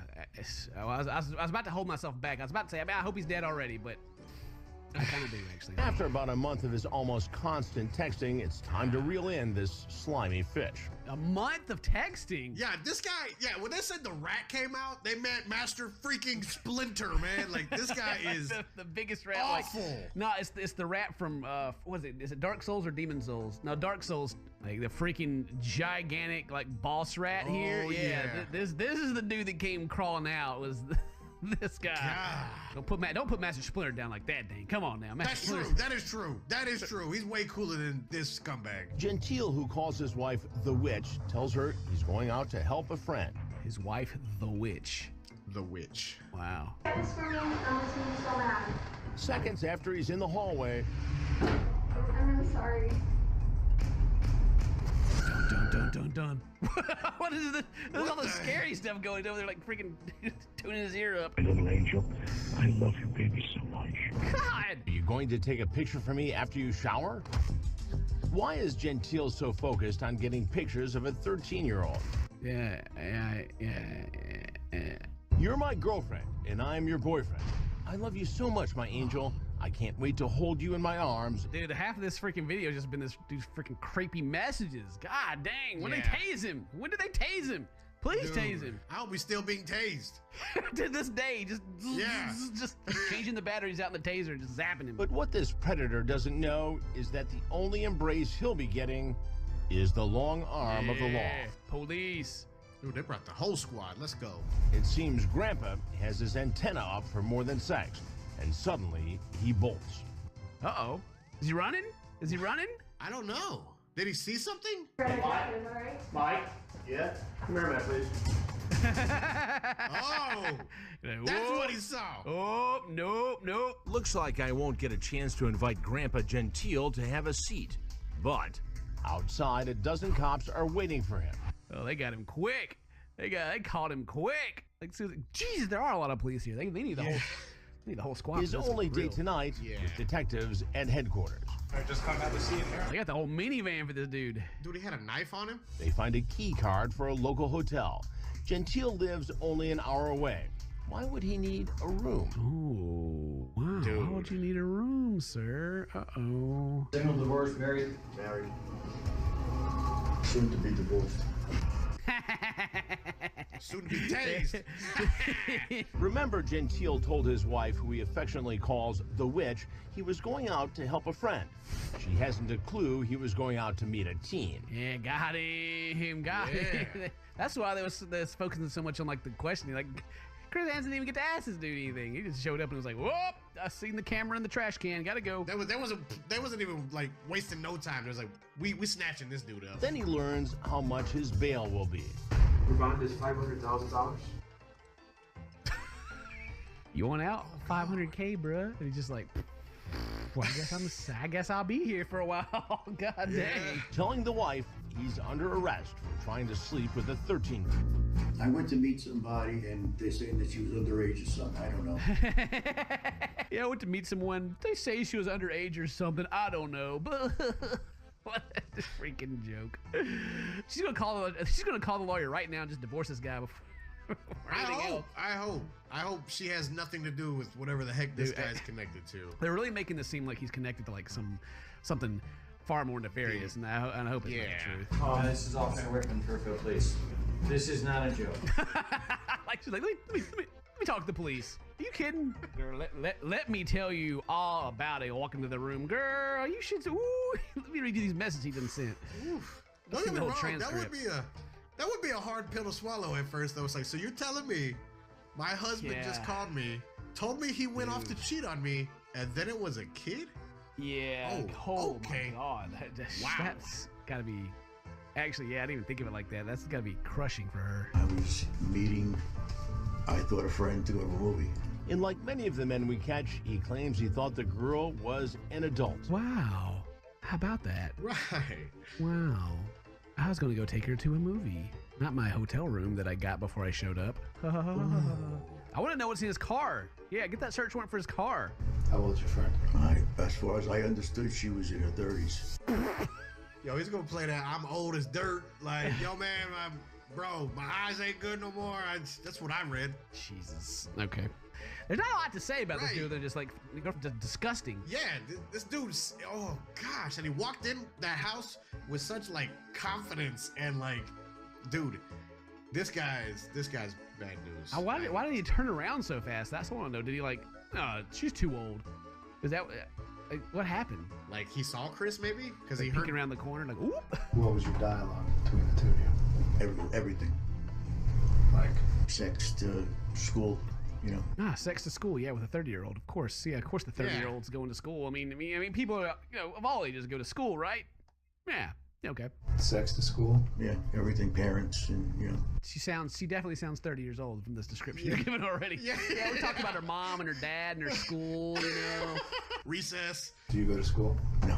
Does a 30-year-old go to school? She said she did. If I got him, it's like, he almost said no, like, she said she did. Well, whose house is that you were at? That, as far as I know, is hers. Hers? Our parents. 30-year-old lives with her parents? All right. Calm down, officer. That's a tough blow right there, man. That's close. That's real close. You didn't know she was a minor?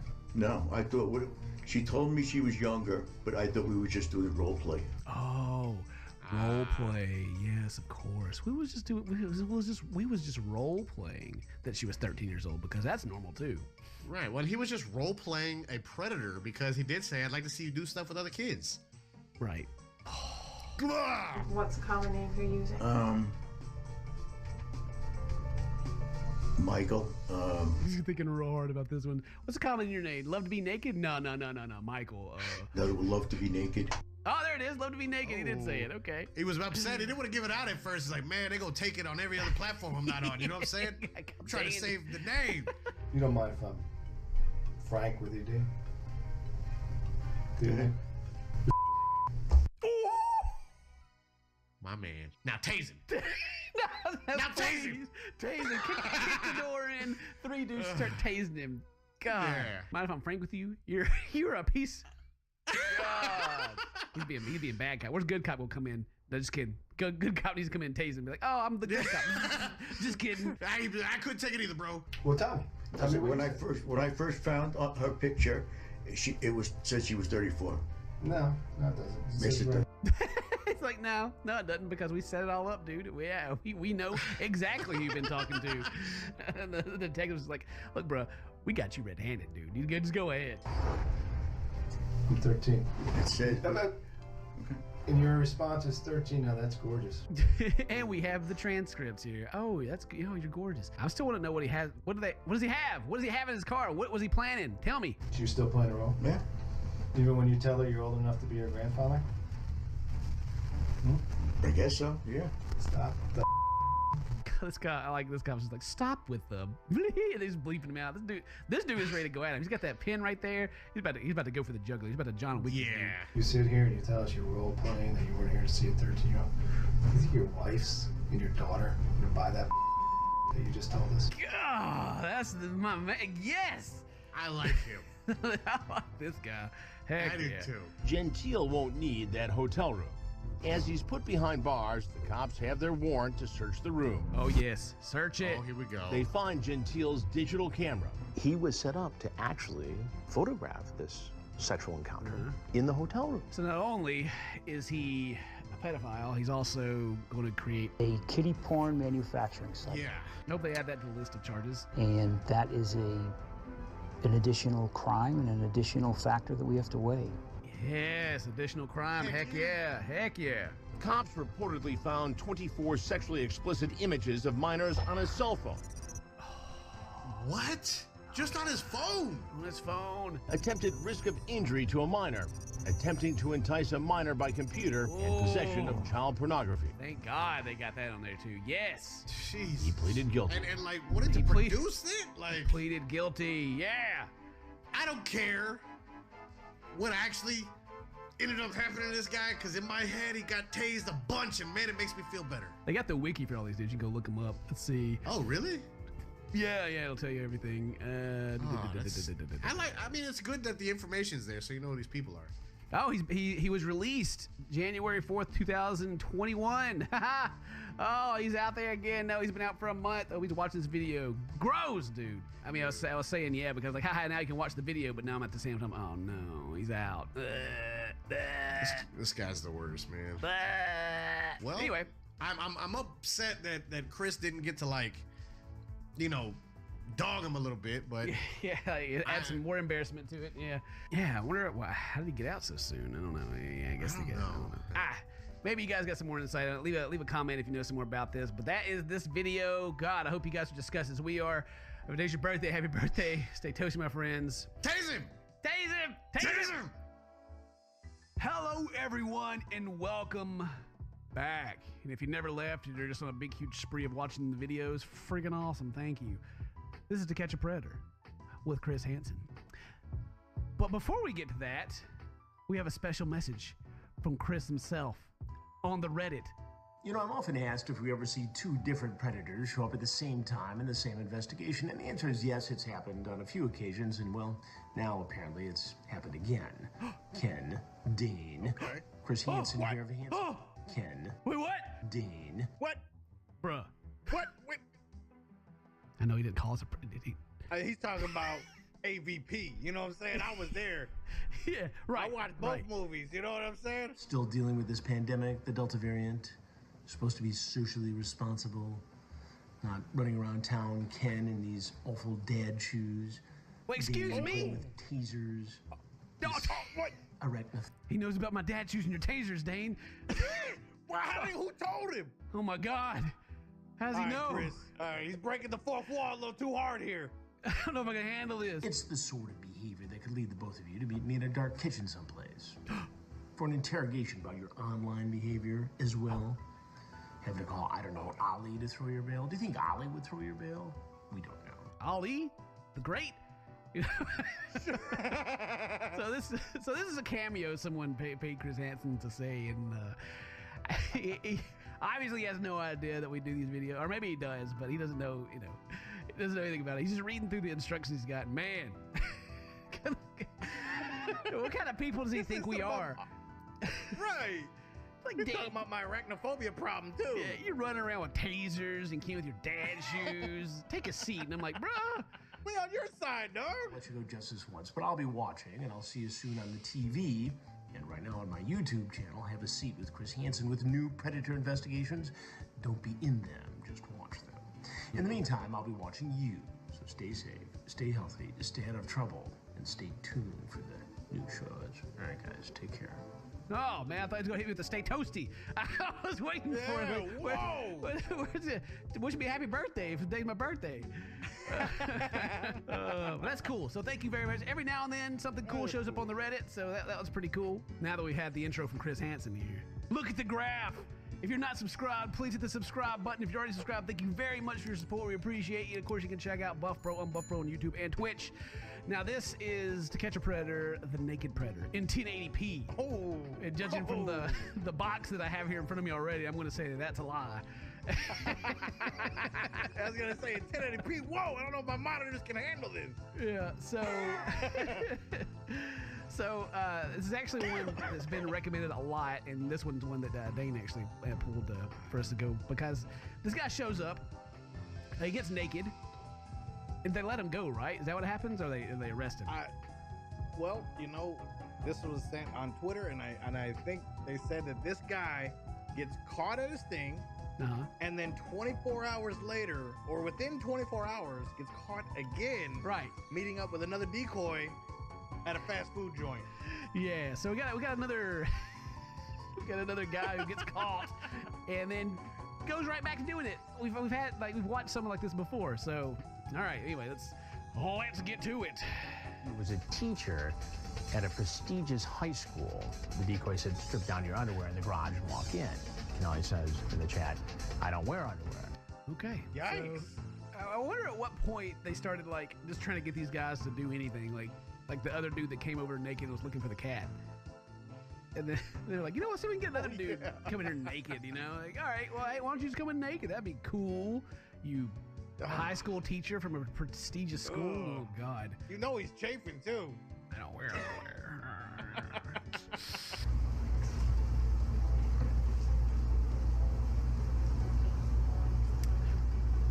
You asleep?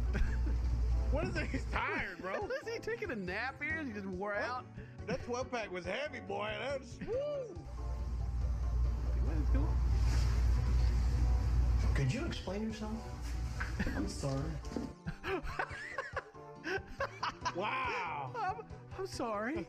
I'm sorry. This ain't my house. What do you mean? I'm confused. Where am I? I'm sorry. What's going on here? Your son IM'd me. I need him to come on over. Oh, wow. Whoa. He doesn't know it's Chris Hansen because this is their second investigation. Your son told me to do this. You should be shocked. Like we all are. Yeah, right. You can sit down.